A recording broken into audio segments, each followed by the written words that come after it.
Music. I am a former car salesman from a Chicago suburb in Illinois. After my wife passed away, I moved in with my son, and that is when I encountered something I never could have imagined.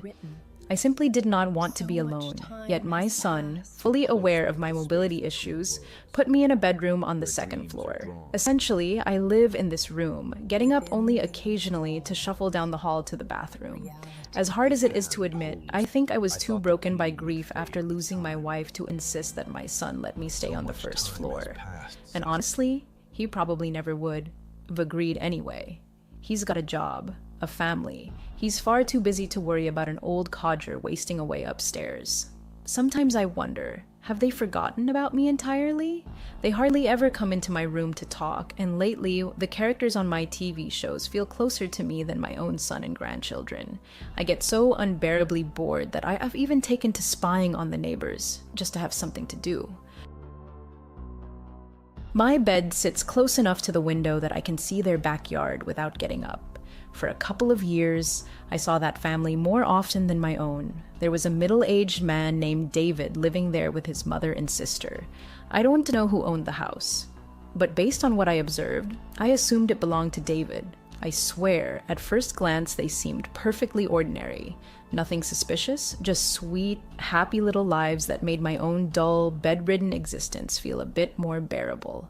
I'd watch them chatting on the back porch in the evenings or tending the garden in the mornings, and for a long time, everything seemed perfectly normal. That changed about 2 years after I moved in, around Christmas. I'd just turned off the TV and was getting ready for bed when I heard people arguing. The voices were unfamiliar, so I realized the noise was coming from the neighbor's house. At one point, the shouting escalated into screams, and then I started hearing other sounds, doors slamming, glass shattering, loud thuds. Then, suddenly, everything went silent. I was exhausted, so I figured it was just a domestic squabble that had blown over on its own. But something about it gnawed at me, keeping me awake. A few hours later, around 4 a.m., I was jolted awake by more noises. I peeked out the window and saw David in the backyard.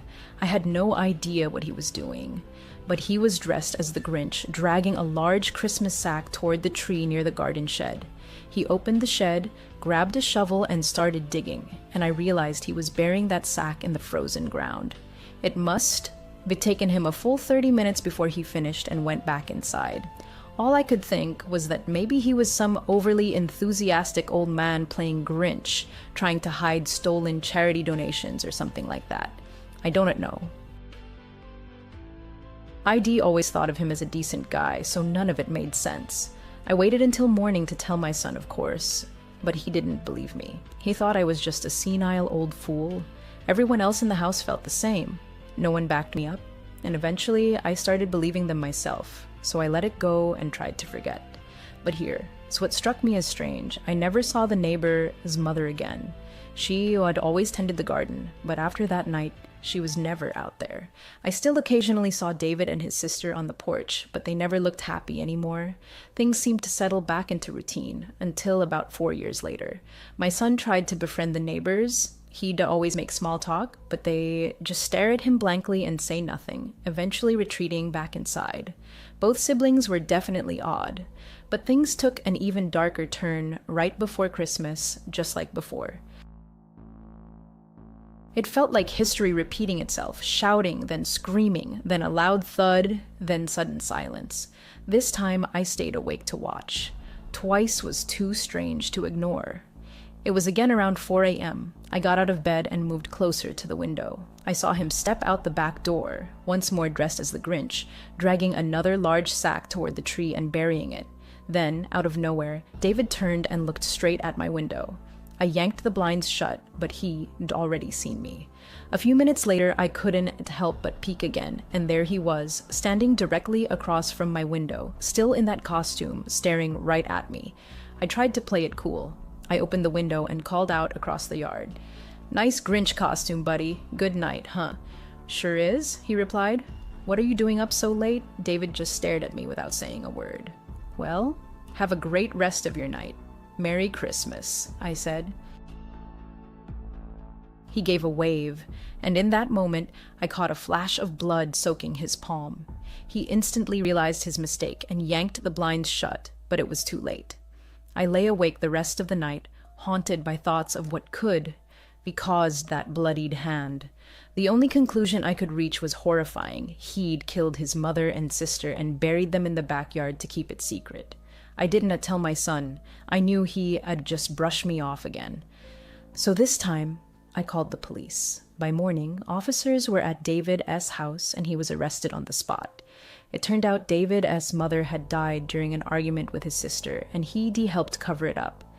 Over the years, his sister fell ill and, sadly, passed away young. As for why he buried her in the backyard, he claimed it was due to financial hardship. It just goes to show what people will do when they desperate for money. But if you ask me, the police barely got half the truth out of that man. I am certain something far more sinister happened in that house. This story was inspired by a truly shocking real-life incident in Chicago, Illinois. Here is a photo of the so-called Grinch, a man named Michael who was 45 at the time. He since been charged with concealing the deaths of the family members mentioned in this story, burying them in his backyard. Ominous music, nervous applause. Raising my daughter alone was incredibly tough, especially after her own mother abandoned her. Damn that whore. When my daughter was just a year old, my wife left us for another man from a wealthy family. Every night I prayed that cursed witch would burn in hell. But the Christmas season is usually when I try to keep the darkness at bay and let my daughter enjoy the holidays. So on Black Friday, I took her to Mega Mart to buy a Christmas tree. The place was packed, like vultures circling, caring only about deals. People were snatching up electronics left and right, fighting, stepping over others, lying on the floor, screaming with toothless rage. I pushed my way to the tree section, where among dozens of small, pathetic trees stood 2 large Christmas trees, and one of them seemed to pull me in. There was something special about it, something that made it stand out. I stepped closer, but as I tugged at the branches to check what it was made of, I got cursed out. Not by someone trying to claim the tree, but by a strange, unsettling man standing right in front of me. "What the hell is your problem?" the man snarled, shoving me to the ground. "I'm sorry, man," I said. "You just blended in with the trees." I was about to buy the last big one. The man, eerily Grinch-like, scowled, baring sharp teeth. "Well, whoever told you that tree is yours is wrong. It's mine. Got it?" "What is the matter, you little runt?" I got back on my feet. "Excuse me, did you just say it's your tree?" "That's right, Buster. So if you are looking for a big one, go drink your way through the forest." I couldn't tolerate this bizarre behavior. I stood my ground, determined to buy that tree. My little girl was terrified, her whole body shaking as she whispered, "Daddy, can we go now?" "Not yet, sweetheart. Just 1 more minute." "Is that what you told your wife?" The Grinch snapped. "Now get out of my way." He grabbed me by the collar and hurled me across the floor like a rag doll. Disoriented, I knew if he didn't stop, I might not survive. So I screamed for security. When they finally arrived, I told them everything. There were 3 guards and only one of him, so they warned him that if he stayed, they said they have no choice but to call the police and arrest him. Clearly furious, the man stormed off, muttering incoherently. I felt like a winner as I grabbed the last big tree and finally bought it. Back home, my daughter and I set up the tree together. On Christmas Eve, we watched a heartwarming movie by the fireplace as the flames crackled. As my daughter waited for Santa, I noticed her head nodding, her eyelids drooping. So I carried her to bed, assuring her all her presents would be under the tree in the morning. But I was sleepy too, so after tucking her in, I went to my room and passed out instantly. Later that night, I woke to heavy footsteps downstairs.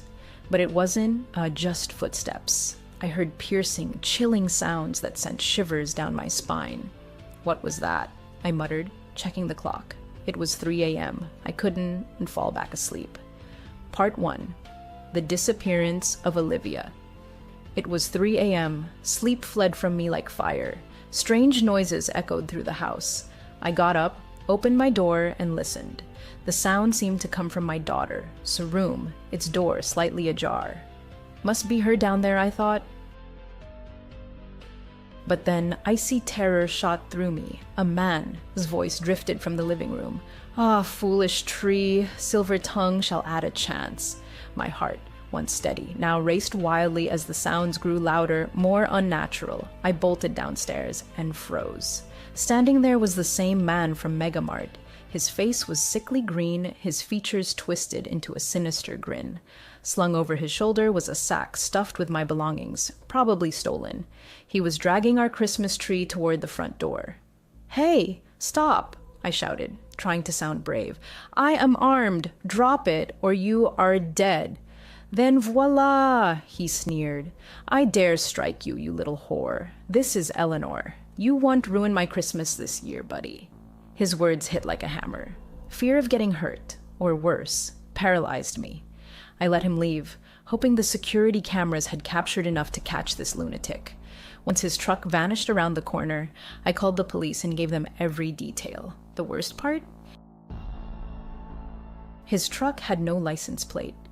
"Damn it all, over a stupid tree," I muttered in despair. I locked every door and waited. When the officers arrived, they searched the house thoroughly, every room, every corner, and then my heart stopped. My daughter was gone. Not in her room, not in the kitchen. "Olivia, sweetheart, Olivia," I called desperately, but only silence answered. A horrifying thought struck me. She might have been in that sack he carried. The police promised an investigation, but over time, the case went cold. Ever since, I've spent every Christmas alone with only photographs to remind me of my lost Olivia. Part 2, The Grinch and Ethan music. I am a single mom raising a teenage son. My job takes up so much of my time that we rarely get to spend real quality moments together. So I try to bring Ethan along wherever I go, errands, shopping, anywhere. Last Christmas, we went to the mall. It was absolute chaos, but holiday deals and promotions were everywhere. I decided to dive in. I suggested a game. Whoever found the best discounts and bonus points on food stamp eligible items would win. He didn't seem excited, but he played along to avoid disappointing me. He's such a sweet kid. Still, I figured he was just growing up, too old for silly games. I was in Sneaker Palace when I suddenly realized ID lost him. My heart dropped. I rushed out to search and saw a huge crowd gathered outside a store. I pushed through to see what was happening. There, dressed as the Grinch, was a man so perfectly costumed he could be starred in the Jim Carrey movie. And there was my son, standing in line to take a photo with him. I scolded him for running off, ready to drag him back, but he was more determined than I expected. "I'm sorry, Mom. I really wanted a picture with the Grinch. What about Santa? He's boring. I want the Grinch. If I wanted a fat Santa, I'd take a photo with your ex." I decided to give him what he wanted. As we waited in line, I couldn't take my eyes off that Grinch. Something deep inside screamed, "Don, trust him." He kept glancing at us, even with the crowd around. Even stranger? He never broke eye contact. While others took photos standing beside him, when it was Ethan's turn, the Grinch sat on a bench and told my son to sit on his lap. "Merry Christmas. What's your name, boy?" "I am Ethan." "You don't have to sit on his lap if you don't want to," I said. "It's okay, Mom, I want to." "You sure? Are you deaf, lady?" He said he wants to. I was stunned. I wanted to rip his head off when he... NUS last spring, a young woman, 17 at the time, got a job as an evening babysitter for the Davids, whose house was just 5 blocks from her own in the quiet town of Chandler, Arizona. Eagerly saving money for upcoming college expenses, she couldn't resist the prospect of earning an extra $20 an hour. Besides, the Davids' neighborhood seemed the epitome of safety. Neat, single-story homes, well-manicured lawns, and evenly spaced lampposts every 30 yards. These factors convinced the girl's parents to give their consent. At the appointed time, 6:30 p.m., she arrived at the Davids' house. Mrs. David meticulously instructed her on using the alarm system, provided the Wi-Fi password and a list of emergency phone numbers. The caring mother had already prepared 4-year-old Sybil and 6-year-old Tyler for bed, dressing them in pajamas and leaving leftover, appetizing chicken nuggets in the fridge. Mr. O. David, in turn, reminded her to strictly adhere to the 8:30 p.m. bedtime. After these parting words, the Davids departed for a charity dinner in the city center. As soon as the front door closed behind them, the girl, acting on instinct, carefully slid the bolt shut. The evening began surprisingly peacefully. The children enthusiastically drew with colored pencils, watched half an episode of the popular animated series Paw Patrol, and diligently brushed their teeth. At 8:25 p.m., the young babysitter led the children upstairs, read them a touching story about a lost puppy, and turned on a nightlight, an LED lamp shaped like a moon, emitting a soft blue glow. The children quickly drifted off to sleep. Coming back downstairs, the girl texted her mother, spread out her biology flashcards on the kitchen island, and poured herself a glass of refreshing drink. At 9:15 p.m., an unexpected doorbell rang. The girl involuntarily flinched. The Davids hadn't mentioned the possibility of visitors. Peering through the peephole, she saw a man in his 30s, dressed in a gray hooded sweatshirt, dark jeans, and sneakers. The stranger held a set of keys and cheerfully waved at the camera mounted by the door.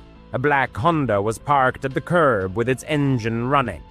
The man addressed the girl in a calm, even voice, as if confident he was being heard. "Hi, I'm the kid's uncle, Brandon. I forgot my keys. I need to grab something from the bedroom upstairs."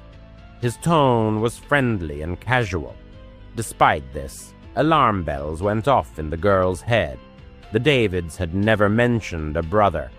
Through the locked door, she replied, trying to keep her voice steady. "Your parents didn't tell me anyone was coming." "That's my fault," the man replied. "I told my sister I had a spare key. Look, Sybil asked for her purple blanket earlier, right? She always wants it when she's tired, and Tyler ate mac and cheese before changing into his dinosaur pajamas. I know their routine." He was absolutely correct. The girl's stomach churned. Maybe he really was a relative, or maybe not. She stepped away from the door and opened the Video Baby Monitor app. Both children were sleeping soundly in their beds, snoring softly. The girl glanced at the security system tablet mounted in the living room. The outdoor camera showed the man shifting from foot to foot, but not trying to open the door. She tried to call Mrs. David, but no one answered. Next, she tried to contact Mr. David, but the call went straight to voicemail. The girl seriously considered dialing 911, but hesitated. Arizona has penalties for false calls. Suddenly, a text message arrived. "Sorry, it's very noisy at the banquet. Is everything okay?" It was Mrs. David. The girl quickly typed, "There's a man here, says he's Brandon. Your brother, he needs to come in." 3 dots appeared on the screen, indicating that the other person was typing a response. Then the message arrived. "We don't have a brother. Call the police now." The girl's hands trembled. She took a deep breath and dialed 911. Reporting the address and the situation, she emphasized that there were 2 young children asleep upstairs. At that moment, a soft knock came from the hallway. The man knocked again, still politely. "I really need that blanket. I promise I'll only be 2 minutes." The girl didn't answer. He waited about 10 seconds. Then the camera on the door recorded him walking over to the windows, cupping his hands to peer inside. The girl turned off the interior lights so he couldn't see her. In the dim light of her phone screen, she watched the stranger walk along the wall to the side gate. A moment later, the motion sensor in the yard turned on, then off. The dispatcher stayed on the line. "Units will be there in 3 minutes. Stay inside and keep the doors locked." The girl cautiously crept to the patio door. The lock was intact, the curtain tightly drawn. There was no movement outside. An eerie silence fell over the house. Even the hum of the refrigerator seemed muffled. Soon, the approaching sound of police sirens could be heard, which suddenly stopped. The red and blue strobe lights flashed through the blinds. The girl remained in the hallway until an officer shouted his badge number from the porch through the locked door. Only then did she dare to open it. The police thoroughly searched the yard and the nearby streets. The Honda had vanished without a trace. Tire tracks led toward the main road. Questioning the neighbors yielded no results. The stranger had parked in a spot not covered by surveillance cameras. Inside the house, the children slept peacefully, unaware of what had happened. The officers took the girl's statement, praised her for her vigilance, and waited for Mr. and Mrs. David to return, their faces pale with fear. Mrs. David hugged the girl so tightly she could barely breathe. She repeated endlessly, "Thank you for protecting them." By 12:30 a.m., the patrol cars had left the scene. The parents insisted on driving the girl home. She agreed, although she kept looking over her shoulder the entire way. That night, she replayed every second of what had happened in her head. How did the stranger know about the dinner and the children's bedtime? Had he been watching the window beforehand? Had he overheard her conversation? Later, the Davids discovered a small gap between the window frame and the lock. Perhaps the intruder had pried it open before the girl arrived, listening from the yard. His disappearance before the police arrived indicated that he either had a scanner app or simply a well-developed intuition. With her heightened intuition, the author did not immediately return to her evening job after the incident. Only after a few weeks did she resume her duties, but with increased caution. Special films were installed on the windows to protect against prying eyes. Unreliable latches were replaced, and a baseball bat was always kept within reach. She stopped trusting calm voices and personal details, realizing that they could be just part of a carefully crafted strategy. Later, the detectives working on the case reported that similar men had been seen near schools, where they listened to snippets of conversations to use them to gain trust. It was suspected that the perpetrator had attempted to break into 3 homes within a month, posing as a relative. This information did not bring the author relief, but only confirmed that his polite approach was the result of training. The case remains unsolved, and the perpetrator has still not been found. Despite what happened, the author continues to work as a babysitter, but now only for family members. She never ignores her intuition, understanding that safety depends on many small decisions: locking the side gate, cutting off conversation with a stranger, double-checking information. By making those decisions that night, she saved 2 children from possible danger. Sometimes, late at night, she is awakened by the memory of the soft knock and the even voice asking for a child's blanket. That voice sounds patient and almost friendly, waiting to be believed. The author hopes that something like that never happens again. The narrator, who introduced herself as Leah, does not consider herself a fan of ghost stories or a wild imagination. She is 32 years old and works as a nurse in a small hospital in upstate New York. Her shifts often end late, and she has to drive home on quiet roads through forests and farmland. Usually she is accompanied only by silence, her old Honda Civic, and the radio. But one night, everything changed. Around 11:30 p.m., after a 12-hour shift, Leah was driving down a main road lined with trees and occasional gas stations. Approaching a turn 5 miles from her house, she saw orange road signs and cones blocking the road. A large arrow pointed left onto a dirt road she had never driven on before. The sign read, "Detour, road work ahead." Leah sighed, dreaming only of a shower and bed, but she had no choice. So she turned onto the narrow, unlit road. The detour immediately felt ominous to her. The road was barely wide enough for 2 cars, and dense trees loomed on either side. The lack of streetlights and houses only heightened the sense of darkness and isolation. The car's headlights cut through the night, but didn't reach far. Leah turned off the radio to concentrate and gripped the steering wheel tightly.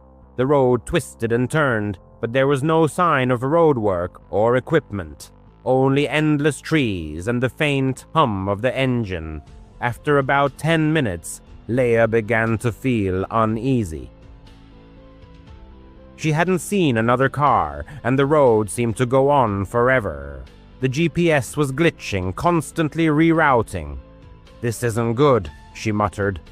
Just then she noticed a truck in her rear-view mirror, moving slowly about 100 yards behind her with its headlights off. Fear gripped Leah. Who drives at night without lights? She tried to convince herself it was just a local resident taking the same detour. But the truck wasn't getting closer or farther away, maintaining the same speed. Leah sped up, hoping to increase the distance between them, but the truck followed suit. Her heart pounded. She tried to calm herself, telling herself she was overreacting and that the truck might have broken headlights or the driver was lost. But then she noticed the road signs had disappeared. Leah realized she hadn't seen any signs of road work on Route 12 either. No equipment, no torn-up road, just the signs and cones blocking the way. Panic set in. She grabbed her phone to call 911, but there was no signal. She was alone in the middle of nowhere. The truck was still behind her, a dark shadow in her rearview mirror. Leah pressed on the gas, the car rattling down the uneven road, but the truck kept pace. Now she could make out its shape. An old pickup truck, possibly black or dark blue, with no visible driver in the darkness. Leah started talking to herself, trying to stay calm. "Just find your way back to the main highway. You're okay." But the road continued to twist and turn, and she had no idea where she was. In the distance, she saw the faint headlights of another car. Leah felt a surge of relief, hoping it was a police officer or someone who could help. As the car drew closer, she slowed down and turned on her high beams, trying to get their attention. In the pitch black of the night, on a deserted road, a desperate plea for help echoed. A white SUV came into view, which, like me, slowed down and pulled over to the side of the road. Stopping my car, I left the engine running, only slightly opening the window to shout words full of anxiety. "I think someone is following me!" The driver, a middle-aged man with glasses perched on his nose, looked out the window of his car with concern. "Are you okay?" "Well," he asked with genuine worry in his voice. I pointed to the road behind me. "There's a truck back there driving without lights. It's been chasing me for miles." The man peered into the impenetrable darkness, his face contorted in surprise. "There's no truck there," he said. As if struck by lightning, I turned sharply to look in the rearview mirror. The road was completely empty. A chilling dread washed over me. It had been there just seconds ago. I had seen it. "Listen," the man said. "This road is kind of strange. I got detoured here too, but there's no construction on Route 12. You better follow me. I'll lead you back to the main road." Unable to argue, I simply nodded, still trembling from the experience. I followed his SUV, never taking my eyes off the rearview mirrors. But the truck was nowhere to be seen, only the impenetrable darkness. After about 10 minutes, we were back on Route 12. The road signs and cones had disappeared, as if they had never been there. Thanking the man who promised to report it to the police, I hurried home, locking all the doors behind me. After getting to my apartment, I couldn't close my eyes. The events of that night replayed in my head over and over. The signs, the truck, its sudden disappearance. The next day, I called the sheriff's office, where I was informed that no roadwork had been scheduled on Route 12 that night, and no reports of detours had been filed. Looking for answers, I turned to the internet, where I found several local forums where people recounted similar experiences. Fake detours, strange vehicles, roads leading nowhere. Some considered it a cruel joke. Others hinted at something more sinister, such as thieves or something even worse. I don't know what I saw that night. Maybe it was someone's cruel prank, or maybe I was just too tired and imagined it all. But I can't shake the feeling that there's something wrong with that road, as if it was waiting for me. Now I drive home on a different route, even if it's longer. And every time I see a road sign, my heart skips a beat with fear. I don't think I'll ever feel safe driving alone at night again. The narrator hesitated for a long time to share her experience. It happened at a time when being open could be unsafe. However, she believed that silence did not benefit anyone, and she felt the need to warn others. She had often been on that trail, but something felt wrong that day. The woman suggested turning back, but her husband, who was either brave or perhaps just stubborn, insisted on continuing. Approaching a bend, she froze in horror. A few steps from the trail at the beginning of the bridge stood a tall figure. The beam of the flashlight illuminated its back, and the narrator's heart skipped a beat. The figure was striking in its size, standing at least 6-7 feet tall, and its massive build suggested a weight of 250 pounds. It wore a brown flannel shirt and dark pants, possibly blue or black. Chestnut hair stood on end, as if it had been deliberately styled, giving it an unnatural shape. However, it wasn't just the figure's height that was frightening, but also its disproportion. The arms seemed too long, hanging unnaturally.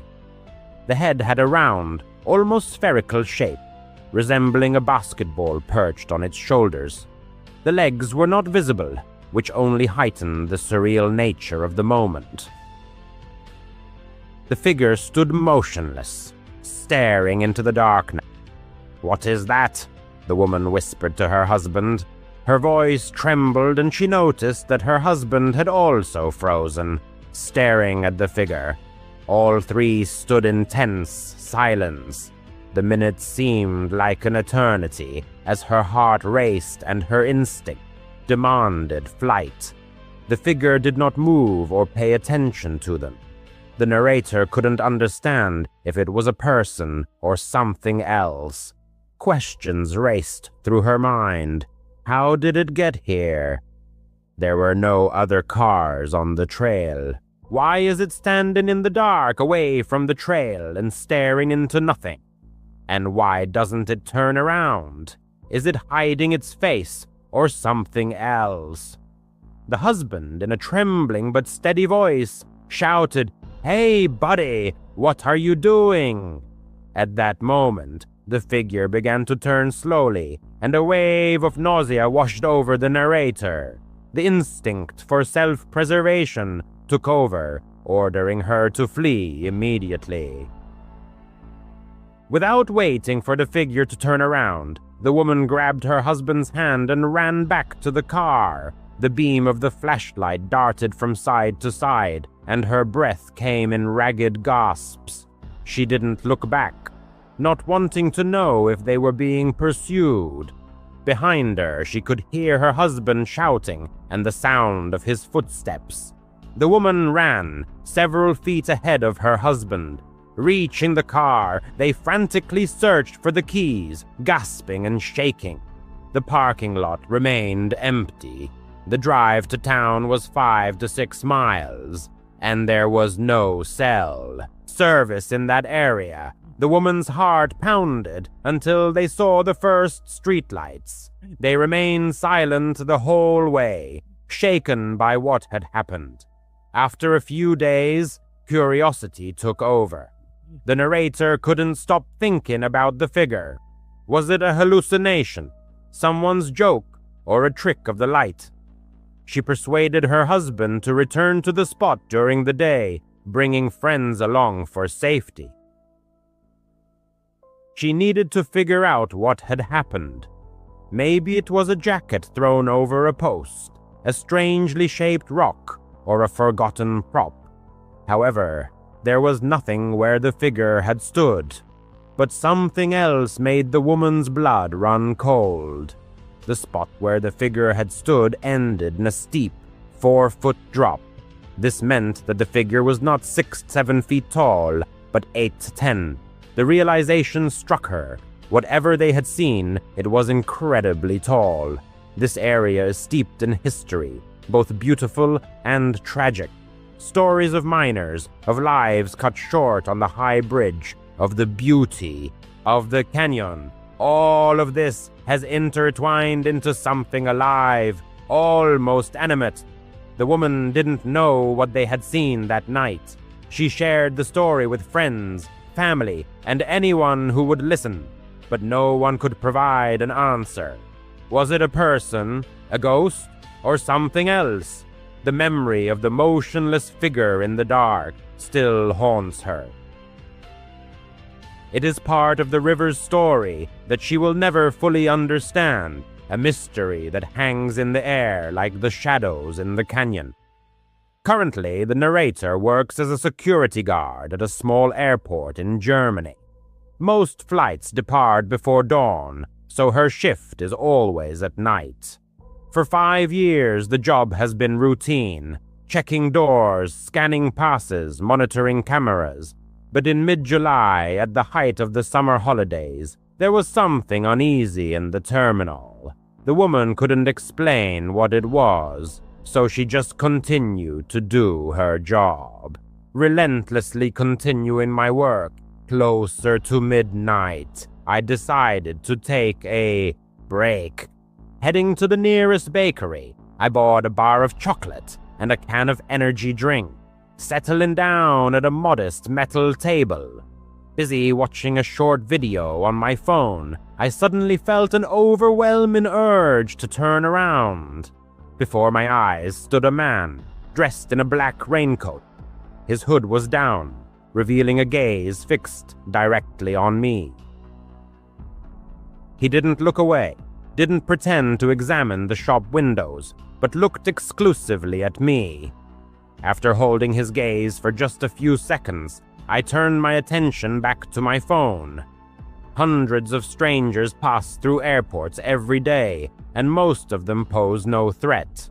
After drinking half of the drink, I put my phone in my pocket and headed to the restroom to wash my hands before the end of my break.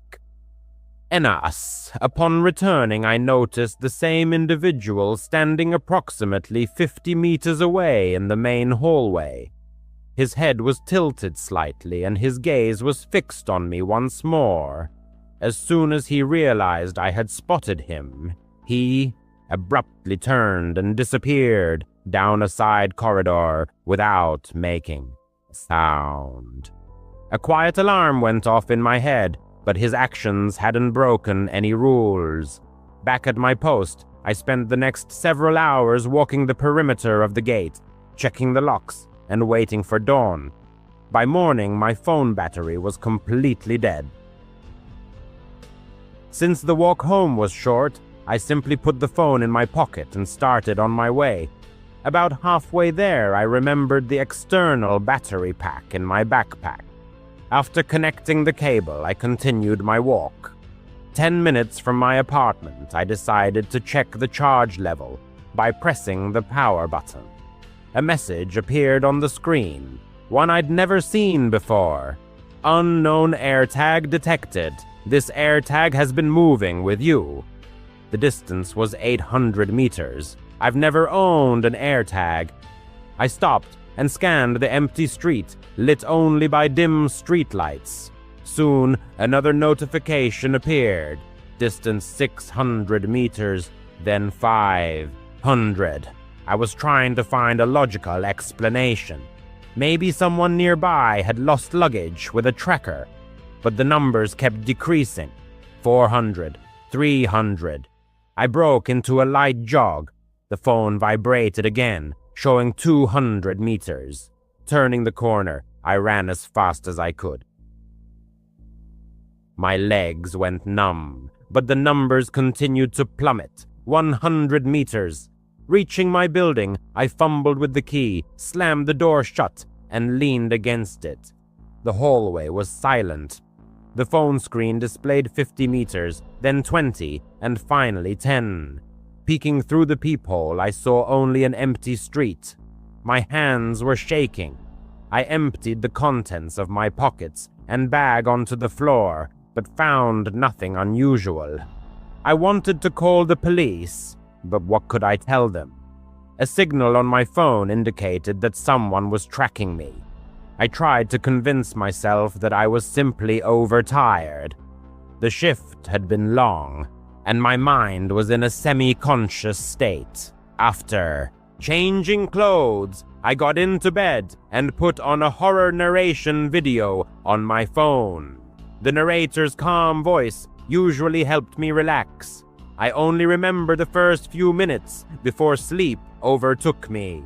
Awakening sometime later in complete darkness, I saw that the video had ended and the phone screen was glowing. Another notification awaited. Unknown AirTag detected. This AirTag has been moving with you. The distance was 2 meters. 2 meters meant the tag was in my room. I couldn't move. Locking the phone, I allowed my eyes to adjust to the darkness. At the foot of the bed, near the closet, I saw the silhouette of a person in a black raincoat. The same face that had been watching me before. A raspy scream escaped my throat. He stepped back, opened the door, and vanished before my feet hit the floor. By the time the police arrived, the apartment was empty.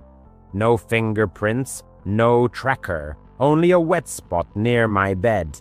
The officers thoroughly searched every room, checked the windows and the stairwell.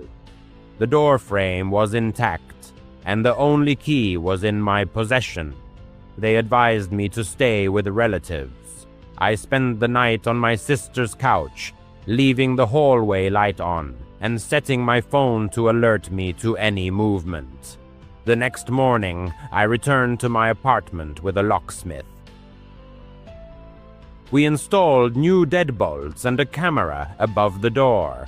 Then, we turned my backpack inside out on the kitchen table. Tucked into the bottom of the seam of an interior pocket, hidden beneath the lining, was a white plastic disc smaller than a coin, an AirTag. Someone had cut the fabric, inserted the tracker, and glued the seam so neatly that I hadn't felt a thing. This person had gotten close enough to slip their hand into my bag unnoticed. Perhaps it happened at the bakery, or when I was checking the time at the gate. I'll never know for sure. Now I keep the tracker sealed in a plastic evidence bag. It sits on my desk, a reminder that danger can hide behind an ordinary facade and lurk right behind you without making a sound. I still work night shifts, but I no longer walk home. Every time my phone vibrates in my pocket, I remember that silent face, watching me and waiting for the right moment.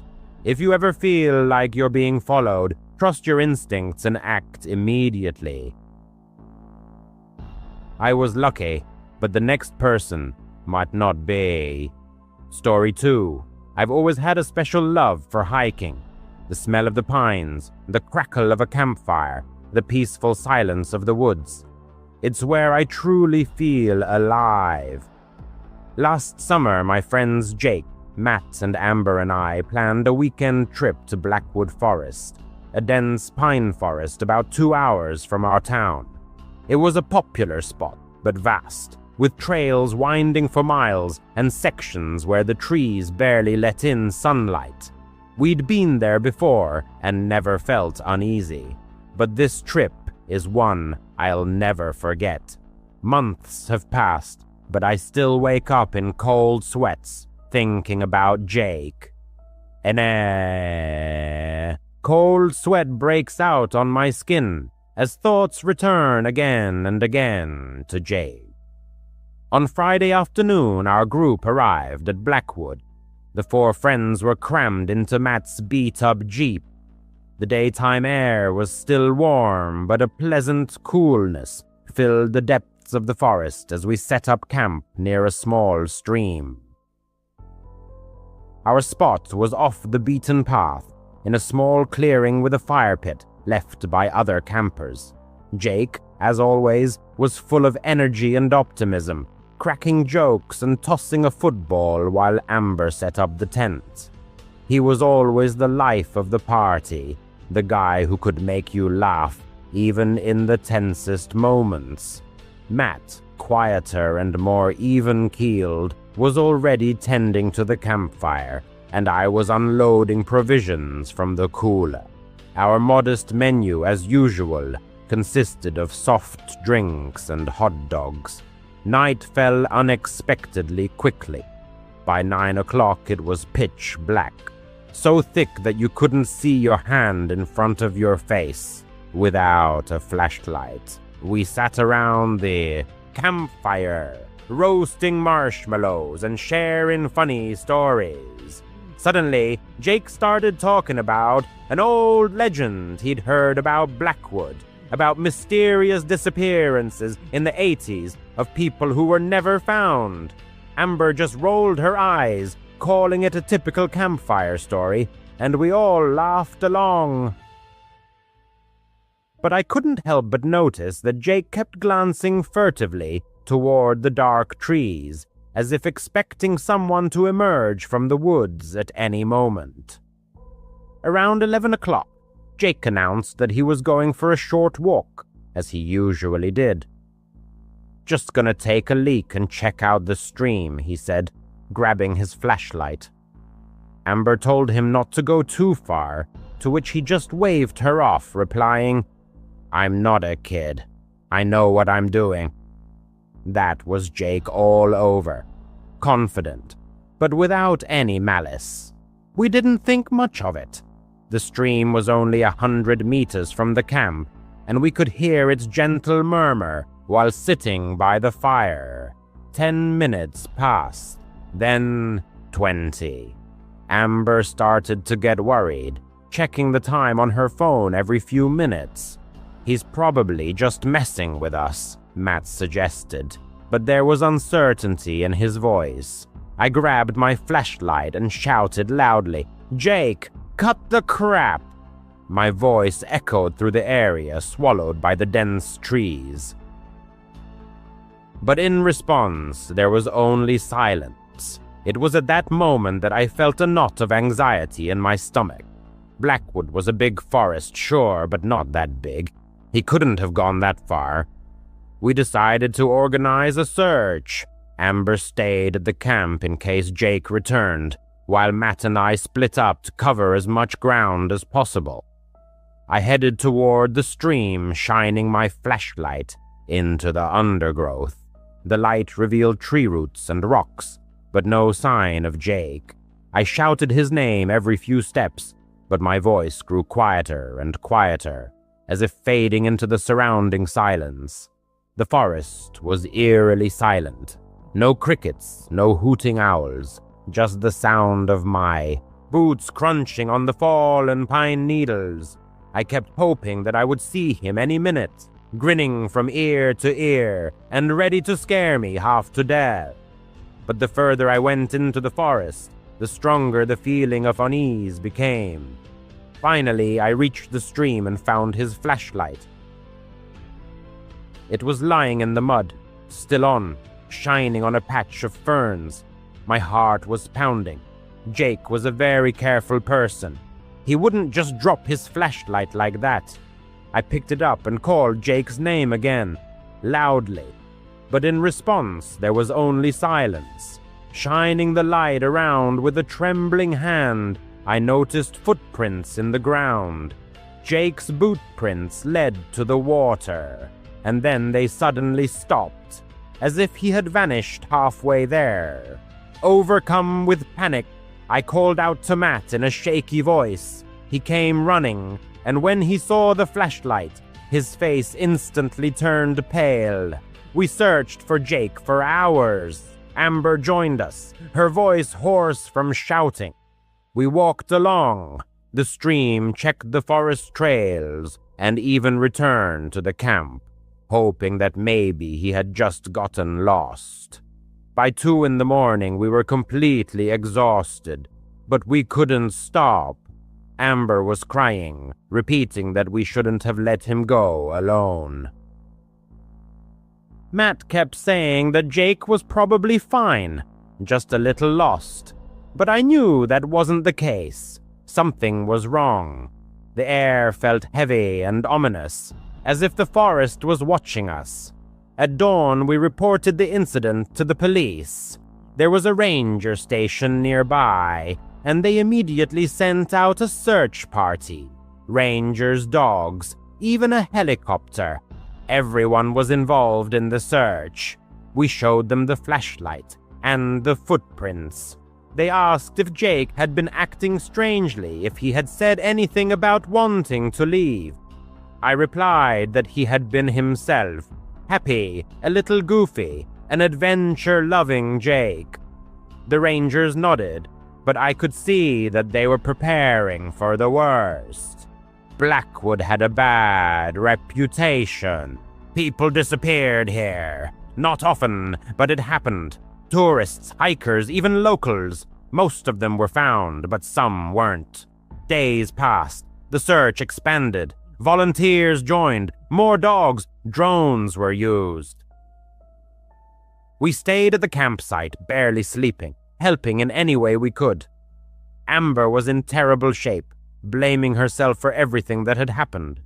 Matt stopped talking, just silently staring at the trees, as if expecting them to spit Jake out if he stared long and hard enough. I kept going back to that night in my mind, trying to figure out if I had missed something important. The way Jake had been looking at the forest, the silence after he left, those footprints stopping at the stream. It all seemed completely illogical. The Rangers found nothing. No clothing, no traces of blood, no signs of a struggle. They checked caves, ravines, and even old logging roads deep in the forest. The dogs lost the scent at the stream, as if Jake had vanished into thin air. One of the Rangers, an older man, took me aside and said, "Sometimes people just disappear. Blackwood is a treacherous place. Too many places to get lost." I wanted to punch him. Jake hadn't just gotten lost. He had vanished. In the shadow of the forest, the disappearance of Jake and its aftermath. In an instant, as if dissolving into thin air, Jake vanished. He simply got lost, and this lost became a sinister synonym for disappeared. Weeks dragged into months of unsuccessful searching. Hope dwindled and the search efforts gradually faded away. The police didn't formally close the case, but their eyes reflected hopelessness. Amber, unable to bear the oppressive atmosphere, left town, leaving a gaping void. Conversations with Matt ceased, as if each encounter reopened unhealed wounds. The narrator, driven by an inexplicable force, periodically returns to Blackwood, to the ill-fated stream where her friend's tracks ended. She searches for a sign, a hint, any explanation for what happened, but the forest remains silent. Memories resurface of stories of people who disappeared without a trace in the forest wilderness, of cases similar to Jake's disappearance. Locals whisper about bears and cougars, but where are the signs of their feast? Others speak of treacherous sinkholes and hidden caves, but the forest rangers thoroughly comb the area. The internet is rife with mystical theories, mysterious lights wandering between the trees, voices beckoning into the thicket. The narrator dismisses these superstitions, but the darkness of night creeps in with doubts. What if Jake saw something inexplicable? What if, obeying an unknown call, he delved deeper into the forest? In dreams, Jake returns, standing by the stream, illuminating everything around with his smile. But as she approaches, his face distorts, becoming empty and alien. Awakening brings suffocation and a racing heartbeat. The mystery of Jake's disappearance will likely remain buried forever beneath the forest canopy. But one thing the narrator knows for sure, she will never set foot on the trails of Blackwood again. The forest took her friend, and she doesn't intend to give it a chance to swallow her, too. Story 3, Isaiah. This story began with an encounter with Isaiah, a landscaper, about a year before the events described. The narrator, also working in landscaping, met him at a dump while dropping off a work trailer. The hardships of working for a troubled company, whose name she withholds for fear of legal action, led to this chance encounter. Isaiah, noticing her, struck up a casual conversation. The narrator shared her plans to start her own business. Isaiah handed her a business card, but she didn't think much of it then, being employed. However, being fired from her job made her remember Isaiah. She called the number on the business card, and he, recognizing her, offered to pick her up for work at 6 a.m., not having her own transportation. She gave him her address, happy at the prospect of a new job. Waking up at 4:30 a.m. was due to the early schedule of her ex and his father. After they left, she made the rash decision to use an illegal substance. Immediately after, Isaiah called. In a rush, she threw on jeans, work boots, a hoodie, and ran out the door, tying her laces as she went. Meeting Isaiah, they exchanged greetings. The narrator asked if she could vape, and they drove onto the highway. It was then that a strange atmosphere hung in the air. Isaiah's unexpected question about morning sausage and his ambiguous laughter made her uncomfortable. She asked him not to bring up topics like that. During a brief stop to check the trailer, she had a bad feeling. Back in the car, Isaiah began asking strange questions, such as whether she had considered a career as a dancer. Receiving a negative answer, he became insistent, trying to convince her that she had talent. The narrator reminded him of her boyfriend and her lack of interest in such activities. Along the way, Isaiah started touching her leg. When she asked him to stop, he just laughed and removed his hand. At a gas station, she took advantage of the moment to use an illegal substance again. Returning, she found a message from Isaiah offering her a drink. She asked for Red Bull. Thanking him after he returned, she felt a growing sense of dread. She called her sister, sharing her foreboding feelings. Her sister initially didn't take it seriously, but the narrator insisted on the seriousness of her concerns. The conversation was interrupted by Isaiah's return. Back on the road, he opened the glove compartment, pulled out a knife, and told her to be quiet. Then, stating that it was a joke, he explained that the knife was for cutting fruit. She laughed nervously. Arriving at a gated community, they began working. Isaiah gave the guard both addresses and the narrator's name. She, paralyzed by fear, didn't dare object. The first job, lasting only 30 minutes, turned into a nightmare. Isaiah constantly invaded her personal space. At the second house, where they spent about an hour, his behavior became even more intrusive. He made increasingly inappropriate comments about her appearance. She tried to remain firm and push him away. At the same time, she was texting her sister, detailing what was happening. Isaiah, noticing this, asked who she was texting. She lied, saying she was discussing plans after work. At that moment, she was terrified. She felt that this man was capable of harming her, and no one would know. A dark tale of survival, a glimpse into the abyss. In the pitch-black darkness of mystery, a chilling story unfolds where the line between life and death becomes frighteningly blurred. The protagonist, whose name remains in the shadows, faces a trial that will forever alter her destiny. In search of a fleeting boost of energy, she opens a can of Red Bull, unaware that this insignificant act will become the starting point of a nightmarish journey. The fourth job becomes the arena where she must fight for her safety. An unexpected offer to drive her to the restroom turns into an ominous omen. A stranger, claiming to be a friend, takes liberties, using a nickname that grates on her ears. The request to stop is not ignored, but the apologies cannot drown out the growing sense of unease.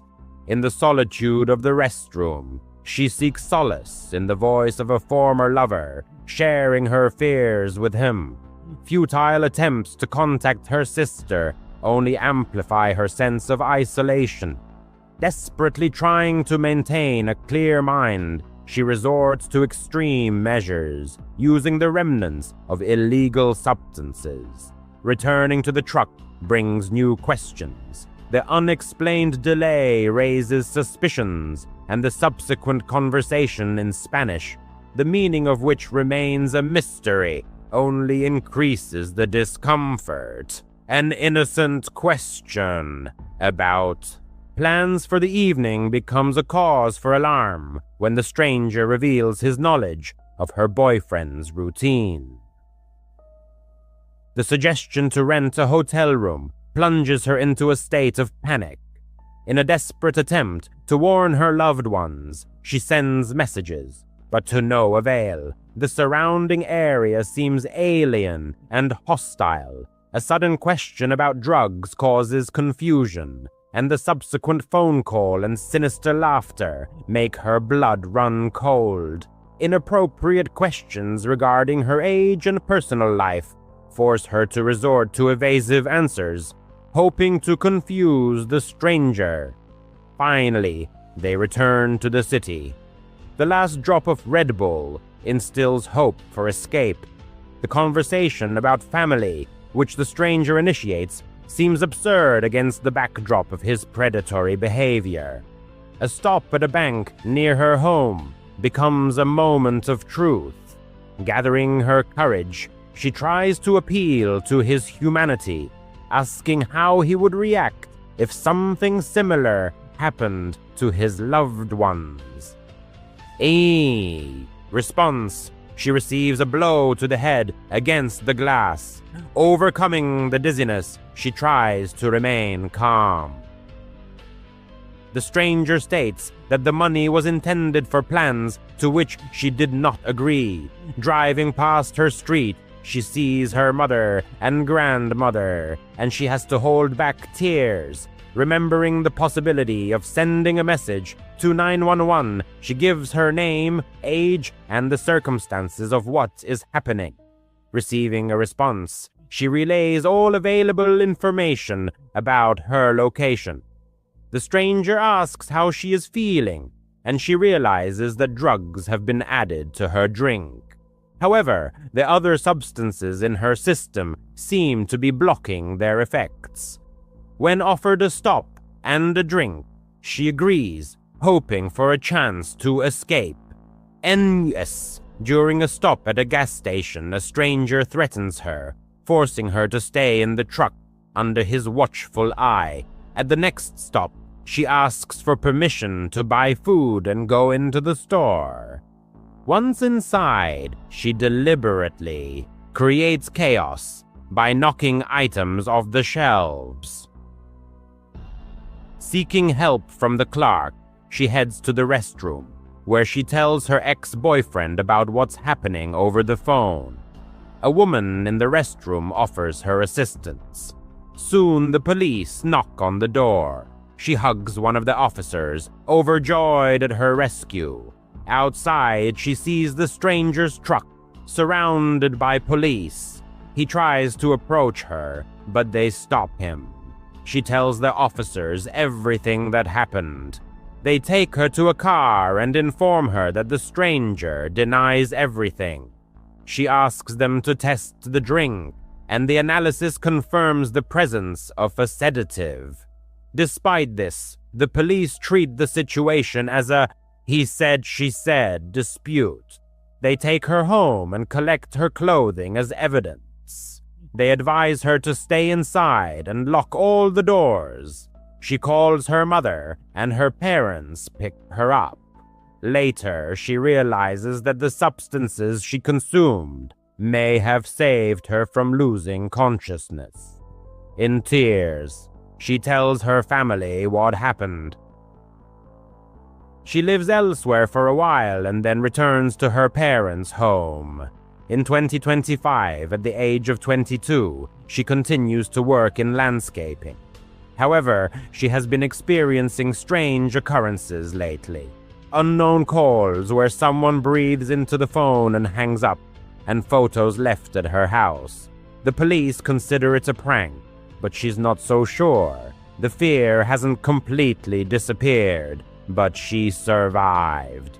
Story 4, backstage at the Stadium Ella, a 17-year-old girl works at a football stadium. For personal reasons, she doesn't disclose its location or name. There are 3 main clubs at the stadium: the Women's Club, Inter F, and ZAG, where she works as a waitress and beverage server. In the recent past, a series of terrifying events unfolded at one of the stadiums where exciting football battles took place. In the lead-up to a major match between 2 renowned teams, the atmosphere at the stadium was electric. Time twos. While familiar faces of regulars could usually be seen at the counter, being served with warmth, this time the crowd was filled with the random visitors who only stopped by once. During the first half, everything went as usual, but then came the long-awaited intermission, and club members rushed inside to enjoy the prepared food. Her responsibilities included maintaining order, replenishing silverware, monitoring the food line, taking photos of families, and, of course, serving thirsty customers at the soda bar. As she tried to keep up with the growing line, pouring soft drinks, an older man, around 60-70 years old, approached her. "Hello, what can I get for you?" she said, using her practice line with a forced smile. "A cola," came the raspy reply, as if seasoned by years of smoking.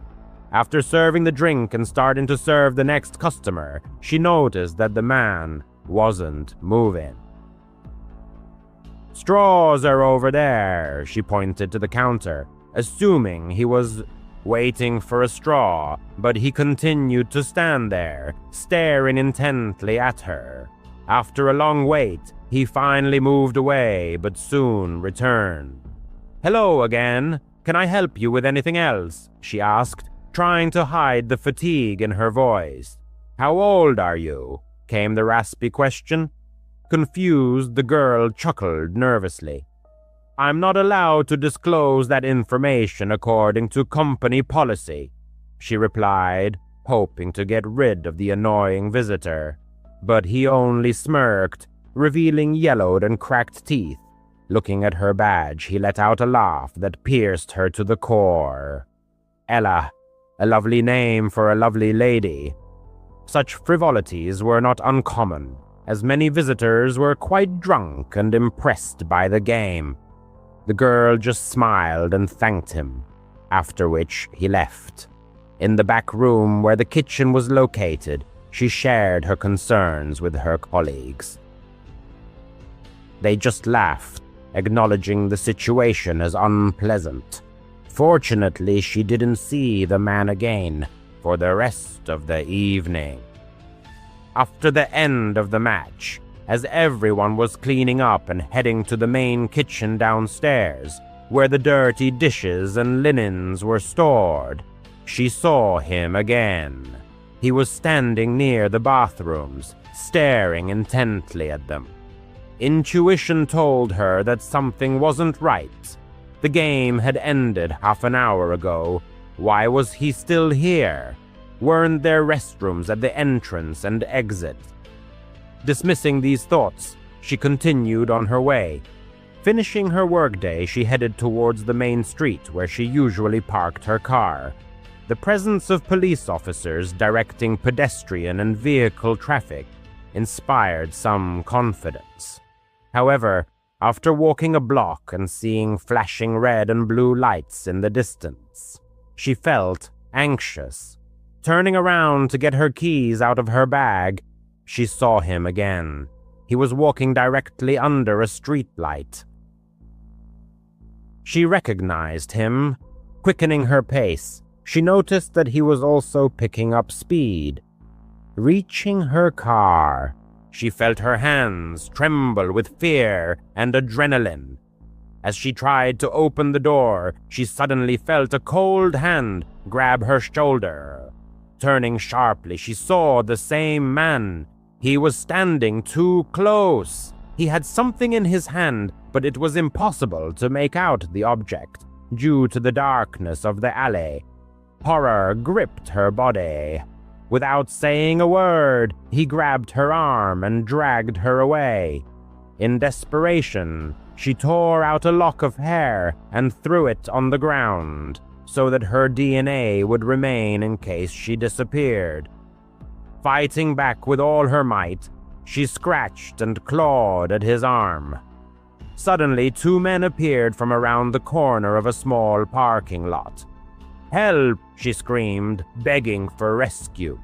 The strangers rushed to help, one grabbing her arm and the other pushing the old man away. Crying, she dialed 911 with trembling hands. The arriving police arrested the assailant.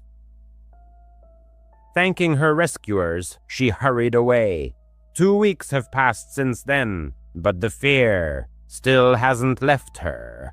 The police identified the detainee. It turned out that he was involved in 2 other attempted kidnappings at other stadiums. Now she finds it difficult to trust anyone. She tries to park as close as possible and always carries some kind of weapon for self-defense. She is endlessly grateful to the 2 men who were in the right place at the right time. If it weren't for them, there's no telling how it would have ended. This incident taught her a lesson. Always trust your intuition, because if something seems wrong, it probably is. Night beckoned for a clandestine adventure.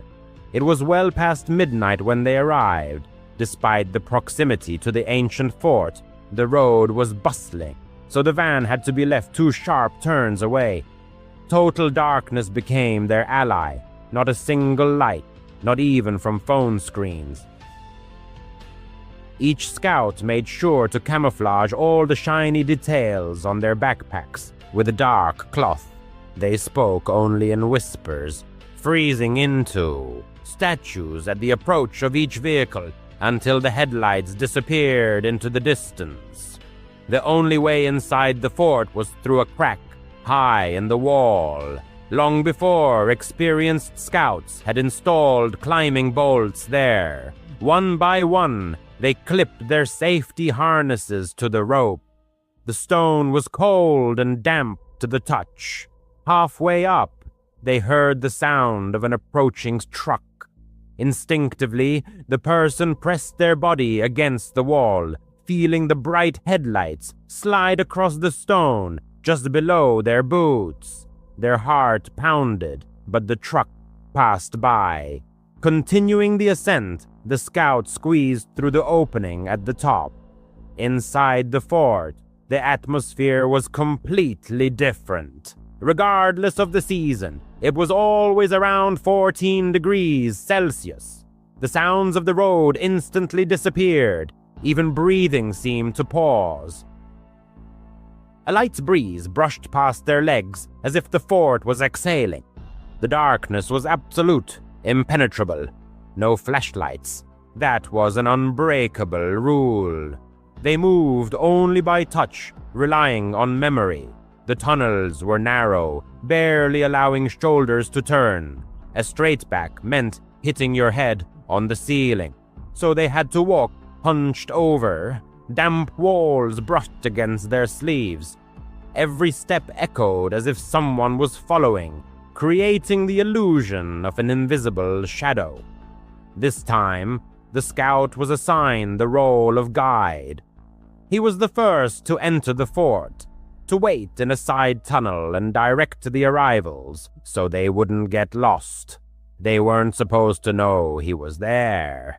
It was an element of surprise, designed to teach them to remain calm in the dark. Counting his steps, he found his niche and sat down against the wall, placing his gloves on the cool concrete.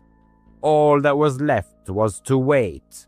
Time dragged on agonizingly slowly in this absolute silence. His hearing sharpened, picking up the slightest sounds, the beating of his heart, the rustling of fabric, the faint hiss of the tunnel wind. After about an hour, a faint light appeared at the far end of the passage, swaying like a candle in the hand of a person walking. The scout assumed that someone had hidden a match in a birthday candle. Flashlights were forbidden, but candles hadn't been mentioned. He decided to step out, scare the stranger, and take the candle. The flame approached, but it was smaller than he expected, the size of a pea, a cold white glow, not orange. He listened for footsteps, but heard nothing. 5 meters away, the light suddenly went out, as if someone had pinched it. The corridor plunged back into absolute darkness. He leaned forward, trying to make out any glow on the floor or wall, but there was none. The silence was oppressive. A quiet sound, like the rustling of fabric against stone, whispered right in front of him. Warm, moist air brushed his face. He smelled sweat and earth, the smell of someone who had traveled a long way. Someone was standing inches from him, but he couldn't see them. He held his breath. The stranger did the same. They froze, sharing the same small pockets of air. Seconds stretched into minutes. His lungs burned, his ears rang. He didn't dare move, not knowing who or what was standing before him. Finally, the warm breath slid to the left. The air became cool again. A faint red glow appeared somewhere in the distance, and then disappeared. Silence returned. He slowly counted to 40 and then exhaled. His legs were shaking. He wanted to run back to the rope, but the younger scouts were due to arrive soon. He had to stay at his post. Finally, he heard footsteps to his left, the heavy thud of standard army boots. Relief washed over him. Only scouts wore such boots on this outing. A tall figure filled the passage. He reached out and placed his hand on the stranger's shoulder. "Go straight ahead, then turn into the first tunnel on the right. Stay together," he said. The stranger nodded. The scout paused and asked one quick question in a whisper. "Who climbed up first tonight?"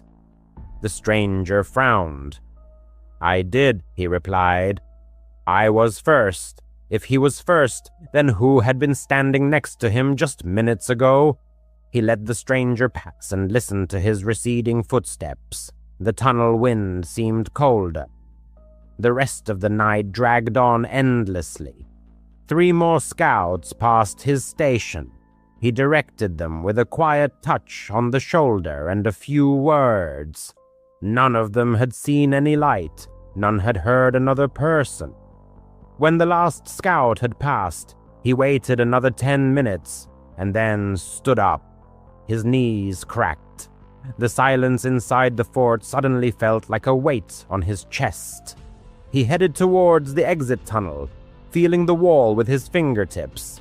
Every time his foot landed on the ground, he heard an echo behind him. One extra step, not his. He quickened his pace. The echo quickened. He told himself it was just the strange acoustics of the tunnels, and kept repeating it until he reached the shaft. Having descended into the shaft, the protagonist discovers that getting back out is no easy task. His hands tremble with tension, but he clings to the rope, gathering all his strength to climb. A pale streak of dawn glows in the east, and birds greet the new day with their ringing trills. The world seemed to have returned to normal. At the van, he is greeted by the other scouts, who are cheerfully discussing the bruises and scrapes they got from the rope. They notice his paleness and ask why. He just waves it off, saying he's tired. On the way home, with the windows down, he lets the fresh morning air drive out the remnants of the cold that reigned in the fort. He prefers to keep silent about what he experienced in the dark, the flickering white light and the warm breath. However, every summer, when the troop plans another overnight stay at Fort 17, he makes one significant change. He never stays alone inside again. Let someone else guide the scouts while he stands guard at the rope. The fort can keep its dark secrets, but the protagonist has heard enough of its breath.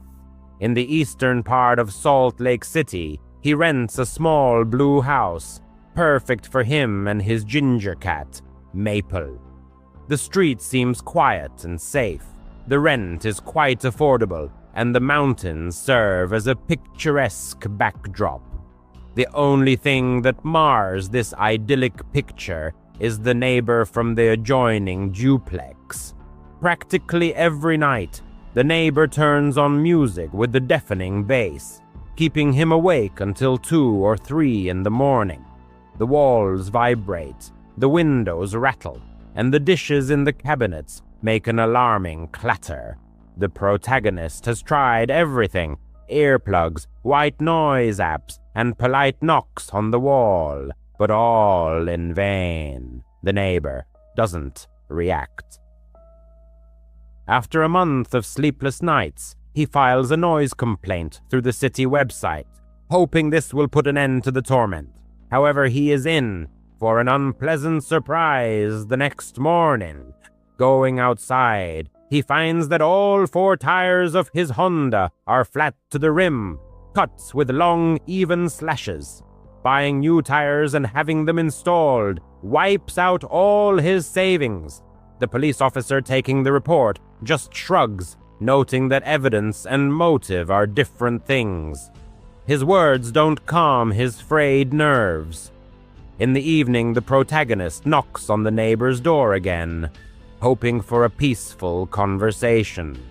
The music stops, but no one answers. He stands in silence, listening to his own heartbeat, until the music resumes, sounding even louder than before. A week passes. The protagonist keeps a close watch on the street at night, locking the doors 3 times. One Tuesday, Maple doesn't come home for dinner. The protagonist shakes a bag of food, wanders through the alley, calling her name until midnight. He puts up posters, visits animal shelters, but all to no avail. The house feels empty without her familiar warmth on the couch. A week after the cat's disappearance, he finds a single envelope in his mailbox, without a stamp or return address, only his name written in shaky block letters. Inside is a note, "Next time, it will be you."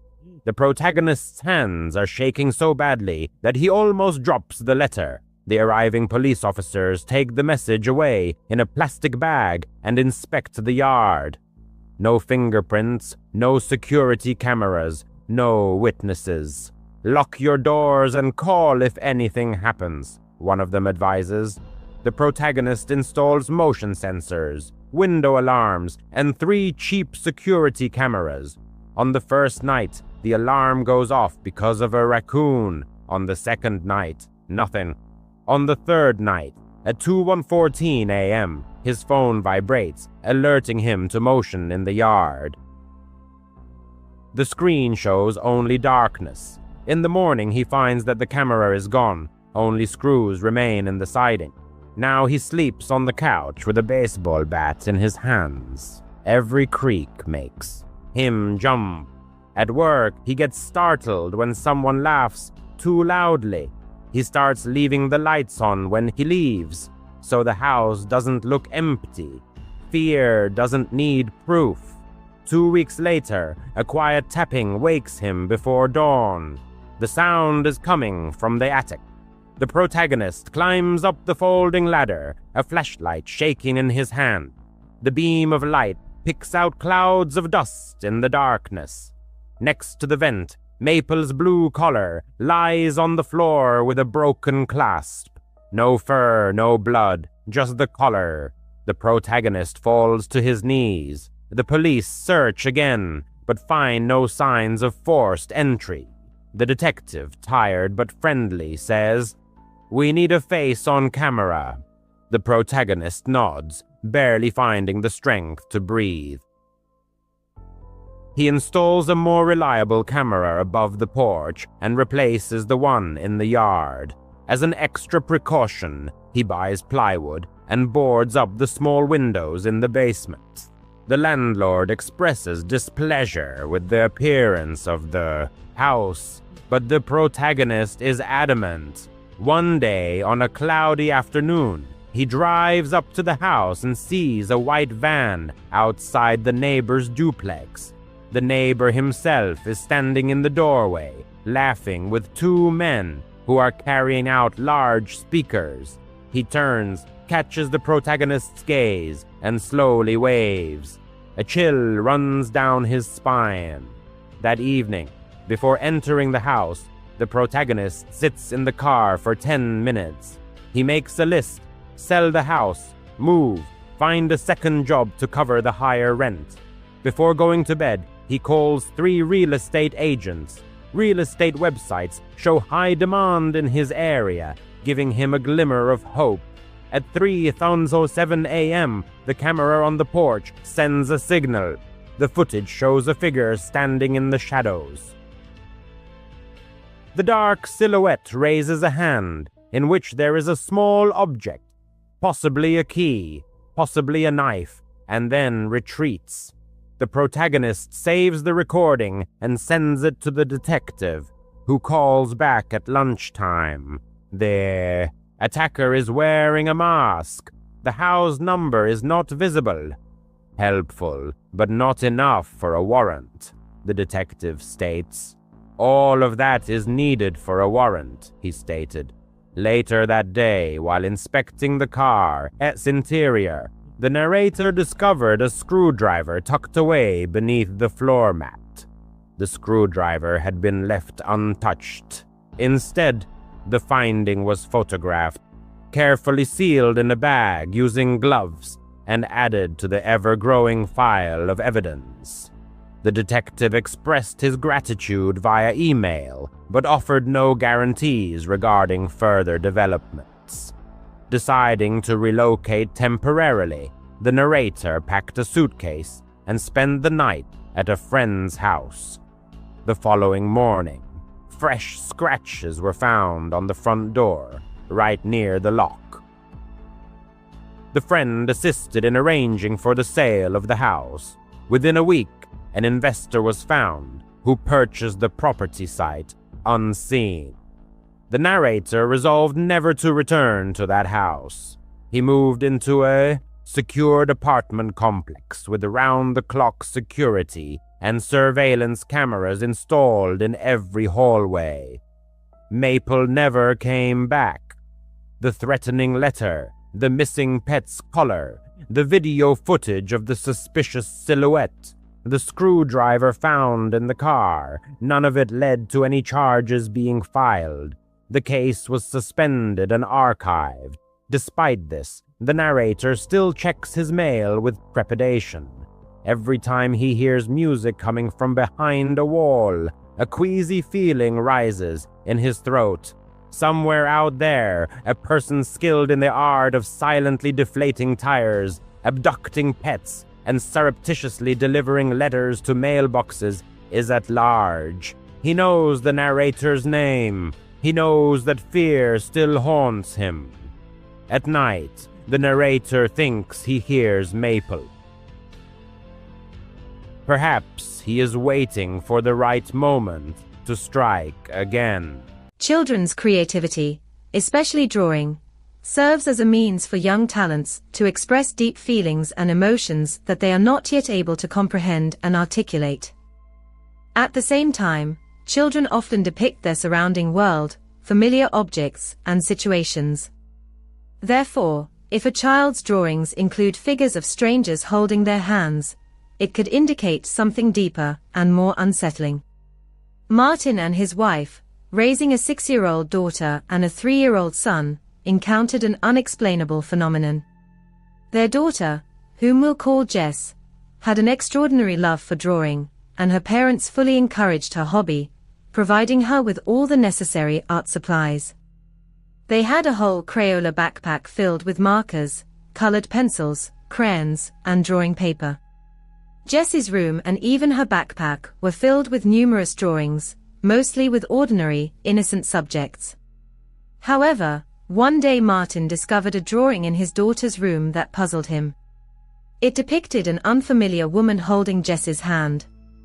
The woman didn't resemble the girl's mother, who was blonde. Instead, she had dark hair. Martin asked Jess who the woman was, and the girl replied that it was someone who sometimes visited her. Such words could be attributed to the fantasies of a 6-year-old with an imaginary friend. But when Martin asked for the friend's name, Jess said Lucia. This name immediately alarmed Martin, and he hurried to show the drawing to his wife, asking if the woman resembled her sister. Initially, Martin's wife suggested it could be anyone, but when Martin told her that their daughter had called the stranger Lucia, her face contorted in horror. Lucia was the name of Martin's wife's deceased sister, who had died long before the children were born. The couple went to their daughter's room and again asked Jess who Lucia was. The girl repeated that she sometimes visited her. Trying to find out more details, the parents asked when Lucia usually came and what they talked about. Jess replied, "She comes sometimes at night when I'm drawing." Martin's wife asked Jess that the next time she saw Lucia, she should draw her again, but with more details. Jess agreed. From that moment on, Martin and his wife started leaving Jess's bedroom door ajar so they could hear if the girl was talking to someone. A few nights later, while in the kitchen, the couple suddenly heard Jess talking to someone in her room. They quietly approached the door to listen in on the conversation. There were long pauses in Jess's speech, but it was clear she was talking to someone or something invisible, answering questions the parents couldn't hear. At one point, Jess said, "They asked about you when they saw my drawing of you.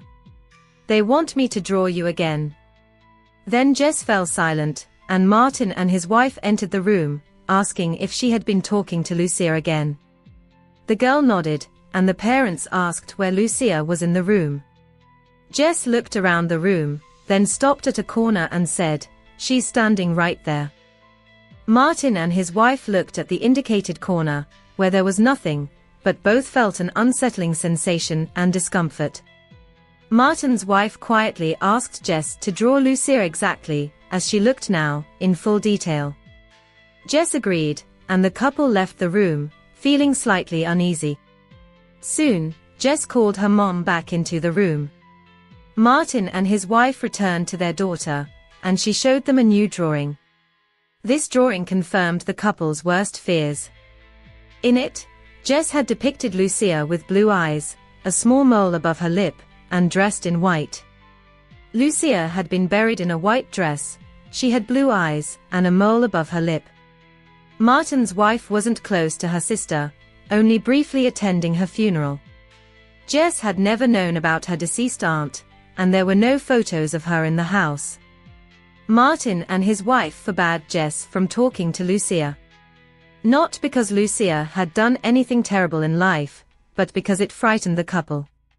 They invited a priest to bless the house and ask all souls to depart in peace. According to Martin, such occurrences ceased afterward. This story was told by an elementary school art teacher.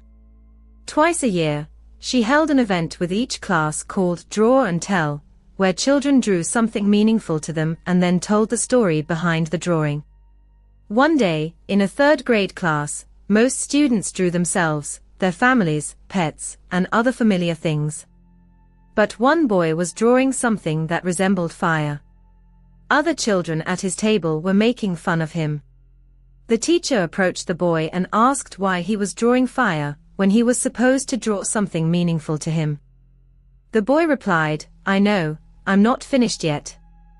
The incident in the art class left an indelible mark on the teacher's memory, and made her rethink her approach to children's art. During the art lesson, as the children enthusiastically transferred their fantasies onto paper, one of the students, whom we'll call Al, declared that he hadn't finished his work yet. The teacher, showing patience and understanding, allowed him to continue. As the other children finished their masterpieces, she noticed Al's drawing and saw that he had added a depiction of a house. Intrigued, she asked the boy to step into the hallway with her, taking the drawing.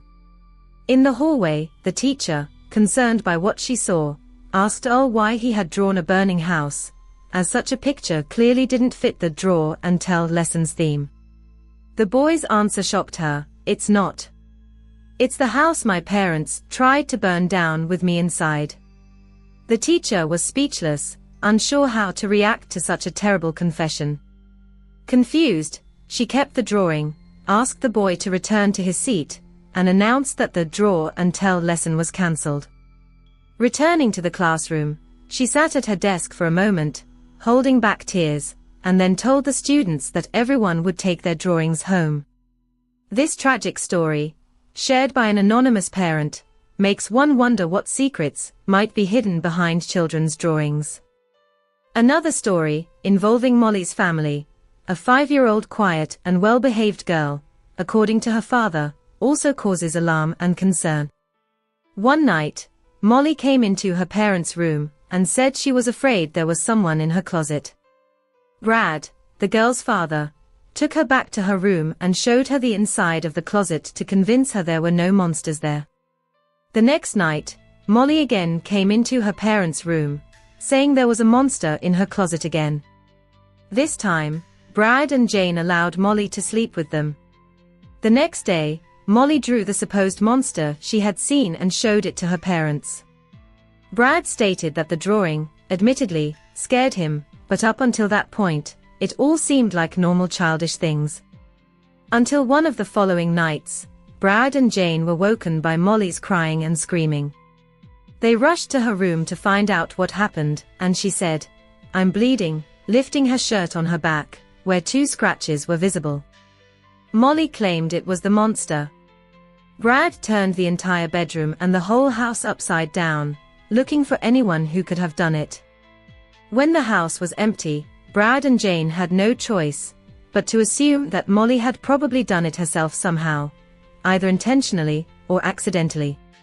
But over time, as the couple was able to think it over, the chain of events seemed too wild to be just a coincidence. While the couple was getting Molly used to sleeping alone again, Molly never changed her story that the monster had scratched her back. To make her more comfortable sleeping alone, they moved Molly's furniture into the guest bedroom and made it her new room.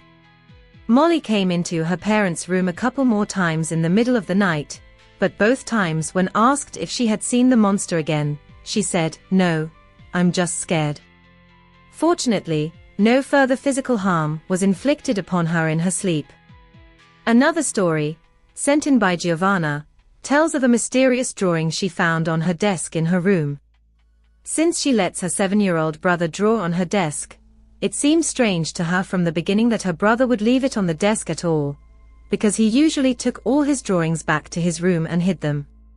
But since he left this one, she felt he wanted her to see it. Looking at it, she saw that it was a fairly innocent family drawing done by a 7-year-old, but then a black figure lurked in the corner, labeled the Taking Man. Giovanna left it on her desk for a couple of days before noticing the figure in the corner when she looked at the drawing again. The man was sitting on a swing, but the family didn't own a swing set. This could be attributed to the child being 7, but he had never asked his parents for a swing set and showed no interest in them generally. Beneath the mysterious figure labeled the Taking Man, there appeared to be some object that Giovanna thought looked like a window or some kind of door in the ground. So, she went outside to check the lawn for any door, window, anything, but there was nothing. A few days later, while in the bathroom, which was across the hall from her brother's room, Giovanna was washing up when she heard her brother giggling and talking. It could have just been him playing with his toys alone, but still, after finishing her skincare routine and rinsing her face, Giovanna went to check on her brother.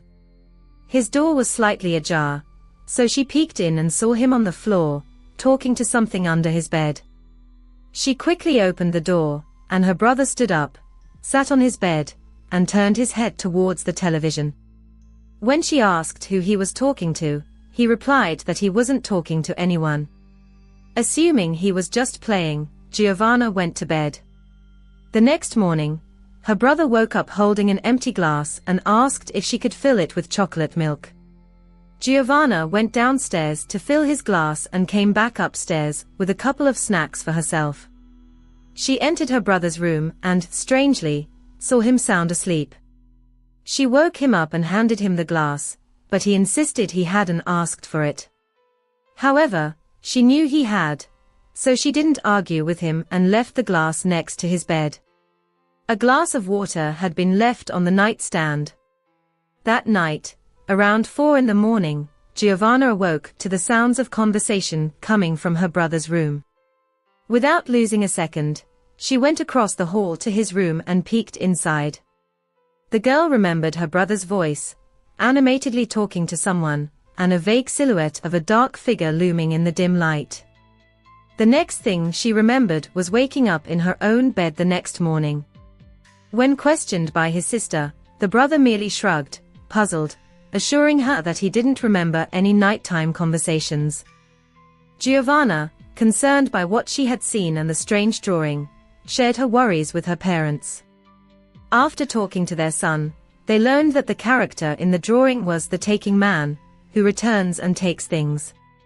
The boy spoke of him with trust and even called him his best friend, mentioning red berries, similar to cranberries, that he had been given.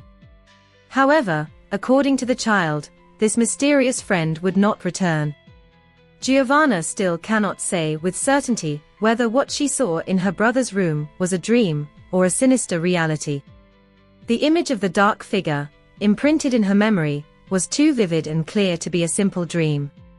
But if it wasn't a dream, then what happened after the encounter with the shadow remains a mystery to her, as her memory of that period was as if erased. Since then, her younger brother has never once mentioned the taking man. On that fateful night, as the threads of fate wove themselves into a sinister pattern, one of the friends had taken on the role of the designated driver, entrusted with safely getting the group home after a wild party. His companions were Michael, Eddie, and Daniela. Since their homes lay far from the bustle of the city, every trip to bars or entertainment venues meant a long drive. This made it absolutely essential that someone remain sober enough to drive. Their route followed Highway 513, a dark, largely deserted road, interrupted only occasionally by solitary buildings and otherwise flanked by endless stretches of dense forest. It was the only way into the city, where nightlife thrived and most entertainment venues were located. It was on the return journey from that very city that events unfolded which would be forever seared into their memories. Suddenly, overwhelmed by an urgent need, Daniela began tearfully begging them to stop.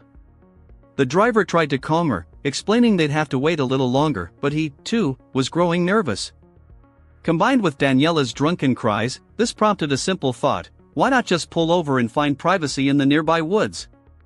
Without hesitation, Daniela was the first to leap from the car, vanishing instantly into the thick underbrush on one side of the road. Preferring complete solitude himself, the driver crossed to the opposite side and stepped a short distance into the forest's shadow. He finished quickly and returned to the car first. Inside, Michael and Eddie, still riding the high of the evening, were carelessly singing along to loud music blaring from the radio. The driver, however, sat in anxious silence, his impatience mounting by the minute.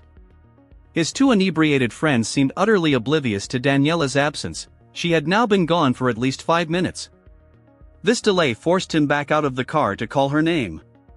Michael's voice boomed far louder than the driver's, making it seem impossible that Daniela hadn't heard him, but there was no reply. Though deeply reluctant to venture into the ominous thicket alone, the driver's sense of duty, as a friend and the most level-headed of the group, prevailed. Gripped by an inexplicable fear of going solo, he persuaded Michael to join him. Eddie remained in the car, far too drunk to be of any use. Armed with a flashlight from the glove compartment, the driver and Michael began pushing through the dense, tangled undergrowth, every rustle sounding like a dire omen. Their only possible path led straight away from the car, deeper into the unknown. Michael, still in high spirits, kept calling Daniela's name, laughing cheerfully. The driver understood why it seemed funny to Michael, but all he wanted was to ensure their friend was safe and get home as quickly as possible. Suddenly, cutting through the sounds of their footsteps, crunching leaves, and Michael's loud laughter, the driver heard something else, something deeply unsettling, very close by. He instantly shot out his arm, pressing it against Michael's chest to stop him. In the sudden silence, only a faint night breeze stirred the underbrush. "What was that?" Michael whispered, barely audible. The driver hissed, "Shoo," demanding complete silence. After a tense, breathless pause, Michael called Daniela's name again. The driver joined in, trying to convince himself it was just her playing a prank, sneaking up to scare them in the dark. After their shouts, the footsteps stopped once more, prompting them to push a little deeper into the mysterious thicket. That's when they unexpectedly emerged onto a narrow clearing. The driver knew little about farming or crops, but this spot seemed more like a narrow, man-made trail, perhaps just wide enough for two people to walk side by side.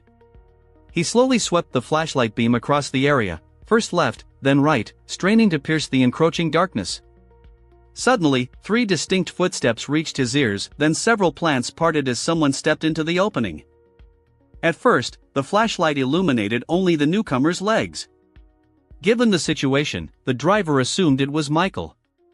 But as the light rose, he realized with horror that it wasn't Michael at all, it was a complete stranger he'd never seen before.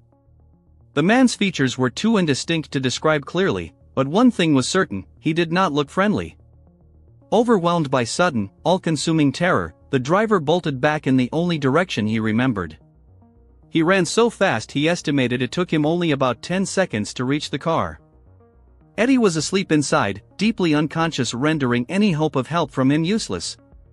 The driver began honking the horn desperately, trying to get Michael's attention and, deep down, hoping Daniela would hear it too. The sight of that stranger had shaken him to his core. He didn't know if the man owned the land or not, but his presence was undeniably menacing. He kept honking until finally, Michael burst from the underbrush, dragging Daniela behind him. She appeared unconscious. The driver rushed to help lift her into the car. That's when Michael pointed to a terrible wound on her forehead, as if she'd been struck by a heavy, sharp object. The shock and horror of the situation seemed to sober Michael quickly. He urgently told the driver to head straight to the nearest hospital, just 10 minutes away. The drive was filled with panic and desperate cries. The atmosphere inside the car was unbearably tense. They rushed Daniela to the emergency room for immediate treatment. Only at the hospital did Michael explain to the nurses, but notably not to the driver, that he'd seen the man dragging Daniela's lifeless, unconscious body before vanishing deeper into the brush upon spotting him. He hadn't mentioned it in the car, but now this horrifying revelation made chilling sense. The man they'd encountered in the thicket that night was the perpetrator of the attack. Daniela regained consciousness after her wound was stitched, but, tragically, she remembered nothing from the moment they arrived at the party until the terrifying blow to her head. Silent terror on the night road. According to the glowing green digits on the car's dashboard, it was 017. The driver, returning home after a night shift at the pharmacy, remembered that moment clearly. Driving on the highway at such a late hour carried special dangers. Poor lighting, sparse traffic, and frequent deer crossings created a high risk of sudden collisions, often too late to avoid if an animal appeared directly in the car's path. So the driver always kept a moderate speed, never exceeding 80 km per hour. As the road curved gently to the left, a distinct line of reflective lights appeared on the horizon. It soon became clear they were reflective strips on a row of traffic cones, with a faint blue light flickering in the distance. Ahead, the reflective material of a safety vest was visible. So puzzled was the driver by the scene that he didn't immediately realize he needed to brake. Only at the last second did he slam on the brakes, tires screeching, as the man in the vest began approaching the car. The man advanced with arms outstretched, waving them in what seemed like a signal not to move the vehicle. As he drew closer, the driver could make out what looked like a police uniform beneath the vest. The man tapped his index finger's knuckle on the driver's window, a clear demand to roll it down. When the window lowered, the driver got a better look at the man's face. He was black, about 6 feet tall, lean, with light stubble and an earring in his left ear, around 25 years old. He spoke in an unusually low, non-authoritative voice, which struck the driver as odd for an officer. "License and vehicle registration, please," he said. The driver froze for a moment, confused, wondering if he'd committed some violation, though he was certain he hadn't been speeding. The man fell silent too, glancing briefly to the left before meeting the driver's eyes again. "Sir, this is a sobriety checkpoint," he repeated in the same uncommanding tone. The driver asked why he needed to provide documents if he wasn't under suspicion. In response, the man stepped back and ordered him out of the car for testing. The driver immediately opened the door and stepped out. It was now obvious the supposed officer was significantly taller than him. From his vest pocket, the man pulled out a roll of tape and unspooled about 15 feet of it onto the ground. He instructed the driver to stand at the start, extend his arms, and walk a straight line. The driver performed the task easily, but the man stood uncomfortably close behind him the entire time. At the end of the tape, the driver got a clearer look at the flashing blue light. It wasn't coming from a police cruiser, but from an old, small sedan. He turned to the man and asked to see his badge. The man simply stared back with a completely blank expression.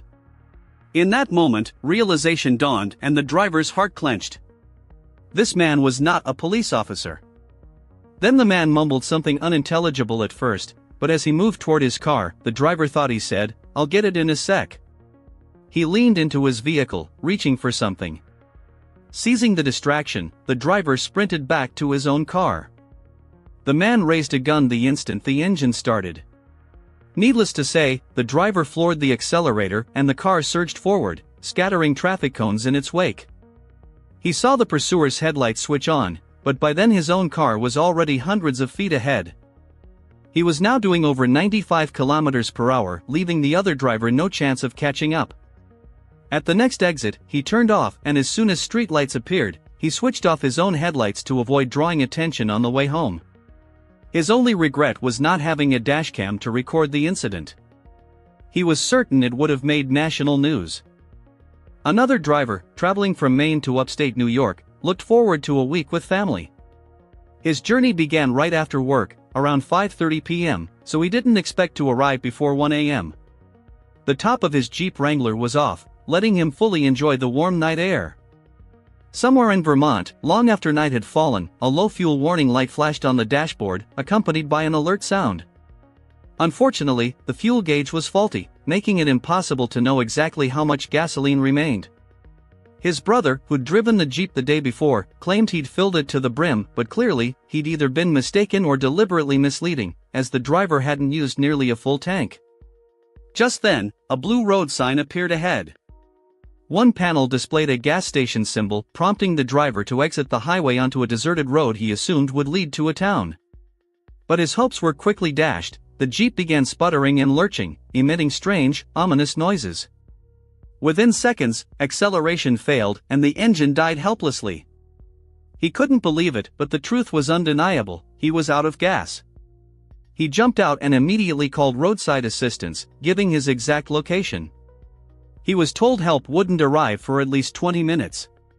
Grateful for the prompt response but frustrated by the seemingly endless wait, he spent about 15 minutes slowly circling his Jeep, checking his phone, texting friends about his predicament, and scrolling through social media.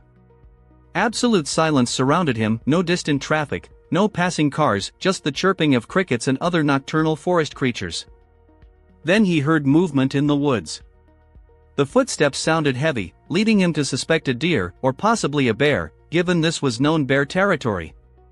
He walked toward the passenger side of the Jeep, where the forest was thickest and the sounds originated. He hoped to see a deer or some other harmless creature. Suddenly, two dull claps echoed, like someone clapping their hands. He crept closer to listen again. This time, 3 claps. He shouted into the woods, oddly hoping for a response, but the clapping didn't resume. He just stood there, waiting for something to happen, but only ringing silence answered him. He returned to his Jeep and waited. Soon, footsteps approached again, from the forest, straight toward him, then stopped abruptly. He peered out and saw a head peeking from behind a tree directly in front of him. It looked almost lifeless. The eyes were so devoid of expression he couldn't even tell if they were looking at him. He was so absorbed by these chilling details that he didn't even think to scream. He hurriedly rolled up both windows and switched off the headlights. But the Jeep offered no real sense of safety. The top was completely removed. Without headlights, he was swallowed by pitch blackness. He couldn't see an inch ahead, yet was surrounded by countless night sounds from the forest. He huddled under the dashboard, doors locked, but still felt utterly exposed to the outside world, praying he wouldn't hear sudden noises like footsteps. Yet a cold shiver shot down his spine when he heard someone yank the car door handle sharply. He desperately tried not to move or make a sound. He expected furious pounding on the glass, or at least a hand reaching through the open space where the top had been removed, trying to unlock the door. He felt so helpless it was beyond absurd.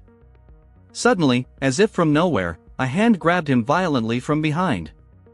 In that instant, he completely lost control of himself, letting out a piercing, almost animal-like cry.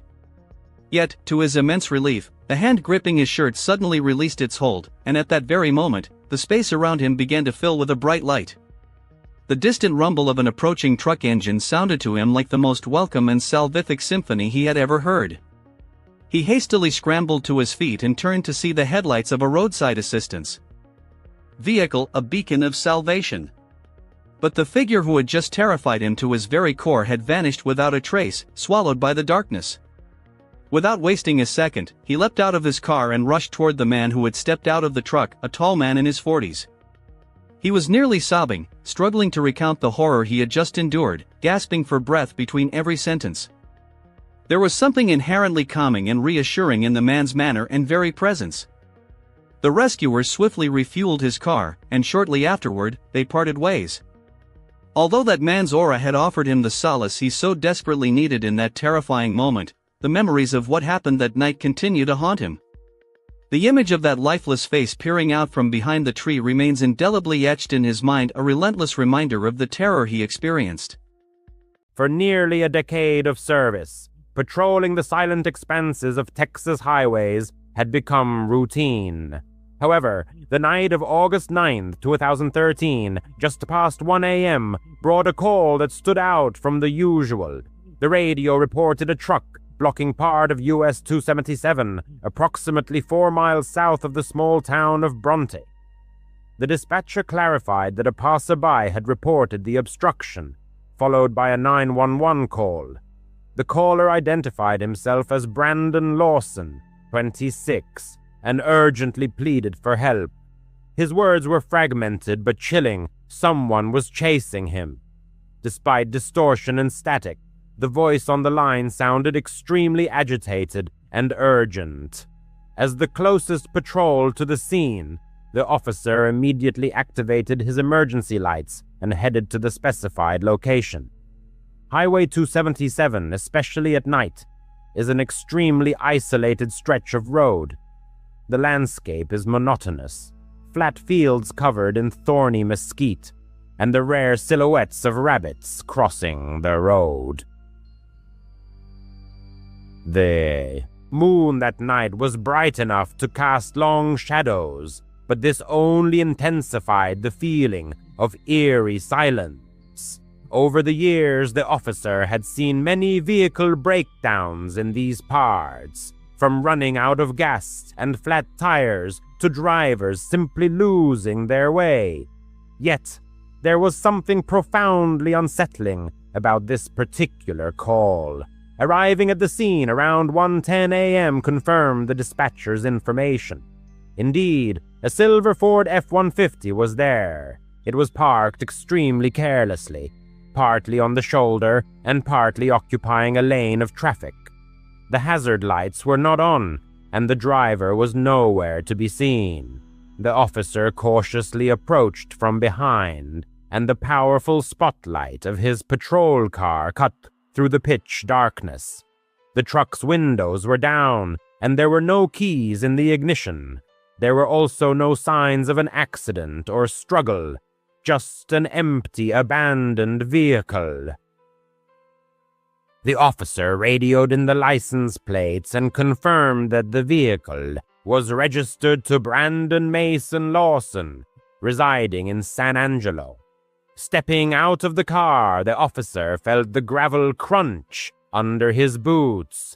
The air was heavy, still retaining the heat of the day, and the chirping of crickets was so deafening it seemed to drown out his own thoughts. The officer carefully scanned the area with his flashlight. The beam picked out patches of tall grass and thorny bushes stretching along the road, but nothing more.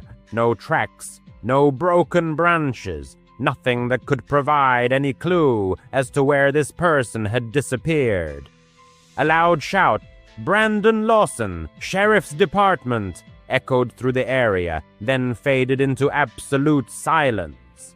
There was no response. The officer thoroughly inspected the truck. The fuel level was at 0, which matched Brandon's words in the 911 call.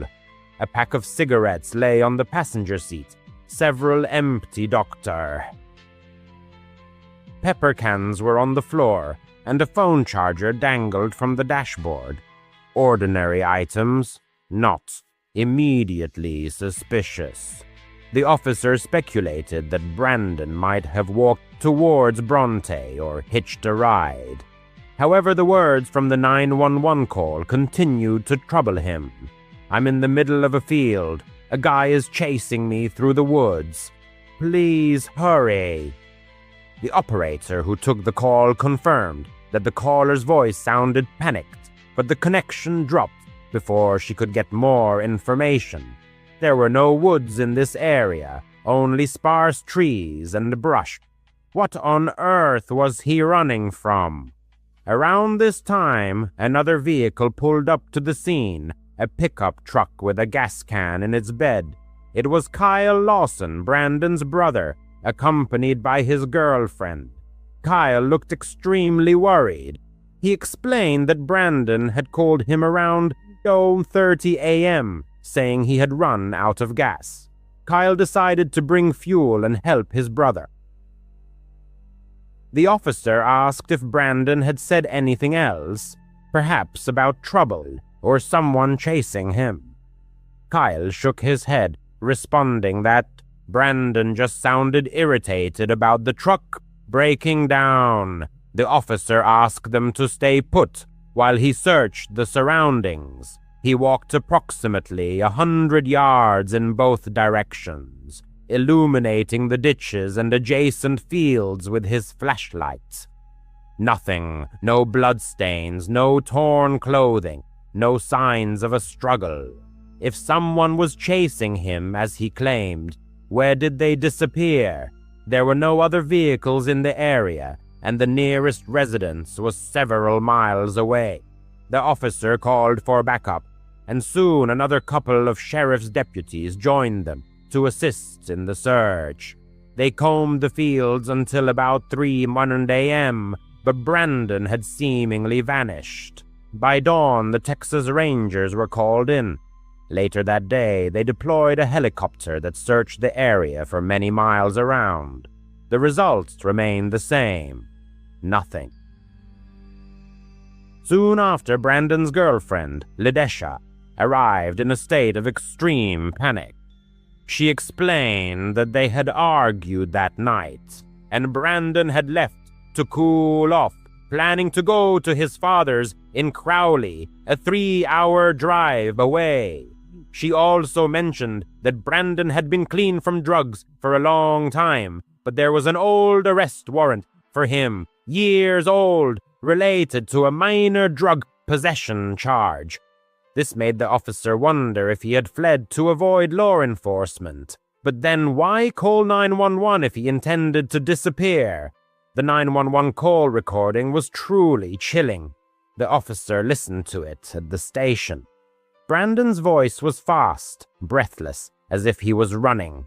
"There's one car here. I ran into him. A guy is chasing me." The operator tried to calm him, asking if he needed an ambulance, but he kept repeating that he needed the police. Then there was static, and the call disconnected. Law enforcement obtained his phone records. The last signal was detected near the truck, after which there was complete silence. His phone was either dead or turned off. Days seamlessly turned into weeks. Searches resumed with K9 units, volunteers, and even drones. The Rangers took over the case, classifying it as a cold case, an unsolved disappearance. Many theories circulated. Did he get lost in the brush and die of hypothermia? Did he stumble into something like a bad drug deal and get murdered? Or did he simply run away, abandoning his 4 children? None of these hypotheses formed a coherent picture. A father of 4 doesn't just vanish, not without a trace. Years passed, and then in 2022, a search expedition discovered clothing that appeared to belong to Brandon. A yellow shirt, camouflage shorts, white Nike sneakers. These items were found along with bones and a skull fragment. The DNA testing process was long and painstaking, but by 2024, it was definitively confirmed that the remains belonged to him. However, the cause of his death remained undetermined. The absence of bullet or stab wounds only deepened the mystery. How could his remains end up in the middle of the wilderness, just a few miles from his own truck? Even now, driving on Highway 277, the narrator experiences a strange sense of unease. What did Brandon see that fateful night? Who was chasing him? Or was he overcome by such intense fear, such madness, that he himself plunged into the impenetrable darkness and never returned? In his years of work, the narrator has seen many things, but Brandon Lawson's story remains with him, like a persistent echo. It feels as if the highway swallowed him whole, leaving behind only a multitude of unanswered questions. The narrator remembers working as a night guard at a warehouse on the outskirts of town. The pay was modest, but it was the only way to support his family.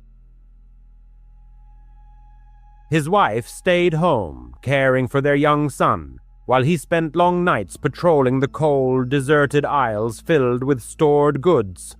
One night, his life irrevocably changed. He had just started his shift, and the clock showed around midnight. The warehouse was silent, broken only by the hum of the lights and the rare echo of his footsteps. He usually brought a thermos of tea and his old, barely functioning mobile phone. His son should have been sleeping peacefully at home, but around 1 a.m. his phone vibrated with an incoming call. The number was unfamiliar. Usually the narrator never answered such calls, but that night, for some reason, he picked up. A gruff voice said, "We have your child." At first, he thought it was someone's sick joke. His boy should have been safe, at home. But then he caught a faint cry in the background. It was his son's voice.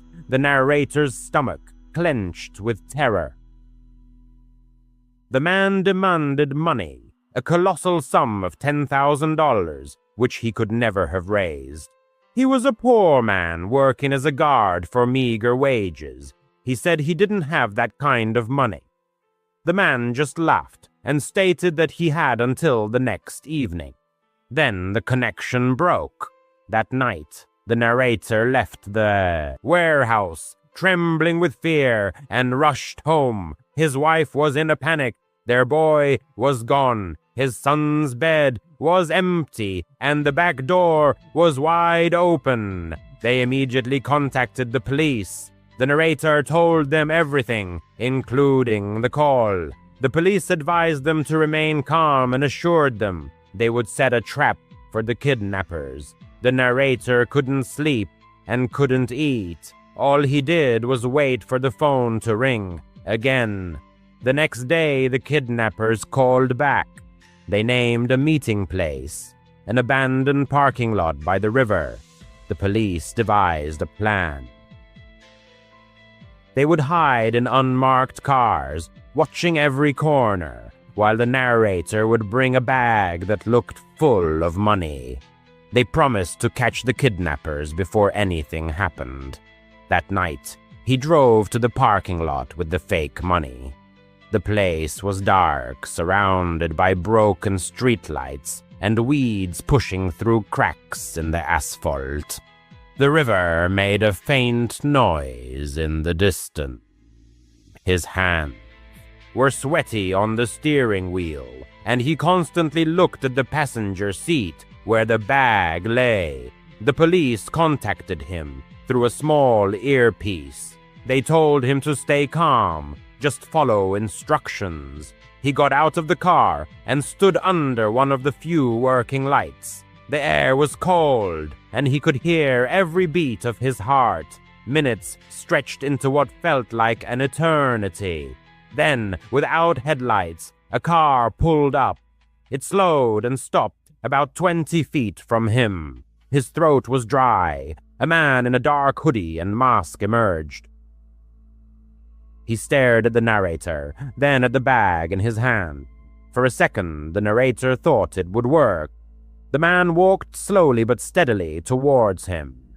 Then, suddenly, he froze. His head turned slightly, as if he saw something. The narrator realized what it was. He had spotted one of the officers hiding at the edge of the parking lot. The man rushed back to his car.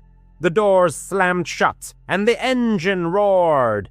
They sped away so fast that gravel flew into the air. Police cars chased after them, lights flashing, but the kidnappers knew the area better. The narrator stood there helplessly, clutching the useless bag.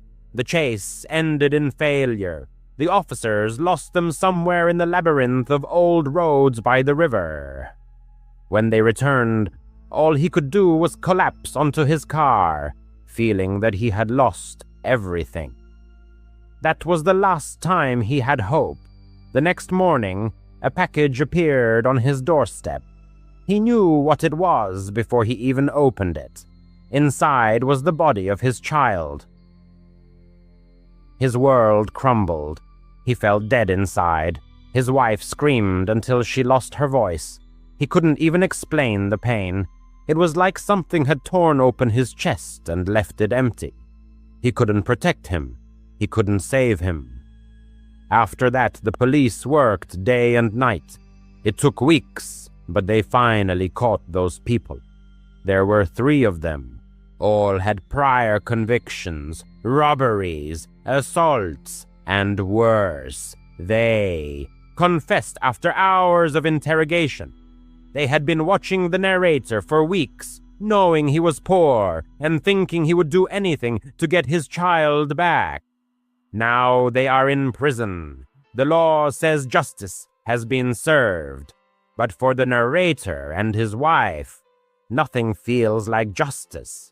They no longer have their boy. The man's heart still drops every time the phone rings during his new night shift, though he now works elsewhere. Passing dark corners, he invariably sees his face, hears his voice calling his name.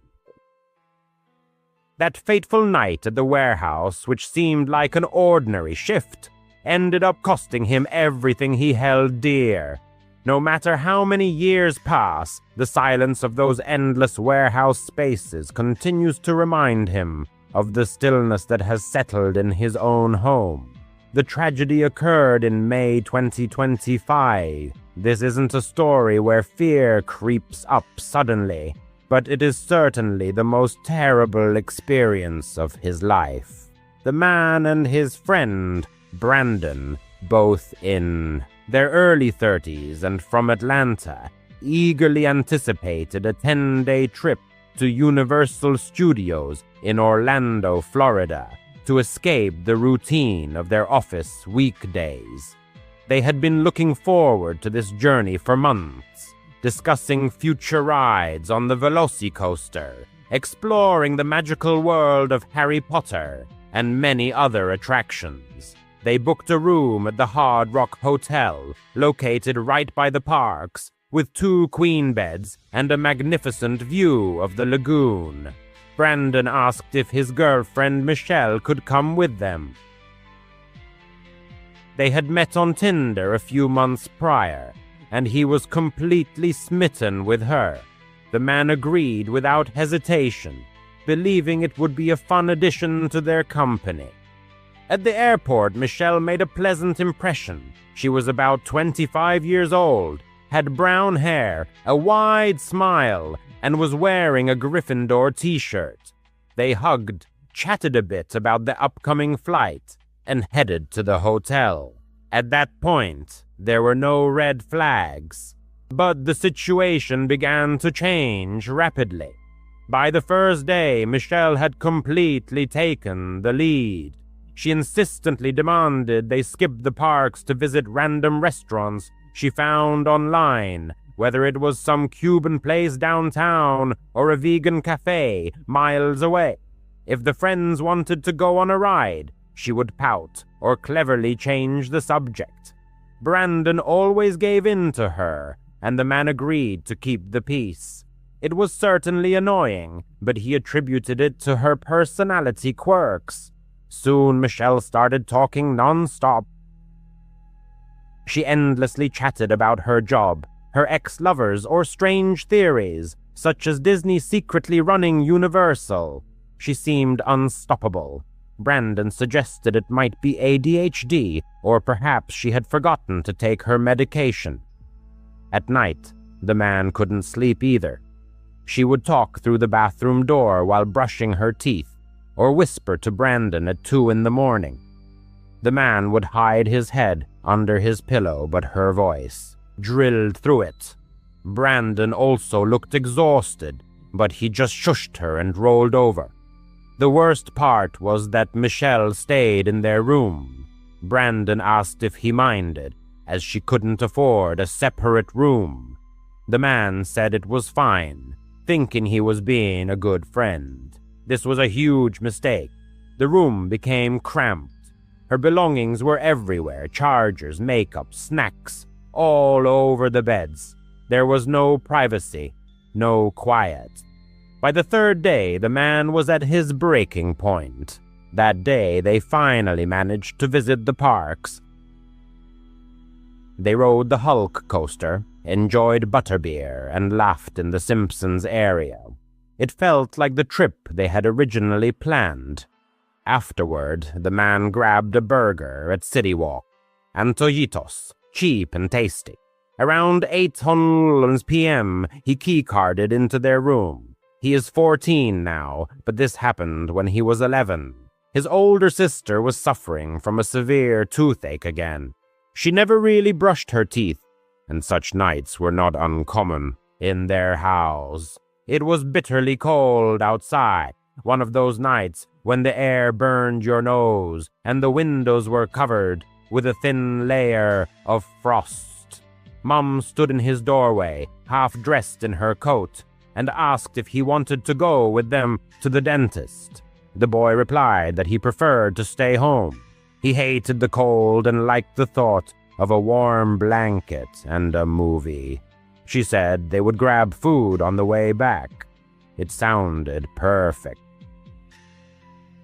They left, and a heavy silence settled in the apartment. The kind that comes after a door closes and the building seems to settle. 2 minutes later, his phone lit up, showing a call from an unknown number. He never answered such calls, so he just watched it ring until it stopped. The phone rang again. He ignored it again. The boy convinced himself it was probably a wrong number. Some delivery person trying to reach someone else, or a scammer. The second call died down, and he tried to forget about it. His nose was running, and he sneezed 3 times in a row. He made himself a cozy nest on his bed, blanket up to his chin, pillow neatly stacked. He called his friends, and they played games on their phones for a while. After that, he put on a movie and let the sound fill the room. The kind of sound that makes you feel safe, as if you're not alone. And then he heard it, breathing, not his own. A slow, steady sound behind him, as if someone was trying to breathe quietly, but too close to the wall. His stomach dropped. He paused the movie. The room became quiet. He could still hear it. He didn't look back. He just slid off his bed and crawled into his sister's bed across the room. He kept telling himself it was the heating, or the ventilation, or a pipe in the wall, old building, old noises. He stared at the doorway leading to the hallway, listening, but the sound never quite faded into the building's general hum. 20 minutes passed, and then the lights suddenly went out. When one speaks of fear of the dark, it means something more than just the absence of light. It's the feeling when anxiety constricts your chest. It seemed as if the very space of the room had shrunk, pressing down on his rib cage. He pulled the blanket over his head, trying to slow his breathing. He knew that their apartment sometimes had power outages, especially on cold nights when everyone turned on their electric heaters. He convinced himself that the lights would surely come back on. He commanded himself to remain still. He decided to count to 100 and then try to activate the flashlight on his mobile device. Around the count of 60, his resolve wavered slightly.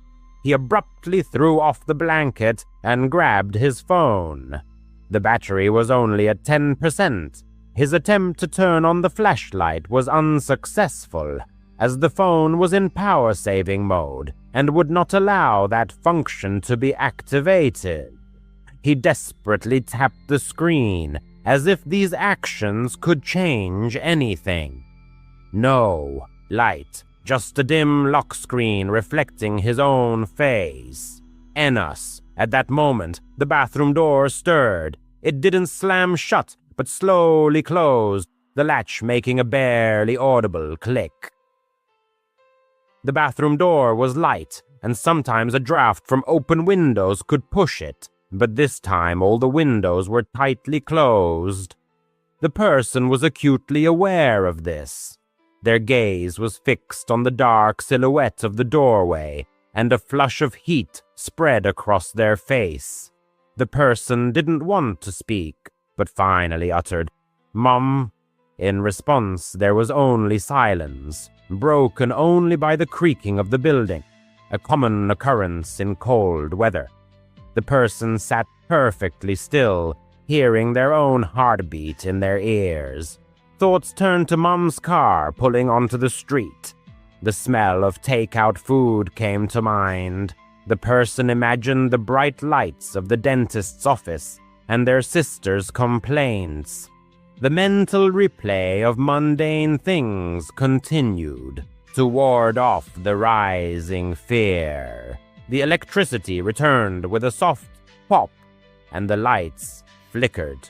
The heating fan started, the refrigerator hummed, and the apartment was once again filled with the sounds of life. The person exhaled, not realizing until that moment that they had been holding their breath. The person convinced themselves that the sound of breathing was the heating system. The person explained to themselves that the bathroom door's movement was due to an air pressure change caused by the power outage. They almost managed to believe it. Then the phone vibrated, the same unknown number again. It filled the entire screen so casually and indifferently, as if it didn't know that for the past half hour, its existence had consumed all thoughts. The person stared at it, not answering. They watched it ring until it stopped. Then, a call was made to Mom.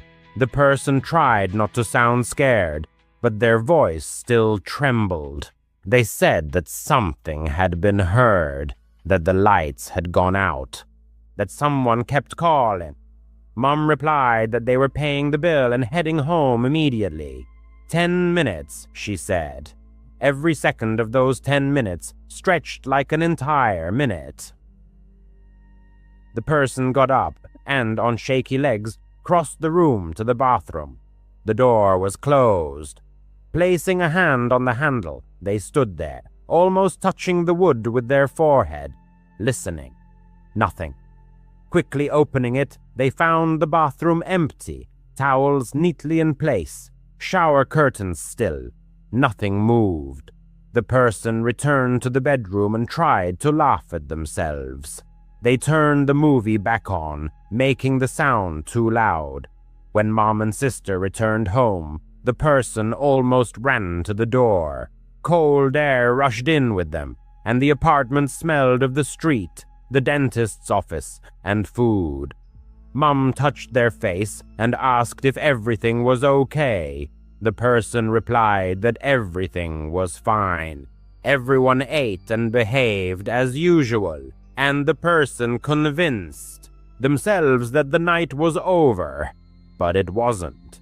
The next morning, the sister's phone rang as she was brushing her hair. An unknown number. She said hello as she always answered calls. There was a pause. Then she frowned and hung up. Strange, she murmured, adding that no one was there.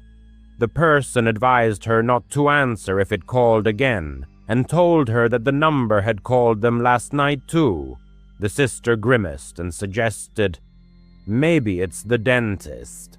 However, the dentist's number was saved in Mom's phone. That night, as everyone was getting ready for bed, Mom's phone rang. An unknown number. She looked at the person, and everything inside froze. She didn't answer. It rang and rang, then stopped. A minute later, it rang again. She ignored it. After it quieted, she tried to call back. The call didn't go through. She tried again. Nothing. She blocked it.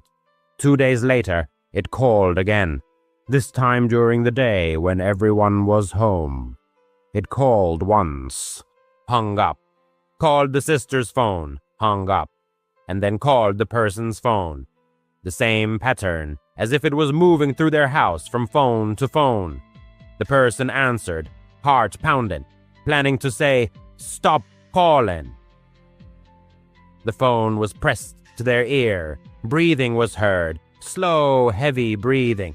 No words, no background noise, just that calm rhythm, like someone who had all the time in the world. The person listened for a second longer than they should have, then hung up.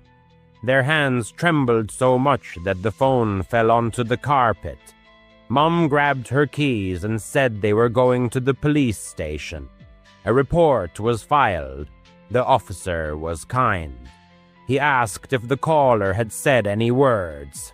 He inquired about the times of the calls. He asked if anyone knew who had gotten their numbers. He told them that unknown numbers could be spoofed or hidden, and sometimes it was difficult to trace if the caller was using certain apps. He advised them to block it, keep a log and call if the situation escalated. He didn't say it would stop. The silence was supposed to come. The calls, however, didn't stop for a whole week, continuing to ring at the most unpredictable moments. They invaded the peace of deep night, woke us at dawn, interrupted daytime meals. Sometimes there was absolute silence on the line, just the echo of an unseen presence. Other times only someone's breathing was heard, light and barely perceptible. Once, we clearly distinguished a faint cough, as if someone was trying to muffle the sound by covering the microphone. To avoid looking at the screen every time, we changed the ringtones, assigning this number a unique signal that immediately betrayed its ominous origin. We spent nights with the hallway light on, creating an illusion of safety. I moved my bed closer to the door, as if that could protect me from the invisible threat. Mom kept her keys and phone on her nightstand, ready for immediate action. Even my sister, who usually needed constant reminders, started brushing her teeth without prompting, as if she believed routine could ward off the approaching darkness. And then, as suddenly as it began, everything stopped. The calls ceased. A day passed, then two, then a whole week. Life, as if slowly awakening from a nightmare, gradually returned to its usual rhythm, leaving behind only a vague memory of the fear experienced. The sight instantly paralyzed me. The room was completely ransacked. A lamp lay broken, its shards scattered across the floor. My laptop, an $800 MacBook holding invaluable work photos, was savagely pried open on the bed, its screen shattered. A Gringotts goblin souvenir, meant for my niece, was crushed. Clothes from my suitcase were torn, stained with wine, and some items were cut with scissors. The mini fridge stood open, its contents spilled onto the floor. Drawers were emptied, their contents strewn about. It resembled a robbery, but far more brutal and senseless. The damage amounted to hundreds of dollars. "What happened here?" I exclaimed, my voice trembling with shock. Brandon sat on the bed, pale with shaking hands. Michelle, however, sat on the floor, calmly picking at her nails as if nothing had happened. "It's not my fault," she said without looking up. "This is your room. You paid for it, so you deal with it." At that moment, I completely lost my composure. All her demands, her endless talking, and now this. "You two need your own room," I roared, unable to contain my anger. "This is insane. My things are ruined, and I've had enough." Brandon tried to say something, but Michelle slowly stood up. Her eyes were cold, completely empty. She reached into her jeans and pulled out a knife. It wasn't a folding knife, but a large one, like from a kitchen set, with a black handle wrapped in electrical tape. My heart stopped. Where could she even get that in a theme park? The thought flashed through my mind. You can't kick me out, she said in a low voice, approaching me. After everything. She lunged forward, swinging the knife at my face. I felt the blade whiz inches from my cheek. Pure instinct kicked in instantly. I dodged, tripped over the doorframe, and slammed the door right in front of her. The door hit her in the chest, knocking her down. The knife clattered to the floor. She cursed, reaching for it, but I had already darted out of the room and was running without looking back. I flew down the stairs to the lobby. The front desk clerk, Raj, stood behind the counter. "Call the police!" I gasped, spilling out the whole story, the knife, the trashed room, her attack. He immediately pressed the panic button. Security arrived very quickly, and then, in less than 10 minutes, the Orange County Sheriff's Office appeared. They arrested Michelle, handcuffing her while she screamed that I had ruined her life. Brandon was distraught, apologizing and offering his credit card to cover the damages. The hotel compensated my stay and moved me to a new room. That night, I locked the door tightly, flinching at every sound. Michelle was charged with assault with a deadly weapon. However, here's the catch. She was released 2 days later. Some judge let her out on $5,000 bail for reasons I will never understand. I cut my trip short, flew home to Atlanta, and blocked Brandon for a while. I needed my space. Then the situation worsened. Brandon called me a few days later from a blocked number, his voice trembling. Michelle had come for him too. The same knife, the same crazy look in his apartment parking lot in Tampa. She cut his arm, requiring 6 stitches, but he managed to fight her off and called the police. The charge is mounted: attempted murder, violation of a restraining order. She is now in jail, awaiting trial. The worst part is that Brandon isn't going to leave her. He claims he's afraid she'll come after him, or his family if he does. She's not always like this, he keeps repeating, as if that changes anything. I called him a coward and cut off all contact with him permanently. He is now my ex-friend. This trip was supposed to be filled with roller coasters and magic wands. Instead, it showed me how quickly things can go wrong. 1 minute you're laughing about butter beer, the next you're dodging a knife in a hotel room. If you meet someone online, do a deep dive into who they are, because some people hide monsters within them. And I learned that the hard way. I still double-check my locks at night. I never imagined grief could drive a person so deep into the woods. However, after my mother's passing, it was vital for me to get away. My name is Forrest. I am 32, and I work as a mechanic in a small town in upstate New York. My mom was only 58. She always had a smile despite her heart problems. She swallowed beta blockers like candy to keep her blood pressure in check. But one night, she took too many.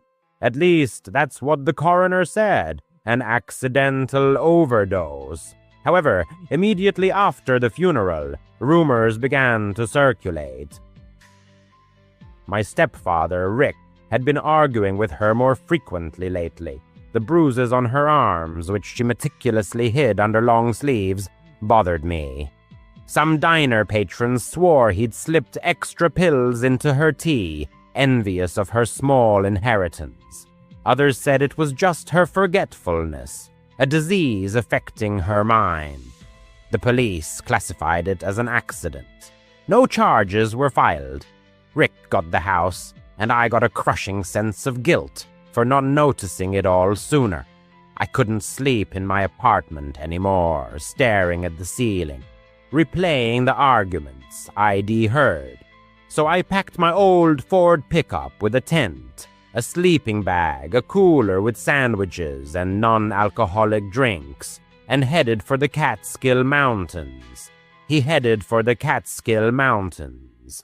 The drive there took about 3 hours, winding through pine groves, where the air was infused with the sense of damp earth and untamed freedom. He chose a secluded spot, far from busy routes, the Black Bear campsite, but ventured deep into the woods, avoiding the proximity of families with their RVs and children's chatter. It was just him, the flickering campfire, and the silent stars. In his mind, he held out hope that 3 nights spent in complete solitude would help clear the fog that enveloped his mind. There was no cell service there, and that was the whole point of his trip. He arrived late on a Friday evening in October. The leaves had already turned yellow, crunching under his boots with every step. Quickly setting up camp, he pitched his tent by a creek that gurgled as if whispering ancient secrets. The campfire flared to life from dry branches and a lighter pulled from his pocket. After cooking a hamburger, he opened a can of Bud Light and sat watching the sun slowly dip below the horizon. The air quickly grew cold, a piercing chill that seeped into his bones, raising goosebumps on his skin. At that moment, he remembered his mother's laugh, her playful scolding about him never settling down. Then Rick's voice echoed in his mind, shouting about money a week before her death. "She doesn't need that old fool," Rick would have said. He brushed away these thoughts, convincing himself that this trip was for her, for both of them. Night fell, a heavy, inky black blanket. There was no moon visible that night, only the campfire's light casting strange, flickering shadows on the tree trunks. Around 10 p.m. he crawled into his sleeping bag, but sleep never came. The creek's whisper began to sound ominous, like distant, arguing voices. The wind rustled through the branches, making them creak like old floorboards underfoot. He lay with wide-open eyes, his heart pounding from the excess caffeine from his last soda. That's when he heard it, a soft crunch, like a branch breaking under someone's foot about 20 yards away. A deer, he thought, as there were many here. But then another crunch, closer this time. He sat up, flashlight in hand, aiming the beam into the pitch blackness. Nothing but tree trunks and swaying ferns. He tried to laugh off the fear, rolled over, closed his eyes. A few minutes later, another rustle, clearer this time, as if something was deliberately pushing aside fallen leaves. His pulse quickened. He grabbed the flashlight again and turned it on. The beam of light cut through the darkness, falling on a mighty oak about 15 feet from his tent. And there, peeking from behind the trunk, were eyes. 2 crimson points, glowing like embers in a dying fire. These were not animal eyes, too high, too still. They stared directly at him, unblinking through the mesh window of the tent. He froze, his breath caught in his throat. "Who's there?" His voice came out softly, swallowed by the forest's depth. There was no answer, only those eyes continued to hold him in their steady gaze. Then, slowly, like an embodiment of sin, a hand rose from the shadows, pale with thin, crooked fingers that seemed to beckon. "Come here," it silently said. "Join me." The air around him grew thick. Cold sweat beaded on his neck. His mind frantically searched for an explanation. A bear. No, bear's eyes don't glow red. A poacher. But that hand, it was unnatural. Too long, joints bending wrong, like bones under loose skin. He shot up, heart hammering like a jackhammer, zipped up the tent flap, fumbled for his boots. Those eyes didn't move, just watched patiently. The hand waved again, gently, as if calling a lost child home. His mother's face flashed in his mind, her pale cheeks in the coffin, Rick smirking at the wake. Was it him waiting for him here? No, that was crazy. But the eyes burned brighter, drawing him in, causing a pulling sensation in his stomach, like a hunger that couldn't be ignored. He didn't hesitate. Grabbing his keys, he burst out of the tent into the cold night. Branches slapped his face as he ran, the flashlight beam bouncing erratically. The creek splashed under his boots, mud sucking at his heels. Behind him, a low chuckle, or was it the wind? He didn't look back. The ranger station was a mile down the trail marked on his map. His legs burned, his lungs burned. He pushed through thorns that tore at his jeans. Every shadow hid those eyes. Every tree hid that hand. "Help!" he yelled, but only an echo answered. Finally, the station lights appeared. Yellow bulbs on the log cabin glowed like a beacon from hell. He pounded on the door at 1 a.m., gasping for breath. Ranger Neil, a stout man in his 50s with a broom-like mustache, answered, awakened. "Bear get into your camp," he grumbled, but he spilled everything. The eyes, the hand, his dead mom, the doubts. Neil radioed another ranger, poured him coffee that tasted like tar. Probably a hiker with a red LED, headlamp playing a trick, he said, but his eyes said he wasn't sure. They waited until dawn, him shivering under a wool blanket. The sun rose, gray and weak, through the clouds. They walked back, him, Neil, and his buddy Tom, a shotgun slung over Tom's shoulder just in case. The trail seemed shorter in daylight, but his stomach churned with anxiety. They reached his spot. The tent sagged, the fire pit cold ashes, no tracks but his own, and a deer's print in the mud. No eyes, no hands. Neil walked around, found his hamburger wrapper fluttering in the wind. "See anything?" Tom asked. He shook his head, examining the oak. Only bark and moss. They decided he had scared himself. Grief plays tricks. "It happens out here," Neil said, patting his shoulder. "Go home, son. Get some rest." He packed up quickly, hands trembling as he folded his sleeping bag, drove away, radio blaring classic rock to drown out the silence.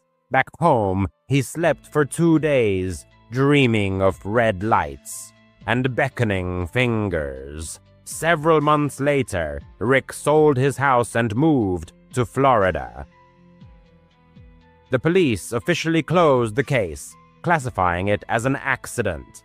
However, last week, late in the evening, as he was alone fixing a carburetor in his workshop under the hum of fluorescent lights, he saw them again.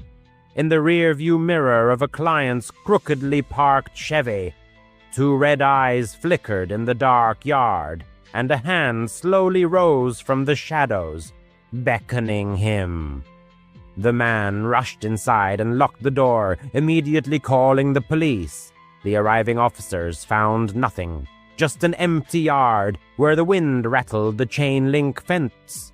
But he was sure it was there, waiting for answers, or perhaps wanting him to join her.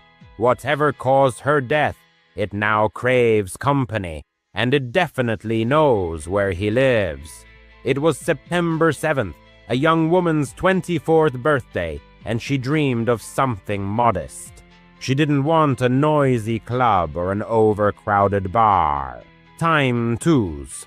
Her only wish was to have a quiet, secluded celebration in a place where she could fully relax with her closest friends. Online, she found a beautiful Airbnb house. It was a 2-story building located on the outskirts of the city, with a spacious backyard, perfect for hanging fairy lights, setting up a fire pit, and creating a cozy gathering area. She booked this house for the weekend. Moreover, she even paid extra for catering services to completely free herself from the hassle of preparing food and drinks.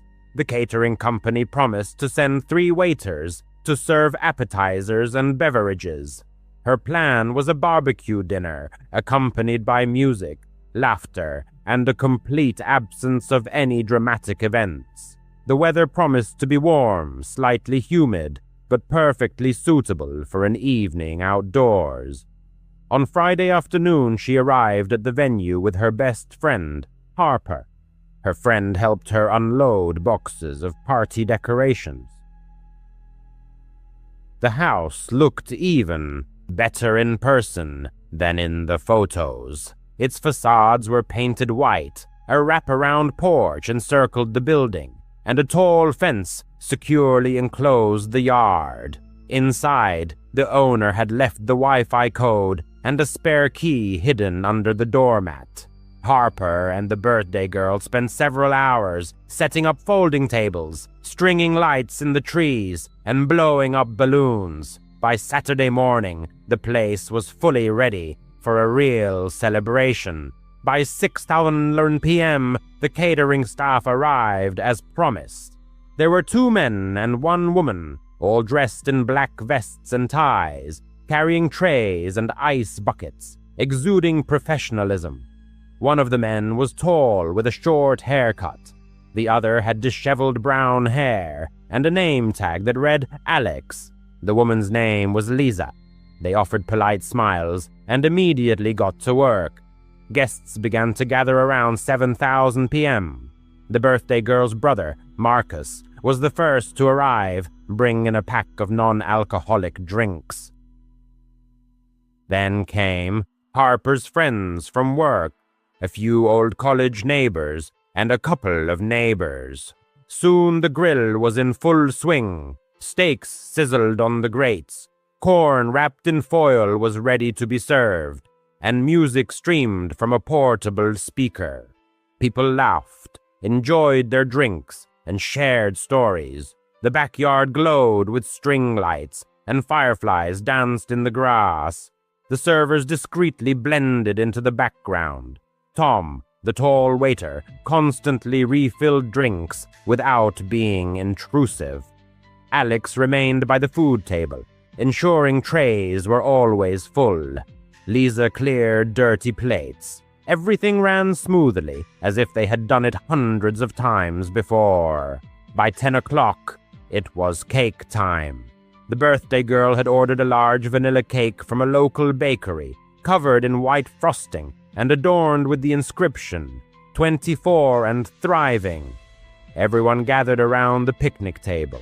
Marcus lit the sparklers. All the guests sang in unison, and the birthday girl blew out the candles in one breath, wishing for a promotion at work. People clapped and eagerly dug into their slices. It was at this moment that she noticed Alex. He wasn't holding a tray. Instead, she saw him by the chair where the gifts were stacked. He unzipped her new leather purse and extracted a small item. Then he reached for a box that held a silver necklace. "Hey man, what are you doing?" her cousin Jake loudly exclaimed, catching him red-handed. Everyone turned to look. Alex froze, his hand halfway to the box. His face remained impassive, showing neither guilt nor fear. "What?" he uttered in a lifeless voice. "You're stealing," Jake said, moving closer. "Put it back." Silence fell over the yard. People stopped eating, their eyes fixed on Alex. Then Alex reached into his vest pocket. He pulled out a switchblade and flicked it open, the blade glinting under the string lights. Gasps filled the air. Harper grabbed the birthday girl's hand. "Back off," Alex said, calmly pointing the knife at Jake. "Nobody move. Call the police, and you'll regret it." He slowly retreated toward the gate. Chairs scraped across the ground as he slipped into the dark side yard. Chaos ensued. Marcus yelled for everyone to stick together. Harper called 911 and reported what had happened. People whispered, fearing he might return. Jake checked the gifts. Some money and a charger were missing, but the necklace was still there. 10 minutes later, 2 police cars arrived. Officers took statements under the light of the porch lantern. The birthday girl told them about the catering company she had booked. Quick Serve Events. They verified the name and took notes. Another officer searched the yard with a flashlight, but Alex was long gone. They advised them to lock up and stay inside. The party had to end early. People left in groups. The birthday girl stayed with Harper in the house, too nervous to sleep. Every creak in the old house made her jump. Ring. Around 2 in the morning, the phone suddenly vibrated, breaking the silence. Police officers seemed to have returned to the front door. "We found him," one of them said, his words echoing in the air. The officers escorted everyone to a downstairs bathroom. The narrator's heart sank, sensing something was terribly wrong. Inside, leaning against the cold wall, was a semi-conscious man in a waiter's vest. His shirt was torn, his skin unnaturally pale, and his chin was stained with vomit. Needles and a syringe kit lay on the countertop, indicating recent medical procedures. Paramedics were already assisting him. In a weak voice, the man mumbled, "They claimed to be guests. 2 men. They offered me a drink before my shift. My throat burned terribly. I woke up here with no clothes, no knife. They said they would handle the party themselves." The officers exchanged significant glances. One of them reported that the contents of the syringe tested positive for powerful sedatives. The bitter truth hit everyone with incredible force. The man in the bathroom was the real Alex, the genuine waiter. The 2 individuals previously thought to be Tom and Alex were merely imposters. They had cunningly drugged the true employee, taken his uniform, and infiltrated the party unnoticed. Lisa, however, was indeed who she claimed to be. She had genuinely left the event early due to a headache, but these 2 men skillfully played their roles throughout the night. They deftly poured drinks and served food, all the while harboring a sinister plan for robbery. By dawn, everyone had packed up and left the Airbnb. The owner promised a refund for the rental, but peaceful sleep never returned with the same ease. The narrator's thoughts constantly drifted back to the knife, to how calmly and coolly it had been aimed at Jake. The police classified the incident as attempted robbery, but to the narrator, it felt far more sinister and ominous. A month had passed since that day. She was still 24, but birthdays now felt tainted, overshadowed. She couldn't stop replaying the events of that night in her mind, reliving each moment. In her imagination, images of those men arose, smiling as they served food, subtly observing everyone present, and sometimes a disturbing question surfaced. Was stealing money truly their only objective? Or were they plotting something far worse, something that never came to pass because Jake spoke up in time? At one point, the narrator worked at a Pizza Hut, located in one of Tucson's less affluent neighborhoods. This area was notoriously known for its dilapidated apartment buildings, numerous trailer parks, and duplexes that seemed long past their prime. Most customers were typically not generous tippers, and many appeared to be struggling with drug addiction or living on government assistance. This job was certainly neither the safest nor the most pleasant, but it allowed her to make ends, meet and pay her bills. One evening, an order came in for a large meat lover's pizza with extra sausage. The delivery was assigned to another driver. However, even before that driver could return to the store, the customer was already calling the pizzeria, claiming the pizza was so spicy it was inedible, and demanding an immediate replacement.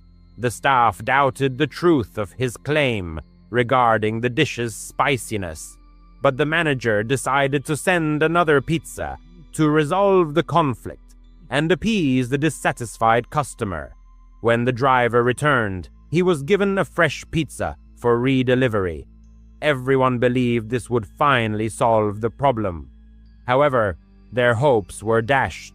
The man called again, not once, but twice more over the next few hours. Each time he repeated the same complaint. The pizza was too spicy and he couldn't eat it. The staff continued to send replacements and retrieve the old pizzas, ostensibly for quality checks, though in reality, they simply threw them into the dumpster. The pizzeria believed the customer was trying to scam them for free food and hoped he would eventually stop calling. By 11,000 callers p.m., an hour before closing, he called once more, demanding another pizza. By this point, the manager's patience had worn thin. He politely but firmly explained that they could do no more. If the man came to the store the next day, he would receive a refund. Everyone assumed the incident would be over. The narrator wasn't closing the store that night, so she was at the register, counting the day's earnings. Just then, a beat-up truck screeched to a halt in the parking lot, stopping right at the front door. A heavy, unkempt man emerged from the cab, carrying a pizza box. He came inside, placed the box on the counter, and declared he was there for a refund. The narrator called for the manager. While waiting for the manager to arrive, the narrator watched as the man opened the box and began to mumble.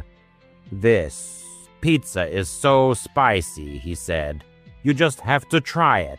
Someone's putting pepper in the sauce or something." The narrator, trying to avoid conflict, told him she believed him and stepped aside. The manager approached to process the refund, but the man became even more agitated. He pushed the pizza toward the manager, insistently repeating, "You have to try this. You just have to believe me." He poked his finger into the pizza, turning it into a shapeless mess. The manager calmly explained that he didn't need to try it and asked the man to leave the premises. Finally, the man took his pizza and quickly rushed back to his truck. By this time, all the store employees had gathered near the entrance, the waitress, the cook, and other drivers. One of these drivers was the person the narrator had a secret crush on. When the man drove away, the narrator tried to lighten the tense atmosphere with a joke. "Hey, Kevin, want to try my pizza?" Everyone laughed, but the laughter didn't last long. The truck suddenly screeched to a halt, then accelerated back into the parking lot. The man burst inside again, this time enraged. He yelled at Kevin, "You think this is funny? You're laughing at me." Kevin froze as if struck by lightning. The man climbed onto the counter, shouting that he would teach him a lesson.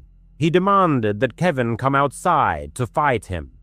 Kevin was only 22, slender, and clearly frightened. This man was much older, larger, and far more unpredictable. The manager managed to calm him enough to push him outside and quickly lock the door. For a moment, it seemed that it was all over. Then a rumble sounded, and the massive truck reappeared, but this time its maneuvers around the building took on a sinister tone. A gun now protruded menacingly from the driver's window, pointed directly at them. Instantly, everyone present dropped to the floor, gripped by panic. The waitress couldn't hold back her sobs, and their manager, trembling all over, blindly fumbled for the phone to dial 911. Each time anyone dared to raise their head for a quick glance, they saw the truck continuing its terrifying circular drive. Eventually, the vehicle stopped and parked neatly next to a driver's car, seemingly waiting, clearly hoping that one of the employees would come out for a delivery. They remained hidden, barely moving, until, after approximately 15 minutes, their pursuer finally drove away. The police arrived almost an hour after the incident. By that time, one of the employees had already hastily left the scene, consumed by fear that the aggressor might return if he stayed. The next day, the man continued to call the establishment. He furiously yelled into the phone, claiming that they had attacked him and even thrown pepper in his eyes. Fortunately, because they had his phone number and address recorded, law enforcement was able to promptly track down the assailant. The police arrested him, and he was never seen again after that. Following this incident, his name was permanently placed on the Do Not Deliver blacklist. Annus. That night, even more toys flew over the fence, with greater force than before. One struck their sliding glass door with a resounding crash. In response, he and Laura installed additional lights in the backyard and ensured all gates were securely locked. He traveled extensively for work as a sales representative for a tech company, which meant Laura often spent nights alone at home. She began double-checking the locks before bed. "I don't like that guy," she confessed. "He gives me a bad feeling." Then came the night that changed everything. It was a Tuesday in July, hot and humid. He was at a conference in Austin, about 2 hours away, staying in a hotel. Laura texted him goodnight around 11, mentioning she was watching Netflix and would soon go to sleep. He drifted off early. His phone rang at 2:17 a.m. It was Laura hissing hysterically. "Someone's at the door. They're banging really hard." His heart seized. He sat up, grabbed his laptop to check the app. Time twos. Lock yourself in the bedroom and call 911 if it gets worse. Through the app, he saw Mike on their porch, illuminated by the motion sensor. He was pounding on the door with his fist so loudly that the echo resonated through the neighborhood. "Open up!" Mike yelled. "I know you're in there. Give me my kids' toys." Laura was terrified. She said he sounded drunk or enraged. Then he started kicking the door. The door frame visibly shook on the camera feed. "He's trying to break in," she whispered. He called the police from his hotel room, giving them their address and describing what he was witnessing live. "My wife is alone and the neighbors are attacking the door. Please hurry." The dispatcher confirmed that patrols were already en route. He muttered something to himself and left. That same night, as if foreshadowing future upheaval, children's toys once again flew over the fence, this time with unprecedented force and frequency. One of them crashed with a deafening crack into the sliding glass door leading to the patio. In response, the narrator and Laura immediately installed additional lighting in the backyard and thoroughly checked the security of all gates, aiming to bolster their safety measures. Due to his profession, the narrator traveled extensively as a sales representative for a large tech company. This meant Laura often spent nights alone at home. During these times, Laura became particularly meticulous about checking all locks and bolts before going to bed. She didn't hide her apprehension, saying, "I really don't like that man. He gives me a very bad feeling." Then came the night that became a turning point. forever altering the usual course of events. It was a Tuesday in the middle of July, with the air thick, hot, and humid, foreshadowing a storm. The narrator was at a hotel in Austin at the time, attending a work conference, about a 2-hour drive from home. Around 11 o'clock that evening, Laura sent him a good-night message mentioning she was watching Netflix and planning to go to bed soon. The narrator, tired from his work, fell asleep quite early. At 2:17 a.m., the narrator's phone rang piercingly. Laura's number flashed on the screen, and she hysterically whispered into the receiver, "Someone is at the door. They're pounding very hard." The narrator's heart tightened with alarm. He instantly sat up, grabbed his laptop to check the security system app. He quickly gave instructions. "Lock yourself in the bedroom immediately and call 911 if the situation worsens." Through the mobile application connected to their home surveillance system, the narrator clearly saw Mike standing on their porch. The neighbor's figure was brightly illuminated by the activated motion sensor. Mike furiously pounded on the front door with his fist, creating such loud thuds that their echo reverberated throughout the neighborhood. His voice, full of rage, pierced the night's silence. "Open up! I know you're in there! Give me my kids' toys!" Laura, inside, was gripped by genuine terror. She conveyed that Mike's voice sounded either drunk or filled with furious malice. Soon, Mike escalated from punching to furious kicks, shaking the door. The camera recording clearly showed the doorframe trembling from the impacts. Laura, full of panic, whispered, "He's trying to break in." The narrator immediately called the police from his hotel room, providing his exact home address and detailing the unfolding events he was watching live.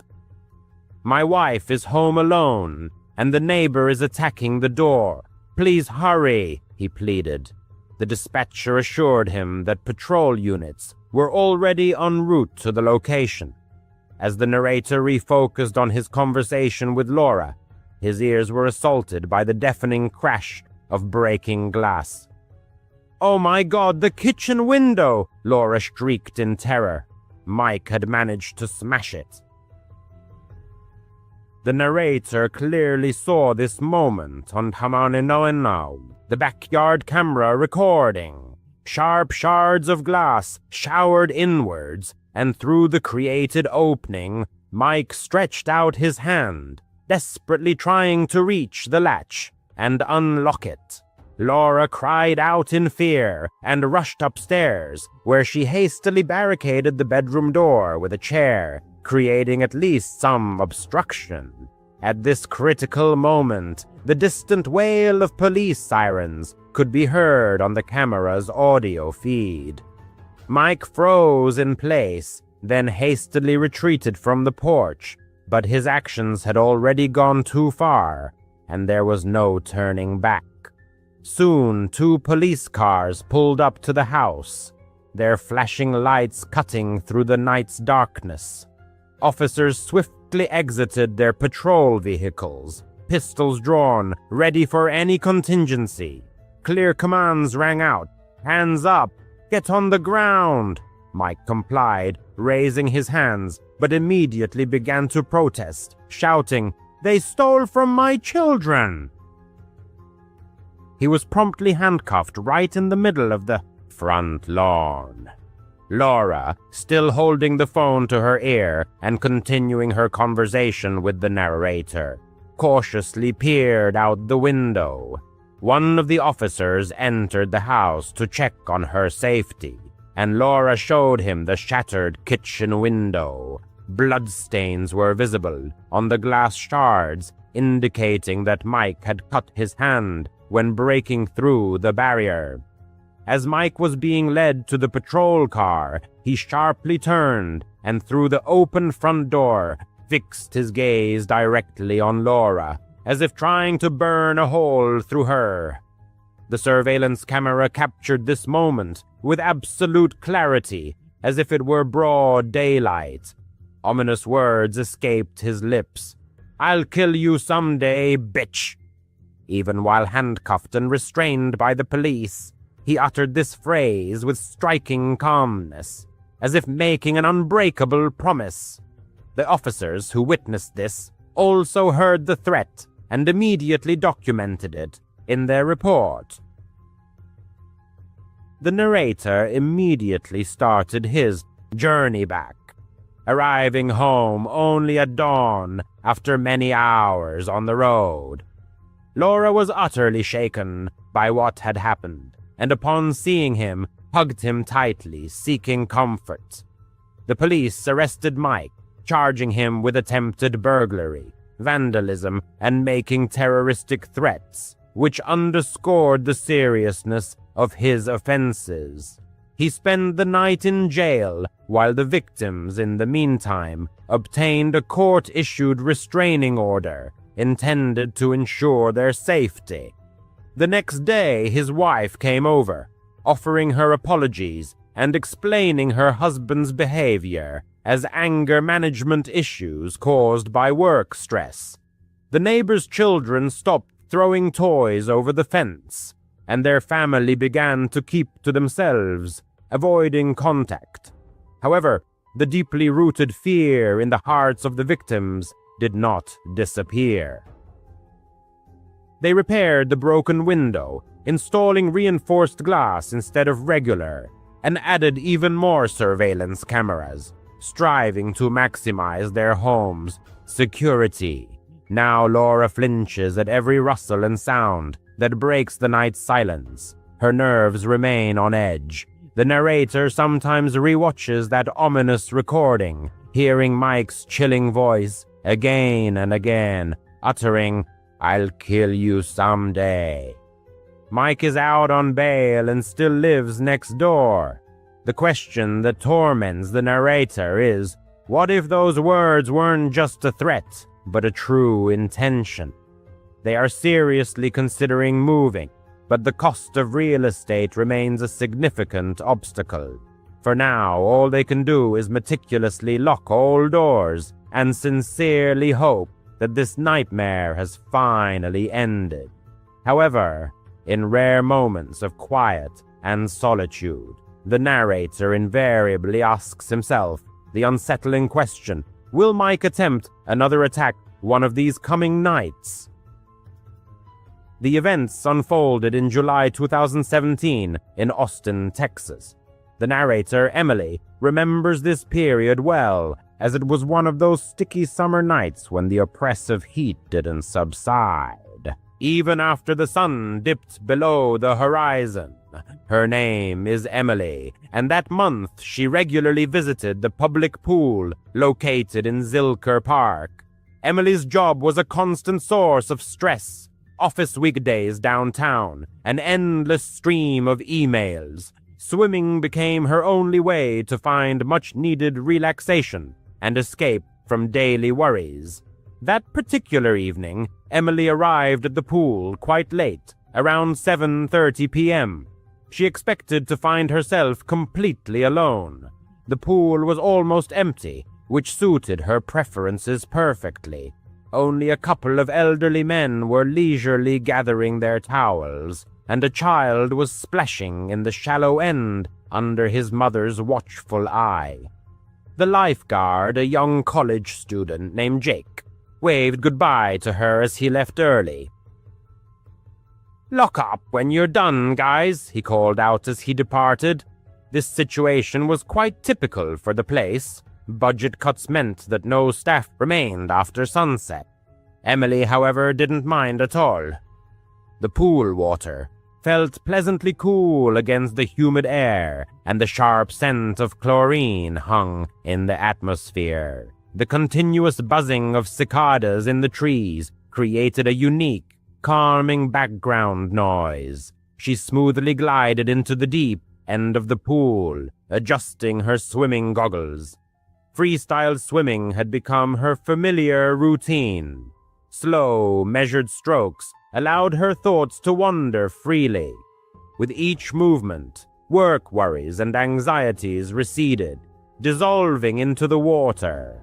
The sun was already sinking low on the horizon, painting the sky in rich orange hues and stretching long shadows across the wet pool deck. The chain-link fence surrounding the pool rattled slightly in the gusts of wind, but Emily paid it no mind.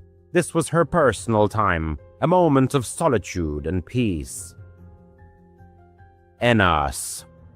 As Mike was led to the patrol car, he abruptly turned and fixed his gaze through the open front door directly on Laura, as if trying to burn a hole through her. The surveillance camera captured the moment with absolute clarity, as if it were broad daylight. Ominous words escaped his lips. "I'm going to kill you someday, you bitch!" Even while handcuffed and restrained by the police, he uttered this phrase with striking calm, as though making an unbreakable promise. The officers who witnessed it also heard the threat and immediately documented it in their report. The narrator immediately turned back, arriving home only at dawn after many hours on the road. Laura was utterly shaken by what had happened, and upon seeing him, she embraced him tightly, seeking comfort. The police arrested Mike, charging him with attempted breaking and entering, vandalism, and making terroristic threats, which underscored the seriousness of his offenses. He spent the night in jail while the victims obtained a restraining order to ensure their safety. The next day, his wife came, offering her apologies and explaining her husband's behavior as anger management issues caused by work-related stress. The neighbors' children stopped throwing toys over the fence, and their family became reclusive, avoiding contact. However, the deep-seated fear in the victims' hearts never disappeared. They repaired the broken window, replacing it with reinforced glass, and added even more surveillance cameras, striving to maximize their home's security.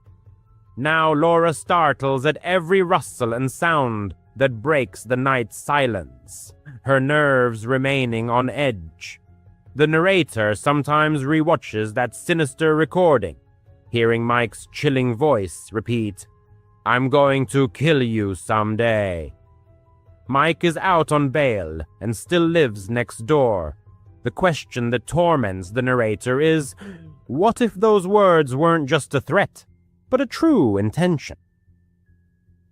They seriously consider moving, but the cost of real estate remains a significant obstacle. For now, all they can do is meticulously lock all the doors and sincerely hope this nightmare has finally ended. Yet in rare, moments of silence and solitude, the narrator invariably asks a disturbing question. Will Mike attempt another attack one of these coming nights? The events unfolded in July 2017 in Austin, Texas. The narrator, Emily, remembers this period well, as they were some of those sticky summer nights when the oppressive heat didn't relent even after the sun had dipped below the horizon. Her name is Emily, and that month she regularly visited the public pool located in Zilker Park. Emily's job was a constant source of stress, office days downtown, an endless stream of emails. Swimming became her only way to find much-needed relaxation and escape from daily worries. On that particular evening, Emily arrived at the pool quite late, around 7:30 p.m. She expected to be completely alone there. The pool was almost deserted, which suited her preferences perfectly. Only a couple of elderly men were slowly gathering their towels, and a child splashed in the shallow end under the watchful eye of his mother. The lifeguard, a young college student named Jake, waved goodbye to her as he left early. "Lock up after you're done, guys," he shouted as he departed. This situation was quite typical for the place. Budget cuts meant no staff stayed after sunset. Emily, however, didn't mind at all. The pool water felt pleasantly cool against the humid air, and the sharp smell of chlorine hung in the air. The continuous buzzing of cicadas in the trees created a unique, calming background noise. She smoothly glided into the deep end of the pool, adjusting her swimming goggles. Freestyle swimming had become her routine. Slow, measured strokes allowed her thoughts to wander freely. With each movement, work worries and anxieties receded, dissolving into the water. The sun was already sinking low on the horizon, painting the sky in rich orange hues and casting long shadows across the wet pool deck. The mesh fence surrounding the pool rattled slightly in the gusts of wind, but Emily paid no attention. This was her personal time, a moment of solitude and peace. It was his time. After about 10 laps, the swimmer stopped at the edge to catch his breath. The other patrons had already left the pool, leaving him alone, with only the quiet splashing of water disturbing the peace. He wiped the water from his eyes and looked around. The parking lot beyond the fence seemed deserted. His beaten-up Honda was the only car left. Good, he thought. Quiet. But then he felt it, a slight prickling on the back of his neck, as if someone was watching intently. It was that vague premonition, familiar to many. He scanned the tree line beyond the fence, about 20 feet away. Nothing but the shadows of mighty oak trees, probably just paranoia brought on by too many late-night podcasts. He dismissed the thought and slipped back into the cool water. A few more laps, and he stopped again. This time a sound reached his ears, a faint creak, as if a gate had opened. He turned, treading water. The gate was ajar, but no one was visible. Perhaps it was just a gust of wind. He called out, "Hello!" His voice echoed off the tiled walls, sounding surprisingly quiet and unsure. There was no reply. The cicadas continued their monotonous hum, emphasizing the silence. He swam towards the shallow end, keeping his eyes on the deck. That's when he noticed him. A dark silhouette emerging from behind the changing rooms. A tall man with broad shoulders, wearing a hooded jacket, despite the 90-degree heat outside. His face was hidden in the shadow of the hood. He didn't move like a regular at this place. He just stood there, hands in his pockets, staring directly at the swimmer. The swimmer's stomach tightened with alarm. Who wears a jacket in this heat? He thought. Maybe a runner, but no, his posture was strange. Too still, too focused. The swimmer swam back a little, pretending to adjust his stroke, but his heart pounded. "The pool is closing," he said, trying to make his voice sound casual. The stranger didn't move, didn't say a word. Then he started walking, slowly along the edge of the pool toward the deep end. There was a distinct thud of boots on the concrete. These weren't sneakers, but heavy boots, and something in his hand, a flashlight. It swung loosely, as if its owner was ready to use it for something other than just illumination. The swimmer kicked harder, heading for the ladder. The water now felt thicker, as if pulling him. Why wasn't he leaving? Thoughts raced through his mind. He remembered news stories of similar incidents. Strange people in public places after closing. Austin is mostly safe, but parks at night. Not always. He reached the ladder and pulled himself out of the water. Water dripped everywhere. His feet were cold on the deck. He quickly grabbed his towel, wrapped it around himself, and headed for the gate. A brisk walk, not a run. Don't show fear. The stranger matched his pace, walking parallel on the other side of the pool. The flashlight clicked on, and a bright beam of light hit him directly in the eyes. The swimmer flinched, blinded for a second. "What the hell?" he muttered to himself. The light went out, and the stranger was closer now, crouched at the edge, as if measuring the distance for a jump. Panic washed over the swimmer. He bolted for the gate, his bare feet slapping on the wet concrete behind him. The stranger's steps quickened, and then a sound that froze him from the inside. A low chuckle, raspy, as if he had been waiting for this. The swimmer yanked open the gate, the metal clanged loudly and ran to his car. Keys, where were his keys? In his bag by the lounge chair.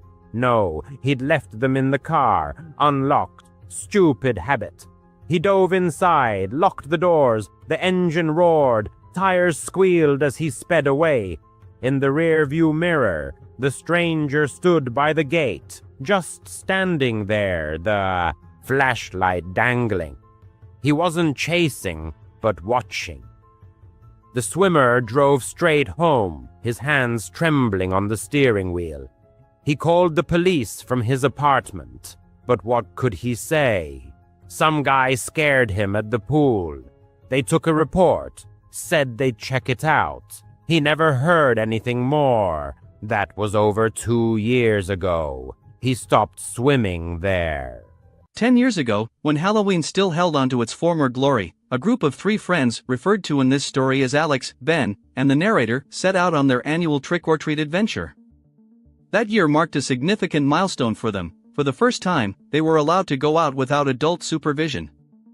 Alex's parents, known for their overprotectiveness, usually dampened much of the fun, so their absence was a source of unambiguous joy for all 3.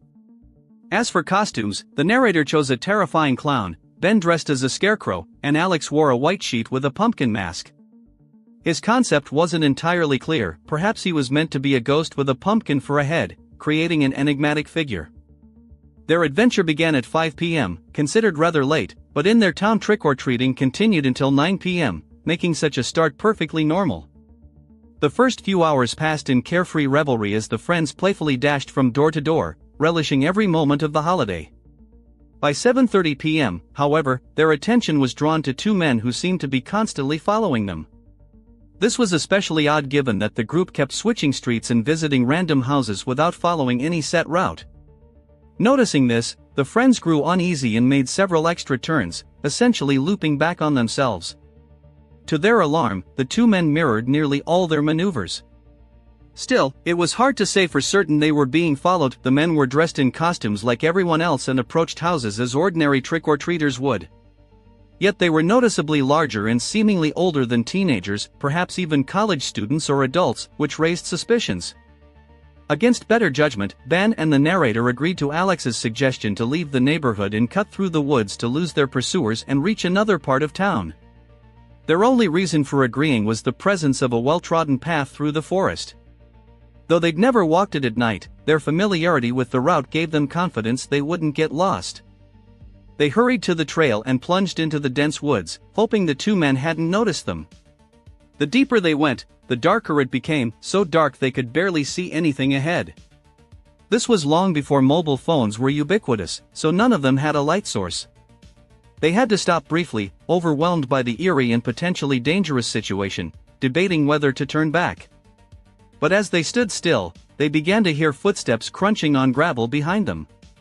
All they could make out were vague silhouettes of 2 approaching men before all 3 bolted deeper into the forest.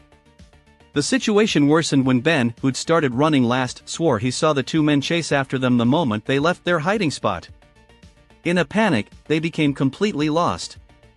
Every time they paused to catch their breath, they had only 10 to 20 seconds before hearing footsteps again, forcing them to flee once more.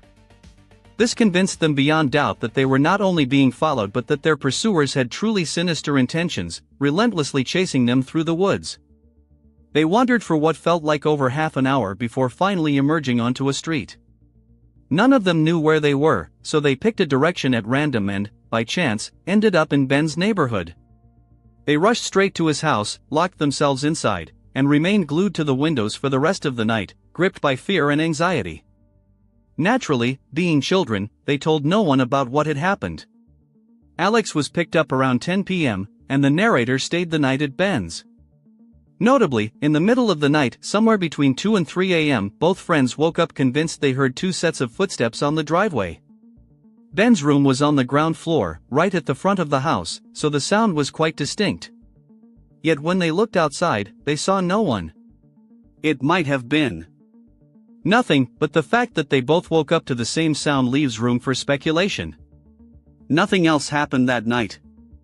Every Halloween since has been entirely normal, yet they've always felt a faint surge of adrenaline mixed with a nervous sense of being watched, a memory that left an indelible mark. 5 years ago, on Halloween night, the narrator happened to own a lovely house in one of the city's larger neighborhoods. Larger here referred not to the size of the homes themselves but to their sheer number, which meant the streets were always teeming with children on Halloween, creating a lively, festive atmosphere. Typically, from 3 p.m. to 7 p.m., he'd been steadily handing out candy. Nothing unusual ever occurred, it was always the same routine: kids would arrive, ring the doorbell, say trick or treat, receive their sweets, and leave. But near the end of the evening, the doorbell rang again. When he opened the door, he found a lone little girl on his porch. She was alone, though a man stood on the sidewalk. The narrator assumed he was her parent watching over her. Still, the girl looked somewhat odd. She wore a costume he recognized as a dead bride, a tattered white wedding dress, and her entire face was covered in white makeup. Strangely, the longer he looked at her, the older she seemed, not quite like a child. But, of course, he chalked it up to the makeup distorting his perception of her age. She didn't smile or say a word. The rest of the evening passed surprisingly quietly, as if in the calm before a storm. A few more young trick-or-treaters appeared, but the festivities seemed to be winding down.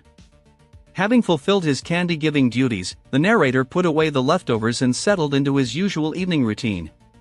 He stayed up late, chatting casually on the phone with friends and tending to mundane household tasks. By his own admission, he didn't head to bed until around 1 a.m., realizing how late it had gotten. After turning off all the lights, he went upstairs to take a shower before sleeping. About 15 minutes after the water started running, he stepped out of the bathroom and instinctively checked his phone. A notification from his doorbell camera awaited him, recorded 10 minutes earlier, almost immediately after he'd entered the shower. Sometimes these alerts were false alarms, but as he reviewed the footage, his heart sank. For a split second, in the corner of the frame, the same girl in the white wedding dress appeared, then quickly retreated, as if remembering the camera and trying to stay out of view. The narrator hastily dressed, ran downstairs, and peered outside. The street was silent, the porch was empty. His heart raced. This couldn't be a coincidence, the girl had already shown up earlier. But then he heard something behind him. He spun around and stared down the shadowy hallway. Whispering came from the other end of the house, two people talking to each other. Without hesitation, he flung open the front door and bolted out, running to the other side of the neighborhood. He called the police and waited anxiously. Moments later, another notification popped up from the doorbell app. His face went pale. The footage showed the girl and the man running out of his house. He handed the video evidence to the police, who took all necessary measures. It was determined the intruders had likely forced the side door leading into the garage, then entered the house from there, but they were never found or identified. Notably, other neighbors reported similar strange encounters with the pair, though only the narrator's home was actually breached. It's likely the two had been roaming the neighborhood, seeking out those they deemed most vulnerable, though that remains speculation. To this day, no further information has emerged, and the pair has never been seen again. The narrator was 15 that year and felt too old to dress up and go trick-or-treating. Instead, he spent Halloween hanging out with his friend Aiden, lounging in Aiden's room and feeling bored. He thought they ought to do something special, given the occasion, and since his parents were at a corporate party downtown, the whole house was theirs for the night. After failing to come up with anything interesting, they did the most unoriginal thing possible, went downstairs to watch a Halloween-themed horror movie. They found one, turned off all the lights, and immersed themselves in an atmosphere of mystery. The basement was already a creepy place, unfinished, cluttered with boxes and random stored items. There was only a couch in the middle and a small TV facing it. Usually, his dad would come down to drink a couple of beers and stay late while everyone else slept. They watched the movie for a while, getting through the opening scenes, when suddenly they heard a dull thud. They exchanged glances and paused the film. Silence enveloped the house, thick and heavy. The narrator thought it might have been from the movie, so he rewound and replayed, but there was nothing even remotely similar to the sound they'd just heard. Everything upstairs sounded muffled, yet they were certain the noise had come from the floor above. The narrator stood up, and Aiden followed as he crept to the bottom of the stairs and listened again. Very faintly, they heard more dull thuds, quieter now, moving across the upper floor. They just stared at each other in fear, not moving or speaking, both certain of what the sounds meant. It sounded like someone was quietly walking upstairs. Then, suddenly, a voice called out, "Aiden! Aiden!" It repeated his name several times, low and unfamiliar. Aiden clearly had no idea who it was. And even if he had, these people had broken into the narrator's house while his parents were away. The friends quickly found a hiding spot, a tiny closet in the basement corner. The narrator was almost certain it was a utility closet, housing the water heater and such. Just seconds later, the basement door creaked open. Through narrow gaps in the closet door, they could see. The overhead light pierced the darkness, illuminating the stairs leading down into the shadowy space. After a brief pause, a man began descending. His steps were slow and deliberate, stopping occasionally to look around. He walked to the center of the basement, noticed the still running TV, stared at it intently, then called out again, "Aiden!" He started searching behind boxes and even opened one, carefully examining its contents for about a minute. That box held old photo albums and cherished family heirlooms, so watching a stranger rifle through them was deeply unsettling. After about 5 minutes, he turned and headed back upstairs. His footsteps echoed through the upper hallways for a while, then complete silence fell. The narrator waited in the closet for what felt like an eternity before finally daring to emerge. He grabbed his phone and dialed emergency services. The wait was agonizing, and by the time help arrived, the intruder had vanished without a trace. In the pitch-black basement, the man's face was impossible to discern, making identification hopeless. But one thing was clear, he knew who Aiden was and that he'd be alone in the house that night. The stranger's actions left no doubt about his stalking intentions, possibly aiming to abduct Aiden, or perhaps the narrator himself. The incident was deeply disturbing, and though the narrator still keeps in touch with Aiden, the case never progressed further. The man was never seen again. This unsettling episode occurred in the last week of October, just before Halloween. The narrator lived in a cozy, modest house in a typical suburban neighborhood. While he certainly enjoyed the holiday, outdoor decorations had never been his passion. A few years earlier, his sister had given him a small ghost figurine, so he simply placed it in the yard, and that was the extent of his Halloween preparations. But a week before Halloween, there was a knock at the door. It was the narrator's day off, so he was home and answered. The man on the porch was unfamiliar, around 40, with light stubble, short chestnut hair, and wearing a thick down jacket. He smiled broadly and said he just wanted to compliment the narrator's Halloween decorations. The narrator didn't quite know how to respond. After all, there was only one small ghost in the yard. It wasn't unusual or unique at all, just a piece of wood with a painted ghost. He thanked the man, who kept smiling, and left. It struck the narrator as odd but not alarming, probably just an overly friendly person, perhaps a bit too friendly. Yet just a couple of days later, the man reappeared. This time, the narrator had just returned from work at 7 p.m. and hadn't even changed out of his work clothes when he heard another knock. Seeing him again filled the narrator with dread, and the ensuing conversation only heightened his unease. The man praised the ghost again but then tried to strike up casual conversation. The narrator gave short, disinterested replies, clearly signaling he wasn't interested in whatever the man wanted. At this point, the situation turned genuinely creepy. Eventually, the narrator claimed he was busy, but even then, the man kept trying to keep him at the door, forcing the narrator to simply shut it in his face. The man stood there for 20 seconds, seemingly considering whether to knock again. Thankfully, he changed his mind and walked away. This guy was becoming truly disturbing, but the narrator hoped that would be the end of it. Several days passed with no further incidents, so he nearly forgot about him. It was Halloween night, and the narrator had the good fortune of finishing work early, so he was home to hand out candy.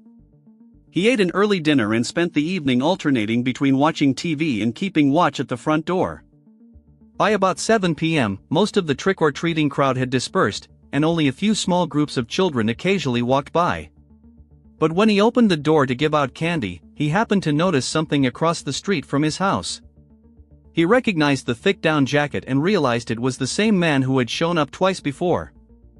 The man stood on the sidewalk, almost as if watching the narrator or his house, but the narrator couldn't be sure. It was too dark. After handing out the candy and watching the children walk away, he made sure the man didn't follow them or do anything suspicious. Maybe he was being overly cautious, but eventually the stranger walked off in the opposite direction. The narrator closed the door and tried not to worry too much. After all the kids seemed to have gone home, and the neighborhood streets were quiet and peaceful, no one else was in sight. He stayed in the living room and put on a horror movie to round out the night.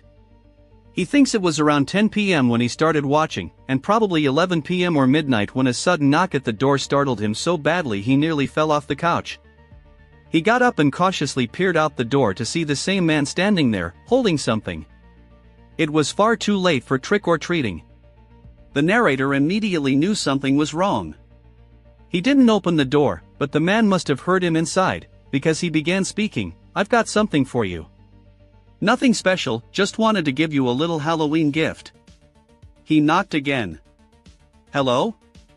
It's just a present. You'll like it." The narrator didn't respond. Instead, he silently dialed 911, his eyes fixed on the door as he waited for the police to arrive. The stranger kept knocking persistently, trying to deliver his mysterious gift, though its nature remained hidden. All that was visible was an ordinary box clutched in his hands. A moment later, the stranger left, taking the enigmatic item with him. The victim gave law enforcement all the information he had, but it wasn't enough to identify or locate the man. A nagging feeling told him the stranger was still nearby, perhaps even watching from outside during his call to the police, because after that night, the man never reappeared. What the gift was, and what had driven such relentless pursuit, remained a mystery. Yet every year as Halloween approaches, the obsessive dread that the stranger might return and resume his haunting never fades. Years earlier, on another Halloween Eve, a series of events left a deep mark on the narrator's memory. At the time, he was still a child, though nearing the age when many of his peers began losing interest in the traditional candy collecting ritual. That year, most of his friends decided to skip it, but the narrator and his loyal friend Jason were still full of enthusiasm. For the narrator, the real joy wasn't so much in the candy itself, but in the rare chance to wander aimlessly through the neighborhood, soaking in the festive atmosphere, enjoying time with friends, and doing things normally forbidden in everyday life. And, of course, by the end of the evening, they'd have a whole mountain of sweets enough to last for weeks. Jason lived in a slightly larger neighborhood than the narrator's, so right after school, the narrator headed to his friend's house to begin their route from there. Both boys wore the most ordinary, unremarkable costumes they could find. Neither had felt the need to put much effort into their outfits. Around 4 p.m., they set off to collect candy. Everything started exactly as expected. They went door to door, gathering as much candy as they could, running joyfully through the streets and admiring all the incredible decorations. By 6:30 p.m., they'd covered Jason's neighborhood and possibly 2 or 3 others, eventually finding themselves in a completely unfamiliar area. It looked like any other part of town, except that instead of leading to another residential zone, the road ended by disappearing into a dense forest. Lining the road were enormous houses, at least twice the size of those they'd visited, maybe even more imposing. They resembled mansions hidden among the trees. Both friends realized they had to find out what treasures these grand homes were giving out. They didn't even finish the houses they'd already started, they headed straight for the giant estates. In their excitement, they didn't even notice the sun sinking below the horizon. And, honestly, since they didn't know where they were to begin with, venturing deeper into this unknown, wooded area wasn't the wisest choice. They approached the first house. A long driveway led up to it, and only a single porch light illuminated the entire mansion. The narrator rang the doorbell, but there was no answer. After waiting a minute, they moved on to the next house. Almost immediately, they felt how eerily quiet it was. Only crickets chirped in the trees. There were no other children or parents walking around or collecting candy. Somehow, they still didn't get the hint and kept going deeper, stopping at every house along the way, but none of them opened their doors. They must have knocked on 8 or 10 houses before spotting an orange glow in the woods, the first sign of Halloween decorations they'd seen all evening. The house looked just like the others, old and extremely large, but this one had vintage-style lanterns and garden decor that matched its character. They figured that if the owners had gone to such lengths with the decorations, they were surely handing out candy. Excited, they hurried up the driveway to knock on the large wooden door. But when they reached the porch, they saw the door was already slightly ajar. Inside, the house was very dark, and everything looked outdated. Still, the narrator knocked. For a full 30 seconds, there was complete silence as they waited. Something felt off. If you had all those decorations and left your door open on Halloween, you'd likely be home, watching the door. Just as they were about to leave, a man suddenly appeared in the doorway. He was elderly, at least 50, with thinning hair and unnaturally wide-open eyes. He smiled and said, "Happy Halloween," adding that he had candy inside for them. An awkward pause followed.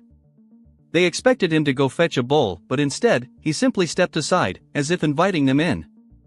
Neither the narrator nor Jason moved. "Come on in," the man said. "It's right there in the hallway. The bowl's too heavy for an old man like me to carry." He swung the door wider and gestured again toward the corridor, clearly encouraging them to enter. But common sense, mixed with the unsettling darkness swallowing most of the house, told them not to take the risk.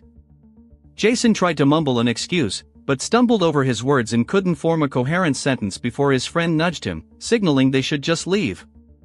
Both boys hurried away without looking back to see the man's reaction.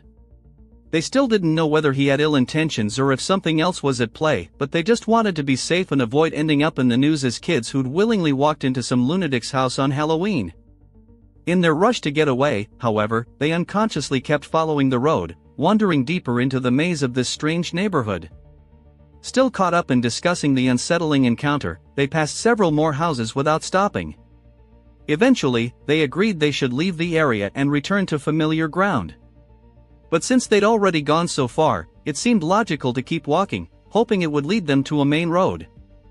They walked for 15 minutes without stopping at any houses. The forest remained ominously silent. Now that the sun had fully set, pitch-black darkness had fallen. There wasn't a soul in sight. Suddenly, ahead of them, they saw something unusual, a car parked right on the roadside along the forest path. In the complete darkness, with its headlights off, it was barely visible. By the time they noticed it, they were only about 20 feet away. It was a very old vehicle, and with no lights on, it almost looked abandoned. Confused and curious, the boys nervously walked past it, staying on the opposite side of the road. Through the windshield, they could see nothing. The car was perfectly parked in shadow. But as they passed right beside it, one of them glanced through the side window and caught a glimpse of a person sitting in the driver's seat. In that instant, he recognized the same unnaturally wide, anxious eyes. His friend told Jason to run, and they both bolted down the road. Almost immediately, the car's headlights switched on. They kept running, and luckily, just a minute later they reached an intersection leading back into a normal neighborhood. They never saw the car follow them, but perhaps their sudden sprint made the driver realize they'd spotted him, discouraging him from pursuing them further. They went straight back to Jason's house and never told anyone, not even their other friends, about what had happened. It was their last year trick-or-treating on Halloween. When family secrets turn into nightmares and blood is spilled by the hands of kin, horror reaches an entirely new level. The 4 stories you are about to read are chilling precisely because they are rooted in reality, whether it siblings, cousins, or an entire clan. These are 4 terrifying, enigmatic families whose deeds have been forever etched into the dark annals of history. 4. The Bloody Benders. From 1871 to 1873 in Montgomery County, Kansas, lived the Bender family, whose name would soon become synonymous with unspeakable evil. The patriarch, known as Pa Bender or John Bender Sr., was a man in his 60s of German origin who barely spoke a word of English. His wife, 55-year-old Eliza, earned the nickname the She-Devil for her icy demeanor and impenetrable aloofness. Their 25-year-old son, John Jr., was considered handsome, with fiery red hair. He spoke English fluently, albeit with a German accent, but neighbors whispered that he was simple-minded, often seen laughing silently to himself. Mary Bender, the true muse of the family, embodied charm, beautiful, courteous, and speaking flawless English without a trace of an accent. She presented herself as a clairvoyant and healer, distributed pamphlets, and openly preached free love. It was largely thanks to her that the Benders' roadside inn and general store thrived, drawing travelers from across the region. But behind this facade of hospitality lurked a gruesome, bloodthirsty nature. Although accounts vary, it is believed that in 1872, Robert Smith, traveling with his child, stopped at the Benders' inn en route to visit Dr. Henry Johnson in Iowa. He never reached his destination. Concerned by his friend, silence, Dr. Johnson decided to retrace Smith's steps. His journey, too, ended within the walls of that sinister inn. Dr. Johnson was never seen again. Another version claims Dr. Johnson was a regular client of Mary S., and it was during his second visit that he vanished without a trace. Regardless of the details, it was Dr. Johnson's disappearance in 1873 that finally tore the mask from the Benders. Before his fateful trip, Dr. Johnson had informed his brother, Colonel Johnson of Fort Scott, of his plans. When the doctor failed to return, the colonel launched a search in Montgomery County. He personally visited the Benders, who assured him they hadn't seen the doctor, suggesting he'd either been delayed or fallen victim to native attacks. A plausible explanation at the time. Suspicion gnawed at Colonel Johnson, but he needed proof. He got it on April 3rd when a woman, who had miraculously escaped the Benders' home after Eliza attacked her with knives, recounted her ordeal. When questioned about the incident, Eliza flew into a rage, accusing the woman of being a witch who had cursed her coffee. This outburst exposed the lie. Despite claiming ignorance of English, Eliza clearly spoke it quite well. Rumors soon spread of numerous disappearances in Montgomery County. Suspicious skulls bearing signs of violent death were discovered. At a hastily convened town council, Colonel Johnson and local officials announced imminent individual home searches. Despite growing suspicion, no one kept watch over the Benders. By the time their turn came, the family had vanished without a trace. When authorities searched their property, they were met with a foul stench that led them to a trapdoor beneath the family room. Underneath lay a 6-by-7-foot cellar. The floor was caked in dried blood, the source of the nauseating odor seeping through the ground. No bodies were found inside. Attention then turned to the surrounding land, particularly the garden. It was there that the bodies were unearthed, including Dr. Johnson's. Many victims had been bludgeoned in the head and bore signs of mutilation. Among them was a little girl, likely strangled or buried alive. It's believed the Benders lured victims to dinner, seating them directly above the trapdoor.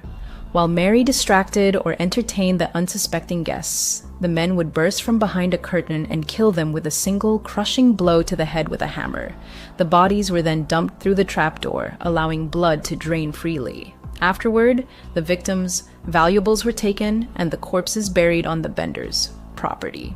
In some cases, the motive remained unclear. Many travelers carried little of value. This led to a horrifying possibility: the Benders killed for sport. Once their atrocities were exposed, large posses of vigilantes set out in pursuit. A reward was offered, yet to this day, there is no conclusive evidence the Benders were ever captured. Over time, various individuals were arrested and accused of being one or more of the Benders, but none were ever definitively identified as family members. Eventually, other accomplices in these horrific murders were apprehended. It was estimated the Benders murdered over 20 people during their time in Montgomery County, but the true number was likely far higher, both before their arrival and even after they fled, and possibly several more after they went on the run. 3. The Smith family, life in the shadow of despair. David Smith, born August 22, 1946, was the eldest of 4 children. His childhood unfolded in an atmosphere of constant tension. A mother consumed by religious fanaticism and a father who was a violent alcoholic created an unbearable home environment. After finishing school, David joined the military and served in Europe for a time. Upon returning to the U.S., Smith settled in San Jose, California, beginning a relationship with Sarah Johnson, a married woman, and her children. By 1974, David had married Maria, Sarah as a daughter.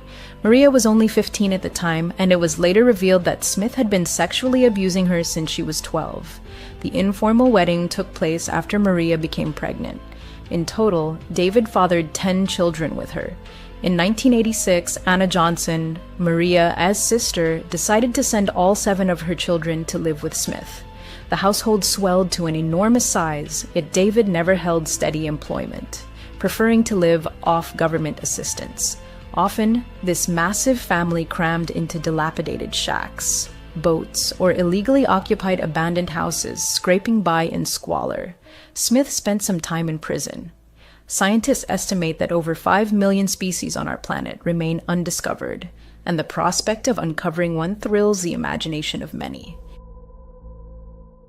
It's no surprise, then, that this has spawned countless fake videos created in pursuit of fame, fortune, and recognition. Yet, if you dig deep enough, you may stumble upon truly astonishing discoveries. The following 5 videos will leave you shaken to your core and make you wonder what other secrets our world still holds. Here are 5 of the most credible and mysterious creatures ever captured on camera. 5. The mysterious sewer. Monster. Sewers are dark, damp places no one wants to explore, filled with polluted water, foul odors, and sometimes something very strange lurking in the shadows.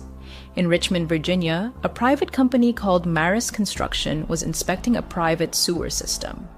To assess the infrastructure's condition, they sent a robotic camera into the pipes. The system, built in 1949, was quite old, and the client wanted to ensure it was still functional. What they found, however, left them stunned.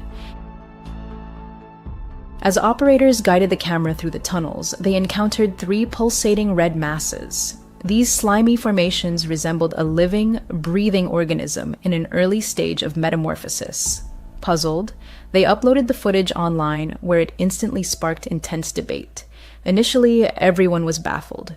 The city's environmental coordinator suggested it might be a colony of tube worms that had somehow entered the sewer, but many disputed this, noting that no individual worms were visible in the video. Instead, the clusters, or cysts, appeared smooth and pulsed in unison, as if part of a single organism. A biology professor proposed they were likely bryozoans, tiny, harmless creatures that extend tentacles to feed. Yet even this theory was challenged by a bryozoan expert who firmly stated, that is not them.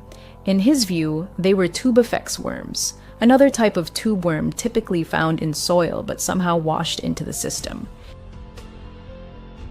He explained the pulsing as a chain reaction. One worm contracting would trigger others to do the same, creating the illusion of a single massive muscle.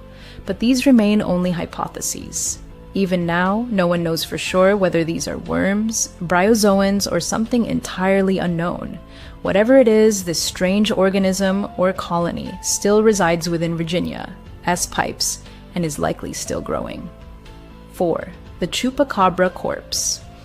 On October 21, 2015, residents of Mystic Falls were shocked to discover a decomposing, floating carcass in the Rio Grande River. The creature was about the size of a small dog, floating face down, its body badly decayed. It had pale, hairless skin, a long tail, and human-like hands with fingers. Local firefighters were first on the scene. The fire chief noted their initial impression was that it might be a monkey due to the human-like digits, but the advanced state of decomposition made identification nearly impossible. When photos and videos spread online, many claimed it was the elusive chupacabra. Believers accused this creature of mysterious livestock deaths, with legends tracing back to the early 1900s. Known as the goat sucker, the chupacabra has long been part of folklore across many countries. It's said to drain the blood of goats and other farm animals at night. Many in Latin America firmly believe it's a real threat. Belief even reached Canada in 2014 after a series of unexplained mass livestock deaths. Ottawa's Ministry of Agriculture was forced to publicly deny the chupacabra's existence. Those who examined the body argue it was a monkey that likely fell into the river and drowned. Others insist it could be an alien or an unknown cryptid, if not the chupacabra itself. What do you think it was? 3. The Greenland worm. Monster first mentioned in Greenlandic records from 1935, the Lagarfjord worm, also known as the Greenland worm monster, has since become a popular subject among locals and folklorists. According to tales collected by John Arnold, a woman once gave her daughter a gold ring and instructed her to catch a snake or a lingworm, then place the ring beneath it and store both in a linen chest. The girl obeyed. Over time, however, the snake grew to enormous size and the chest began to split apart. Terrified, the girl seized the chest, ring and all, and threw it into a lake. Eventually, people learned a serpent lived in the lake, as it had killed humans and animals that crossed its waters. Multiple witnesses have reported sightings of this mysterious worm monster over the years, describing it as over 39 feet long, longer than a bus. Aside from lake sightings, it's been seen coiled on shorelines or slithering up trees. In 1998, a teacher and his students reported an encounter. The Loch Ness Monster, New Evidence and Old Mysteries. In 1983, cable company workers performing maintenance in the eastern part of the lake witnessed something incredible, a massive, moving shape beneath the water. When they retrieved the cable lying directly above the anomaly, it was torn and shredded in multiple places, as if mauled by something powerful and predatory. The most recent evidence emerged in 2012 when footage captured a serpentine object speeding through the swift currents of Lagarfjord's Snow River. Many consider this irrefutable proof of the beast's existence. Skeptics, however, remain unmoved, suggesting it is likely a fishing net. The river, strong current merely creating the illusion of a living creature. A local municipal council formed to assess the video's authenticity declared it genuine after thorough analysis. Whether it shows the Greenland worm monster or just fishing gear, the footage is undeniably eerie.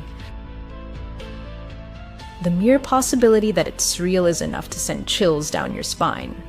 The mysterious underwater blob, Alaska Gulf Enigma. In April 2012, a camera operator inspecting an oil rig in Alaska's Gulf encountered something utterly inexplicable. As the camera glided along the pipes, a huge, undulating orange-brown blob suddenly appeared. Baffled, the operator maneuvered the camera to follow the object. It briefly vanished, then reappeared in view. When the video was first released, it caused a sensation, sparking waves of speculation. Many suggested it was a whale placenta, but marine biologists dismissed this, explaining that a whale placenta couldn't drift at 5,000 feet without being devoured. It's far too nutritious to go unnoticed by deep-sea scavengers. The blob moved with apparent purpose, as if it knew exactly where it was going. Remarkably, as it passed the camera several times, it revealed a unique hexagonal, almost glowing pattern on its surface. At one point, it even displayed gonads, confirming it was a living organism. What was this mysterious blob? It wasn't tied until 2 years later that marine biologists offered a plausible explanation. Craig McLean of the National Evolutionary Synthesis Center at Stanford University proposed it was a rare jellyfish, Deepstaria enigmatica. Though it doesn't resemble a traditional jellyfish with a bell and trailing tentacles, the viewing angle and ocean currents might make it appear as a giant, flowing sheet. Other biologists lean toward Deepstaria reticulum rather than enigmatica. This jellyfish species has surface bumps used for defense and a unique opening with membranes that seem to glow, creating the illusion of a giant, alien-like droplet hovering in the ocean depths. Still, there's no consensus on what the video truly shows. It could be a rare jellyfish or an entirely new, unidentified creature. Britain as Nessie the Loch Lomond monster. When we hear Loch Ness monster, we instantly picture Scotland as Loch Ness. For centuries, this creature has been woven into Scottish folklore. But what if another sea monster dwells elsewhere? This time, it's in the UK. Recently, a video surfaced online filmed by 3 film students working on a project near Loch Lomond in the Highlands. Recorded on April 15th, the footage shows a large mass moving steadily toward their boat. Though shaky, it was shot in HD. The exact shape of the alleged monster is hard to discern, but the video is undeniably spine-chilling. Britain has a rich history of sea monster sightings. One of the most notable occurred off the coast of King County in Cliffside. The story appeared in a local newspaper in October 1871, a month after the event. It described a small group exploring the area known as Diamond Cliffs when a massive monster suddenly rose from the water, shocking everyone. The creature was said to have a horse-sized head, with a mane of seaweed just behind the head and around the neck. Its eyes were large and gleaming, and the churning water behind it suggested its body was far larger than what was visible. An artist's illustration of the monster and the event accompanied the article. This remarkable account resurfaced when the Mary Evans Picture Library in New York began digitizing old Victorian newspapers. Could this historic sea monster be the same one recently sighted, or something entirely new? The answer remains shrouded in mystery. Thus, we've encountered 5 of the most credible and enigmatic creatures ever captured on video. It's hard to believe, but scientists estimate that fewer than a quarter of Earth's species have been discovered and classified. That means countless unknown animals and beings still hide in the ocean depths and remote jungles and forests. Who knows what other secrets await their moment to be revealed? At 16, he began his working life at a pizzeria located in a suburb of a large metropolis. Initially, his duties were limited to assisting the chef in the kitchen and maintaining cleanliness. However, after a couple of months, management offered him a weekend courier job, filling in for the main pizza delivery driver. He, of course, agreed, seeing it as an opportunity to earn more money and gain new experience. Soon, something unexpected happened. The main courier suddenly quit. After delivering an order to one of the houses, he returned to work in a state of extreme shock. Something in his eyes and facial expressions spoke of the terror he had experienced. Following a heated 15-minute argument with his boss, he emerged from the office and, with a final "good luck, kid," announced his departure. When asked the reason for such an abrupt decision, he merely replied that it was a shitty job, and, patting his young colleague on the back, left the pizzeria. The story's protagonist felt it was more than just difficult working conditions, but didn't give it much thought. This was their last encounter. Thus, for several weeks, he performed the duties of a courier until management found a replacement for the departed employee. Approximately 2 weeks after starting as a courier, his boss handed him the address of another client. As usual, he entered the address into his GPS and set off, admiring the sunset. He hoped the delivery wouldn't take long, and he could return home quickly. To his dismay, the house was located in a remote rural area, where homes were spaced about a quarter of a mile apart. As he pulled up to the 2-story house, he felt an unexplainable unease. The overgrown lawn, weeds, dead trees, and old, unfurnished porch gave the impression of abandonment. It seemed as though no one had lived there for a long time. Nevertheless, he got out of his car and knocked on the door, hoping his boss had made a mistake with the address, and he could leave this eerie place as soon as possible. Suddenly, the door lock rattled, and the door slowly opened. Standing on the threshold was an elderly woman, about 70, with grey hair, several missing teeth, and painfully thin. Her piercing gaze instilled genuine horror. Mustering his courage, he decided to remain polite. "Pepperoni pizza?" he asked as friendly as he could. "Yes," she croaked, as if her throat was sore. "Great, here you go." He offered her the pizza, but she, showing no emotion, continued to stare at him, not taking the order and fumbling in her purse. "You didn't come alone?" she asked unexpectedly. He froze, then quickly looked at her. Her intense gaze didn't waver.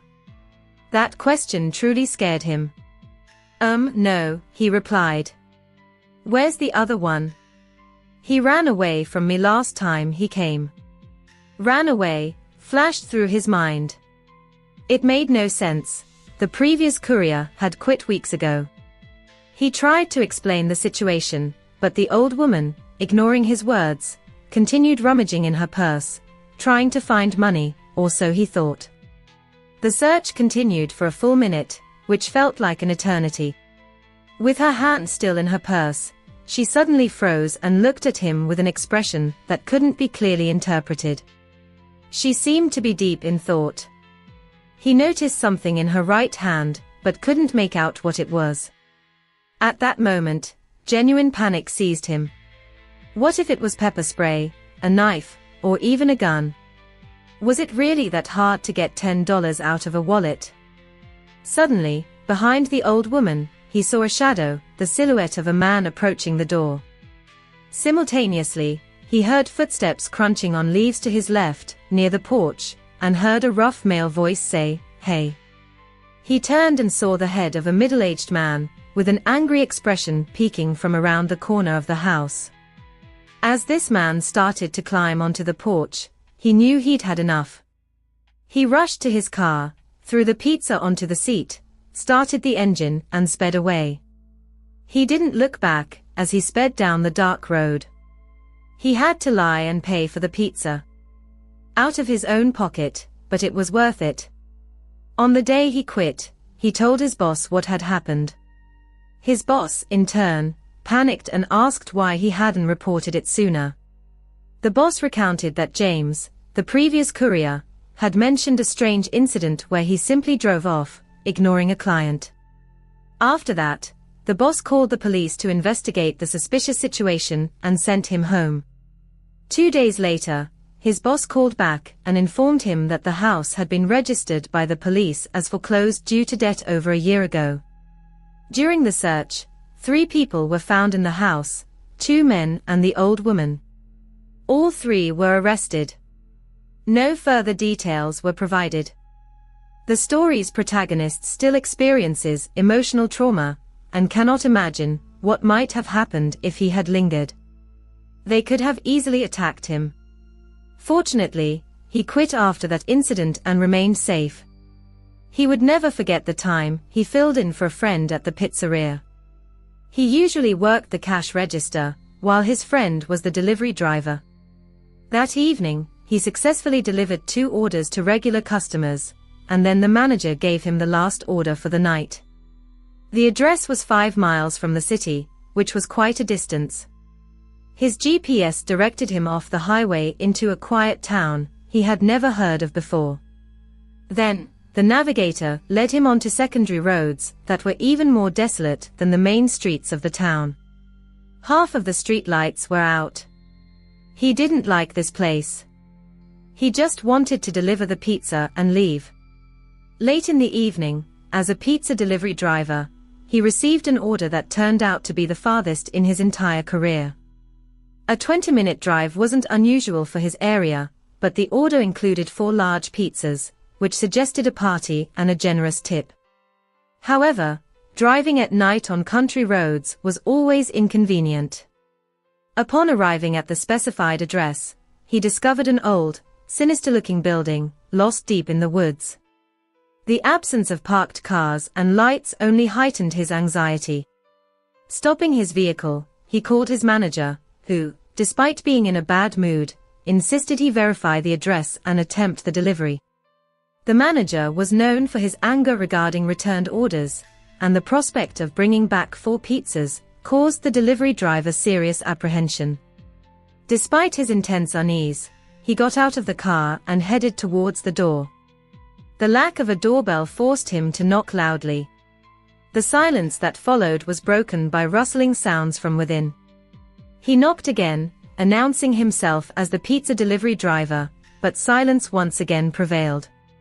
Suddenly, a movement flickered in the window. Someone was staring at him, their eyes unnaturally wide, their gaze fixed and terrifying. Overwhelmed with horror, he dropped the pizzas and rushed back to his car. But when he tried to start the engine, the car refused to obey. Only on the third attempt did he manage to get it moving. However, as he drove from the grass onto the country road, he felt the car behaving strangely. Soon, a loud scraping sound echoed, and the car came to a halt. Getting out to assess the damage, he felt a chilling terror. All 4 tires were punctured, and he realized this had happened while he was knocking on the door. Instead of running, he locked himself in the car and called 911. The operator advised him to stay hidden and wait for the police to arrive, remaining on the line. A shiver ran through his body as he realized he was trapped in the middle of a dark, endless forest, knowing that help would not arrive soon. He was extremely uncomfortable being in the car, so close to whoever had committed this act of vandalism. Recalling another incident, he recounted a delivery to a single-story house, where he was met by an elderly man, with a pale face and a grey mustache. The man seemed nervous and insisted on inviting him inside while he waited. Unable to resist the persuasion and escaping the cold, the delivery driver entered the house, but immediately felt uncomfortable. The man disappeared into another room, then suggested he go down to a dark basement for the money. Refusing, the delivery driver heard footsteps in the basement and, sensing danger, tried to leave. But the man blocked his way. In desperation, the delivery driver hit him and ran, not looking back. After this incident, he told his manager everything, who then called the police. He was subsequently given a few days off. This experience taught him never to enter strangers' homes. The trauma he experienced left an indelible mark on the narrator's memory. But the most horrifying moment was what left him in a state of paralysis. To this day, the memories of it make him shiver, and he sincerely hopes no one ever has to experience such terror. While checking the windows to ensure no one was outside, he accidentally glanced in the rearview mirror and froze. There, in the reflection, he saw the same sinister figure he had seen in the window. The stranger's eyes were unnaturally wide, and now the narrator could discern that it was a woman. A creepy smile slowly spread across her face, chilling his blood. Without losing a second, he flung open the car door and ran into the woods, ignoring the noise he made. He ran until he was breathless with exhaustion. Overcoming his weakness, he hid behind a huge log lying on the ground. Trying to quiet his loud breathing, he lay in wait. Time dragged agonizingly slowly until, in the distance, he heard the wail of police sirens. Gathering his last strength, he ran back to the country road. Soon, flashing red and blue lights appeared in sight. Never before had he experienced such relief. The police officers were standing by his car, examining it with flashlights. Noticing them, the narrator burst from the woods and, frantic with fear, began screaming for help. He fell to the ground, gasping and nearly fainting from the exertion. The police helped him up and began questioning him about what had happened. Brokenly and disjointedly, he recounted everything he had seen and experienced. One of the police cruisers headed towards the abandoned building, and 2 officers began inspecting it. However, their search yielded no results, except for several sharp objects scattered nearby. These objects turned out to be identical to those used to puncture his car tires. The police speculated that some mentally disturbed couple was behind the attack, given the account of the woman seen in the rearview mirror. Unfortunately, the perpetrators were never found, and this uncertainty still haunts the narrator. After the nightmare, he immediately quit his job, and found employment at a local grocery store. He understands that he will never be able to forget the eerie image of the woman who appeared in his car's rearview mirror. The incident occurred in 2017 when the young person was 19 years old. By their own admission, they were, to put it mildly, quite foolish during that period. Circumstances dictated that they were heading to visit a friend, but missed the last bus departing from the station, and they had absolutely no money for a taxi. Moreover, their mobile phone battery was at a critical 5%. It was at that moment, as they later realized, that they made the most reckless mistake of their life. They walked to the highway entrance, stuck out their thumb, and began hitchhiking. Their sole goal was to reach the next major town, located approximately 80 miles from their current position. Dusk was already gathering, and the time was approaching 8 in the evening. After about 30 minutes, during which countless cars sped past, a dark blue sedan slowed down and pulled over right in front of them. The driver, a man in his 40s, leaned over and lowered the passenger window. He seemed like a perfectly ordinary person. "Where are you headed?" he inquired. The young person told him the name of the town. "Hop in," the driver offered, gesturing an invitation. The young person felt a wave of relief. They grabbed their backpack from the ground, got into the back seat, a habit of theirs as they never liked sitting in the front next to strangers, and said, "Thanks a lot, man. You're a lifesaver."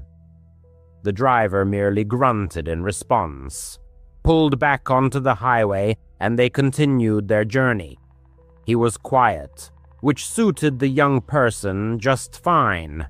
They put in their headphones, but their phone died almost instantly. With a frustrated sigh, they took them out and simply stared out the window, watching the dark trees rush by. Their drive on the highway continued for about 20 minutes. The young person was starting to doze off when they felt the car slow down and turn. They sat up abruptly. They were taking an exit too early. "Hey," they said, my exit is still about 50 miles away." The driver didn't respond, continuing to drive. At the bottom of the exit, instead of turning left towards the lit gas stations, he turned right onto a 2-lane road that disappeared into a black wall of trees. "Where are we going?" the young person asked, their voice already trembling. "This isn't the right road." Their heart pounded wildly in their chest. This was wrong. This was very, very wrong.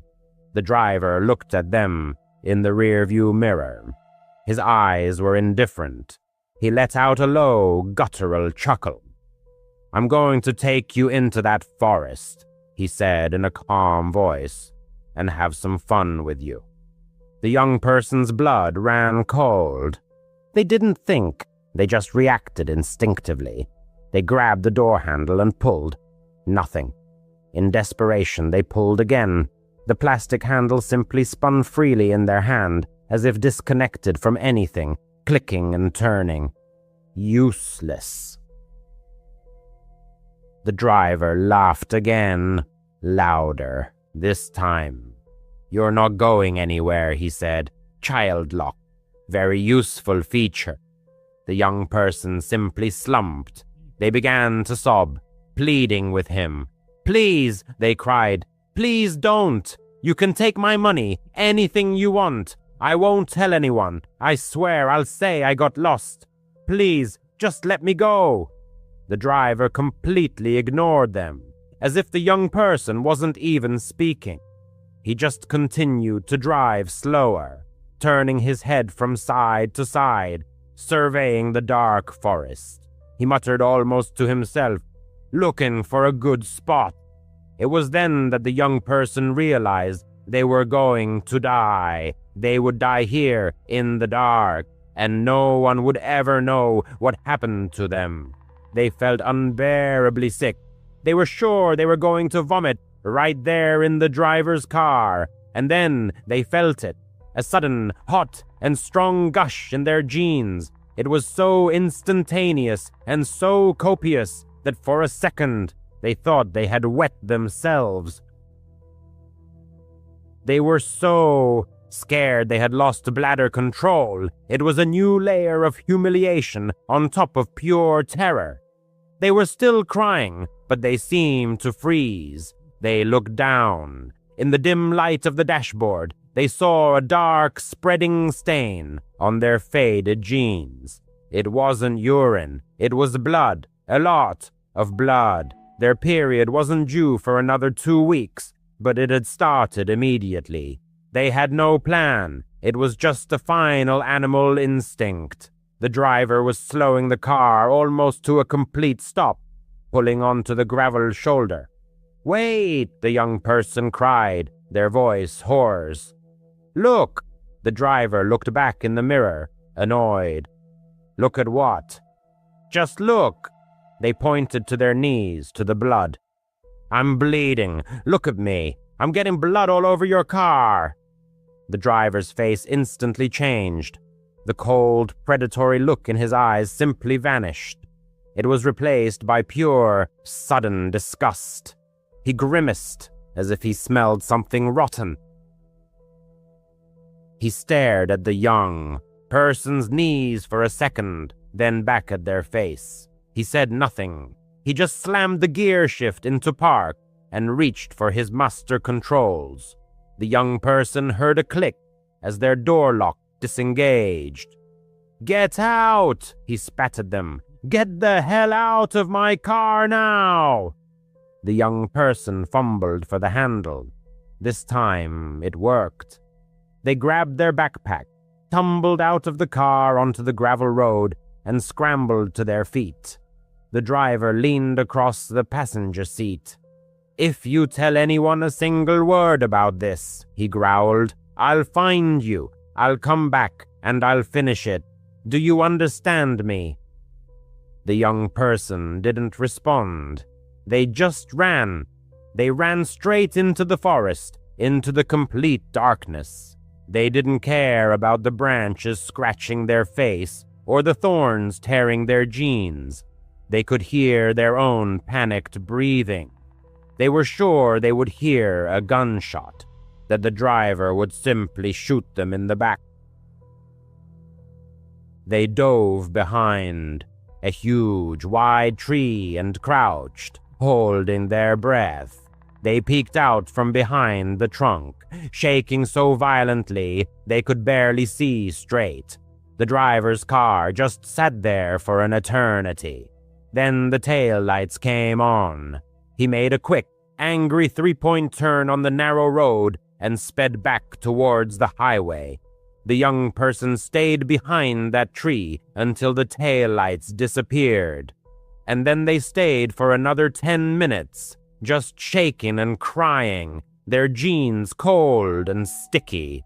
Finally, they returned to the road. They were in the middle of nowhere. They had no idea where they were. They just picked a direction and walked. And overcoming the momentary numbness, she rushed forward.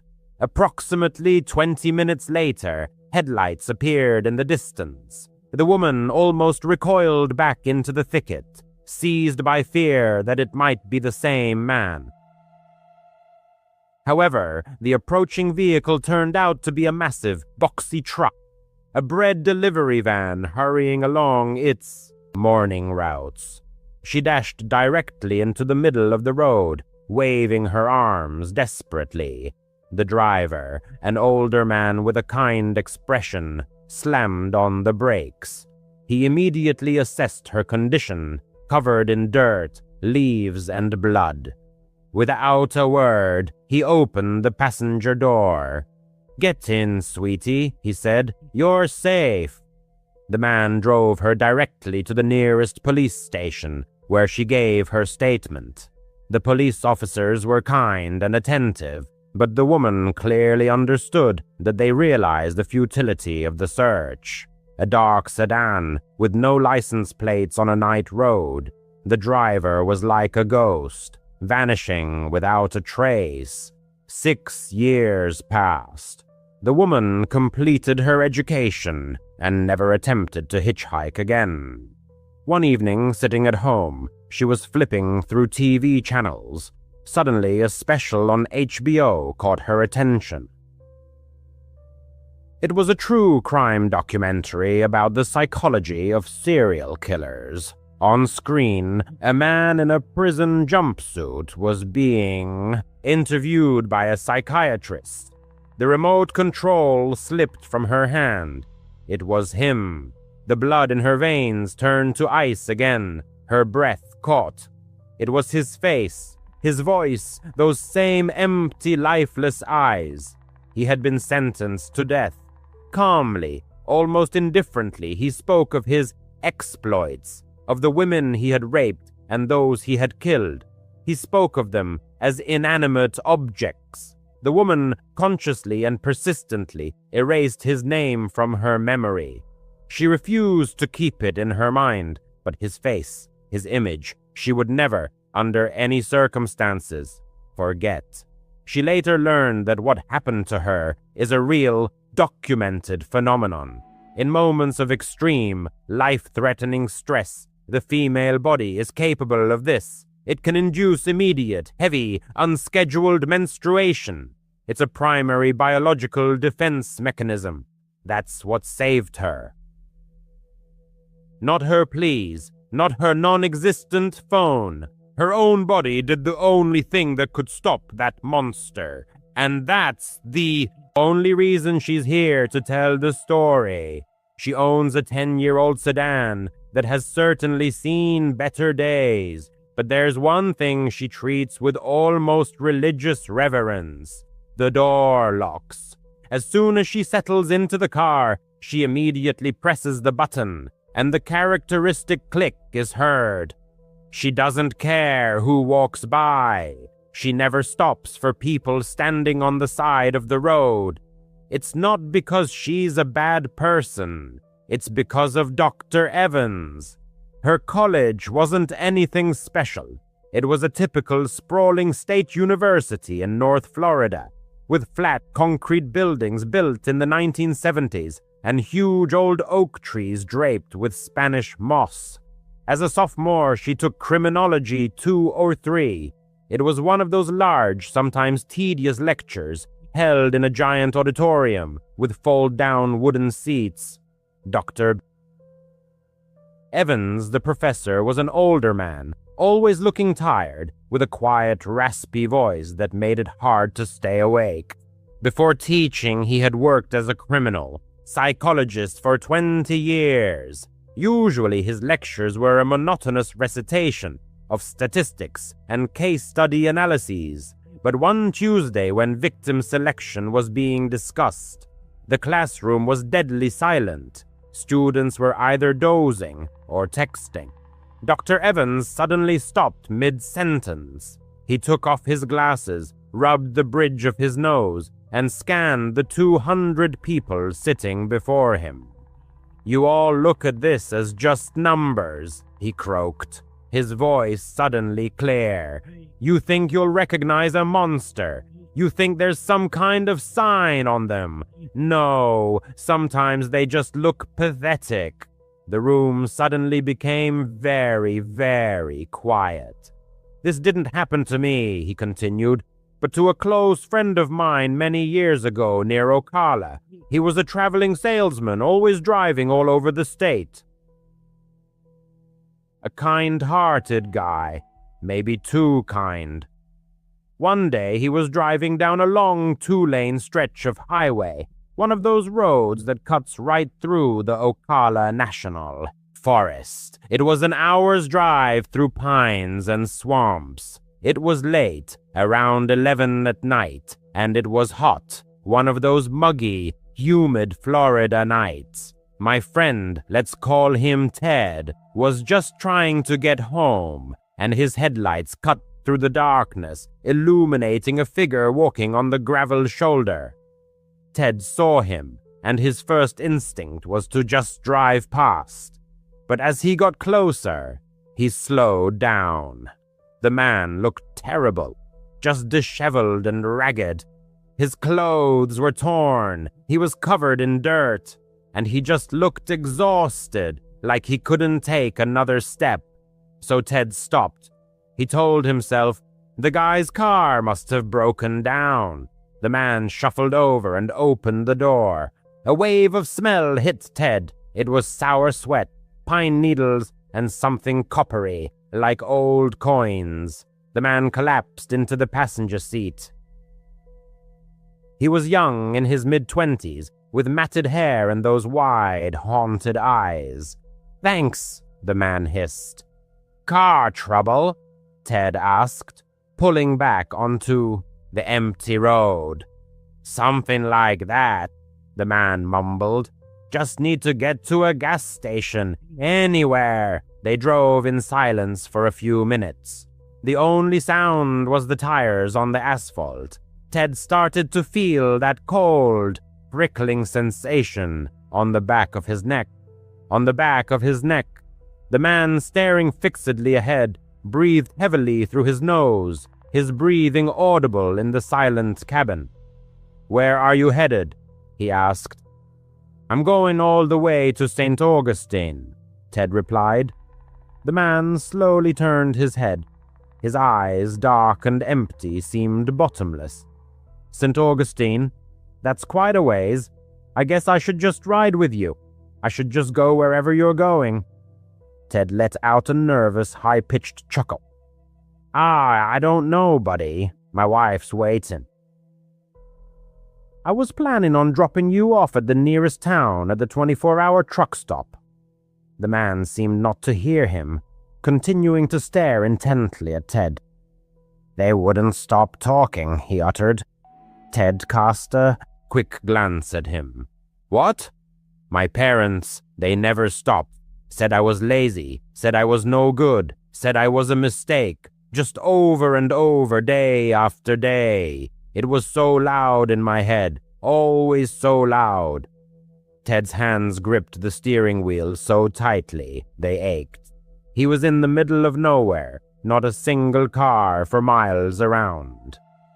"I was fixing the fence today," the man continued, his voice dreamy, as if recounting a movie plot. "Dad came out, started yelling again. I just had the tool in my hand. He was so loud I had to make him stop." Ted was sweating profusely. He felt the cold air conditioning blasting, but the sweat still broke through. He wanted to hit the gas, floor it. Mom came out. She saw and just started screaming louder than him. So loud I had to make her stop too. She wouldn't stop screaming. Dr. Evans paused. He surveyed the room, making eye contact with everyone. My friend Ted was terrified. He didn't know what to do. He was trapped in a metal box, speeding at 60 miles an hour alone with this man. "It was messy," the man said, a note of surprise in his voice. "It gets all over you." Then the man slowly reached for the waistband of his dirty jeans. Ted flinched, his foot hovering over the brake. The man pulled out a knife. It wasn't a regular pocket knife. It was a thick, heavy utility knife, meant for cutting leather or wire. The handle was wrapped in black electrical tape, and the blade looked dark. It was covered in something thick and dark, with bits of grass and other things clinging to it. It was a bloody knife. "Look," the man said, holding it up in the dim dashboard light. At that moment, Ted caught a flicker of neon ahead. A single, isolated gas station. One of those tiny ones at a crossroads. It felt like a miracle to him. Ted's voice trembled, but he tried his best to sound normal. "Hey, look. There's a place right there. You said you needed a gas station, right?" He pulled off the highway, tires squealing on the gravel parking lot. The car stopped directly in front of the brightly lit door. The man just sat there for a second, looking at the knife. Then he looked at Ted. He didn't look angry. He just looked tired. Yeah, that's good. He opened the car door, got out, and just walked away. He didn't run. He just walked around the building with the bloody knife in his hand and disappeared into the pitch darkness. Ted sat there for a full minute, unable to move. Then he slammed the car into drive and sped out of the parking lot. He didn't stop until he was home, securely locking the door behind him. Dr. Evans put his glasses back on. He called the police, of course, but by the time they arrived, the man was long gone. Ted sold that car. He claimed he couldn't get rid of the smell, and he told me he never, for any reason, stopped for a stranger on the side of the road again. The school bell rang, and the narrator jumped. She still remembers that story every time. She drives at night. Previously, the narrator had actively hitchhiked. It was simply an economical way to travel, and most of the time she met interesting, normal people. However, this particular trip made her abandon hitchhiking forever. She was in Pennsylvania trying to get to Ohio. The previous day had been a beautiful, sunny, perfect spring day. So naturally her clothes matched the weather, simple shorts and a t-shirt. But this is Pennsylvania. She woke up, and the weather was like a monsoon, just cold, pouring rain that soaked her to the bone in about 30 seconds. She stood on the side of some 2-lane highway, shivering from the cold, thumb out in desperate hope. After about an hour, an old sedan pulled up. A woman in her early 30s was driving. The narrator looked into the car and saw 3 other women, one in the passenger seat, 2 in the back. Honestly, a car full of women is usually a good sign. You feel safer, you know. She ran up to the window, and the driver rolled it down. "Where are you headed?" she asked. "Just trying to get to Ohio, but honestly, the state line would be awesome," the narrator said. "Hop in," the driver offered. The narrator tossed her backpack into the back seat and squeezed in. She thanked them.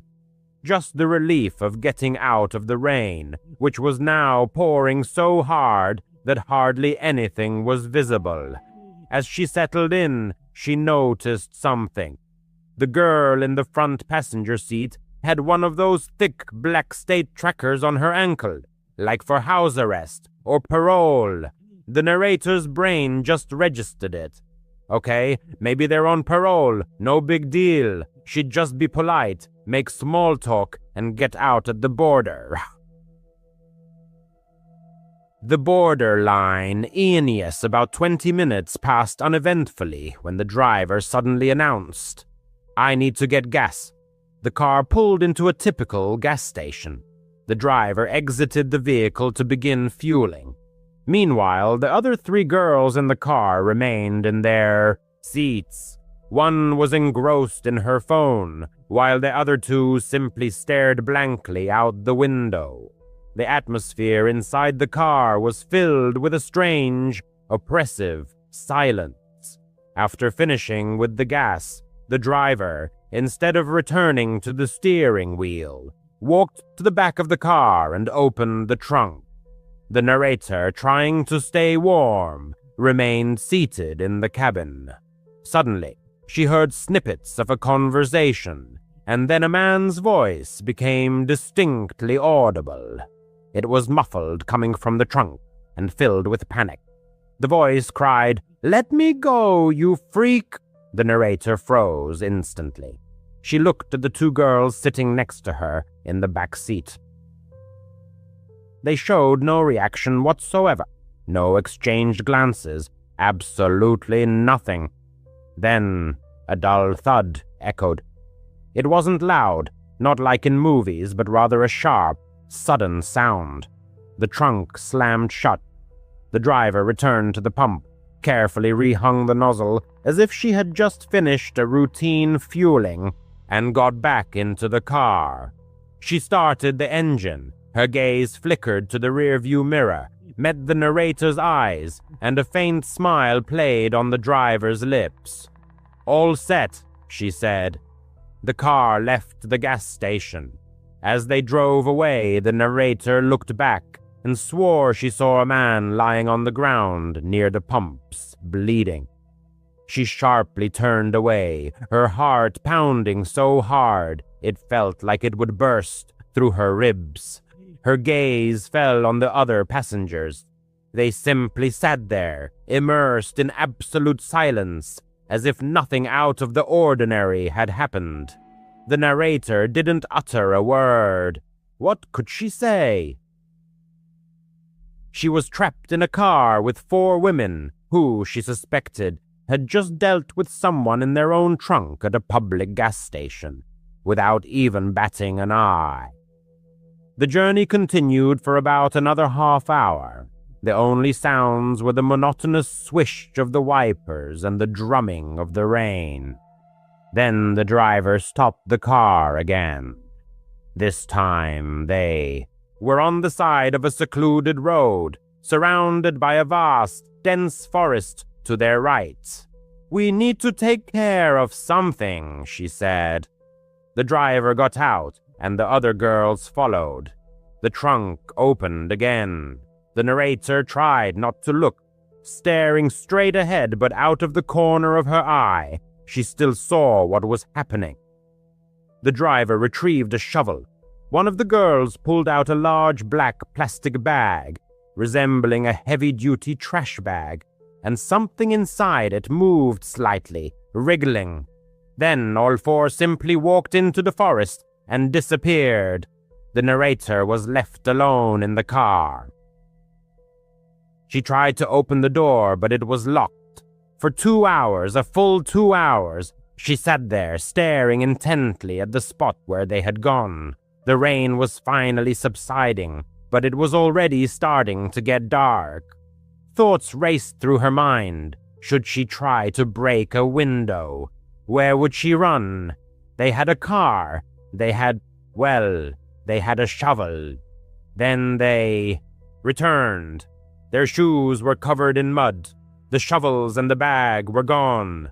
They all got back into the car. No one said a word. The driver simply started the engine, and the journey continued. They drove for another hour. Complete silence. By this time, it was pitch black outside. Then the driver turned off the highway onto a dark, muddy dirt road, winding deep into the forest. She parked the car and turned off the engine. It was so quiet that the narrator could only hear her own breathing. The driver turned in her seat. She looked the narrator straight in the eyes. Her gaze was empty, indifferent. And then she said, "You're next." The narrator didn't think. She didn't say anything. She just reacted.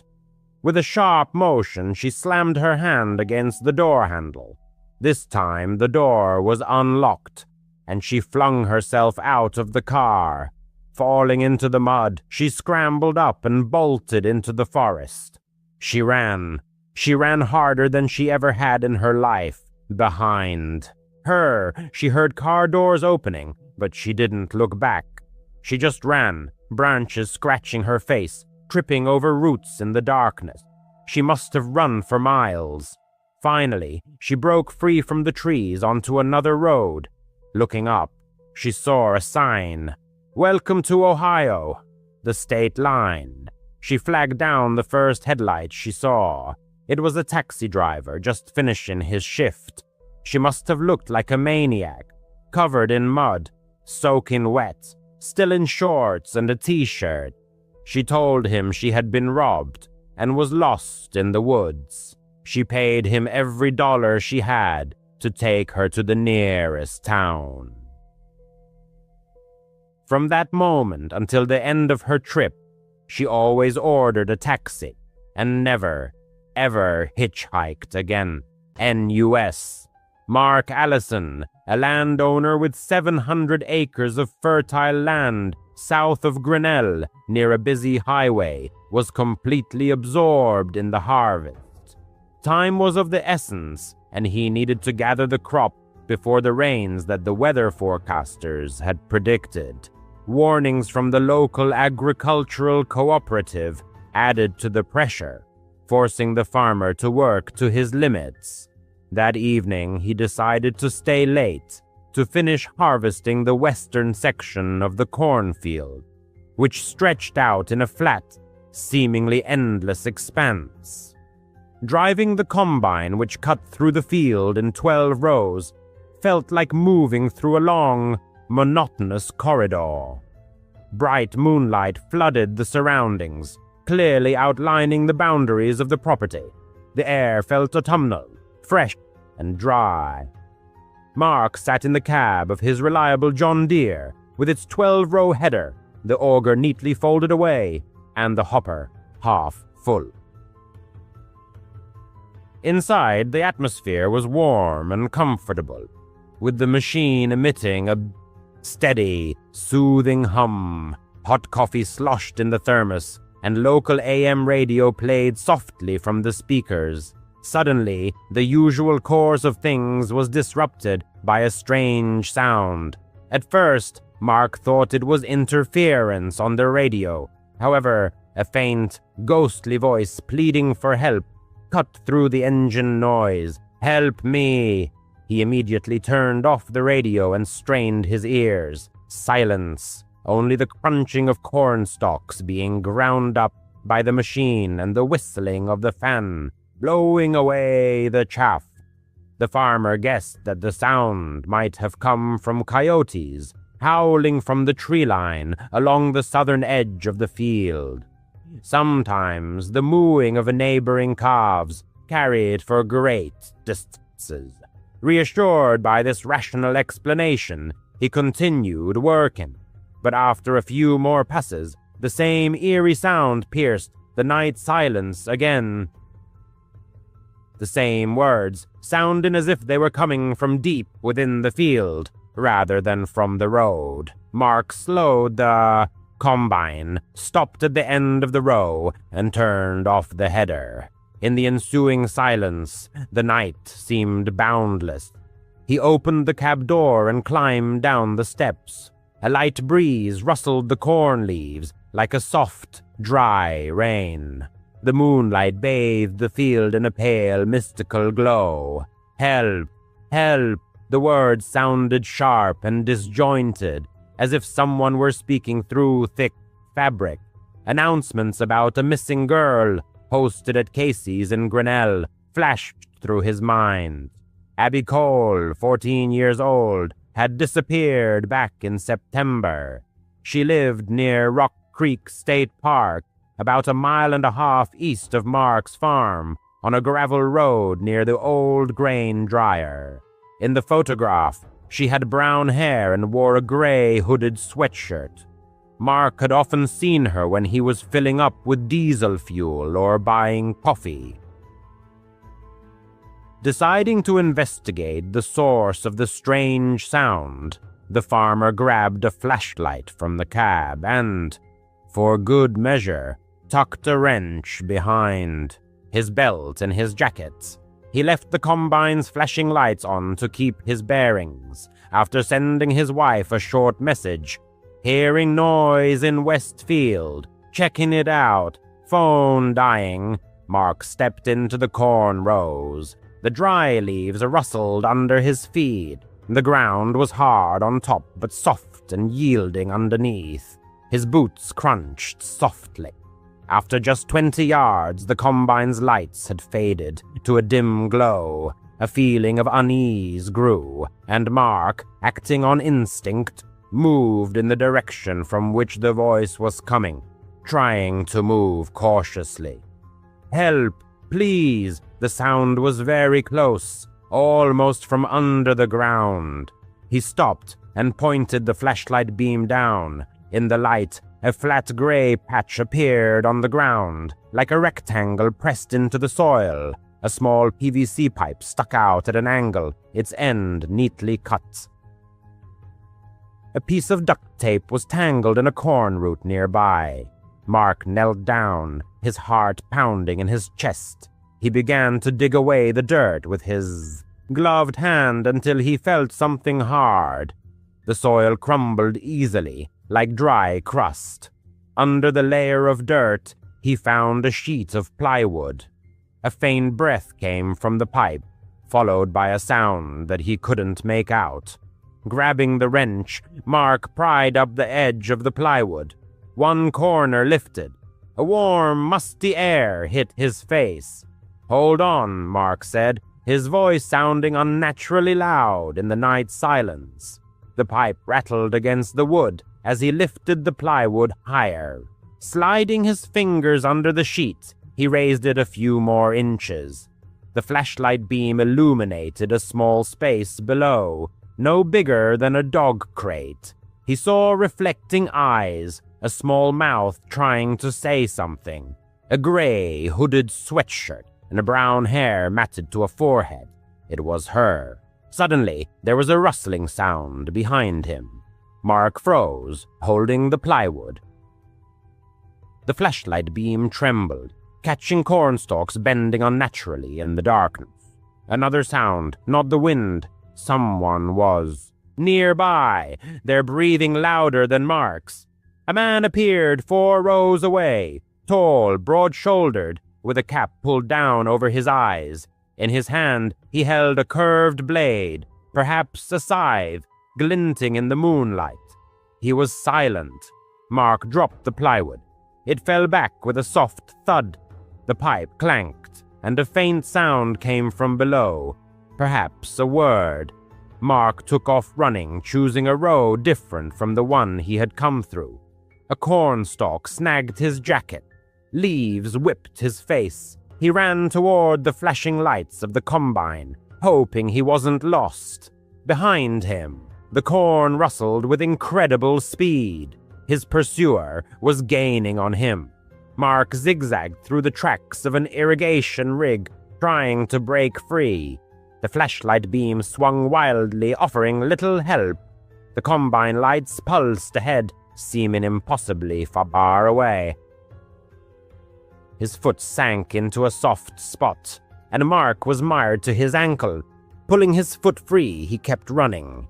He heard the whistle of a blade cutting through a stalk with a sharp crack. His pursuer was close enough that Mark could smell sweat and something sour. Reaching the combine, he began to climb the ladder. It seemed endless, like in a dream when you can't move fast.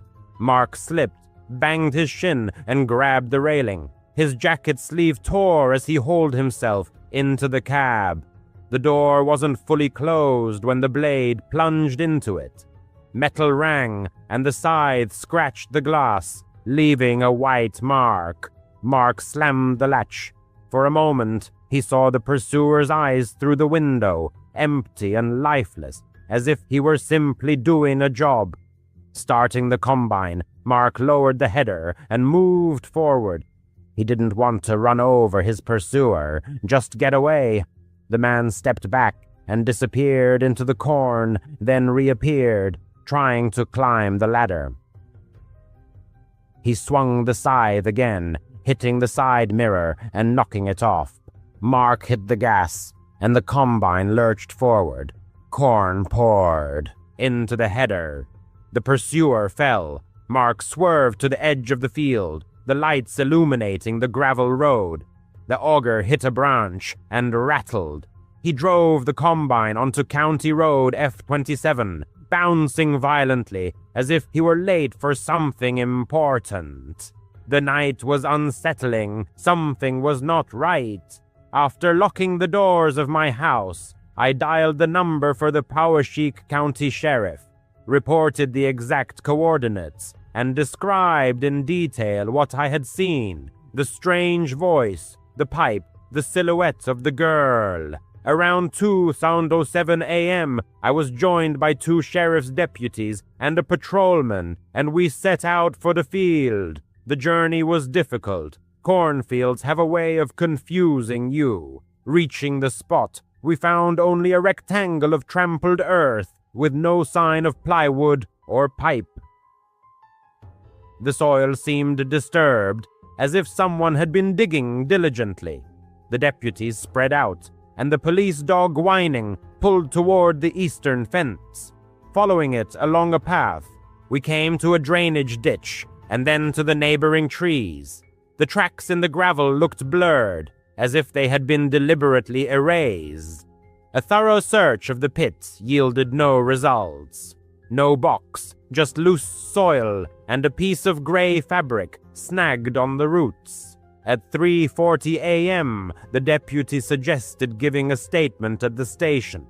I agreed, gave a detailed account of everything that happened, and handed them my torn jacket. I got home at dawn. The neighbors' grain elevators were buzzing, like every morning during the harvest. By noon, the whole town was buzzing. Whispers went around that Abby's father had already been questioned, and his volatile temper was mentioned. Abby's whereabouts remained unknown. Despite what I had experienced, work awaited. Corn waits for no one. I climbed back into the combine, the scratch on the glass, and the missing mirror a reminder of the night's events. Finishing the harvest of the western part of the field, I noticed that the GPS showed my path from the night before. A gray line crossed the spot where the rectangle had been. That's where I first heard her voice. The sheriff's dog continued to bark toward the eastern fence all week.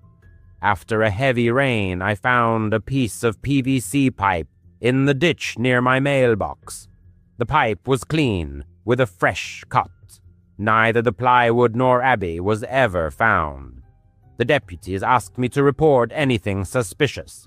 I grew up in a quiet town where something out of the ordinary rarely happened. My family's house stood on the edge of endless agricultural land. Beyond it stretched a dirt road, winding between tall cornfields. This road was my personal playground. More than anything, I loved riding my bike as a child, feeling a sense of freedom. I would pedal for hours after school, imagining myself as a participant in prestigious races. My parents didn't worry too much, because the area was considered safe, and you could travel for miles without meeting a soul, except for the occasional farmer in a truck. The cornfields were both alluring and frightening to me. During the day, their stalks swayed and shimmered gold in the sunlight, and at night, they turned into black walls, whispering in the wind. Nevertheless, I rode those roads almost every day, feeling like their rightful owner. One summer evening, when I was about 12 years old, I went for another bike ride. The setting sun painted the sky in orange hues, enveloping everything in a warm light. I remember the smell of dust and corn, the buzzing of insects. Standing on the pedals, I raced forward, imagining an invisible pursuer chasing me. Suddenly, on a turn, my front wheel hit some loose gravel. The bike slipped out from under me, and I crashed to the ground with a thud. My scraped knees immediately throbbed, and my palms burned from the impact. For a few seconds, I lay there, more annoyed than hurt. I hated falling off my bike, but since it happened fairly often, I just got up, brushed off the dirt, and checked the chain. It was at that moment that I felt something change around me, as if the air had become different. At first, it seemed like I heard the rustling of corn stalks, but not from the wind, as if someone was walking inside the field. Freezing in place, I stared at the edge of the field. The corn was taller than me, taller than most adults, and it was impossible to see anything further than a foot through it. I listened intently, my scraped knee throbbing, my hands shaking slightly. And then I saw him. About 30 feet away, a man emerged from the corn. I don't know how long he had been standing there or whether he had been watching me, but in the moment our eyes met, I knew something was wrong. He wasn't dressed like a farmer. His clothes were dirty, dark pants, a faded shirt. He looked ragged. His face was pale, almost gray in the fading light, and his eyes seemed unnaturally wide open, as if he hadn't slept in days. For a moment, I froze, trying to make sense of what was happening. Maybe it was just a passerby who lived nearby. But then he started to move, not walk, but run. He took off and ran straight at me, moving with a heavy, stumbling gait, more like an animal than a human. His arms flailed chaotically, and his expression remained unchanged. His gaze was fixed on me, as if I were prey. Panic gripped me. Lifting my bike, I didn't notice the chain had slipped off. Pain shot through my knees as I tried to pedal, but the wheel didn't catch right away. I could hear his footsteps, getting closer behind me. Miraculously, I managed to get the chain back on. I kicked, and the bike lurched forward. Not daring to look back, I could feel him gaining on me. The dirt road seemed endless. The sound of his running was forever etched in my memory, heavy, uneven, desperate. I pedaled as hard as I could. Tears welled up in my eyes, my chest burned from panting. When I finally looked back, he was still there, still chasing me, maybe only 20 feet away. His face was distorted, his mouth slightly open, and his eyes wide in the last rays of the sun. Under the rays of the setting sun, the road twisted treacherously, and a careless maneuver almost led to a fall. But then, in the distance, like a beacon of hope, my home appeared, and the light on the porch was already burning brightly. Unable to contain his excitement, the traveler shouted, calling for his mother, and this sound seemed to give him new strength. With an incredible effort of will, he reached the driveway, dropped his bike, and beside himself ran toward the porch, continuing to call for help.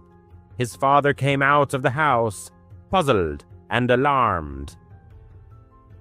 Breathlessly, the traveler pointed toward the road, expecting to see the pursuer, but there was no one there. The road was empty, and the cornfield stood in silence, leaving no traces.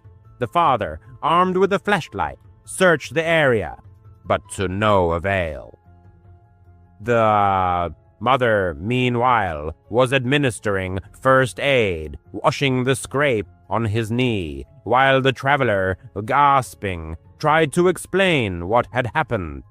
The parents, however, were skeptical of the story, suggesting that it might have been a figment of his imagination, a random passerby, or a neighbor. But the traveler was sure of what he had seen. After that incident, he avoided riding his bike near the fields for a long time, and at night, looking out the window, he thought he saw an ominous figure lurking at the edge of the corn. The parents eventually decided to share the story with the neighbors, but none of them had seen anything suspicious. One old farmer even joked, saying that this road likes to play tricks on children. The shadows move very strangely here. But the traveler knew that it wasn't a trick of the imagination. He still remembers how the pursuer's feet sounded, how he never took his eyes off him, whoever it was, and whatever he wanted, the traveler was. Lucky that his bike hadn't failed him at the most critical moment.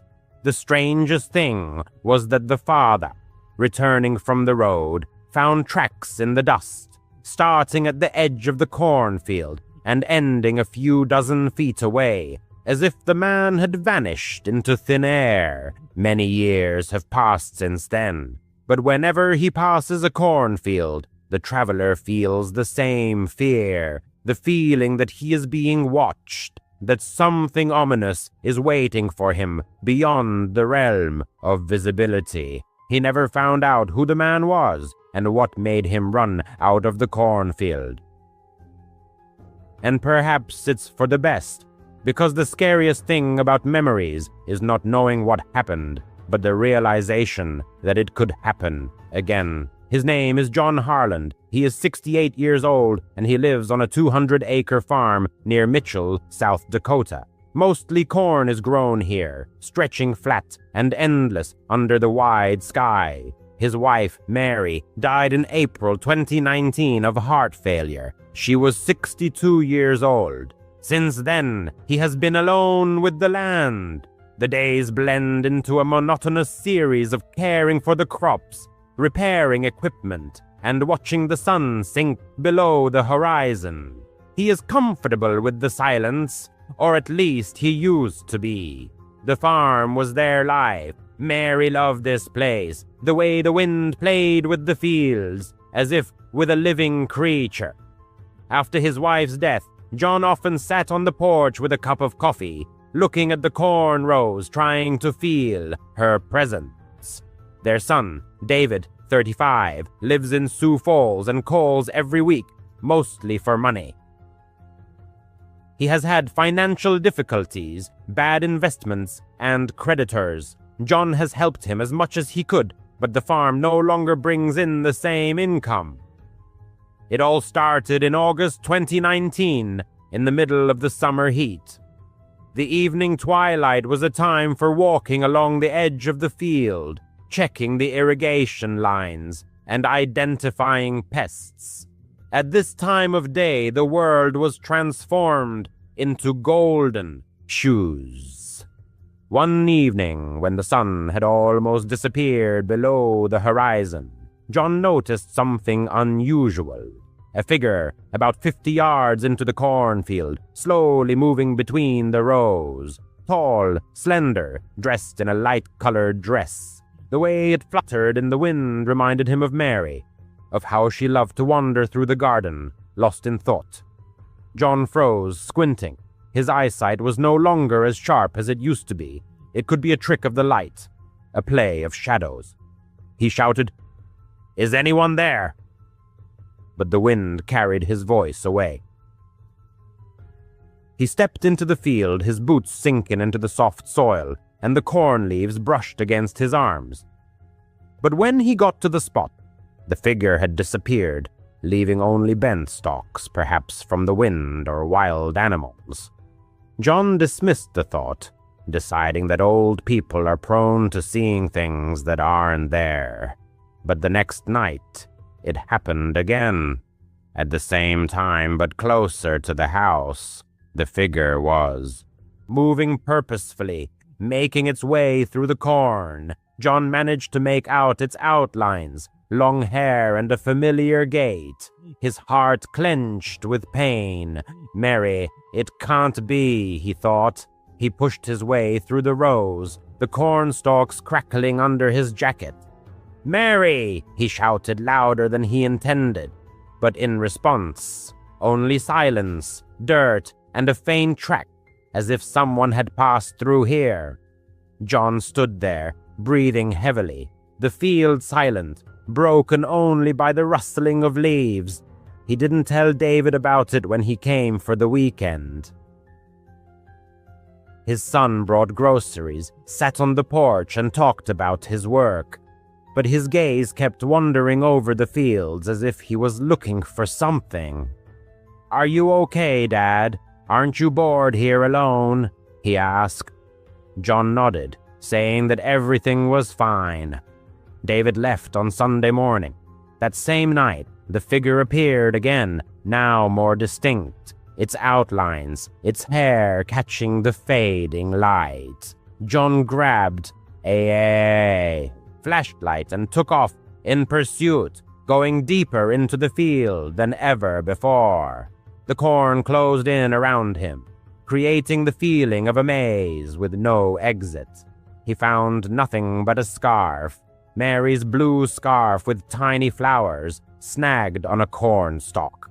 He gripped the cornstalk tightly, as if seeking support in a raging sea of grief. The days turned into a monotonous sequence, losing their individual characteristics. The ominous visions became obsessive, invariably arising in the twilight. He found things that belonged to her: an old gardening glove, half buried in the ground, a hair clip, shimmering in the dirty soil. Each find was perceived as a mysterious message, but from whom? Grief flashed through his mind. My mind is losing touch with reality. After dark, he stopped going out into the fields, preferring to stay in the house, locking all the doors. However, an irresistible attraction to the cornfield did not leave him, as if the earth itself was calling him. One day, consumed by a thirst for answers, he thoroughly searched the house. In Mary's dresser, he found her diary. The last entries showed her deteriorating health, complaints of abdominal pain and dizziness, which she had never mentioned to him. David brought tea today, so thoughtful, she wrote. Tea, he always offered her tea when he came to visit. Some kind of herbal blend, whose beneficial properties he was absolutely certain of. His stomach clenched painfully at the thought. A picture of the autopsy flashed through his mind, traces of some strange substance in her body, which were deemed insignificant. Heart failure, the doctors concluded, natural causes. And us. He continued his search, unwilling to accept such an explanation. In the attic, among dusty boxes, he discovered bank statements showing large withdrawals he hadn't authorized. Thousands of dollars had been transferred to David's account. Then he stumbled upon Mary's life insurance policy, which named David as the beneficiary in 2022. His hands trembled as the terrible truth dawned on him. Debt collectors had been hounding him for months. Was he so desperate as to commit such an act? He couldn't fully grasp the monstrous thought. Steeling himself, he dialed David's number. His voice was even, but there was an icy coldness in it. "What did you do to your mother?" he asked. A heavy silence followed, broken only by a strained laugh. "Dad, you're scaring me." "You need to rest," David said, a strange tremor in his voice. With that, he hung up. That night, the ominous figure appeared earlier than usual, beckoning him toward the cornfield. Grabbing a flashlight, he followed. The corn parted before him like a curtain, revealing a small clearing. Someone had cut the corn stalks, doing so unnaturally and with a specific purpose. In the center of the clearing, he saw a half-empty bottle with the label torn off. He slipped it into his pocket. His heart pounded in his chest. Rat poison, he thought, slow, insidious, mimicking the symptoms of organ failure. In the distance, thunder rumbled, foreshadowing an approaching storm, typical of South Dakota in late summer. A strong wind picked up, bending the corn stalks. Suddenly, he heard footsteps, heavy and deliberate. He turned to see David standing at the edge of the clearing. Rain began to fall, and his face looked pale in the flashlight's beam. "Dad," he said in a low voice, "you're here again." He approached, rain streaming down his jacket. In his hand, he tightly gripped a coiled rope. "People will understand," he said. "You've been seeing things, talking about Mom. They'll chalk it up to grief." His eyes were empty and cold, betraying a chilling calculation. Suicide staged in a cornfield. The perfect story. A deafening crack of lightning split the sky, and the storm unleashed its full fury. Rain stung his face as David lunged at him. He swung the flashlight, hitting him on the wrist. The rope fell from his hand. They began to struggle desperately, slipping in the mud, cornstalks whipping at them like claws. David was stronger than he expected, as if fueled by some dark energy, perhaps guilt or desperation. "She was going to die anyway," he hissed. "And you're losing your mind. This is mercy." He managed to break free and stumbled into the rows of corn. The field had become a labyrinth. The rain and thunder drowned out all sounds. He hid, crouching as low as possible, and watched as David stalked between the stalks, calling out his name. Time seemed to stand still, minutes or hours, he couldn't tell. Suddenly he heard the faint sounds of sirens. That morning, he'd called the sheriff, leaving a vague message about his suspicions, the bottle, the money. They were probably coming to check on him. David disappeared into the raging storm. The police found the bottle, the bank statements, and the insurance policies. Days later, David was arrested in Sioux Falls, charged with murder and attempted murder. The poison found in the bottle matched traces found during Mary's autopsy.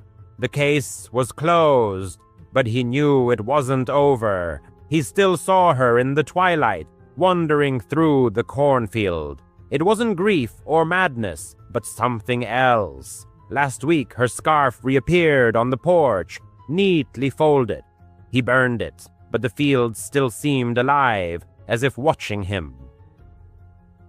Was it all David's doing, or did he have an accomplice? The corn sways in the wind, whispering secrets it won't share. At night, he hears footsteps outside, but no one is there. Or perhaps they are simply waiting for the right moment. Autumn was setting in, and nature was already preparing for its winter slumber when a traveler decided to embark on a spontaneous hike. It was an impulsive urge to make one last foray into the northern Minnesota woods before winter arrived, and everything plunged into a months-long dormancy.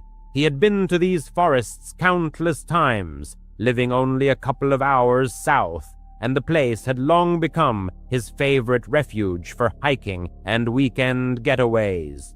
He chose a small, secluded lake for this trip. What was particularly appealing about Minnesota was its reputation as the land of 10,000 lakes, especially in the northern region, often allowing one to discover small bodies of water completely devoid of other people. Having such a lake entirely to himself always seemed like the greatest pleasure. This was why, upon discovering this particular spot several years ago, he had made it his regular camping retreat. The first 3 days of this hike passed completely without incident. Time goes, nothing happened. He simply enjoyed relaxing in his tent, relishing the empty lake that was entirely at his disposal. He spent his days wandering through the forest, swimming in the cool water, and immersing himself in the silence and peace. The traveler felt completely safe and noticed nothing that would cause him to feel otherwise. However, on the 4th day, waking at dawn and stepping out of his tent, he discovered scattered footprints all around his campsite. They weren't just around, but some led directly to the entrance of his tent. These tracks hadn't been there before, and they clearly didn't belong to him. The imprints were left by heavy boots, which he didn't own, and they had obviously appeared while he slept. An intense feeling of discomfort instantly washed over him. The realization that he had had a visitor in the middle of the night. He spent that entire morning inspecting the area, both in the forest and around the lake, searching for any other signs of someone's presence. But he found nothing. He wasn't so much bothered by the mere fact that someone else had come to this place. What troubled him was that this person had appeared in the middle of the night and wandered all over the area where he was clearly camped. They even approached his tent, which was just incredibly creepy. And then this person simply vanished, without a trace, without even setting up camp here. It simply didn't make sense. For the rest of the day, the traveler remained vigilant. The thought of leaving crossed his mind, but the last thing he wanted was to cut short his final trip of the year. And he saw no signs that whoever it was, they were still nearby. It seemed this person had truly just appeared, and then left. Perhaps they had hoped the spot would be empty and didn't want to share the lake with anyone else. Overall, the day passed quite slowly. He stayed in camp, not doing much. As the sun set, he sat by the campfire, waiting until he felt tired. He had mostly calmed down about the situation. He still found it strange and almost inexplicable, but continuing to think about it would only upset him more, and he wouldn't get any answers anyway. The night was quite quiet. The sound of the lake water, the crackling fire, and the rustling wind kept him from fully relaxing. He settled into his chair and leaned back, cozy in his winter jacket.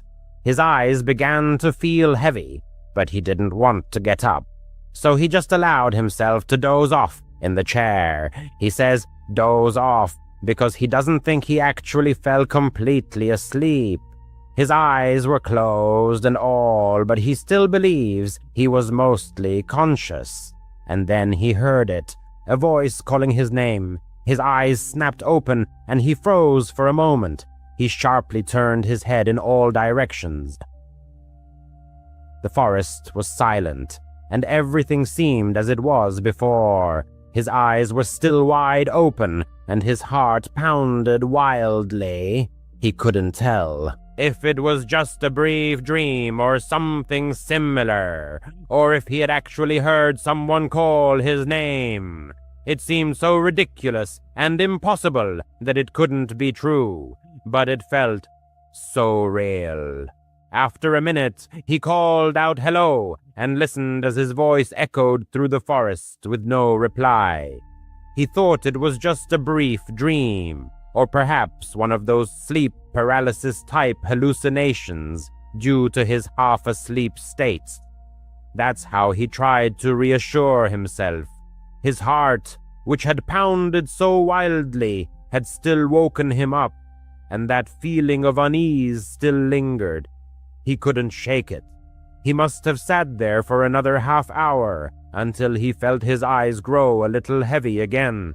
But this time, before he even closed his eyes or was close to falling asleep, he heard it again, a voice calling his name from the darkness of the forest.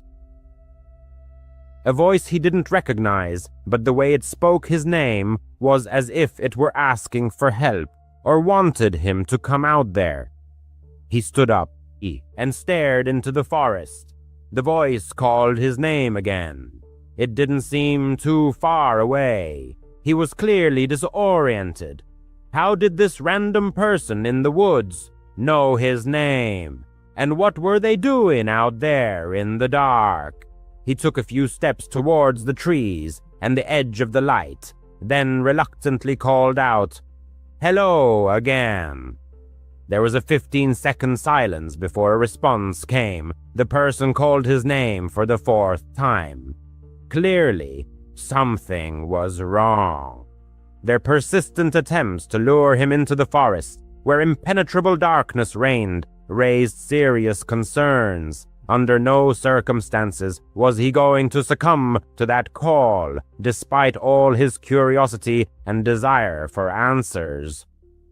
The man took a few steps back and began to pack his belongings. This process wasn't quick, as he had to constantly stop, listen, and survey the surroundings.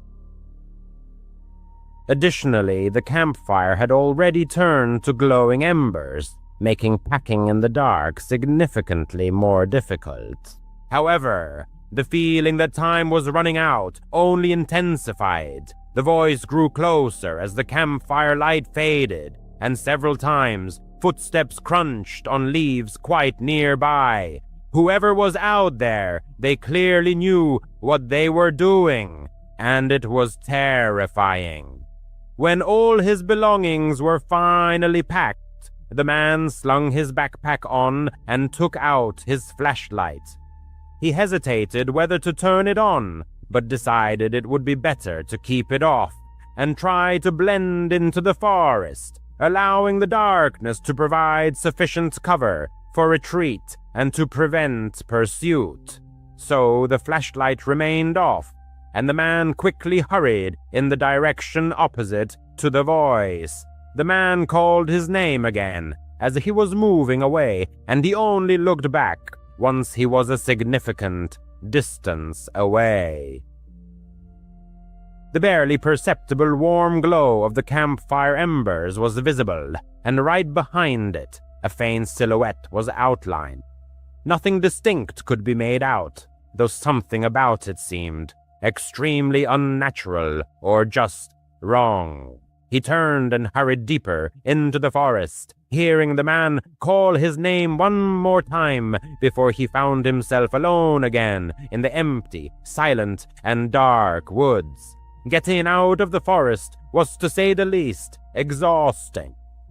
But the relief he felt upon making it out, getting back to his car, and driving away from those woods was indescribable.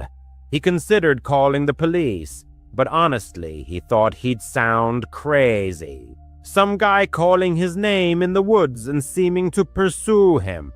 What could the police even do about that? So, almost 3 years later, he still doesn't know what actually happened there that night. He admits it's crazy, but a part of him is frustrated that he didn't get closer to the voice to try and figure out who it was or how they knew his name. Though he knows that if he had, it might have been the last decision he ever made. The man prefers to remain anonymous, but this event happened several years ago. He worked at a small independent company, and one of his colleagues was a guy named Cameron. They hit it off immediately as they were hired around the same time and their desks were next to each other. So it goes without saying, they talked a lot and developed a great work friendship. They never socialized outside of work, but they always joked about going on a hike together, as they both enjoyed hiking and the outdoors and often brought it up during the work day. However, he never thought it would actually happen until one day he came to work and found Cameron's desk empty and Cameron himself gone. It turned out he had been fired for reasons they, of course, weren't allowed to know. That same day, he received a message from Cameron suggesting they meet up outside of work and go on that hike they always talked about. Honestly, he felt bad for him, and knowing now that he'd likely never see him again if he didn't agree, he accepted his offer. After all, what could go wrong? They made arrangements, and a week later, they met at the trailhead 2 hours west of the city. Cameron looked very excited and happy to see him, and he, in fact, was glad to see him too. However, right away the man felt that Cameron wasn't the same person he was in the office. It wasn't alarming, but he just noticed it. They started down the trail and talked the whole way. The man tried to delicately ask why Cameron wasn't at the office anymore, but Cameron evaded the question. At work, Cameron had always been very open about everything, perhaps even too open, so it was a little strange to see him so reserved, but the man assumed he had just made some awkward mistake or something similar. In short, they reached the campsite, set up both tents, and then made lunch, and as soon as they finished eating, Cameron abruptly stood up and said, "Be right back." Then he walked into the woods. The way he said it was as if he needed to go somewhere, which in setting made no sense.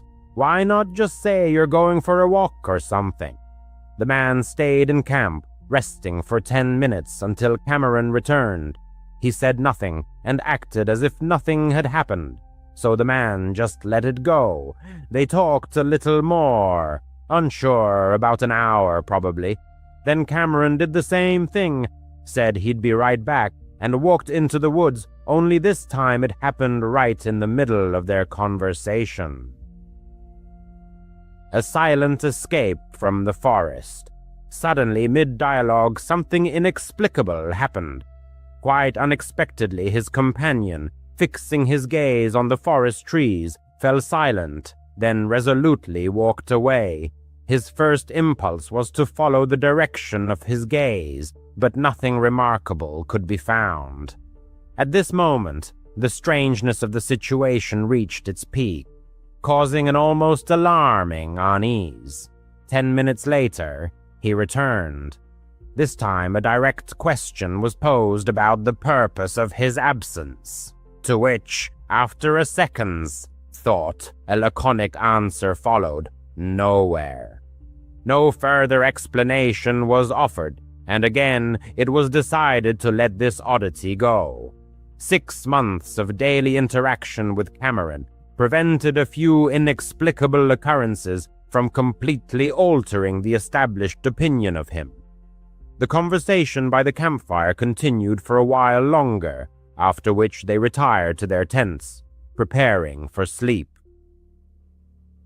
The fatigue was so profound that falling asleep presented no difficulty whatsoever. However, he awoke in the middle of the night. His eyes snapped open, and the absolute silence, broken only by the soft rustling of the forest, was clearly imprinted in his memory. Unzipping his tent, the narrator peered outside, intending simply to look around, still unaware of the true reason for his awakening. Immediately, he noticed Cameron's tent was open, and Cameron himself was absent. A search of the entire camp yielded no results.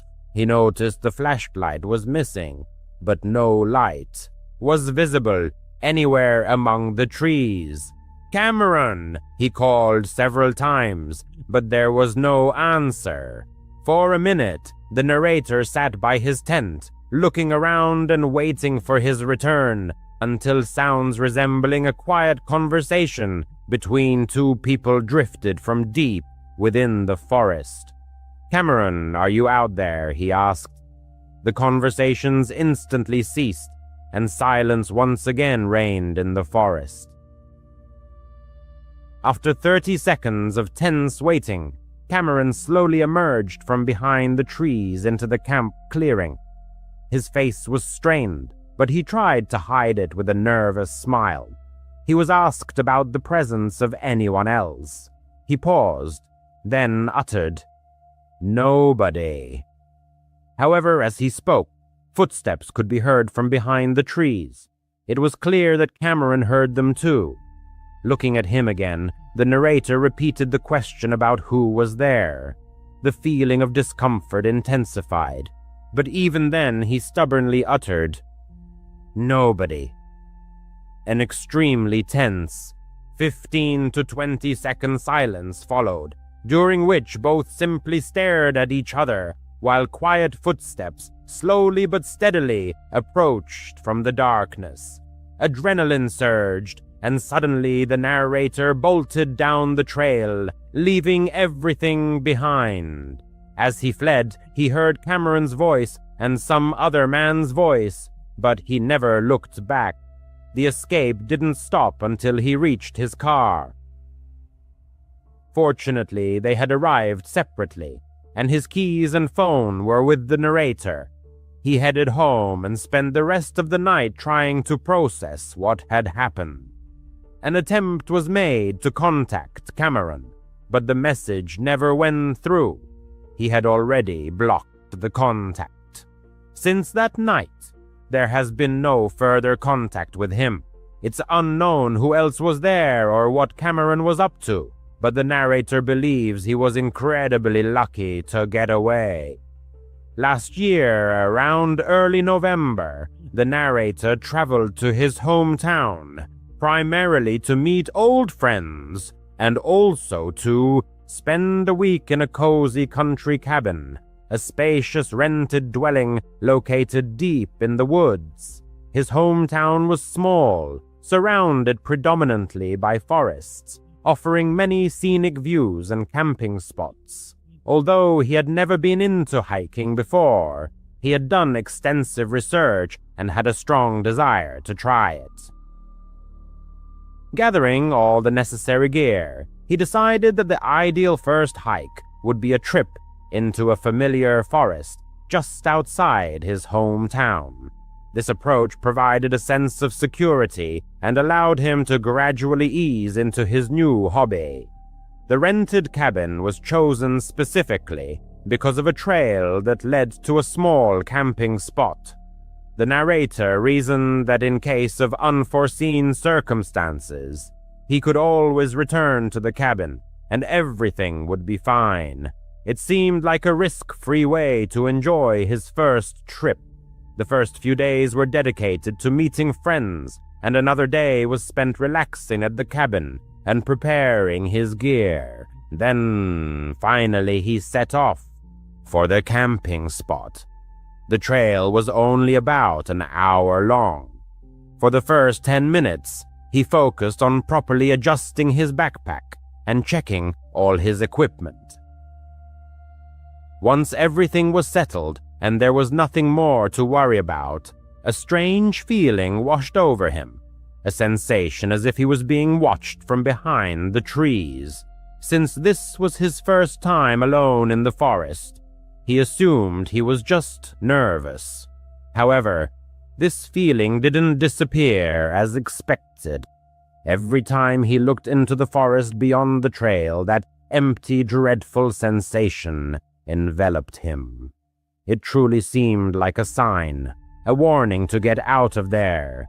But he didn't listen. He kept walking, battling these feelings all the way to the campsite. The camping spot was small, just a little patch of land that, frankly, the narrator wouldn't even have considered a campsite if it weren't for a few scraps left behind by previous campers. The place was definitely undeveloped, as it was unkempt and not maintained at all. Nevertheless, being off the trail and in a more open area, the narrator felt a bit better. He felt comfortable enough to stay. He began unpacking his things and setting up his tent. Since this was his first experience, he meticulously followed the step-by-step instructions, aiming to complete all actions flawlessly. This task took, by his estimation, about 15 minutes, which he felt was a perfectly acceptable result. It was at that very moment, as he was pulling the last tarp, that an unfamiliar man approached the campsite. The stranger was tall, and his age, judging by his appearance, was approaching 25, which matched the narrator's age. When the narrator looked at him, the man waved and gave him a strange smile. The strangeness of this smile was that it was normal, yet the rest of his face remained immobile. It seemed he was only smiling with his mouth and teeth, while maintaining a completely blank expression. The narrator found it extremely unusual, and even a crazy coincidence that the stranger appeared right after him at a campsite that, from his observations, wasn't very popular. However, what could he know? He continued with his tasks, setting up his area, getting everything he needed, and gathering branches for a fire. There was already a small fire pit there, likely built by someone long ago. While he was busy, the man set up his tent nearby. But oddly enough, that was all he had brought with him. The narrator saw the stranger approach with what he thought was a proper hiking backpack, but it was actually just a shoulder bag containing only a tent. He had no sleeping bag, no food, no other essential items. The narrator was certain of this because the stranger's tent was mostly mesh, see-through, and it even lacked a rainfly, and the man just sat there, doing nothing. The narrator felt a growing unease every time he accidentally glanced in the stranger's direction, because the man would instantly look back, forcing him to quickly avert his eyes. After gathering all the branches and finally being able to just sit and rest, the narrator became more and more frightened of this man. Simply put, his intuition told him something was wrong with him. And as the sun began to set, the thought of staying there alone with him overnight began to truly alarm him. No matter how much he chided himself for it, he decided it wasn't worth staying here when he felt such strong feelings, especially since his rented cabin was nearby. He might even make it back before the sun fully set. He started packing up, and the man immediately came out of his tent. He stood next to it, and although he tried not to show it, it was perfectly obvious that he was watching the narrator. His smile was gone, and his entire face was tense and almost annoyed. The narrator didn't even bother to organize his backpack, just threw everything inside and hoped it would zip. When he was finally ready to leave, sunlight was barely filtering through the treetops, so he knew he needed to hurry. But the man didn't pack up his tent, so the narrator hoped that meant he was staying. He set off, constantly looking back to ensure the stranger wasn't following him. For the first few minutes, he was relieved to see an empty trail each time he turned around. But after about 10 minutes, he turned again and saw him. The path wasn't perfectly straight, but far behind him, through the trees, he saw the man walking down the trail towards him. The narrator felt a sense of dread. He was terrified. He quickened his pace, moving faster along the trail. As far as he could tell, the stranger didn't seem to realize the narrator had spotted him, and the setting sun actually worked to his advantage. He was able to get back to the rented cabin, threw his bag inside, and locked all the doors. He then stood by the back window for 15 minutes, watching the woods, until the sun had fully set, making it dark and lifeless. And as he was still looking out the window, a sudden pounding shook the front door behind him. But it wasn't just an ordinary knock. Again and again, he hammered his fist against the door. In a panic, the narrator called the police. He genuinely couldn't tell if the stranger was simply knocking very hard or actually trying to break down the door, and he was too scared to even look. As soon as he started speaking on the phone, the man fell silent for a second. The narrator knew he was listening. Then his footsteps ran around the cabin, and he was almost certain he heard several thuds as the stranger tried to open one of the windows before his footsteps disappeared into the woods. After that, silence fell until 2 officers arrived 20 minutes later. After hearing everything the narrator told them, the officers agreed that the man seemed to have very bad intentions. However, finding him wasn't so easy. The narrator knew what he looked like, but that was all.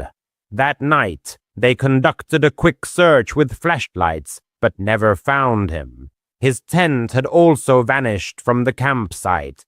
The narrator truly doesn't know what might have happened that night. He still can't forgive himself for not listening to his intuition right away. It would have prevented everything that happened that night. He should have listened to his gut feeling the moment he sensed something was wrong in those woods. NUS Alice, who was 16 at the time, would never forget the events of 1977 in Colorado Springs. For several months, she had been babysitting for her neighbor, Mrs. Carter. The kids, Tommy, 6, and Lily, 8, were remarkably well behaved. They both went to bed quietly without making a fuss. The task seemed simple, just a couple of hours of watching to prevent any mishaps, like an accidental fire, and some cash in her pocket. However, that night, February 7th, started routinely, but ended so dramatically that the memories still haunt Alice to this day. Mrs. Carter lived in the same apartment complex as Alice's family, just a few doors down. As a single mother, she always looked exhausted, rushing off to her night shift at the local diner. She had found Alice through an ad she posted at the community center. Reliable teen babysitter, $2 an hour. The woman liked that the girl lived nearby and didn't charge high rates. That evening, Mrs. Carter kissed Tommy and Lily. Goodbye handed Alice a $5 bill and instructed, "I'll be back by midnight. Lock the door, Alice." The girl nodded, already flipping through channels on the old TV. The apartment was a modest one, cluttered with toys and piles of unwashed laundry. The children, dressed in pajamas, were curled up on the sofa. Alice picked up a Dr. Seuss book, their favorite story with bright illustrations and funny rhymes, and read aloud until the little one's eyelids drooped. By 8:30, they were sound asleep.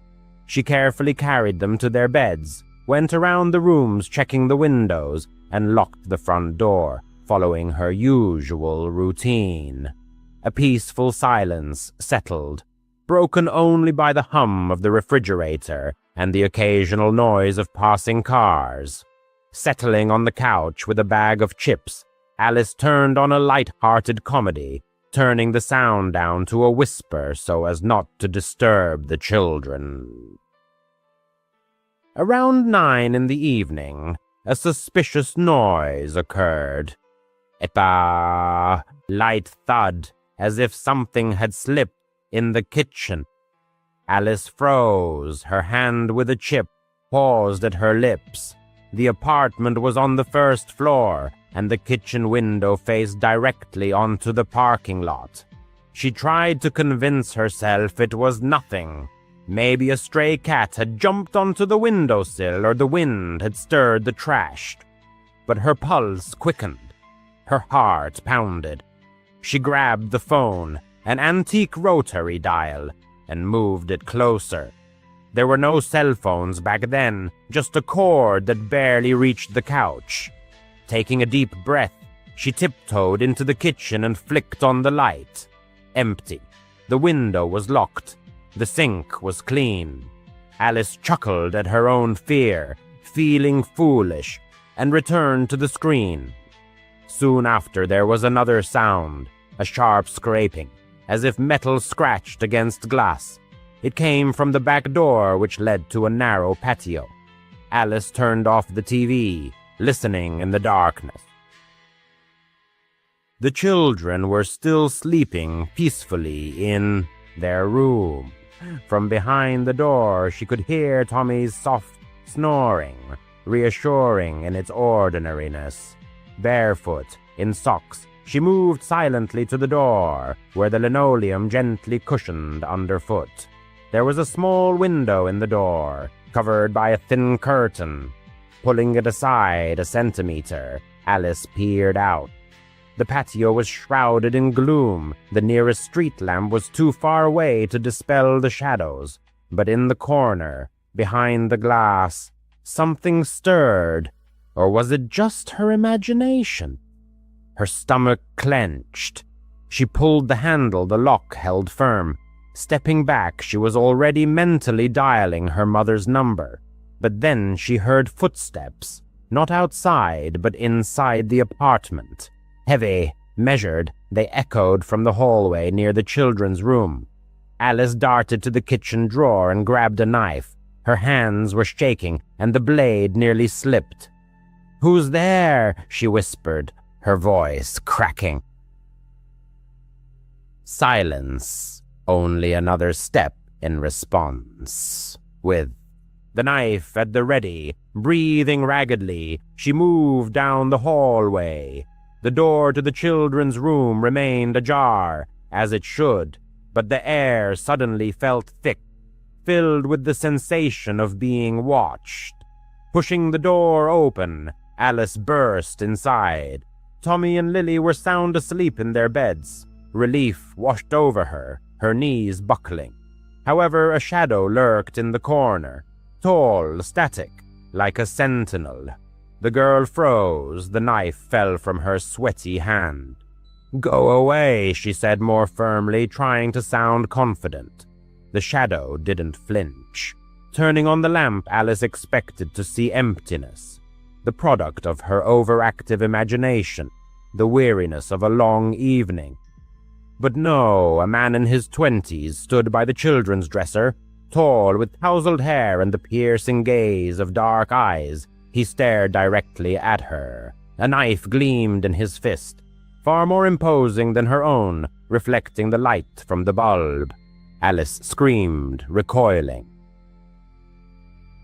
The stranger was silent, only taking a step forward. In a panic, she lunged for the front door, her fingers slipping on the lock, wet with sweat. Behind her, his boots thudded, heavy and relentless. Finally, the door swung open, and Alice burst into the parking lot, screaming for help into the cold night.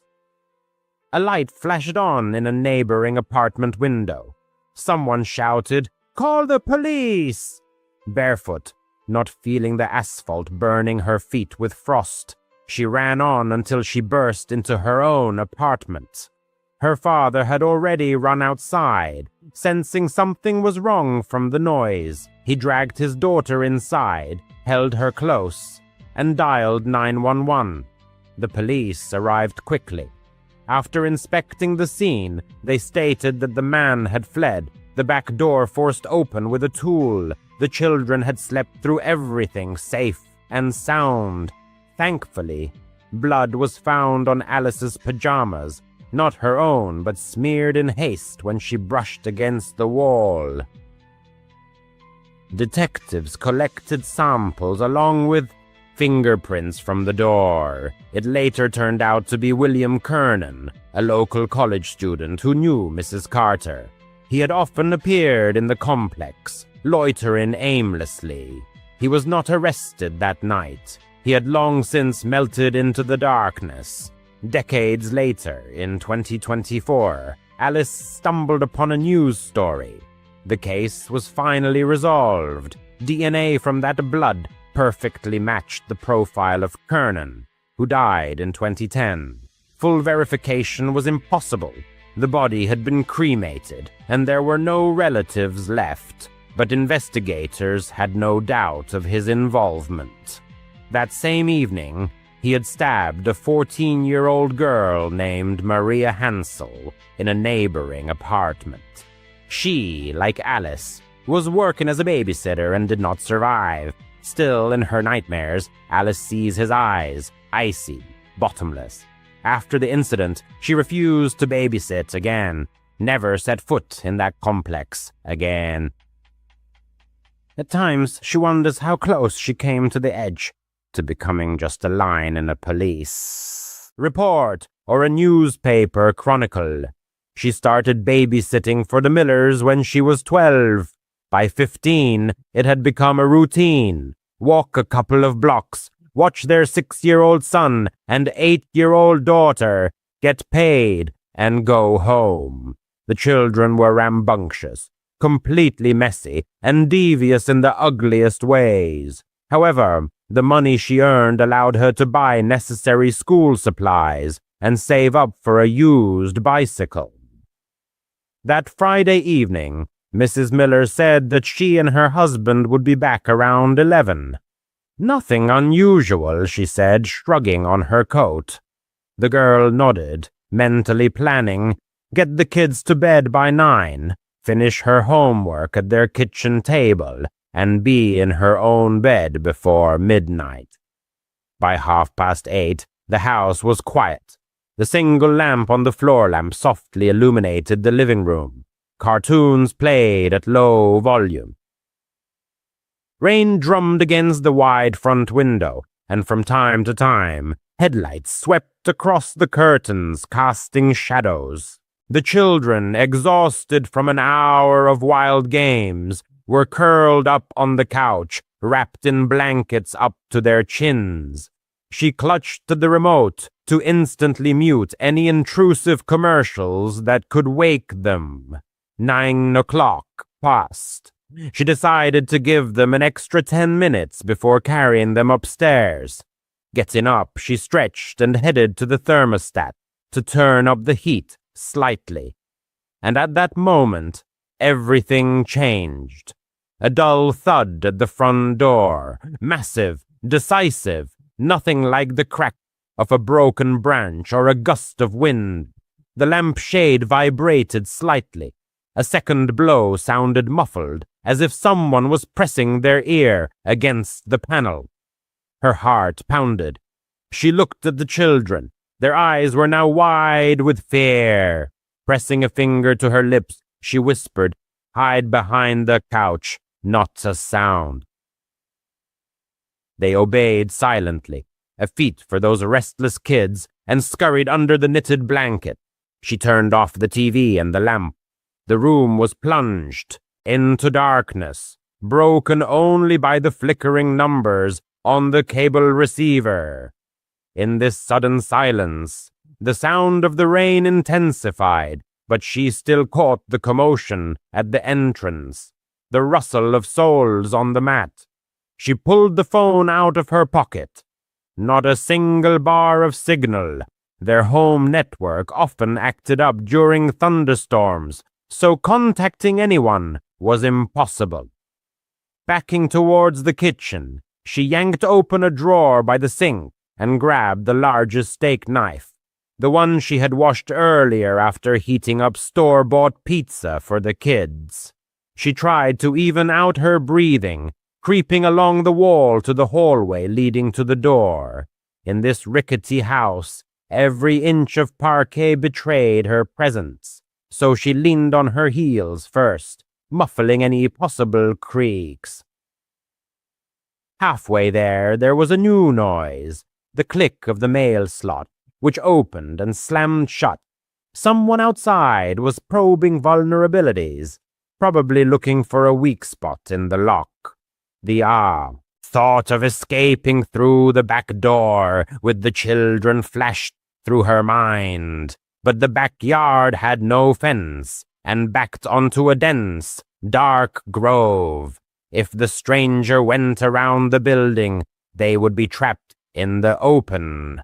The decision to face the threat inside, where she knew the layout, seemed more reasonable.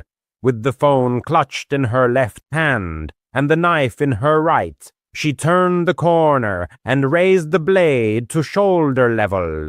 Her pulse was pounding in her temples so fiercely that she could barely hear the front door swing open. 2 tall figures burst inside, waving their arms, their mouths agape. Boo! For a moment, her mind refused to recognize those faces. Then a flash of lightning lit up the window behind them, and she made out Mr. and Mrs. Miller, their wet coats glistening with water. They burst into laughter, doubled over, and patting each other on the shoulders. Her scream caught in her throat.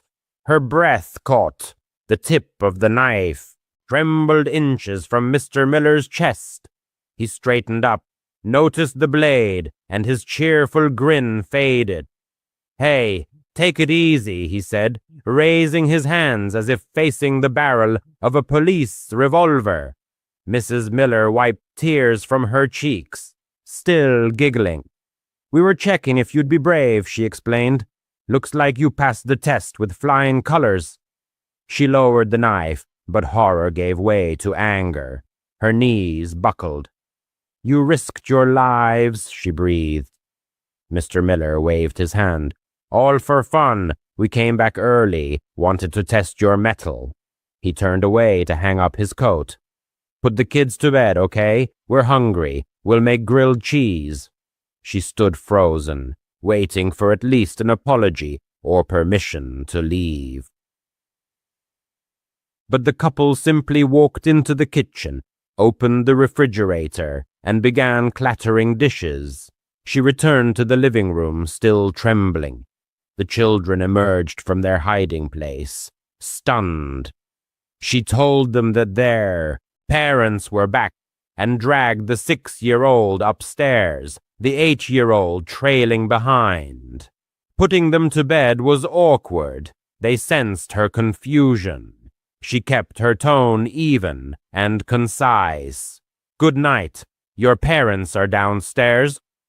Turning off the light in the hallway, she still clutched the knife. Returning it to the drawer, she washed the blade clean of fingerprints and wiped it thoroughly. From the corner of the hallway through the kitchen doorway, she saw the adults. They stood by the stove, embracing, swaying in time, and laughing at some family joke, spreading butter on bread. The aroma of melting cheese wafted through the house, but her stomach only clenched. She sat down at the dining table, placing her phone face down. No one offered her a snack. No one expressed gratitude for her restraint in not stabbing Mr. Miller in the ribs. By 10:30, Mrs. Miller finally paid attention to her. You can go, she chirped. Standard pay. The girl walked home in the pouring rain, the money folded in half in her pocket, her boots squishing through puddles. That night, she lay in her room staring at the ceiling, replaying in her mind the moment the door swung open, the flash of lightning, the glint of the knife, Mr. Miller's dark, wet coat like a silhouette from a police procedural. She realized how close she had been to turning her fate and their lives upside down with one instinctive movement. She realized that her own life and the lives of their children hung by a thread. The girl also realized that the parents were completely indifferent to her distress. This prank served only their personal entertainment. Since then, she no longer agreed to look after their offspring. When Mrs. Miller sent a message 2 weeks later, the girl replied that she was busy with schoolwork.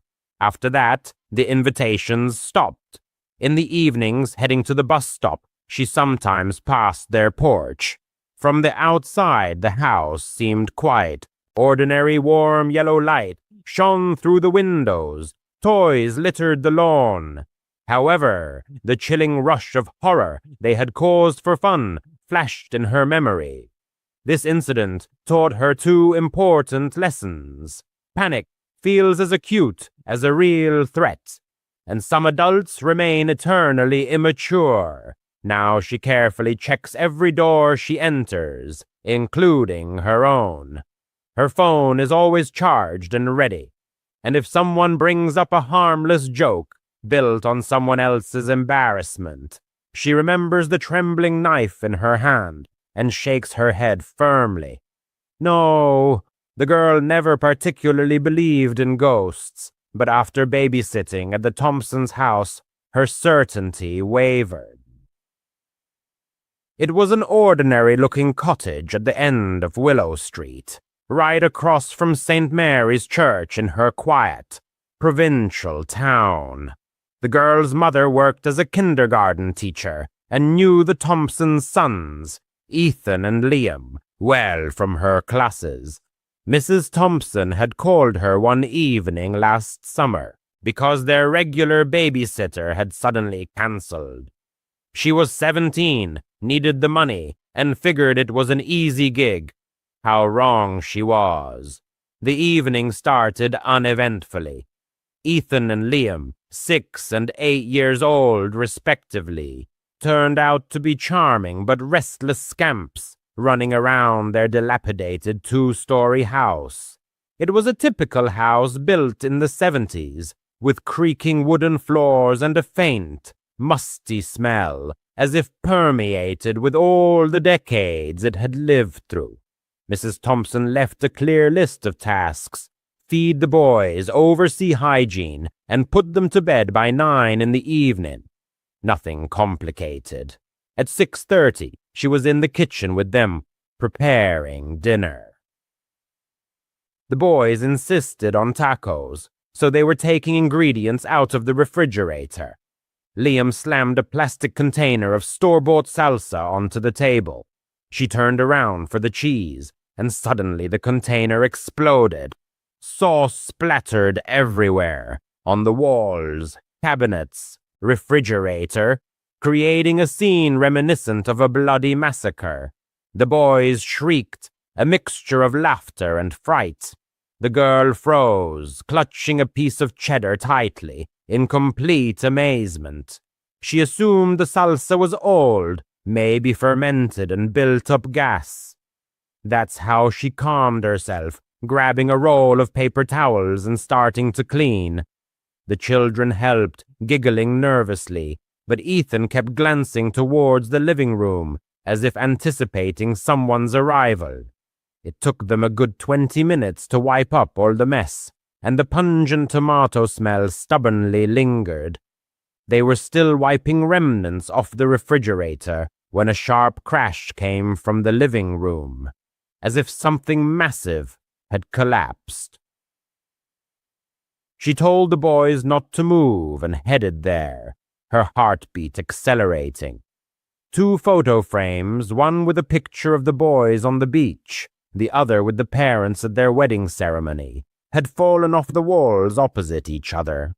Both lay on the carpet, the glass intact, face up, as if they had been carefully placed on purpose. She inspected the walls. The nails were in place, no cracks or damage. The windows were locked, no draft. Ethan, who had followed her despite the ban, whispered, "This happens sometimes."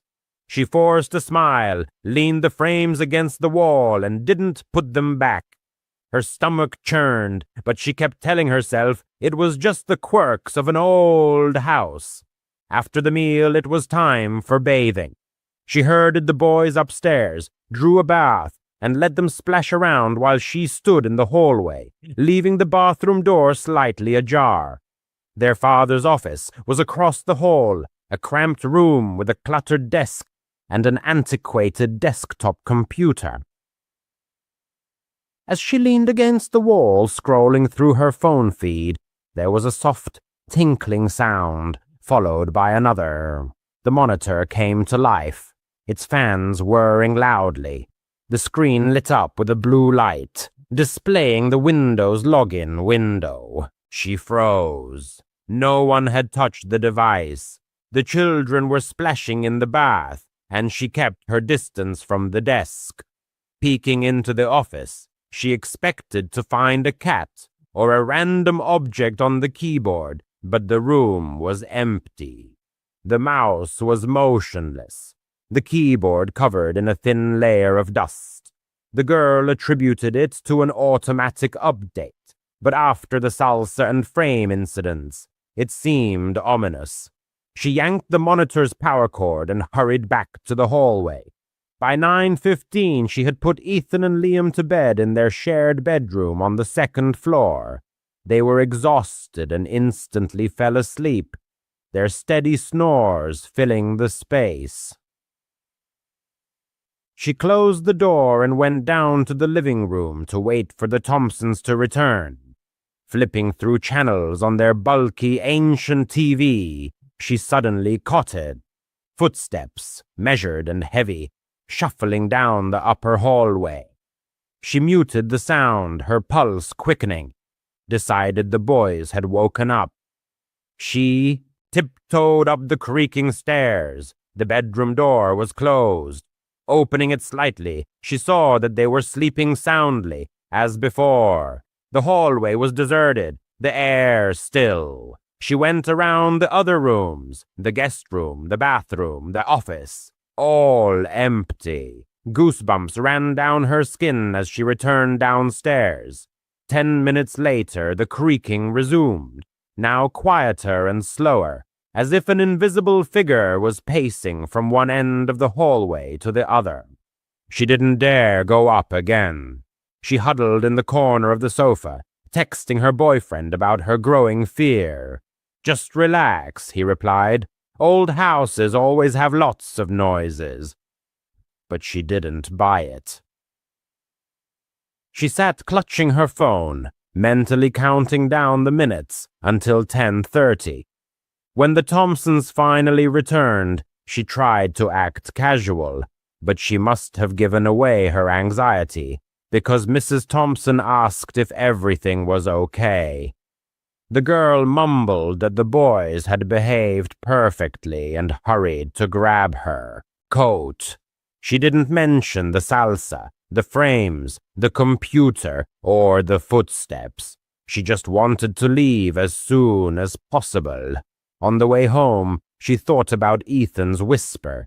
This happens sometimes. She babysat them a couple more times, but never stayed late, and always brought a friend with her. To this day, she doesn't understand what exactly was going on in that house, but it clearly wasn't her imagination. The place exuded something wrong, and the memory of it is forever etched in her memory. Ennius. Undoubtedly, having a dog in the house, especially when a person lives alone, is of immense value. It's not just about having company, but also about security.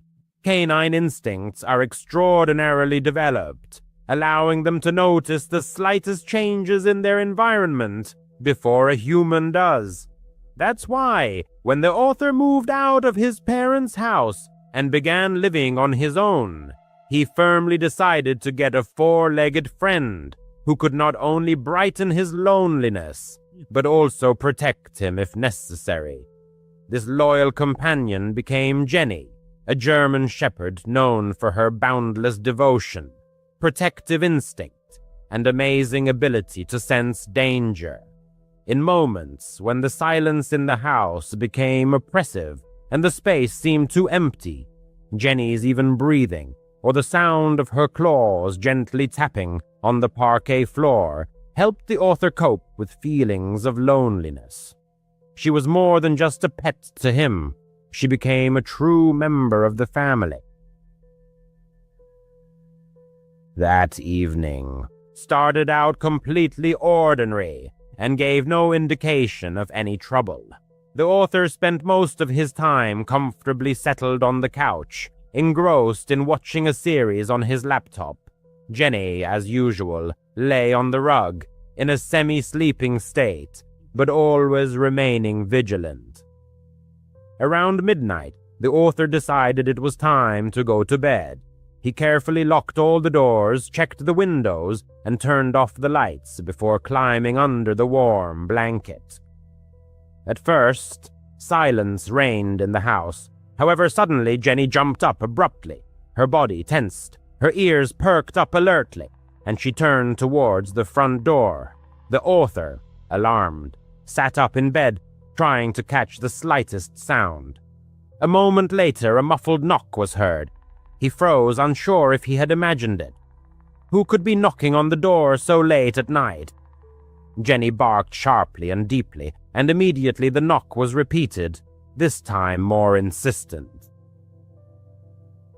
The author cautiously slipped out of bed and headed into the hallway. From there, he could see the front door, but he couldn't make out who was standing behind it. Jenny was already there, pressed against the door with her whole body and barking furiously, which made the author's heart clench. Then he heard a male voice shout, "Delivery! I just need you to come out so I can take a picture as proof." Every word seemed out of place and suspicious. Delivery services don't operate at this hour, the author thought. Besides, He hadn't ordered anything. Intuition told him to remain silent and not open the door. He hoped the stranger would realize he had the wrong address and leave. However, instead, the knocking turned into rough banging. Jenny growled with such ferocity that she seemed ready to tear the door to pieces. The man raised his voice, now sounding more insistent. "Come on, I just need you to come out for a second." The author, gripped by fear, retreated into his bedroom, locked the door, and grabbed his phone with trembling hands. He dialed 911. The operator answered immediately, asking what was happening. The author, trying not to raise his voice, whispered into the phone that someone was at his door, pretending to be a delivery person and trying to get him to come out. The dispatcher's calm voice advised him to stay on the line, not to leave the room, and not to make any noise. Police officers were already on their way, but as the author spoke, the situation began to deteriorate rapidly. The banging became stronger and stronger, and the door began to shake in its hinges. Jenny barked furiously, throwing herself at the door as if sensing imminent danger. And then there was a sharp crack of breaking wood, echoing throughout the house. The author's insides went cold. The stranger was trying to break down the door. Jenny lunged forward as soon as the door gave way. The sounds that followed merged into a chaotic nightmare, the dog's ferocious growling, the man's gasps, the crash of falling furniture. The author pressed himself against the wall, not letting go of the phone and whispering every detail of what was happening to the dispatcher. "He's inside! My dog is attacking him! Please hurry!"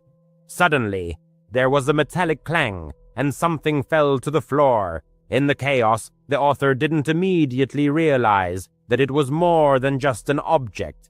It was a knife. The author's heart seemed to stop beating.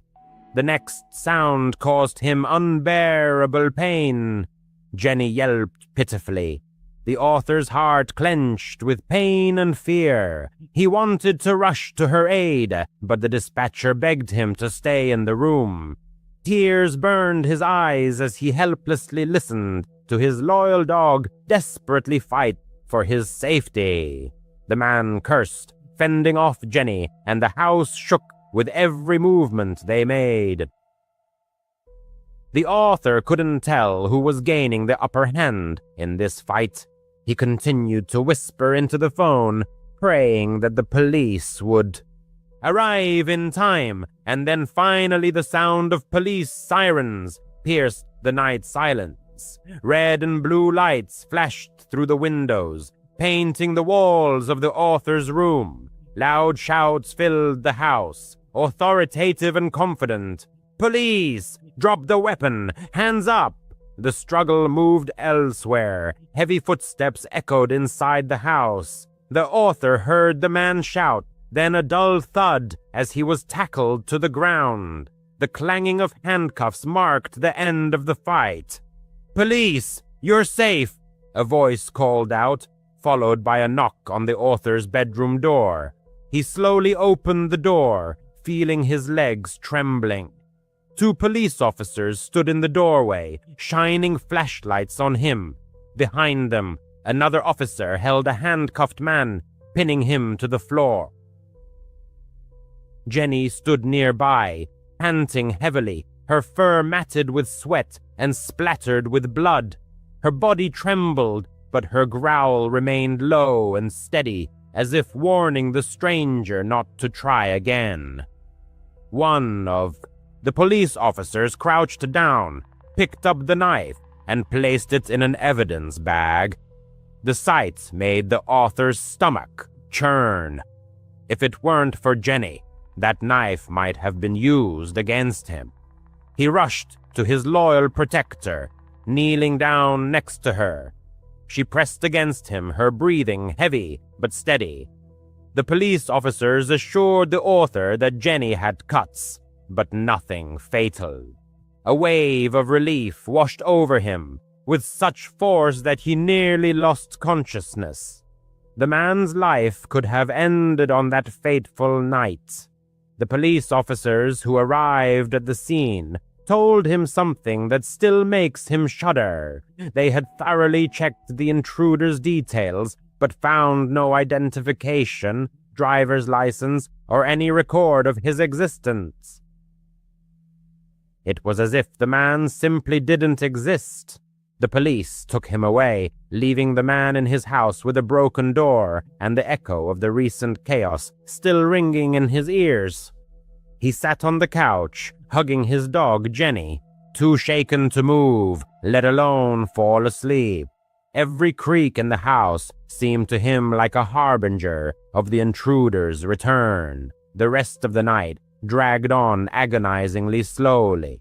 Jenny eventually dozed off in a restless sleep next to him, but he remained vigilant, his eyes fixed on the doorway, which was now just a gaping hole sealed with police tape.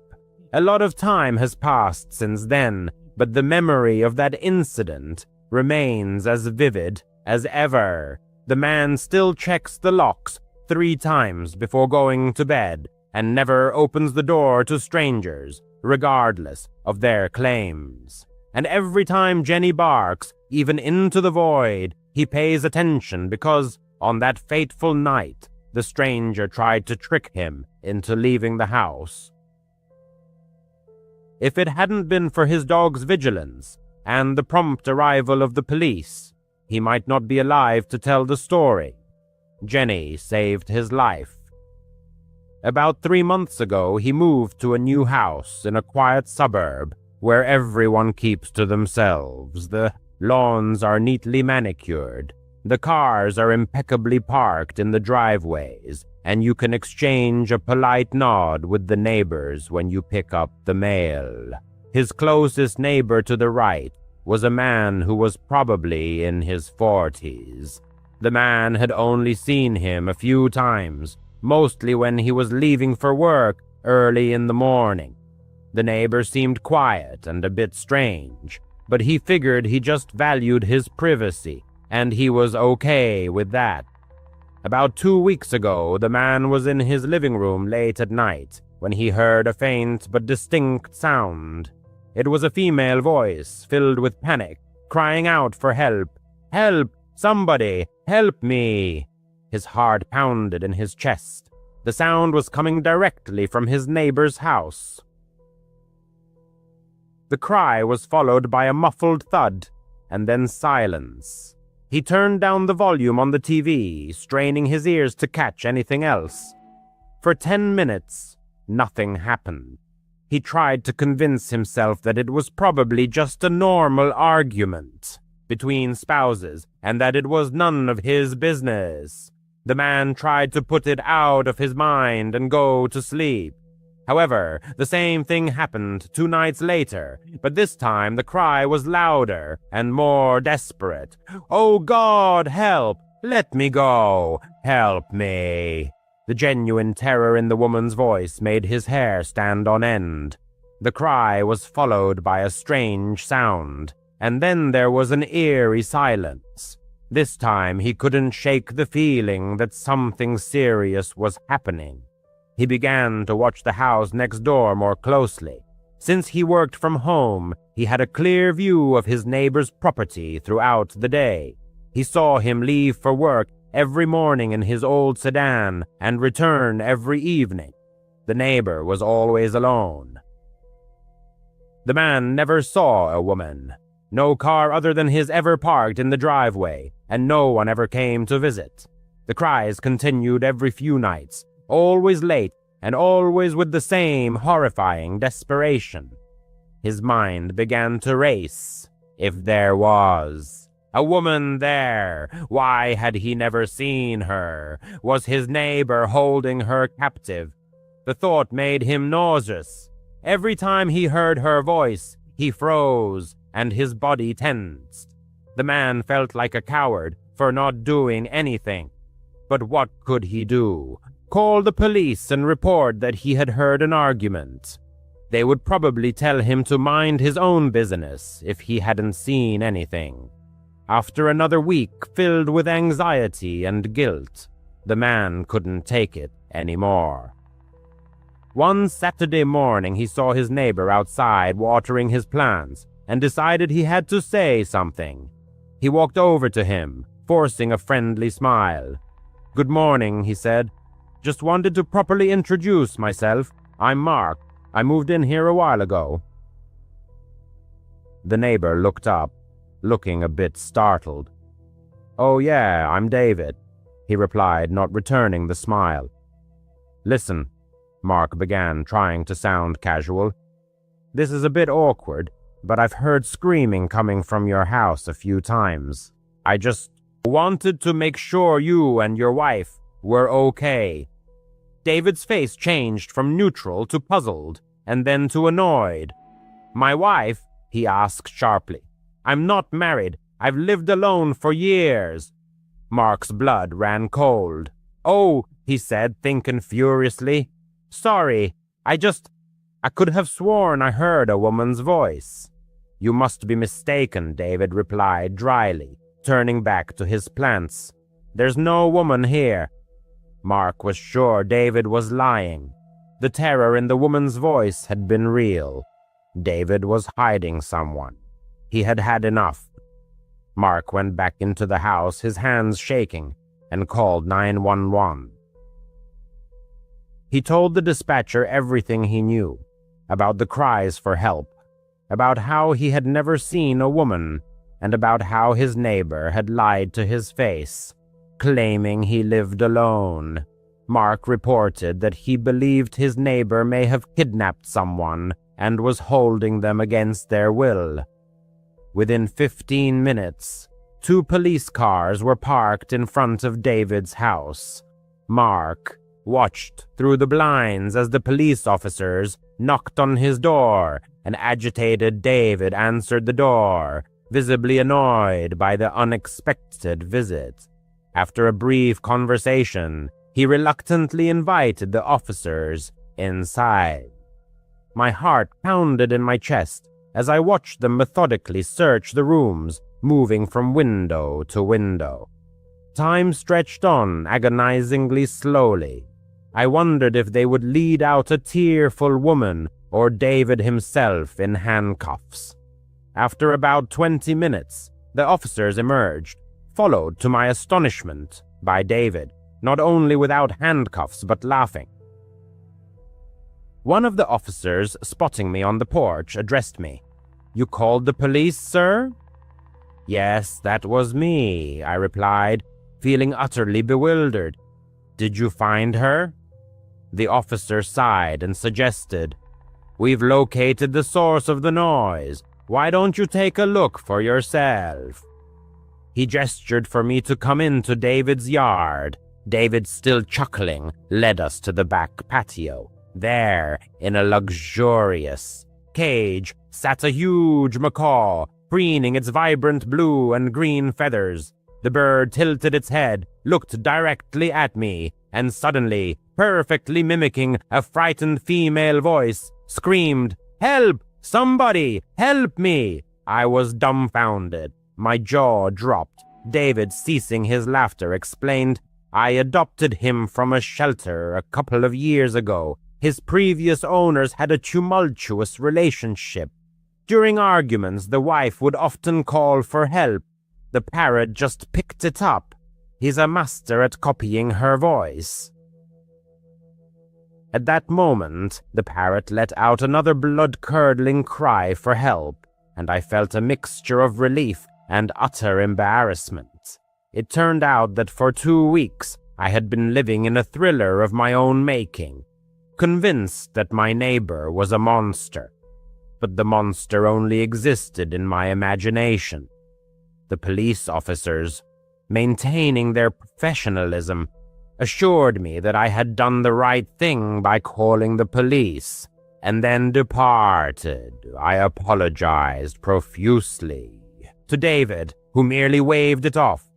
But even knowing it's just a bird, I still sometimes hear those cries. My heart can't help but clench. and I can't shake the thought of the real woman whose words are now eternally repeated by a parrot in a quiet suburban yard.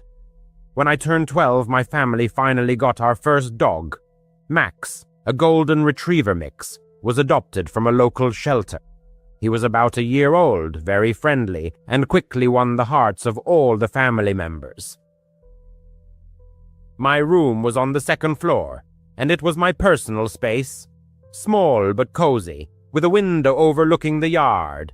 Every night Max slept at my feet, and I would fall asleep to the sound of his calm breathing. I felt safe, as if I had a personal bodyguard. However, a couple of years later, the situation changed.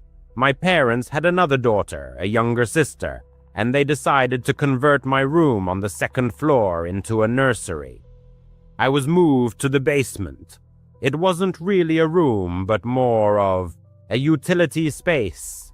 The concrete walls, although painted white, were peeling in places, and the floor was covered with a thin carpet on cold cement. A small window near the ceiling let in meager daylight, so it was always dim, even during the day. The creaky staircase made a loud noise with every step, and the air was always filled with the smell of dampness, like old newspapers or wet earth. My parents tried to cheer me up, saying that posters and a lamp would help make the room cozier. I certainly wasn't thrilled, but at 14, arguing was pointless. The first night in the basement, I called Max to sleep with me, as usual. He followed me to the top step of the stairs, but when I started to descend, he stopped. His ears perked up, and he stared into the darkness below. I gently pulled him by the collar. "Come on, buddy, time for bed." But he backed away, whimpering softly. Maybe he was afraid of the stairs, I thought. They were steep and narrow, so I picked him up and carried him down. As soon as I put him on the floor in the room, he ran to the door and started scratching it, whimpering louder than ever. It wasn't a playful whimper, but a cry of desperation, as if he was terrified. I tried to pet him, give him a treat, but nothing helped. He paced by the door, his eyes wide with fear, until I finally gave up and let him out. He immediately ran upstairs and fell asleep on the couch. This story repeated every night. Max flatly refused to go down to the basement. If I tried to force him, he would whimper and cry at the door until I gave up. My parents thought it was strange, but didn't think much of it. "Dogs have their quirks," my father said. "Maybe he just doesn't like the cold down there." But it started to bother me. Why was he acting like this? The basement was fine during the day, but at night it became very quiet. Too quiet. I would lie there listening to the house settle, the floorboards creaking upstairs, and sometimes, I don't know, I would hear faint scratching sounds from the walls, as if someone was quietly scraping their nails against the wood. I convinced myself it was mice or something like that. A couple of years later, the teenager got used to sleeping alone in the basement. At 16, the family decided to get another pet, as Max, their previous favorite, was getting older and losing his energy. That's how Buddy, a young Labrador radiating energy, came into their home. The teenager hoped that it would be different with the new friend, that he would keep him company downstairs, unlike Max. On the very first night, he took Buddy with him to the basement. At first, the dog behaved normally, sniffing around the space. But as soon as the door closed and the lights went out, he froze. The fur on his back stood up, and he stared at the far corner of the room, opposite the bed, where the walls converged in a shadow unreachable by the lights of the lamp. Then came the bark, not a friendly one, but a deep, aggressive growl, interspersed with sharp yelps. His attention was riveted to the empty corner, as if something was present there. The teenager sitting on the bed felt his heart pounding in his chest. "Buddy, what's wrong?" he asked. But the dog didn't stop, continuing to stare into the void. His eyes were fixed on that spot, his ears pinned back, his teeth bared. Turning on the light, the young man saw only bare walls, a little dust on the carpet, and nothing more. No insects, no moving shadows. Buddy continued to bark for another 5 minutes until his owner opened the door and let him out. The dog shot up the stairs and never returned. The same story repeated with Buddy. He disliked the basement from day one. If they tried to force him to stay, he would whimper, scratch at the door, and bark at the same empty corner. It scared the teenager. What did the dog see that he didn't? Soon he began to notice other strange things. The temperature in the room would drop randomly. Reading in bed, he would suddenly feel the air become 10 degrees colder. Even in summer, goosebumps would run down his body. Sometimes the air felt heavy, as if someone was breathing with him. One night, he heard footsteps, not from above, but a soft shuffling on the carpet in his room. Half asleep, the teenager felt the footsteps approaching the bed. Sitting up abruptly, he turned on the light, but saw no one. The door was closed. There was no one in the room. His heart was pounding so hard that he couldn't fall asleep for a long time. Checking the window, he made sure it was locked and too high for anyone to climb in. From then on, he started leaving the nightlight on. Then things started to move. First, small things. A phone left on the nightstand would end up on the floor, on the other side of the room. The zipper on the backpack, which he had definitely zipped up, was unzipped. The young man tried to convince himself of forgetfulness, but deep down he knew it wasn't true. One day he found scratches on the inside of the closet door, thin lines as if from fingernails. There were only shelves and clothes in the closet. He couldn't have done it. Enna's the dog's reaction only made things worse. Even during the day when the teenager brought Buddy down to play, the dog would whine and pull toward the stairs.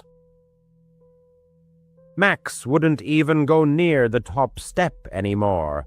Sometimes both dogs would start barking at the basement door upstairs, as if they could hear something that humans couldn't. The teenager started searching online for information about why dogs behaved this way. Some sites suggested they could sense mold or gas leaks that people didn't notice.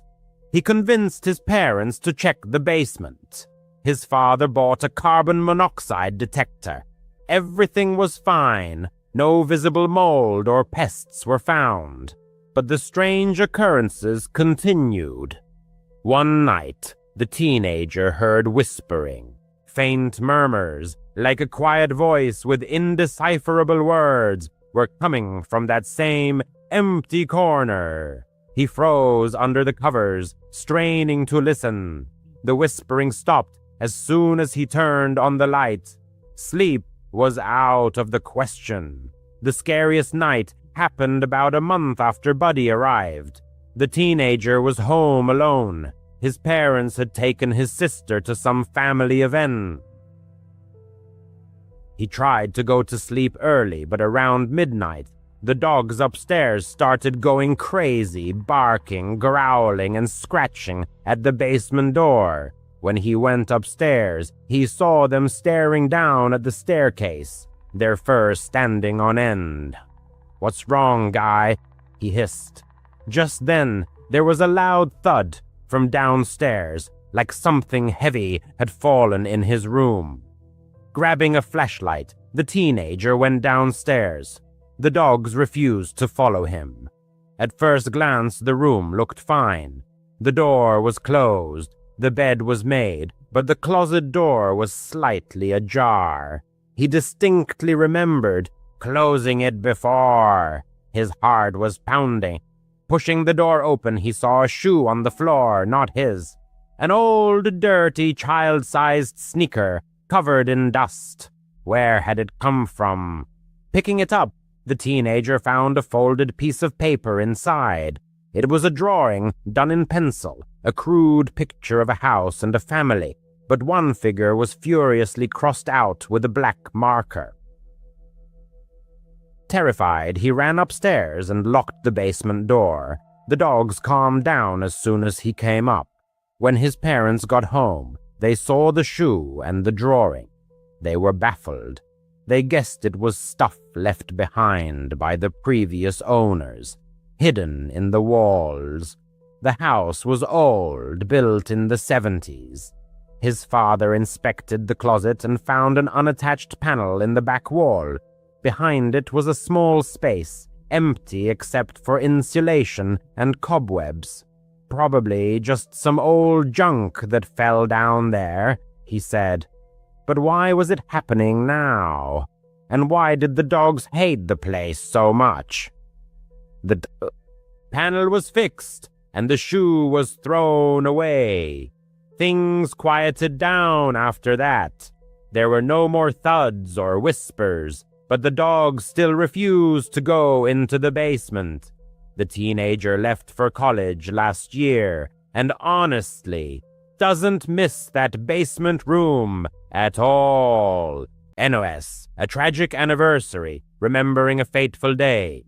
September 6th, 1990, was a warm Saturday, the day I turned 30. I planned a modest party with close friends to share the joy with my 12-year-old daughter. Nothing extraordinary. A birthday cake and the warm company of friends. As was our tradition, my sister and I took our children to our parents' house for Saturday morning bagels.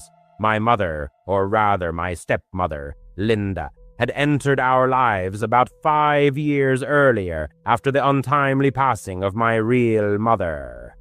This woman always gave me an inexplicable sense of unease. Her cold, piercing gaze seemed to assess everything around her, as if counting invisible dollars. In Linda's conversations, topics of the house, savings, and my father's assets constantly surfaced. It seemed that her marriage to him was based more on financial gain than on love. However, I tried to ignore it, respecting my father's feelings. That morning, my father wasn't home. He had gone to his parents' house to mow their lawn, as he did every weekend. My father's morning phone call was, as always, cheerful and lively. "Happy birthday, Rebio. See you later." I laughed and said our traditional phrase, "Love you, Daddy." Bagels, cream cheese, salmon, and other traditional treats awaited us at the table. The children, engrossed in games, were laughing. Everything was as usual. About 45 minutes later, the phone rang. Linda, who was in the kitchen, answered it. Suddenly, her face turned deathly pale, as if all the blood had drained from it. She repeated in confusion, "Stroke, stroke." Her voice trembled, but there was a strange artificiality to it. Hanging up, she turned to us with wide eyes and said, "It's your grandfather, your father. He's in the hospital." My world collapsed in an instant. "Dad, hospital!" My husband and brother-in-law, alarmed, rushed to comfort Linda.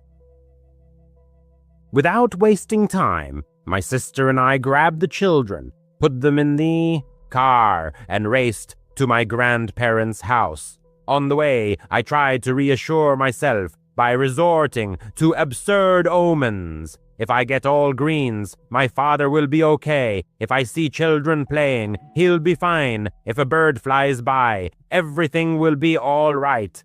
The warm September wind ruffled my hair, but everything felt wrong. As we pulled up to the house, I heard a heart-wrenching wail, a sound I had never heard before. This loud, desperate cry came from inside the house.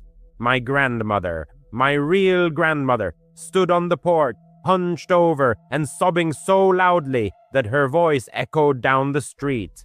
That sound still haunts me, embodying pure grief and pain. Running to the house, my daughter noticed broken and bent glasses on the grass. Picking them up in confusion, she said, "Mom, there's our grandpa's glasses." Confusion flashed through my mind. No, wait, Dad was her grandfather. No, my dad was her grandfather. My brain refused to accept reality. My dad is dead. Her grandfather. I felt sick. My grandfather returned from the hospital shortly afterward, shaking his head helplessly. He was silent at first, but his face spoke volumes. Relatives began to arrive, uncles, aunts. Then the terrible truth came out. My father didn't have a stroke. It was a massive heart attack. He had collapsed right on the lawn while mowing. Passing sanitation workers witnessed the tragedy. They rushed to help him, trying to give him CPR along with my grandfather.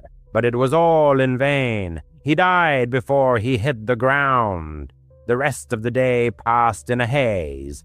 The party was, of course, out of the question. Everyone sat in a daze, overwhelmed by grief. Linda, who arrived later, feigned inconsolable sorrow, hugging everyone. But her eyes, they darted around the room, as if she were already contemplating her next steps. The house, the money. It filled me with a horrible irritation that I tried to suppress. Grief can do strange things. For the next 15 years, I couldn't bear to hear birthday greetings without shuddering. I forbade them. If anyone dared to say those words, I would scold them severely. Even now, 36 years later, I don't celebrate my birthday in a big way. September 6th is just a day to get through. But I have enormous respect for sanitation workers, considering them true heroes. A few months after my father's death, even stranger things began to happen. I was helping to sort through his belongings in the house. Linda, who lived there alone, was eager to sell everything as quickly as possible. "We need to move on," she said, but her voice sounded more greedy than grieving. One day, while cleaning out the kitchen cabinets, in the furthest corner where you rarely look, I found a bottle of syrup hidden behind old jars. It was a plain glass bottle with a thick, dark liquid without a label. A strange place for syrup, I thought. Taking it home, I started searching for information online. It turned out it wasn't ordinary syrup. The description, the color, even a photo uploaded to several forums, all pointed to one thing. It matched the description of a homemade mixture with digoxin, a heart medication derived from foxglove. It's prescribed for heart problems, but in large doses, it's deadly, especially for elderly people like my father, who was in his 50s. It can cause irregular heartbeats, leading to a massive attack. And worst of all, it's hard to detect in an autopsy unless you specifically look for it. Story 1. My father's death was ruled a natural cause, raising no suspicion of foul play. However, traces of a substance were found in one of the bottles, which tested positive after an anonymous sample was sent to a lab. Gradually, sinister details began to emerge. Linda, a former nurse, had knowledge of medications. She expressed dissatisfaction with my father's unwillingness to do household chores and how property taxes were draining their savings. She longed to possess everything alone. The sinister glances and the hasty organization of the house sale began to form a single picture. She had probably been adding the poisonous substance to his food or coffee, gradually accumulating to a critical dose.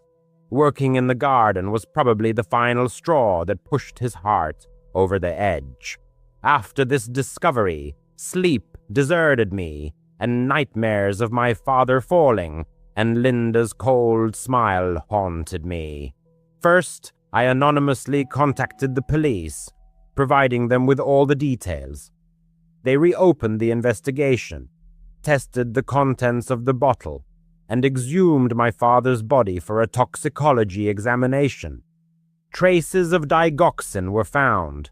Linda vehemently denied any involvement, but foxglove was found in her garden, hidden in a secluded spot. Emails with information about natural heart remedies and inheritance laws were found on her computer.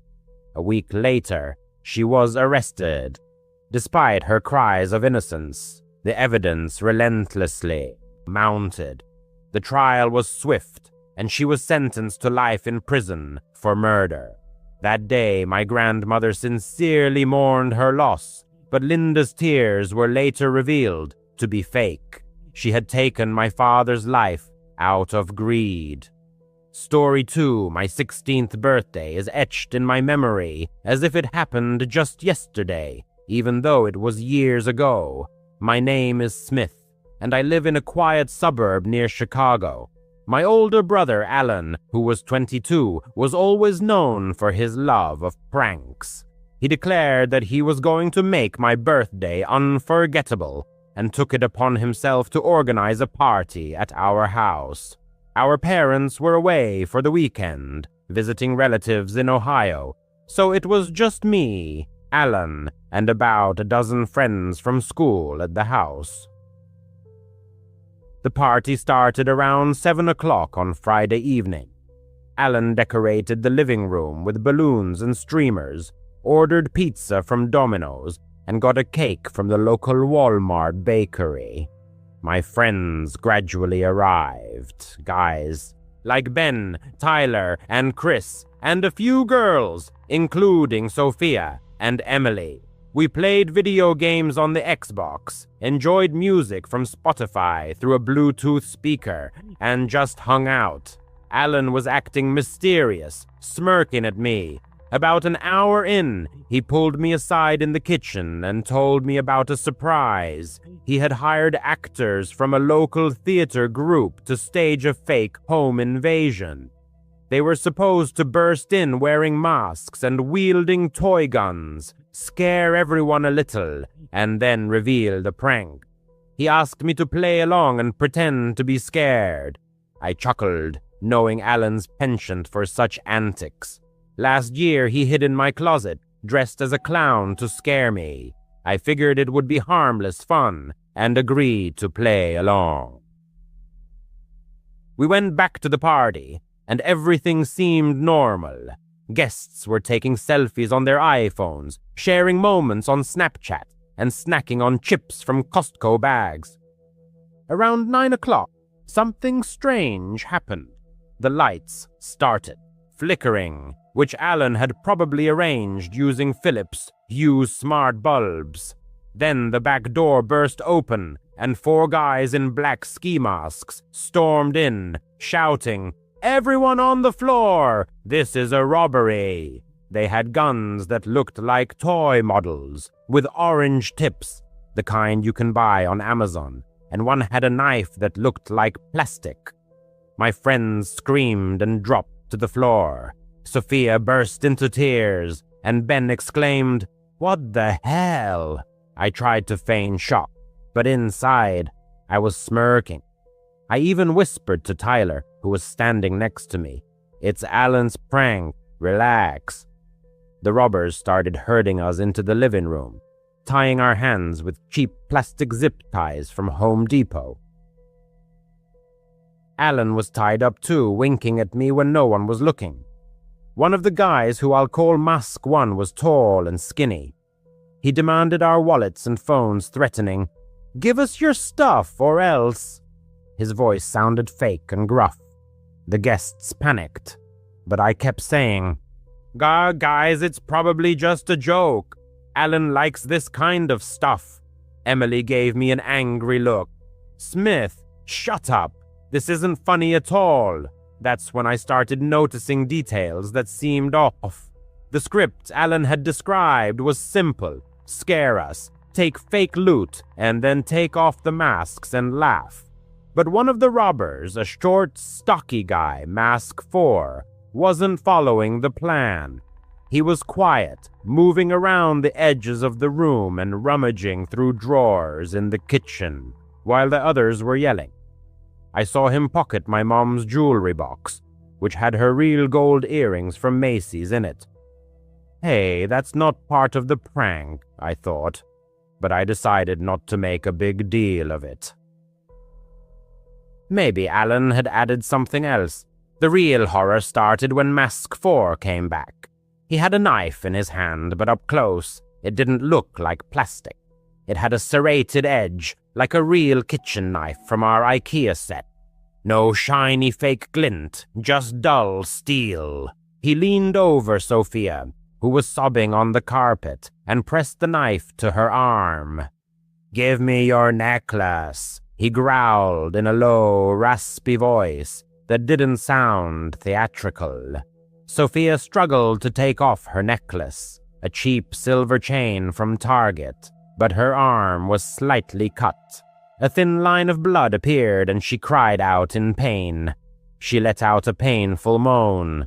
The narrator's heart pounded in his chest. "Wait, that's real blood," he muttered, not believing his eyes. His gaze darted to Alan, who was standing on the other side of the room, his eyes wide with horror. He whispered almost inaudibly, "What?" The narrator tried to croak in response. "Yell, Alan. This isn't a game. The knife is real." But one of the actors, hidden by the mask, drowned out his words, rudely interrupting, "Quiet, kid," as if following a pre-written script. The friends, unaware of the danger, took his words for another joke. Chris even laughed nervously. "Smith, stop fooling around. It's creepy enough as it is." The chaos was escalating like an ominous wave.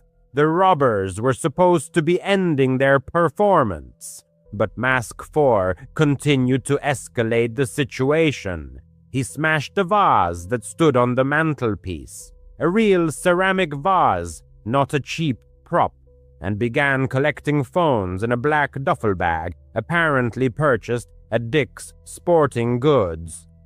"No calling the police," he said, but his tone was menacingly serious, devoid of any playfulness. The narrator remembered Alan's words that the actors would pretend to cut the phone lines. But this madman ripped the cord of the landline phone out of the wall and stomped on it with his rough boots. Timberlands, it seemed. The narrator desperately tried to free himself from the zip ties which were tied too tightly.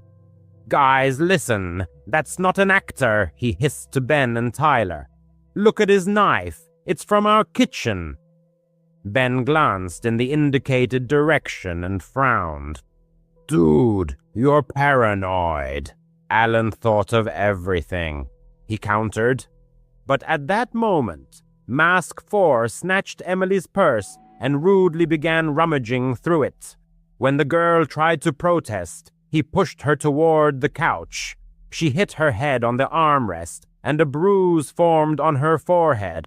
This was no longer a game. Alan finally realized what was happening. He shouted at the top of his lungs, "Okay, the prank's over, guys! Stop it!" The three actors hesitated, glancing at each other in confusion under their masks. Mask 1 tore off his mask. Underneath was some college student named Ryan, whom Alan knew from working together at Starbucks. "Wait, what's going on?" Ryan asked in confusion. "We're supposed to follow the plan." But Mask 4 ignored him. He lunged for the front door with the duffel bag full of phones, wallets, and jewelry. "Screw this," he muttered, his voice muffled by the mask. Panic erupted. Alan shouted, That's not one of ours!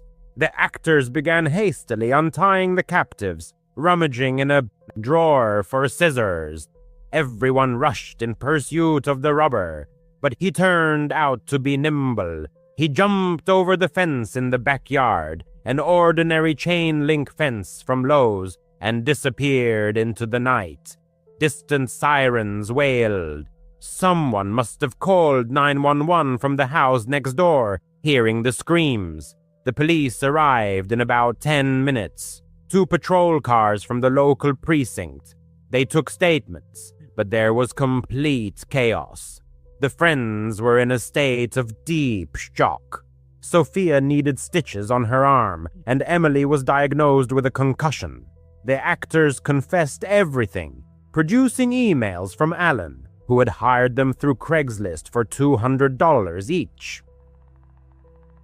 Alan was in serious trouble, community service, and a fine for making a false police report. But the real criminal got away scot-free.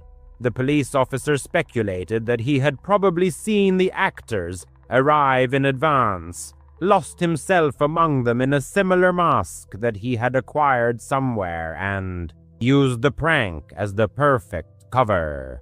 There had been an increase in burglaries in the area that summer, targeting homes in suburbs like this one. He was never caught. The phones disappeared without a trace. iPhones, Samsungs, all with photos and contacts. Insurance covered only part of the losses, but the feeling of insecurity remained. The narrator still double-checks the locks before going to bed, and celebrates birthdays modestly, without much fanfare. Alan apologizes every year, but that night still haunts him. What if he had raised the alarm earlier? What if the knife had gone in deeper? It's frightening to think how a stupid prank can turn into a real nightmare in a matter of seconds.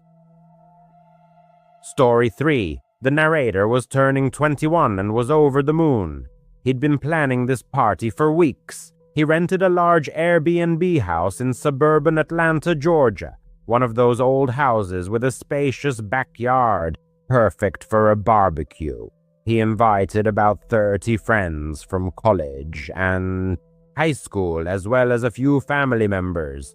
His younger brother, Jake, who was only 14, came along too because his parents wanted him to keep an eye on things. He mostly stayed in the living room, glued to his Nintendo Switch, playing Fortnite. The party started around 7:00 p.m. on a warm June day. Drake and Post Malone blared from a Bluetooth speaker, and burgers from Walmart sizzled enticingly on the grill. Everyone was laughing and taking selfies on their iPhones. It was one of those nights that sticks in your memory forever. Around 9 p.m., a stranger knocked on the door. He was in his early 30s, maybe a little older, with short brown hair, wearing a plain black hoodie and jeans. He had a backpack slung over his shoulder. The narrator didn't recognize him, but people often bring friends to parties like these. The stranger smiled and said, "Hey, happy birthday. I'm a friend of Mike's."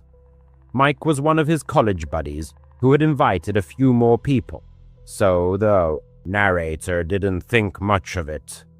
He let the stranger in and pointed him to the snack table. "Help yourself to some chips or whatever." He nodded and blended into the crowd. The narrator didn't pay much attention, as he was busy hanging out with his friends and playing cornhole in the backyard. The birthday celebration was in full swing in the moonlit yard. However, as time passed, worrying details began to emerge. The stranger, whose name remained a mystery, kept to himself. He loomed near groups of people, listening to their conversations but not joining in. From time to time, he discreetly pulled tiny plastic baggies from his pocket, like the ones sold in pharmacies. These manipulations occurred surreptitiously when he thought he wasn't being watched. A concerned friend, Nicole, pulled the narrator aside around 10:30. "That guy in the hoodie is creeping me out," she whispered. "He's been staring at people, and I think I saw him slip something into someone's drink." A chill ran down the narrator's spine. He hadn't witnessed it himself, but Nicole wasn't prone to making things up. They decided to keep an eye on the stranger. The narrator's attention focused on the suspicious guest. He circled near the kitchen table, which was set with red plastic cups. The narrator noticed him leaning over one of them, making a quick hand movement, as if throwing something inside. His heart pounded. Was this man trying to poison someone? After making sure that Nicole stayed near the other friends, the narrator headed for Jake. Immersed in his headphones, he was still in the living room, oblivious to what was happening. Returning to the kitchen, the narrator came face to face with the stranger. "Hey buddy, what's going on?" he asked, trying to keep it casual. He replied with a strained smile. "Just enjoying the party, birthday boy." There was an unpleasant sweetness in his voice, as if he was hiding something. The narrator stated that he didn't know him and demanded that he leave. The stranger shrugged, grabbed his backpack, and left the house. That seemed to be the end of it. Around midnight, the guests began to leave. The narrator was cleaning up when he received a frantic call from his mother. "Where's Jake?" she asked. His heart sank. The narrator rushed to the living room. His brother's game console was left on the couch, but Jake himself was gone. The search encompassed the entire house, the backyard, every corner. Not Jake.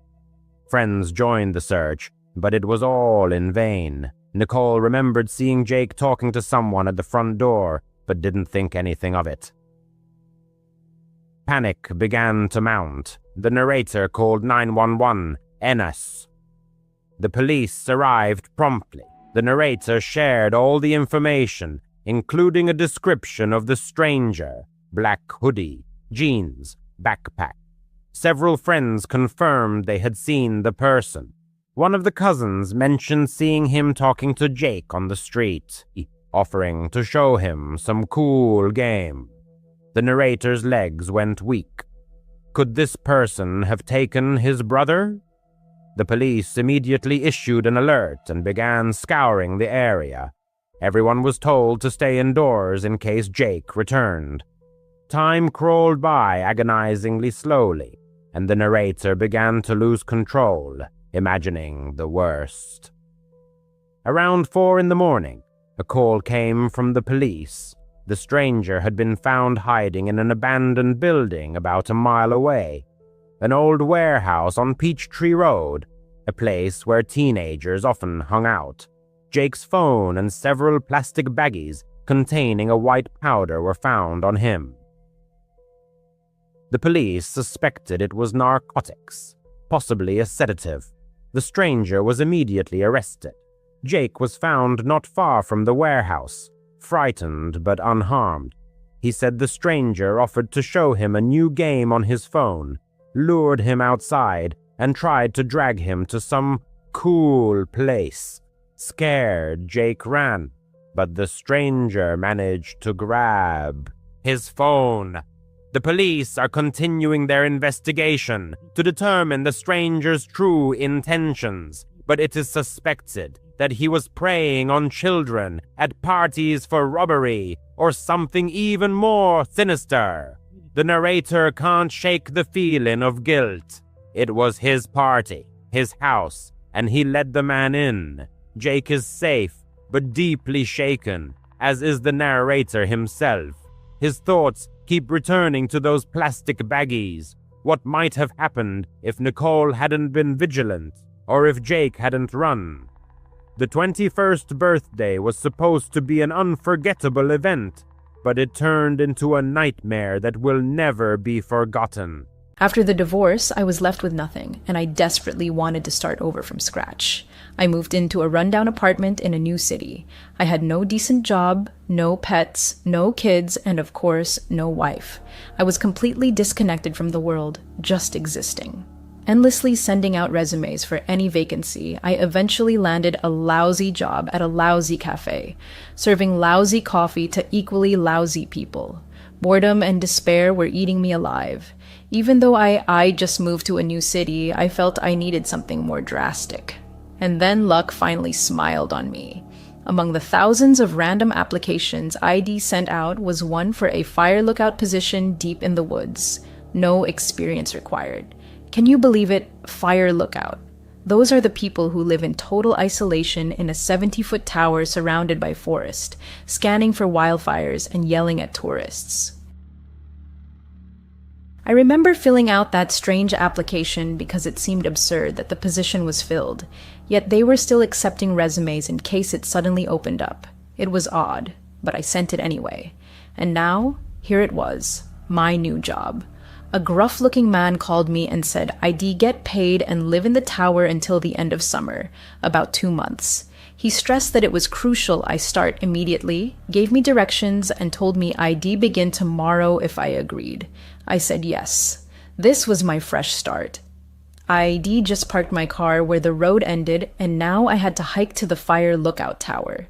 It was just past 8 a.m., and Marcus, the guy who D called, said the hike would take about 4 hours. I expected to arrive by lunchtime. Marcus assured me my fire lookout tower, my new home, would be fully stocked with food. After that, I could radio the nearest fire lookout tower for instructions. It was cool for a summer morning, but I was incredibly excited for the hike. The woods here were famed for their beauty and peace, exactly what I'd been longing for. I reached the fire lookout tower just after 1 p.m. The hike was tough, but easy to navigate. Everything was well marked, and the trail was clear. The fire lookout tower was much bigger than I'd imagined. I'd guess it was about 100 feet tall, with a cabin perched on top, supported by 4 stilts. A spiral staircase wound around it, leading upward. Next to the fire lookout tower stood an outhouse and a storage shed, which I assumed held the food. I will explain more once I get inside the cabin and drop my backpack. The stairs were tough. I was a little tired, but I'd get used to it. The cabin was small, with a balcony wrapping all the way around. Inside stood a bed, a large radio, a table with a map, a few books, a toolbox, a small handheld radio, a lamp, binoculars, and a flashlight. The cabin walls were all windows, so I could see the surrounding forest from every angle. It was eerie, but made sense, since I was literally watching for fires. I dropped my backpack and remembered Marcus mentioning I should radio the nearest fire lookout tower for instructions. So I did. "Hello? Is anyone there?" I asked, fumbling awkwardly with the big radio. "Hey, you're the new guy, right?" Olivia," came a cheerful female voice through the static. "I've been keeping an eye on your patch of forest while you were on your way, but I couldn't see too far, so I am glad you made it." "Nice to meet you. Yeah, I am the newbie." "Adam," I replied over the radio. "Marcus said you'd explain everything." "Sure thing." "Well, you've already figured out the radio. That's a start. The outhouse is down by the fire lookout tower, and that's where the food supply is too. It gets restocked weekly by Marcus or Hakeem. As for the job itself, it is mostly observation, making sure no one camps overnight where they were not supposed to, and watching for wildfires," Olivia continued. "Also, keep the trails clear, but all that's in the manual on your table. Read it." "Thanks, Olivia. I'll do my best," I said enthusiastically. "I'll radio you if I have questions." There was no reply. Well, she seemed pleasant enough. I grabbed the manual and started flipping through it, and mostly repeated what she just told me, only in more technical jargon, but I planned to study it, cover to cover, to feel confident. As I flipped the pages, a sheet of paper fell out. It was lined paper, covered in messy, almost frantic blue handwriting. It read, "Rules to avoid the smiling lady. 1. If you see a woman in the woods with a manic smile on her face, do not approach her or draw attention to yourself. Return to your fire lookout tower immediately. 2.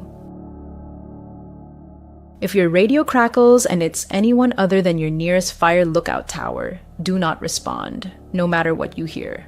3. If you hear a woman weeping between 1 and 4 a.m., ignore it. 4. Always sleep with the lamp on at night. If it starts flickering, run to turn on the main light and keep it on until morning. If your lamp goes out completely before you can do this, hide under the bed until sunrise. 5. If, at night, you hear someone running up the stairs to your lookout tower, immediately turn on the main light. If you hesitate and the creature reaches the top, it'll be too late. 6. If you wake up and see those smiling women staring at you through the window, immediately hide in the closet and hold your breath. She will enter your cabin and you will feel her icy breath right above you as if she's hovering.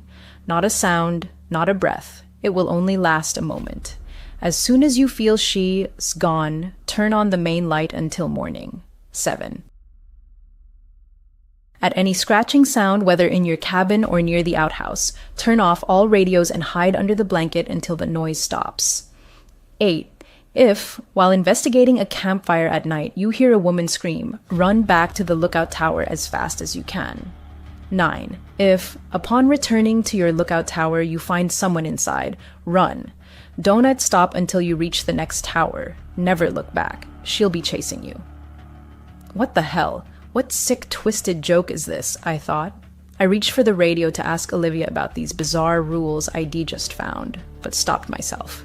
I didn't want to be the rookie who fell for a prank, so I stayed quiet. Instead, I looked around, finally ate, and got comfortable. "Good night, dude," Olivia's voice crackled over the radio just as I drifted off on my first night. I jolted awake, heart racing, and quickly replied, "Good night, Olivia. Thanks for your help today." My first day was over. After dinner, I explored the woods, practiced with a machete used for trail clearing, a great stress reliever, and reviewed forest regulations and job duties. Olivia checked in occasionally, but I never mentioned the strange rules ID found. I was still awake, probably from the fright her "good night" call had given me. I got out of bed and looked around. Nothing but endless forest. It was dark and eerie, but the darkness was also a good sign. No fires. I knew other lookouts searched for flames at night, easier to spot in the dark, but I needed to be ready in case I saw one myself. I was about to climb back into bed when I heard a scratching sound. Weird, I thought. Probably just an animal trying to get into the shed. I jumped into bed, exhausted from the first day, and reached to turn off the lamp. The moment I did, the scratching sped up, almost as if whatever was making it got excited. I yanked my hand back from the switch, and the scratching slowed. That was very strange. Even weirder was that the scratching seemed almost rhythmic, methodical. Suddenly, both my radios emitted a high-pitched whine.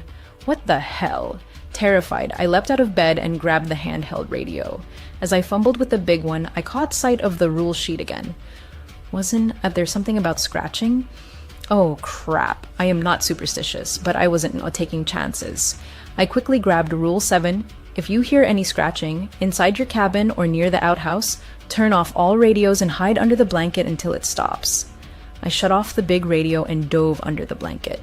What the hell, man? I could still hear the scratching, but it sounded closer now, like it had moved from a distant noise to something right at my cabin door. It grew fainter, as if whatever was making it was lightly dragging nails along the door frame. I didn't move. What the hell is this? Morning came. I'd have finally fallen asleep under the blanket last night. The scratching had stopped, but I hadn't moved an inch. Exhaustion had won. In hindsight, I feel a little foolish. I am in the woods, there are tons of animals, and radios pick up all kinds of interference. It makes sense the first night would be the hardest, adjusting to life 100 feet up, alone in the forest. But today, I am going to make the most of it, and I am sure the rest of my nights will be far less eventful. To stop thinking about that scratching last night. What was it? It must have been an animal, right? God, I hope it was just an animal. I am also trying not to think about that list, but damn, it's hard. I brought it with me just in case, though I feel a little silly doing so. Bet it was a prank. It is only my second day and they are already messing with me. My mind's racing. Anyway, I am on patrol now, just walking some trails, making sure no one is camping in open areas. It's getting dark, so I think it's time to head back. I was almost ready to turn toward my fire tower when I spotted a flash of a campsite. There it was. My first real task. Tell these people to pack up and leave. This area is for hiking only. I kept walking. The camp was set up on a large clearing surrounded by trees, just one reddish-yellow tent and a cold campfire. "Hello," I shouted. "You can't camp here. This is hike-only territory." Silence. No answer. I moved closer to the campsite, heading toward the fire pit in case something jumped out of the tent. "What a coward I am," I shouted again. "Hello, is anyone there?" Nothing. At that moment, a strange feeling washed over me. Something was off. I can't explain it, just wrong. I assumed the campers had just gone for a walk and would return soon, but it was nearly dark, and that worried me. Wait, wasn't there a rule about this? I pulled the list from my pocket and scanned it quickly. Yes, Rule 8. If you investigate a campfire at night and hear a woman scream upon arrival, run back to the fire tower as fast as you can. Okay, well, not okay, but okay. I didn't hear a scream. It's just an empty campsite. There, it's not even a live fire. I radioed Olivia. "Olivia, hey, there is a campsite here. No fire, but no people either." "What should I do?" "Where is it?" Olivia replied instantly. I read her my coordinates, checking the map with my flashlight as it grew darker. "Got it. That is right on the edge of my sector. You'll head there now. You just go back to your tower, okay?" Olivia said. "Okay, you sure?" I asked. "Absolutely. Go back. Stay safe." "All right, she's a professional. I will call her when I get back and ask how it went." I'd been walking for about 30 minutes, nearly back to my tower, when I noticed a clear trail leading into the trees. Weird. I didn't remember seeing this on the map.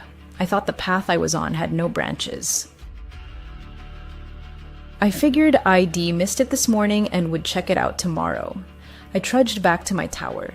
Back inside, I sat at the table, staring at the rules. I hadn't asked Olivia about them. I didn't want to. Not until something else strange happened. Nothing weird had happened tonight, just an empty campsite, no woman screaming like the rules warned. I'd been sitting there, reading the rules for about 20 minutes when my main radio crackled. "Hey, Adam," I handled the camper. "He says he was relieving himself in the woods and didn't know camping wasn't allowed here," Olivia explained. "He must have been doing his business when you showed up. I'm walking him to his car now." "All good." "All right, thanks for handling that." "Good night," I replied, feeling guilty she'd gone through all that trouble for nothing. I climbed into bed. The next day came. Last night had been fine. No issues. Now I felt safer and left the list on my table. I ate a lot this morning. My appetite must be growing from all the hiking. I spent the morning just sitting in the woods near my tower. It was calming. Time for my afternoon patrol to make sure no one's camping. But first, I want to check out that strange trail that's not on any map. I reached it quickly. It was relatively close, and sure enough, it was as clear a trail as any other. Like it had been maintained just as well as the main ones. I wandered down it, not expecting much. It sloped slightly downward, but wasn't difficult. After about 5 minutes, I thought I saw the end of the trail, and that was all I saw. Just an end, leading literally nowhere, just a wall of trees. I was about to turn back when I saw it, a small red scarf hanging from the branch of the nearest tree. Interesting. I walked toward it, and as I did, I saw another one deeper in the woods, and another after that. What the hell? Am I really going to be an idiot and walk straight into a serial killer's trap by following these? Almost as if to prove I wasn't a coward, I decided to follow them. I passed 5 scarves, each bright red, no writing or markings, and I was about to reach another. This one was different. It lay on the ground. The others had been on branches. Beyond it, I saw nothing. That was annoying. As I bent to pick up the last scarf and examine it, what the hell? It was tied to something wooden and fairly heavy. I lifted it. Dirt shifted as a wooden door revealed a small bunker. It was impressive. About 10 feet deep and 10 feet wide. A ladder was built into the wall where the door had lifted. I shone my flashlight and saw a sleeping bag on the floor below, and a camera. That was it. I climbed down the ladder. That was all. With every step down into the bunker, its solidity brought a strange sense of calm. The whole bunker was surprisingly clean for an underground structure, but inside was only a sleeping bag and a camera plugged into a charger. No outlets, of course. I picked up the camera. It was dead. A fairly modern model with a screen for viewing photos slightly cracked, but the main lens was shattered. It looked like its days of taking pictures were long over. I will charge it when I get back to my tower, I thought, eager to see what was on it. I'll call Olivia as soon as I return, otherwise she'll notice I started my patrol late, and then it hit me. The campsite, it was back. Damn, it looked like it had never left. Same reddish-yellow tent, same spot as last night. Did this guy think he could sneak back unnoticed? The only difference, there was a fire burning, the only light besides my flashlight. Annoyed, I decided to deal with this jerk myself and then call Olivia with the good news that ID handled it alone. I walked up to the tent and yanked the flap open. I didn't care if I scared him. He didn't belong here, and he knew it. I pulled the flap back. What? The tent was empty. Completely. No person, no sleeping bag, no backpack, just dirt. The fire burned brightly behind me. I turned, scanning the trees lit by its glow. It felt like something was watching me. I quickly doused the fire, pouring the rest of my water to kill the last embers. In an instant, I was plunged into total darkness.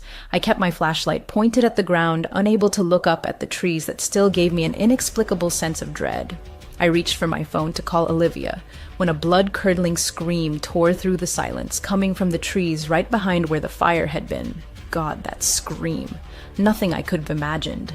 A scream of pure pain and pure rage. A dark figure burst from the trees, still screaming, and charged at me. I only caught a glimpse of her silhouette before I ran myself.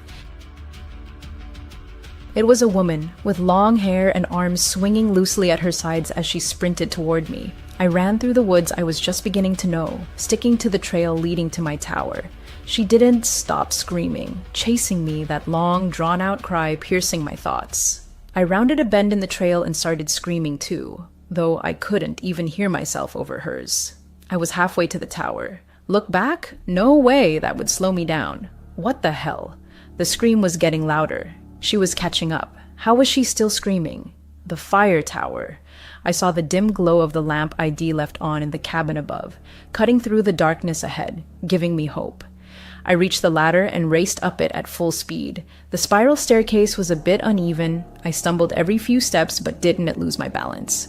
Halfway up, I heard her hit the first steps. She was fast, and I could hear her gaining on me, but I thought I could make it. I was at the top. I burst into my cabin, and the moment I slammed the door, the screaming stopped. I pressed myself against the door, adrenaline surging, flashlight in hand like a weapon, ready to fight. The sudden silence didn't help. At least when she screamed, I knew where she was. My ears still rang as I stayed pressed to the door. An hour had passed since the scream stopped, and I hadn't heard a sound since. The adrenaline had faded, but I was still terrified. I finally stepped away from the door and tried to contact Olivia, too scared to speak. If this was a prank, it was awful, though for my sake, I hoped it was. I turned on the main radio. "Olivia!" I gasped urgently. "Olivia, please answer." After what felt like an hour of silence, though it was probably only half a minute, I heard a raspy moan. That wasn't Olivia, was it? It was a woman's voice, sounding in pain. What if the monster that chased me had gotten to Olivia? Just as I was about to respond to check on her, the radio crackled again. What started as another moan grew louder, turning into a scream. The same scream, the one that would haunt my dreams, tainted with pain and fury. She was screaming through my radio. I turned it off. "Good morning, dude." "How'd you sleep?" Olivia chirped cheerfully the next morning. "Olivia," I replied, "probably from lack of sleep last night." "What's that list I found?" "What list?" Olivia replied over the radio. "What list?" Olivia's voice came back, alarmed. I spilled everything. The creepy note, the scratching, and of course, the nightmare with the insane demon woman. Olivia sighed deeply, like, here we go again. I realized this wasn't the first time. It seemed this story repeated with every lookout assigned to this tower. I don't know what to believe, Olivia admitted. At first, I thought people just went crazy from isolation. I've never seen anything like it myself. But after Henry, and now you, just 4 days in, I just don't know what to think. Henry? I asked. Who's that? The guy before you, Olivia explained. He lived in your tower for over a year, refused to go home or take leave. Henry was a great guy, handy, always had some project going. Sometimes near the end, I would not hear from him for days. I think he spent whole nights outside the tower. No idea where he went, honestly. Near the end? I pressed, sensing this was important. Yeah, he disappeared. Marcus thinks he just ran off. The tower was completely empty when he checked. No bags, no belongings, no Henry, but I don't get why he'd leave after a year of refusing to leave the forest at all? Olivia sounded confused. But months before he vanished, he became obsessed with the smiling lady, said he saw her at night but never gave details. If I asked, he'd just go quiet. Like I said, he barely talked to me. But his disappearance didn't explain why the job posting said the position might suddenly become available. I asked Olivia about that. I don't know anything about that, she replied. I've worked here 2 years and Marcus never tells me anything. Who worked here before Henry? I wondered aloud. Another guy, Ron, Olivia said. He left just a few days after I started. But once he asked me if I'd seen a woman in the woods, a woman who smiles. I said no and didn't think much of it. Back then, I thought he was weird. I wasn't satisfied with the lack of info, unsure if she really knew little or was hiding something. I decided to ask her directly. What made you take this job? Well, I guess we are opening up to each other this morning, huh? Olivia chuckled nervously. I stayed silent, waiting. My sister, she disappeared in these woods, Olivia said, voice trembling. Right before I started working here. I took the job to, I don't know, try to find her. I try to help others who might get lost. I don't know. I'm sorry about your sister, Olivia, I said, feeling awkward for asking. That's brave of you. Brave of... I won. Ask more questions. Not yet. I am not sure how honest she's being with me, but for now, I feel she's my ally, and I want to keep it that way. I thanked her for the talk. I trust her, I think. I feel a little calmer, though I don't know why. Henry apparently just vanished, and both he and Ron claim to have seen the smiling lady. Oh, that is the same lady who chased me last night. The camera I found was now charged. Evening fell. I still hadn't slept, barely moved, trying to process everything Olivia told me. But it was impossible. Maybe the camera held answers. It powered on. 3 options on screen, photo gallery, settings. I chose gallery. The first few photos were uninteresting. Shots of a random lake, a house, a car, nothing useful. Scrolling quickly, I almost missed a photo of my lookout tower. At its base stood a family, 3 people. The father was dark-haired, tall, looked like he had outdoor experience. Big, sturdy guy. The mother was a blonde with a beautiful smile, her hand on her husband's shoulder. The third member was a boy with short chestnut hair and a striking resemblance to who I assumed was his father. I kept scrolling, but never saw the family together again, only the man. He took selfies inside my tower, photographed the view from my window, the outdoor toilet, and some trails. Was this Henry or Ron?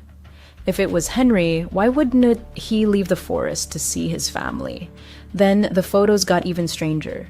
The next one was the bunker. The same bunker ID found nearby, built into the ground, holding a sleeping bag and his camera. It looked unfinished, a work in progress. With each photo, it became more complete. Whoever owned this camera built it. Olivia said Henry was handy, right? Why did he build a bunker in the woods, so close to the lookout tower? The next photo was a random tree in the dark. Actually, the next 4 or 5 were of that same tree. At its base, a shadow. The shadow at the tree's base was strange, distorted, completely illogical. What was Henry, or whoever, trying to capture? Was the smiling lady his target? What the hell just woke me up?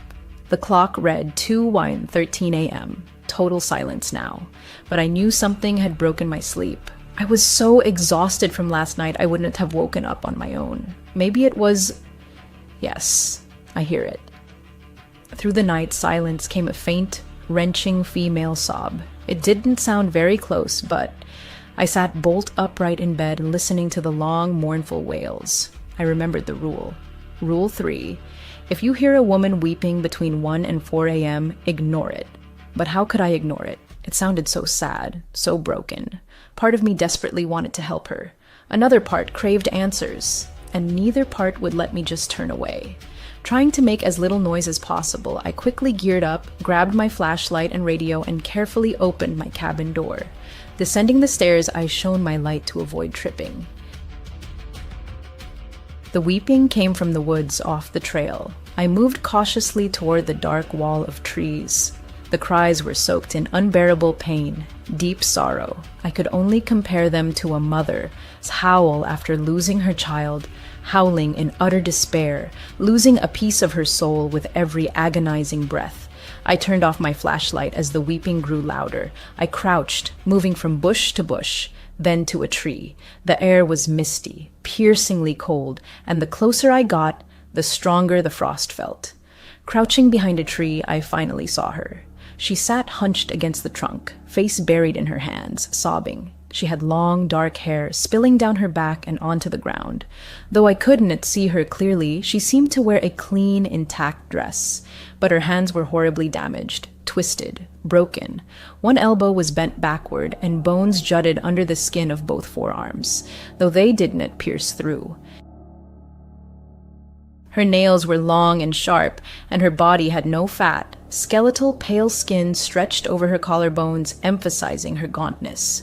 My radio emitted a short hiss. I quickly looked down to turn it off, and in that moment realized the weeping had stopped. My eyes stayed on the radio. Damn, she heard me. I couldn't look up. Nausea overwhelmed me. I forced myself and slowly raised my eyes. She was staring at me. Her eyes were empty, dark, white, lifeless, the white stark against her dark pupils. Her eyebrows were raised. She smiled. The smile was unnaturally wide, stretching across her face farther than humanly possible, baring all her teeth. It was sinister. Her face bore traces of recent tears. Some still streamed down her sharp cheekbones and thin neck. But now she wasn't crying. She looked excited. I was going to run. I could not look away, but I desperately told myself, "Run! Damn it! Run!" I needed to run. I stared at her for about half a minute, and she hadn't moved. Her eyes were still locked on me, her smile sinister. Just as I gathered the courage to turn and flee, she made a sharp movement. Her neck snapped to the side, and she crawled into the darkness behind her. The movement was so fast, her broken arms crackled as she slithered away, and that was my chance. I turned and ran. I ran with all my might, not looking back. I dodged some trees and crashed into others, but didn't stop. Why didn't you just leave me alone? There, my fire tower. Stumbling, I raced up the stairs to my cabin and slammed the door shut. From the safety of my cabin, I heard nothing. I scanned the base of the tower, the surrounding forest. Saw nothing. Forget it. I climbed under the blanket, turned on the lamp, and jumped into bed. Shaking, I tried to calm down, to listen past my pounding heart, but heard nothing. Just silence. As I peeked out from under the blanket, gathering courage to radio Olivia, I saw it. Scratches on my cabin floor. Scratches that hadn't been there before. Scratches I must have missed in my panic. They looked like something an animal or something crawling had made. Scratches from my cabin door all the way across the room to my bed. I had seen her outside earlier because she was already inside the cabin with me. She was under the bed. I froze. I knew she was there. I felt it. She was under my bed. What should I do? I remembered the rules. Was there anything about this? Rule 6. If you wake up and see those smiling women staring at you through your window, hide in your closet and hold your breath. She'll enter your cabin and you'll feel her breath right above you as if she is hovering. Don't breathe. It will last just seconds. As soon as you feel she's gone, turn on the main light until morning. Or Rule 9, chilling me to the bone. If at any time you return to your fire lookout tower and find someone else inside, run. Run without looking back until you reach the next tower. Never look back. She'll be chasing you. My heart hammered like a trapped bird. Should I hide under the blanket and wait for her to leave as Rule 6 says? Or run, because she's already inside my tower as Rule 9 commands. She was already there when I entered. So that's Rule 9, right? I heard her, not loud, but clear. A soft, careful movement, like someone trying not to break the silence. Then a faint rustle. A second later, the bone-chilling crack of her arms. They moved, and with it, a low, stifled groan that froze my blood. I closed my eyes, trying to push back the terror. I had to decide. Stay under the blanket or run. Rule 6, Rule 9. Suddenly, I felt a slight tug on the bottom of my blanket, barely noticeable, lasting just a second. Then a second tug, slightly stronger, as if an invisible hand was testing my resolve. I chose Rule 9. With an adrenaline surge, I leapt from bed and burst through the door, which slammed shut behind me. I didn't see her. I didn't look. Luckily, ID slept in my boots, ready to flee. Halfway down the tower, I heard a deafening crash above. The door slammed as she left the cabin. I reached the base and heard footsteps above. She was halfway down. Time was slipping away. I ran toward the trail, and behind me came a terrifying rustle of dirt and grass. She was at the tower's base. I sprinted to the bunker and struggled to open it. I jumped down the ladder and slammed the hatch shut, cutting myself off from the world. I heard her. She moved around me in the trees and grass surrounding the bunker. Her low moans pierced me, making my hair stand on end as she rasped in pain, or something else beyond explanation. I huddled in a bunker corner, staring up at the hatch, but saw nothing through the pitch black. She was still above me. I heard her movements, a strange mix of quick, sudden lunges and slow, almost confused steps. Maybe she didn't see me descend into the bunker. Maybe she didn't even know it existed. Or maybe she just couldn't enter. Was this where Henry spent his nights when he was in the tower? Olivia said she didn't know where he disappeared to sometimes. Could this be it? Now I heard nothing. 20 minutes had passed. I thought the creature had left. But I wouldn't be that foolish again. I'd stay here until morning. Eventually, I fell asleep to the soothing sound of wind whispering through nearby trees. Last night was too close. Looking back on my decision to investigate, I feel incredibly foolish. I'm not sure if it was sleep deprivation or if she'd cast some spell on me, but I want to make reckless decisions again. I'll strictly follow the rules. Morning came. I was still in the bunker. Finally, I gathered the courage to lift the hatch and peer out. Blinded by sunlight after so long in darkness, the world seemed startlingly clear. I carefully climbed out and headed to my fire tower. I was quickly ascending the stairs when I heard a voice behind me. Hey! I nearly wet myself from shock.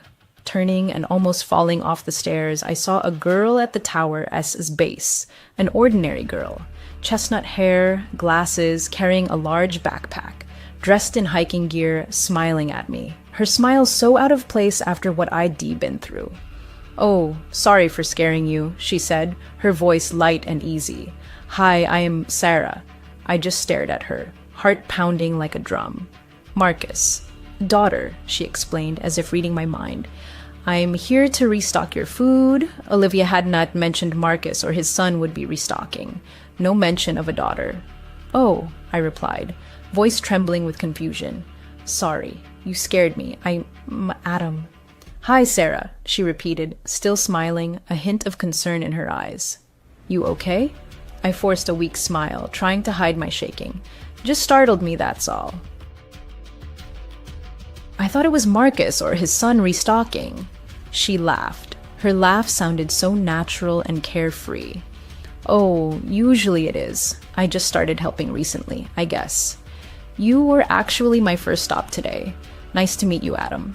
It was getting dark. I was determined to figure out what was happening in these woods. Dawn, get me wrong, I was terrified, but I wouldn't make bad decisions anymore. For all I knew, I was alone. I didn't know who to trust. Olivia? Maybe I needed to meet her. Right before bed, I radioed her with a question. "Hey, Olivia," I said, trying to keep my voice steady. "Does Marcus have a daughter?" "Ask her," Olivia replied a minute later, sounding a bit tired.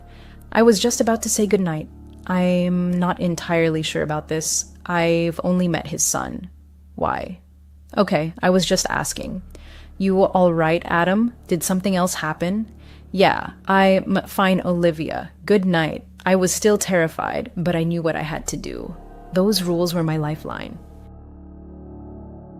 They'd keep me alive, so I had to follow them. I knew that now more than ever. I left my shoes on for the night just in case. I decided to turn on the lamp before switching off the main light to be ready for anything. I'd been in bed barely half an hour when I heard it again. Scratching. Rule 7.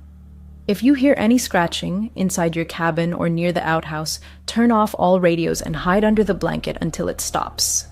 The scratching was faint, as if coming from the stairs, or maybe from the outhouse below. No time to hesitate. I grabbed my big radio and turned it off, made sure the small one was off too, then hurried back to bed and dove under the blanket. The scratching continued, growing louder. Each sound was slow and drawn out, like nails dragging across wood. After each scratch came about 10 seconds of silence, then another, sounding closer. Soon, the scratching seemed right next to me, almost on my bed frame. I held my breath and closed my eyes, breaking all the rules.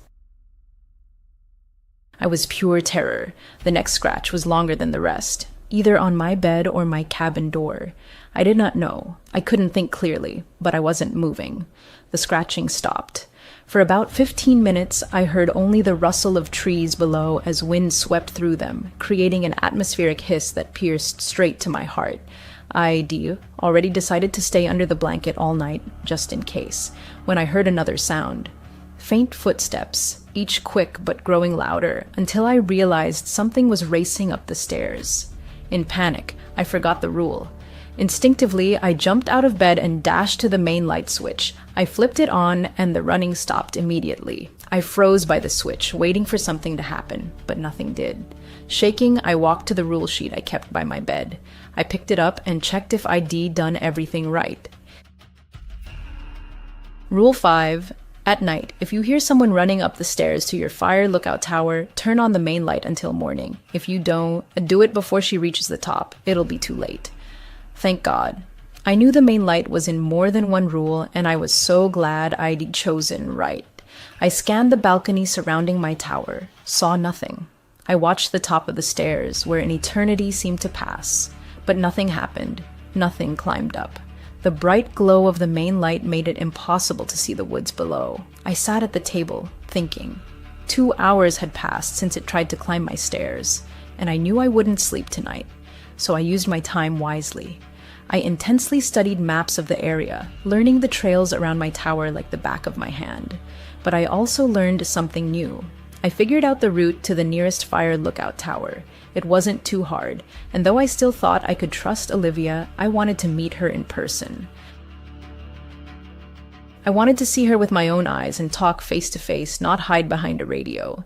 I decided tomorrow I'd head to Olivia's sector. I woke early. I'd slept only a few hours, but it was enough. I was too focused to even notice. I packed a light backpack, food, water, flashlight, radio, map, and machete. I also took the camera to see if Olivia could confirm the man in the photos was really Henry. Sunlight filtered through the trees, but I'd never truly appreciated a sunrise before. I was usually either asleep or terrified, but this was beautiful. I decided not to tell Olivia I was coming. Though I felt a certain trust, I did not want her to know my location, giving her a chance to alter or fake anything. Just in case, I laced up my boots and headed to Olivia's sector. It should take about 3 hours. The route was fairly straight, and according to the map, no steep climbs or anything like that. I noticed a stark difference when I left my zone and entered Olivia's sector. Each lookout is responsible for maintaining trails and handling issues in their area. But as I entered Olivia's sector, I saw her trails weren't maintained at all. Honestly, they weren't. It maintained whatsoever. Overgrown trees, bushes, and flora forced me to thank myself for bringing the machete as I hacked through barely visible paths. It was exhausting work, but I wanted to ensure the trails were clear enough to run on if needed. I was losing motivation and getting hungry when I reached her fire tower. It took about 5 hours due to trail clearing, but I was here. The fire tower was identical to mine. Same layout. Cabin atop 4 stilts hidden in a small woods clearing.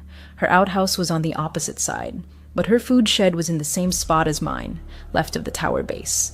But I immediately noticed something startling that made me flinch. What the hell? 50 feet from her tower, like a giant campfire, lay the remains of a huge fire. The surrounding stones looked heavily used.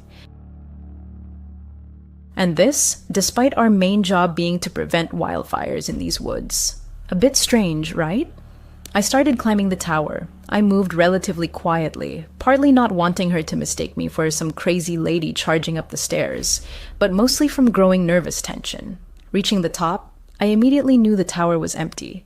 More than that, it seemed like no one had ever been there. Old nests on the cabin, cobwebs on the railings, and dust. Dust everywhere, like a thick veil of oblivion. I tried the door. It was locked. That was odd. My tower didn't even have a lock. I pressed my face to the glass, trying to see through the thick dust on the inside window. It was darker inside than it should have been.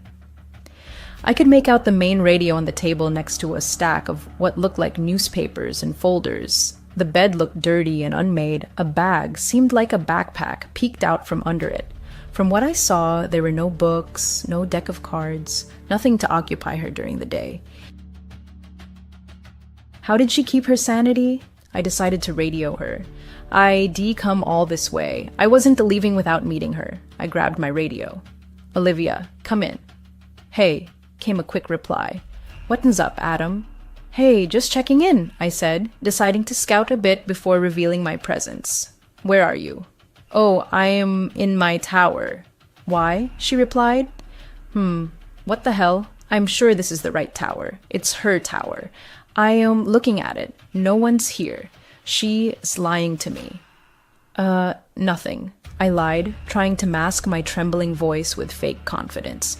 Just some campers on the edge of my zone. I'll handle them. No reply.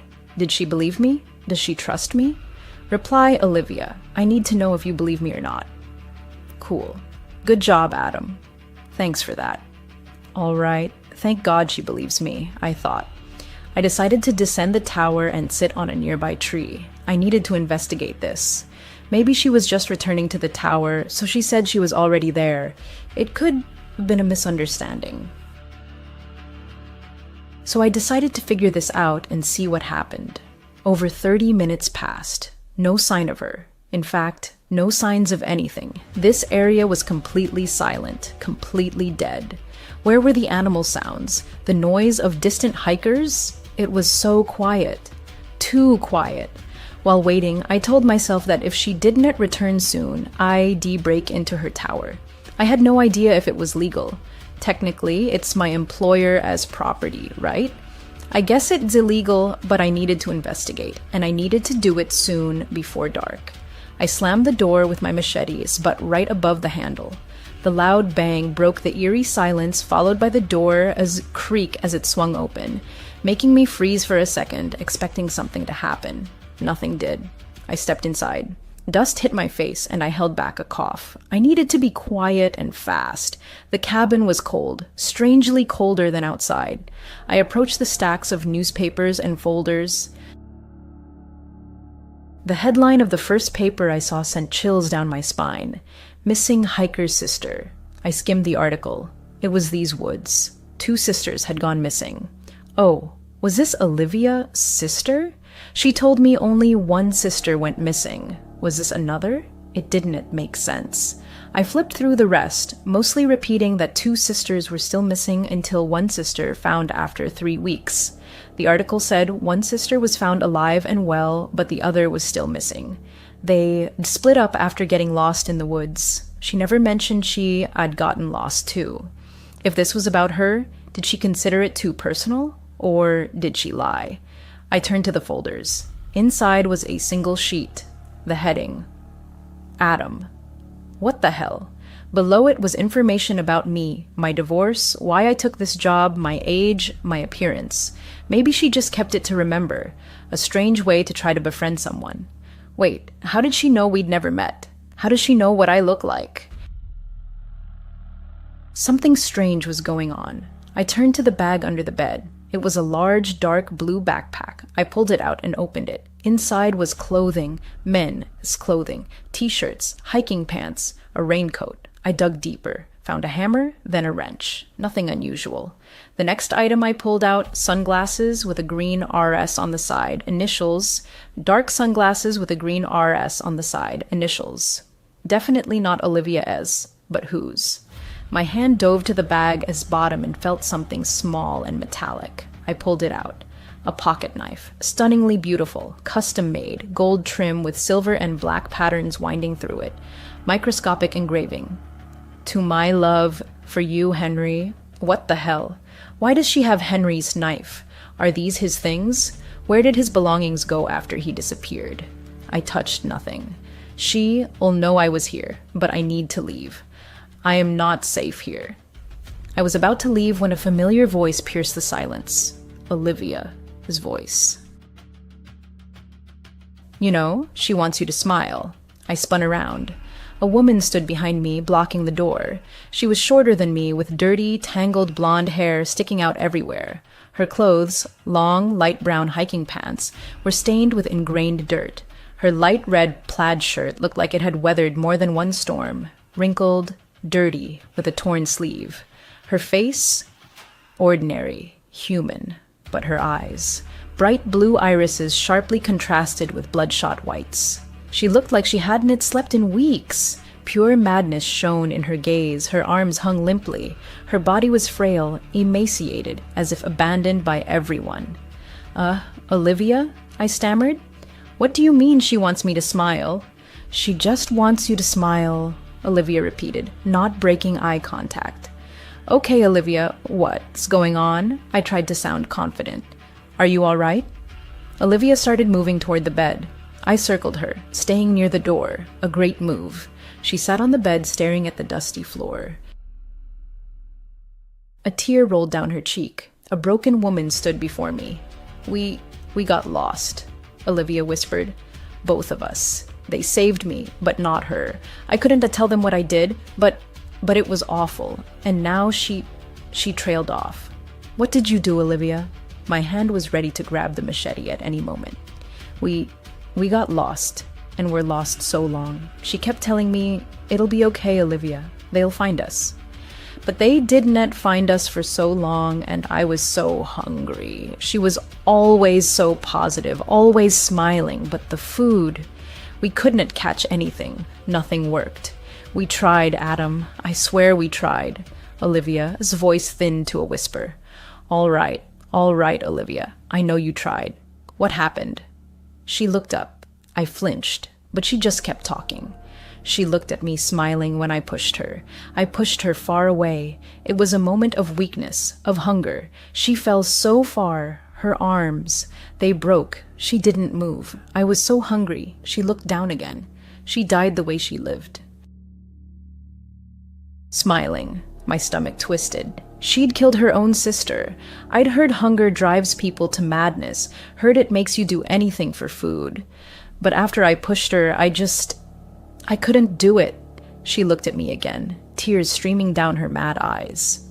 And the next day, they found me. My stomach clenched. They found her, just one day after. Despite my fear, I felt sympathy for Olivia. I couldn't live with that. A moment of madness defining my life forever. And for what? Literally nothing. And then she found me, Olivia whispered, looking at the ground again. Another tear rolled down her cheek. Who found you? I asked, hoping it wasn't who I thought. My blood froze. My sister. Still smiling, still hungry, Olivia muttered. She's avenging me, and she's avenging you. Olivia stood and looked at me again. All of you. I took a small step back, exiting the cabin without taking my eyes off Olivia. What? What have I done? I asked. She blames you all. You couldn't find her. Your job, our job, is to find her. Instead, she found me, and I'll never lose her again. Olivia started slowly walking toward me. Hey, Olivia, I wasn't even working here. I'd never even been in these woods. I started panicking, backing away. Olivia, we can help you. We can get you out. She gets hungrier each time. She'll never be full again. There's no way out. As she said this, I understood why the woods had been so silent. Henry even made 10 rules, and she still got him in the end. Rules I couldn't even understand. Olivia started smiling for the first time. And Adam, she's so hungry now, she lunged at me with a sudden, sharp shriek, arms outstretched. Her frail body was easy to overpower. I rolled to the side and shoved her away quickly. She stumbled and her foot slipped off the balcony edge. She lost balance, hit the wooden floor with a dull thud, then fell sideways off the fire tower. It all happened so fast. I collapsed to the floor when I pushed her, mostly from shock. I heard her hit something on the way down, probably the steps, followed by a heavy thud as she hit the ground below. She did not cry out once as she fell. My God, I just killed her. Oh my God. I jumped up and raced down the stairs, hoping she wasn't dead. When I reached the bottom, I saw her lying about 10 feet from the tower base, face down, arms broken and twisted. A small pool of blood seeped from her head, feeding the soil below. Motionless. I ran back to my fire tower, stopping only briefly when exhaustion took over. I had to get there before dark. Forget it. Mom, leaving these woods. Olivia is insane. She attacked me. It was self-defense. She was damn crazy, but something she said really stuck with me. Henry made 10 rules on that sheet, which I now know was written by Henry. There were only 9. What was the 10th rule? At least it explained how Henry survived a year. Poor Ron before him, who I now suspect only had the sunglasses, and Olivia said he lasted just a week. But Henry had 9 rules. 9 ways a smiling lady could get you and how to avoid her. I am not staying to find out what that 10th rule is. I am leaving these woods. I am still running back. I feel like someone's watching me. I see my fire tower. It is almost dark. I don't know how the hell I'll reach my car, and I don't want to walk these woods at night. So I decided to spend the night in the bunker. I thought Henry spent his nights there when he wasn't tech in the tower. I thought it was the key to his long survival, and it had saved me before.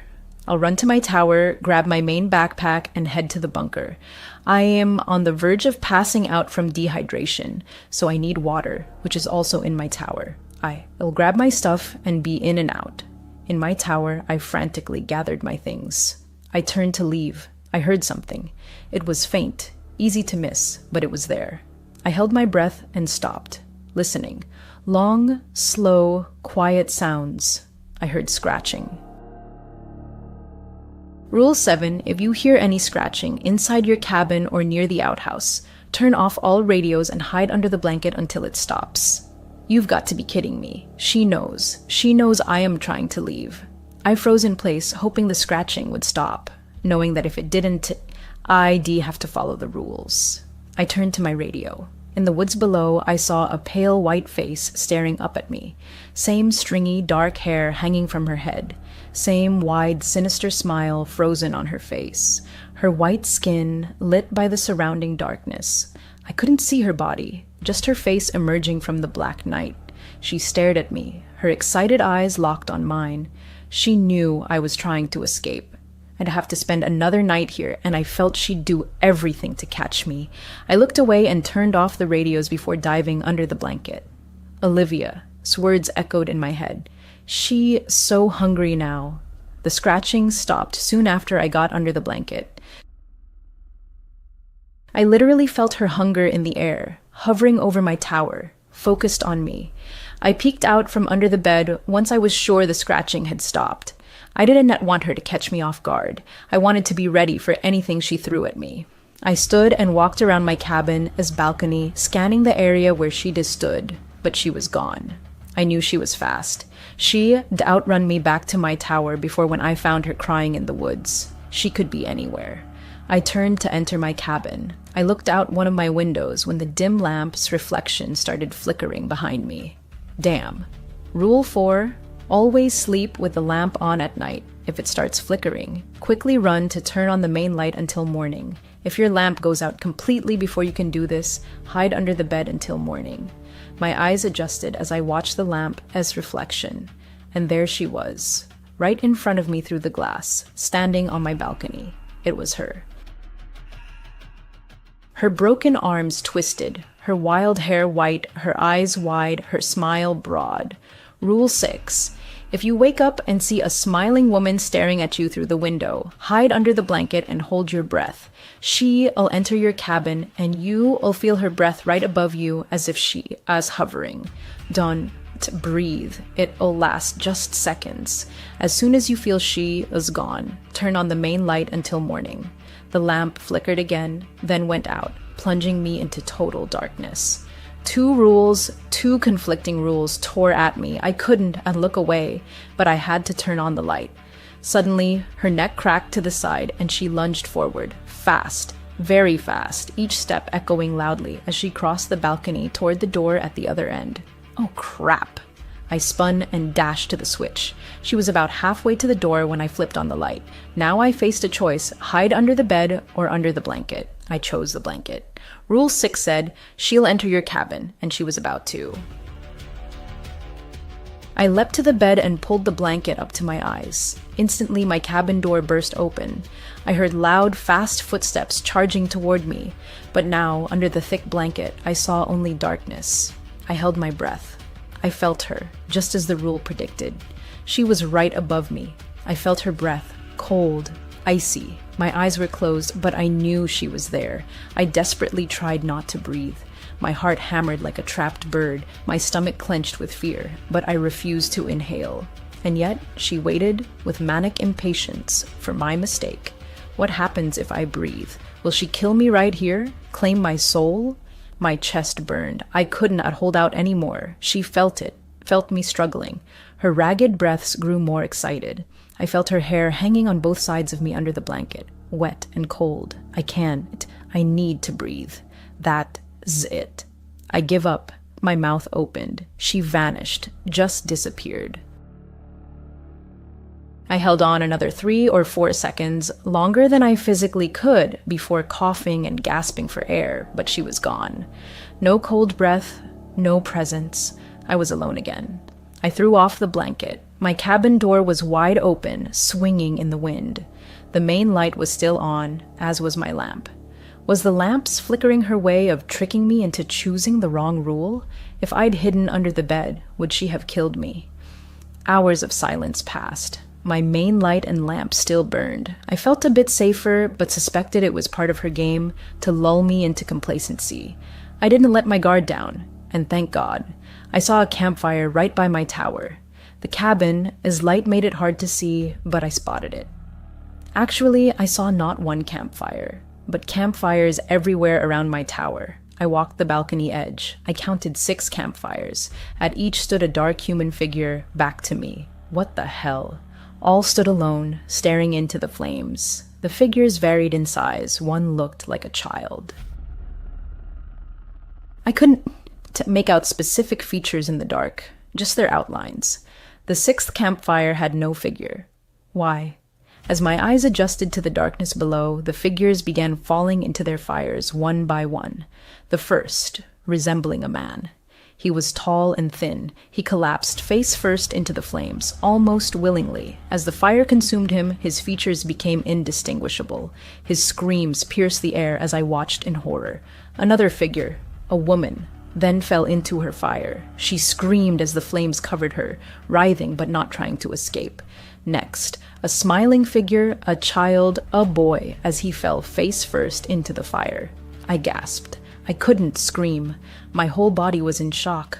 The child was silent, but thrashed. Finally, as the fire burned, the 4th figure, the largest, a wide, sturdy man. He fell into his fire, grunting in pain and stifling screams, barely moving as he burned. Finally, a woman. A figure. I turned to her before she fell. I needed to see. I ran inside, grabbed my flashlight, and rushed back to where ID stood. As she fell into her fire, I shone the light on her, catching a glimpse of her wild blonde hair and red plaid shirt, the tear along her sleeve, before the flames consumed her.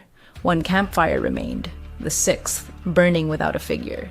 As the screams below echoed through the night, I heard a faint woman was weeping somewhere in the trees below. "Adam!" A voice called as the first sun rays pierced the trees. "Adam, are you there?" I ran to the balcony carefully and saw Sarah, Marcus's daughter, standing below. She wore the same clothes as when ID last seen her. "Sarah!" I shouted. "Sarah, we have to leave here." "There, Adam!" she yelled back. "Adam, I know about Olivia, her sister. I know about Henry and his family, about Ron. I know everything." "Oh, we have to leave, Sarah. We can she shouted. "We have to burn her. We have to burn Olivia's sister." "Why do we have to burn her?" I yelled. "Rule 10, Adam. She'll follow you wherever you go. If you leave this place, she'll always be one step behind, unless you burn her to ashes. Rule 10, find her body and burn it. Rule 10, burn her body or she'll haunt you forever." "How do we find her body?" My voice sounded defeated. "I know where it is, Adam." Sarah gave me a warm smile, trying to calm me. "Let me explain on the way. It's very close. I survived all the other rules. Now only the last remains." I grabbed the machete. It all makes sense. This lady follows you out of the woods. That's why Henry couldn't leave, and why I needed Olivia. That's why Olivia said there is no way out, because there really isn't, until we burn her. And Sarah? Olivia said Marcus had no daughter, but that was just to confuse me, to turn me against a potential ally? Either way, I don't fully trust Sarah, not until I hear what she says. So I grabbed the machete.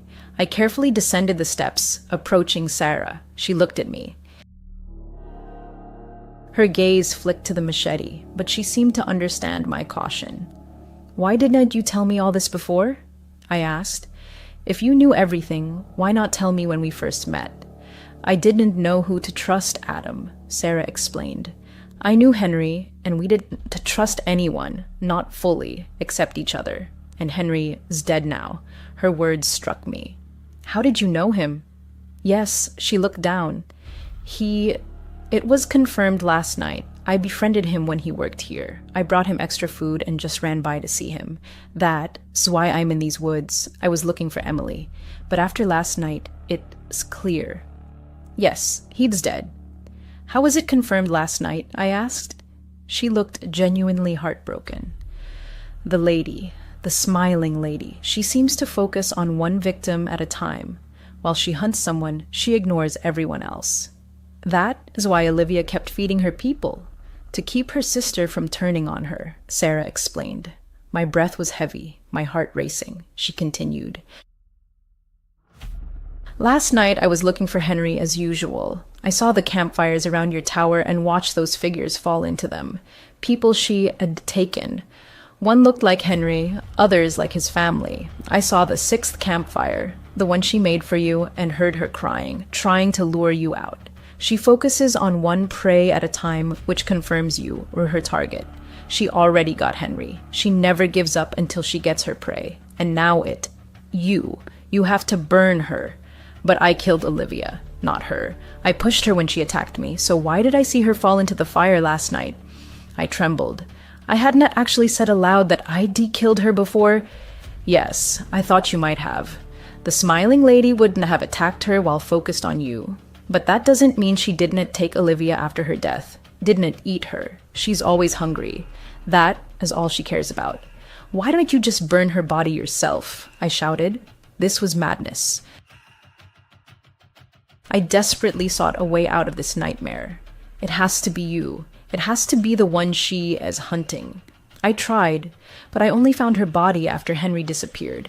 Every time I try to burn it, the fire won, to light. I don't understand it, but I know it has to be you. She lit a fire for you last night, and it has to be you who lights hers. How the hell can I trust you? Tears streamed down my face. It made sense. While she searched for Henry, she needed him to burn the body. Sarah pleaded, "I hid in the bunker last night. That's why I'm here so early. It was Henry's bunker, Adam. The smiling lady doesn't know about it. That's how he survived so long. I can show you where it is. I know where it is, I whispered. I had no choice. I had to trust her. I had to burn the body. I quickly went upstairs and grabbed my backpack. I put in a lighter and a can of kerosene. I was going to follow Sarah, but didn't let go of the machete. Of course, it's in a damn cave. On the way, Sarah explained that after being pushed, Olivia, a sister, crawled in there seeking shelter, but died from her wounds inside the cave. She explained that's probably why I heard her weeping, because these smiling ladies replay her final moments in a loop, fueling her hatred. It also explains why she is always smiling. Olivia said she was smiling when she pushed her. When Sarah stood at the cave entrance, carved into a steep hillside, I shone my flashlight inside. I saw little. It was a narrow tunnel-like structure, about 8 feet wide and 15 feet high. Not much room to maneuver if we ran into trouble. I couldn't see far enough to tell where it ended. We entered the cave. Where it ended. We entered the cave. She's closer to the cave, and Sarah whispered, her voice tense. Past the turn, about 300 feet. We'll be safe there. I have never seen your ghost during the day. Sarah fell silent, her footsteps echoing on the damp stone. She walked ahead and I followed, straining to see into the darkness. With each step, the impenetrable gloom thickened, swallowing the last traces of light. Soon, we were in pitch blackness, our flashlights the only guides.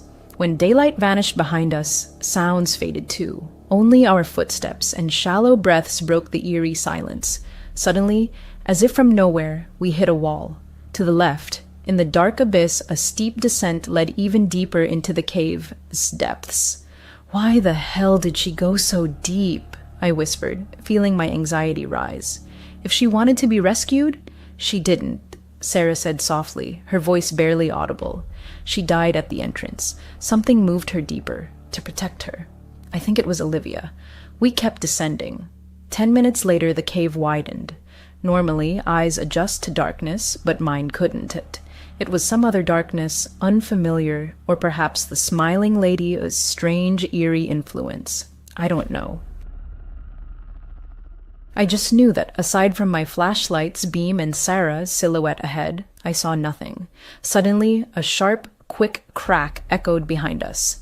My heart pounded, and I spun around, aiming my flashlight at the sound. For a moment, I saw only feet, slipping away, vanishing into the darkness we'd come from. Bare, dirty, female feet. Damn, something was with us, and it was alive. The smiling lady was here. I turned to Sarah. She was gone. What the... I was alone. Sarah's flashlight lay on the ground. What? Where was she? Was I screaming? I don't know. I left her flashlight. I needed one hand to grip the machete tightly. I couldn't let go back. The lady was behind me. I needed to find her body, and I needed to burn it. And I needed to help Sarah. I frantically swept my flashlight around, searching for Sarah, when I noticed a backpack leaning against the cave wall. I cautiously approached it, knowing something watched me from the darkness. NASA. My sweaty palm slipped on the machete's handle, but I gripped it tightly. I quickly reached the backpack, scanning the cave, but saw nothing but rocks. I turned my attention to the bag's contents. It was already open. She hadn't been here long, maybe less than a week. I barely glanced through it. An old tarp, a lighter, and the same small kerosene can ID taken. The same type provided at the fire tower, also in the bag, a knife. The same style as the one ID found in Olivia, Sector, only bigger. Same gold trim with silver and black patterns, engraved on the knife. Your pair of knives, your pair of hearts, my Henry. Another of Henry's knives. This was Henry's bag. I opened the knife. Recently used, its once sharp blade now dull, stained with rock residue. I shone my flashlight on the wall where the bag leaned. Carvings, scratches on the rock. 10. Sarah lies. A crack behind me. I spun and saw Sarah. She was smiling. Sarah, I started. Her eyes were locked on me. She saw me through the darkness. Her hands began breaking, as if the air around them crushed them. They snapped. her elbows bending backward as bones jutted, hugging the skin under her forearms with each crack. Her smile widened. Soon, it stretched unnaturally across her face. Her eyes were wide with joy. Her skin turned whiter, her hair longer. She was unrecognizable. Sarah. Now I recognized her as the smiling lady. I fell for it, just like Henry. She needs darkness. That's why she roams at night. That is why I felt watched when leaving Olivia's sector. But she couldn't act in daylight. She watched me as Sarah by day, but attacked as the smiling lady at night. That note in Olivia's sector describing my appearance. Only Sarah had seen me before. God, I feel so stupid. I was safe from her in daylight, but now it's dark, and she's changing. She died in darkness, and now she lives in darkness. I stood up, my machete trembling in my hand. I cautiously approached her. I was ready to strike. In a burst of movement, I was grabbed from both sides. Creatures crawled over me. I felt their bony hands dragging me down. I counted 5 as I struggled against their grip. Too many. Too strong. My flashlight fell from my hand and now shone toward me. I made out my attackers. Faces: Henry, his wife, his child, a tall man, Ron, and Olivia. They held me. Olivia's broken arms cut me as I struggled. Her shattered bones were sharp as they all pinned me to the ground. They smiled. I glimpsed Sarah as she lunged from the darkness and sank into my chest. A new person lives in my fire tower. He has a family, and a dog that visits him.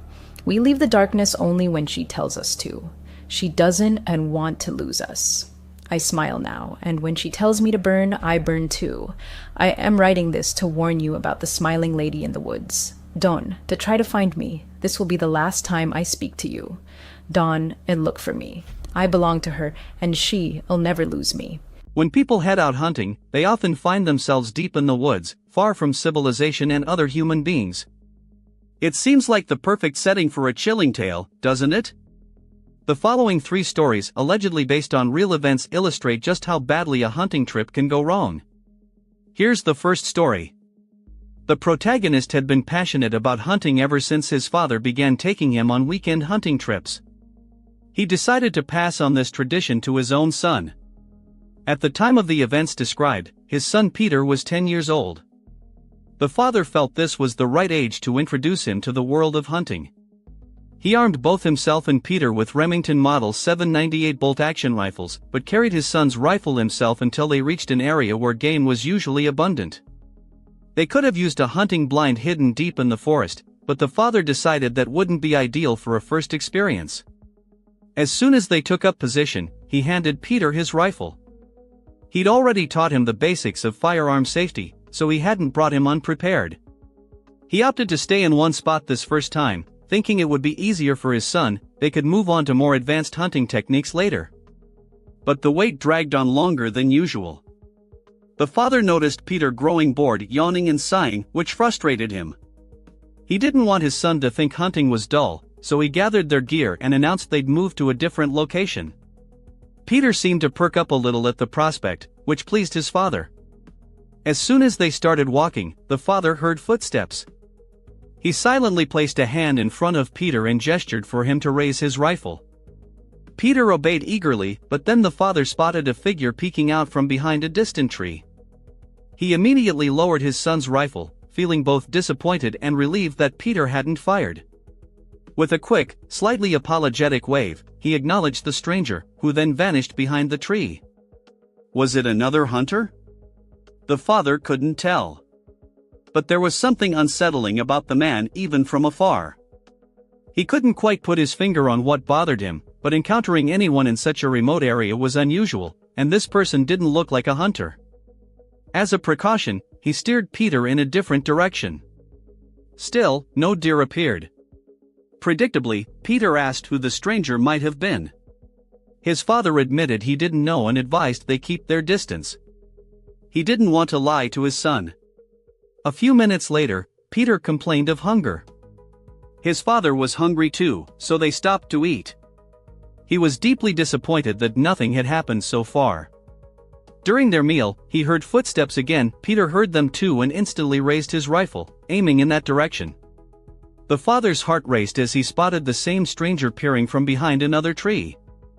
Once more, he lowered Peter's rifle and noticed his son now seemed uneasy, just as he himself felt. He told Peter to wait while he went to confront the stranger, mentally steeling himself for the encounter. About halfway there, he stopped and thought, "What the hell am I doing? My son is back there." He turned and rushed back to Peter, telling him it was time to leave. If you were alone in the woods with your child and sensed you were being watched, you'd likely want to get out fast too.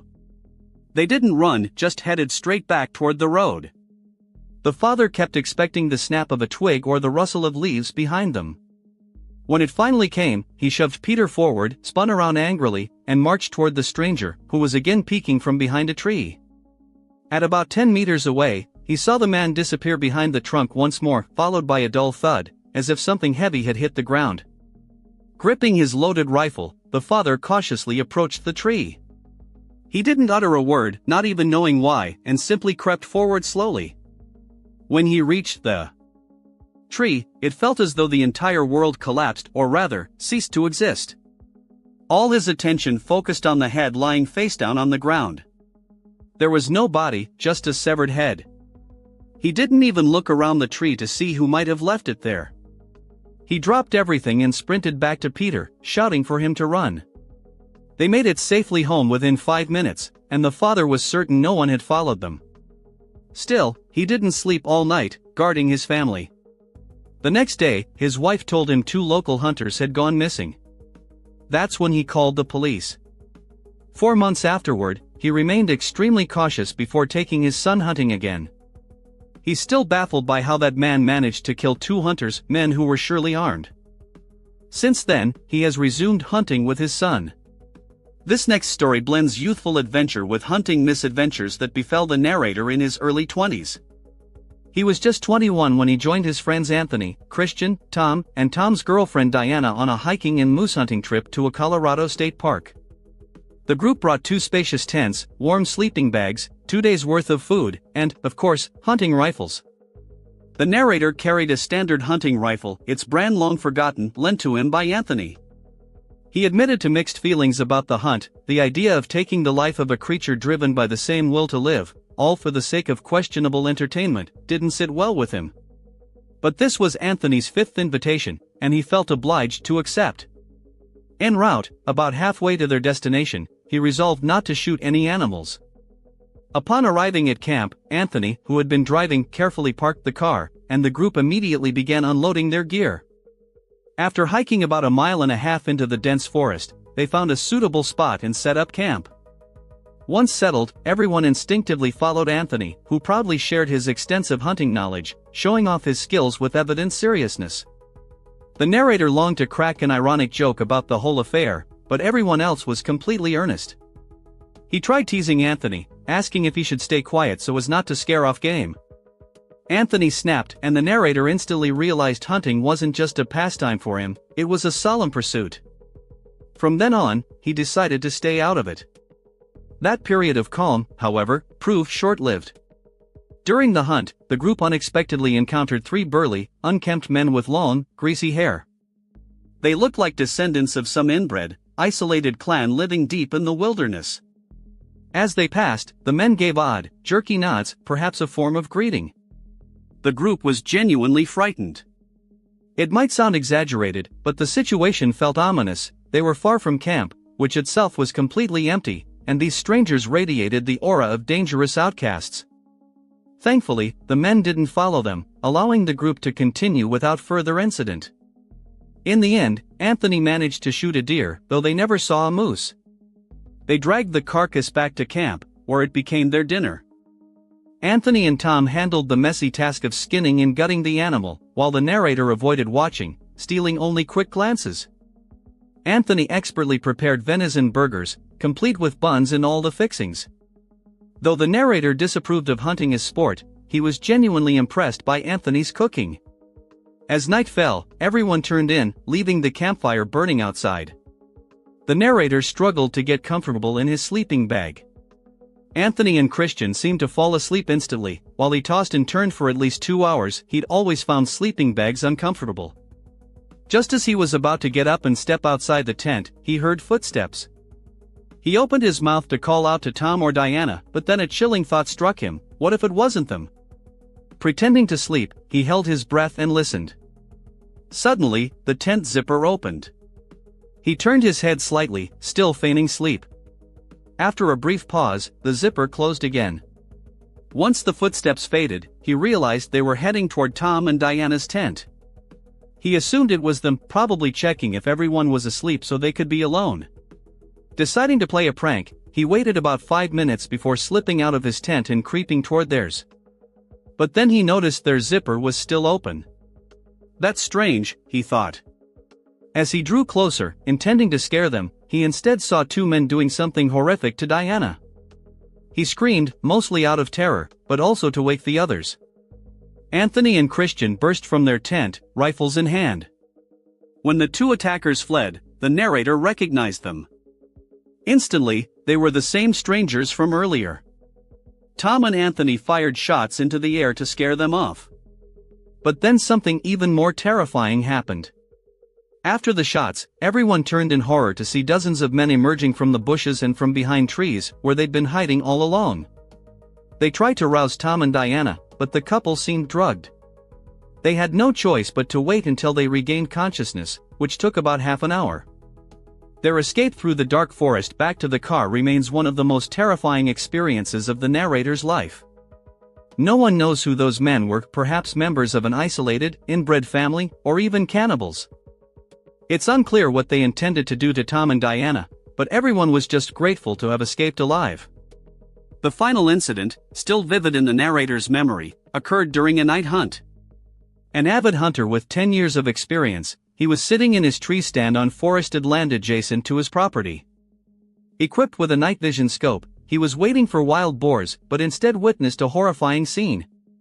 Though it sounds unbelievable, he swears the story is true, considering himself a lucky witness to something truly dreadful. While waiting, he noticed movement below. But instead of an animal, he saw a man dressed entirely in black, track pants, boots, and a hooded sweatshirt with the hood up. Most alarming of all, the stranger was dragging a heavy sack. The hunter's heart pounded, he feared he was witnessing someone disposing of a body. Suddenly, the man stopped and, to the hunter's horror, looked directly up toward the tree stand. Terrified, the hunter ducked behind the wooden walls of his blind. Despite having his rifle, the thought of using it on a human filled him with dread.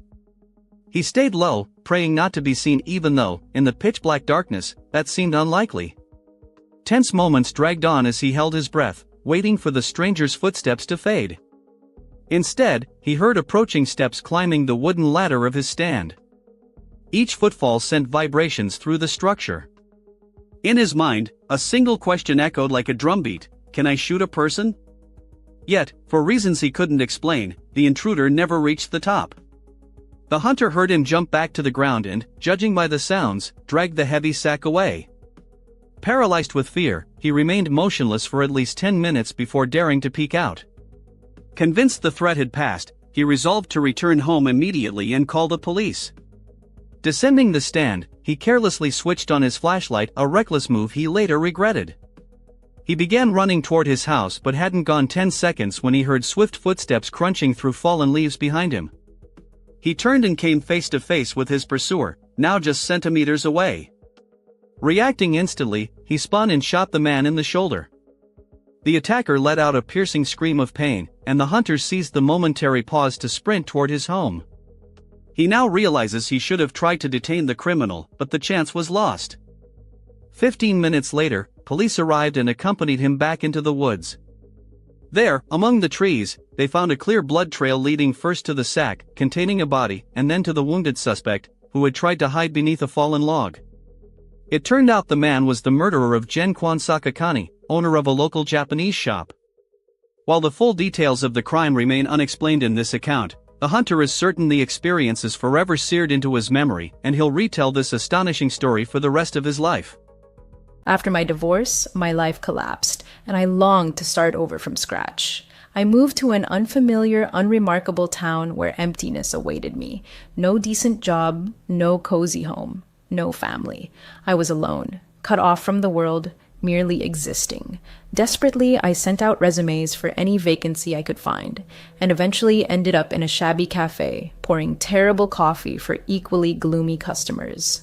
Boredom and despair choked me. Despite having just moved, I knew I needed a radical change. And then, like manna from heaven, fortune smiled upon me. Among countless applications, descent at random, was one for a fire lookout position deep in the heart of a national forest. No experience required. Yes, exactly that.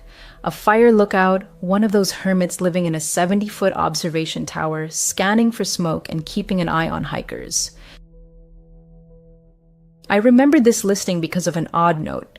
Position currently filled, but we accept resumes in case it becomes unexpectedly vacant. ID thought. That's strange, but sent it anyway. And now, this job was mine. A gruff-sounding man named Marcus called me. He said I'd spend the rest of the summer, about 2 months, in the lookout tower. Marcus insisted I start immediately, gave me brief instructions, and offered me the job starting tomorrow if I agreed. Of course, I agreed. Onward, to a new beginning. I just parked my car where the road ended and now faced a long hike to the tower. It was just past 8 in the morning, and Marcus, the same man who called, warned the trek would take about 4 hours. I hoped to arrive by lunchtime. He assured me the tower would be fully stocked with food and that I could radio the nearest lookout for guidance. It was cool for a summer morning, but excitement surged through me. The national forests here were famed for their pristine beauty and peaceful atmosphere, exactly what I'd been missing. I reached the tower a little after 1 p.m. The path had been tough, but clear markers and a well-maintained trail made getting lost impossible. The tower was far taller than I imagined, probably 100 feet high, perched on 4 massive pilings. A spiral staircase wrapped around it, leading upward. Nearby stood an outhouse and a storage shed, likely where supplies were kept. I'd figure everything out once I got inside and dropped my pack. The stairs were damn steep and the climb exhausted me, but I knew I'd adjust. The cabin at the top was small with a balcony encircling it. Inside, a bed, a large radio, a table with a map, a few books, a toolbox, a small portable radio, a lamp, binoculars, and a flashlight. The walls were almost entirely windows, offering a panoramic view of the endless national forest. It was eerie, but logical, since I was supposed to spot fires. I set down my backpack and remembered Marcus' instruction to contact the neighboring tower by radio. I did just that. "Hello? Is anyone there?" I asked, fumbling with the large radio. "Hey, you're the newbie, right?" "I'm Evelyn," came a cheerful female voice through the static. "I've been watching your sector while you were en route, but my view doesn't reach far, so I'm glad you're here. Nice to meet you. Yes, I am the newbie." "Oliver," I replied into the mic. "Marcus said you'd explain everything." "Sure thing. Well, you've already figured out the radio, so that's a good start. The outhouse is at the base of the tower, and food supplies are stored there too. They were replenished weekly by Marcus or Hakim. As for the job itself, it's mostly observation. Make sure no one camps overnight where they're not allowed, and watch for fires," Evelyn continued. "Also, keep the trails clear, but all that's in the handbook on your table. Read it." "Thanks, Evelyn. I'll do my best," I said enthusiastically. "I'll radio if I have questions." No reply came. Well, she seemed pleasant enough. I reached for the handbook and began flipping through it. It mostly repeated what Evelyn had just said, only in more technical jargon. But I de-studied it cover to cover to feel confident. As I turned the pages, a sheet of paper slipped out. It was lined notebook paper, covered in frantic blue ink. The handwriting was messy, almost feverish. It read, "Rules to avoid the smiling lady. 1. If you see a woman in the national forest with a manic smile on her face, do not approach her or draw attention to yourself. Return immediately to your lookout tower. 2. If your radio rings and it is not your nearest lookout tower, do not answer, no matter what you hear. Answer no matter what you hear. 3. If a woman, as weeping, pierces the silence between 1 and 4 a.m., forget it. Ignore it completely. 4. At night, your lamp must always be on." If its light begins to flicker as if in agony, run to the main switch before it goes out entirely. If darkness swallows it before you reach the switch, dive under the bed and don't emerge until dawn. 5. If, at night, you hear footsteps racing up the stairs toward your tower, don't hesitate. Turn on the main light and keep it on until morning. If she reaches the top before you flip the switch, it will be too late. 6. Upon waking, you may see them, smiling female faces peering through your window. In that moment, hide under furniture and hold your breath. She will enter. You'll feel her breath hovering just above you as if she is floating. Do not breathe. It will last only a moment. As soon as you sense she is gone, turn on the main light until morning. 7. Any scratching, whether in your tower or near the outhouse, means one thing. Turn off all radios and dive under the covers until the sound stops. 8. If, while checking a campfire at night, you suddenly hear a woman scream, run. Run back to the tower as fast as you can. 9. If, upon returning to your tower, you notice someone inside, run. Don't stop until you reach the next tower. Don't look back. She will chase you. What the hell was this? Some twisted, horrifying prank? My hand reached for the radio to ask Evelyn about these insane rules, but I stopped myself. I didn't want to be the rookie who fell for a joke and became the laughingstock for being scared. Fine. I'd explore, eat, and settle in instead. Good night, dude. Evelyn's voice crackled over the radio as I was nearly asleep on my first night. I jolted in surprise and quickly replied, Good night, Evelyn. Thanks for your help today. My first day was over. After dinner, I explored the forest, practiced using a machete to clear trails, a great stress reliever, and reviewed both the National Forest regulations and my duties. Evelyn checked in occasionally over the radio, but I never mentioned the strange rules ID found. But now I was wide awake, probably because of the fright from Evelyn is unexpected. Good night. I got up and looked out at the vast forest. It was dark and eerie, but darkness was also a blessing, no fires. I knew other lookouts watched for flames at night because they were easier to spot, but I still needed to be ready in case I saw one. Just as I was about to climb back into bed, I heard a creaking sound. Strange, probably just an animal at the storage shed, scratching to get in. I jumped into bed, exhausted from my first day, and reached to turn off the lamp. The moment I did, the scratching sped up as if whatever made the sound had been excited. I yanked my hand back, and the scratching slowed. That was damn weird. Even stranger was how methodical it sounded. Rhythmic. Suddenly, both of my radios began emitting a high-pitched whine. What the hell? I leapt up, switched on the portable radio, and while fiddling with the big one, I caught sight of the rule sheet again. Wasn't there something about scratching? Oh, damn. I'm not superstitious, but I wasn't taking chances. I quickly recalled Rule 7. If you hear any scratching, whether in your cabin or near the outhouse, turn off all radios and hide under the covers until it stops. I switched off the big radio and dove under the blanket. What the hell? I could still hear the scratching, but it was closer now, almost at the wooden door of my cabin. It grew fainter, like fingernails lightly dragging across the door frame. I did not move. What the hell was this? Morning came. I'd eventually fallen asleep under the blanket. The scratching had stopped, but I hadn't yet moved all night, finally succumbing to exhaustion. In hindsight, I feel foolish. I am in a national forest, full of animals, and radios pick up all kinds of interference.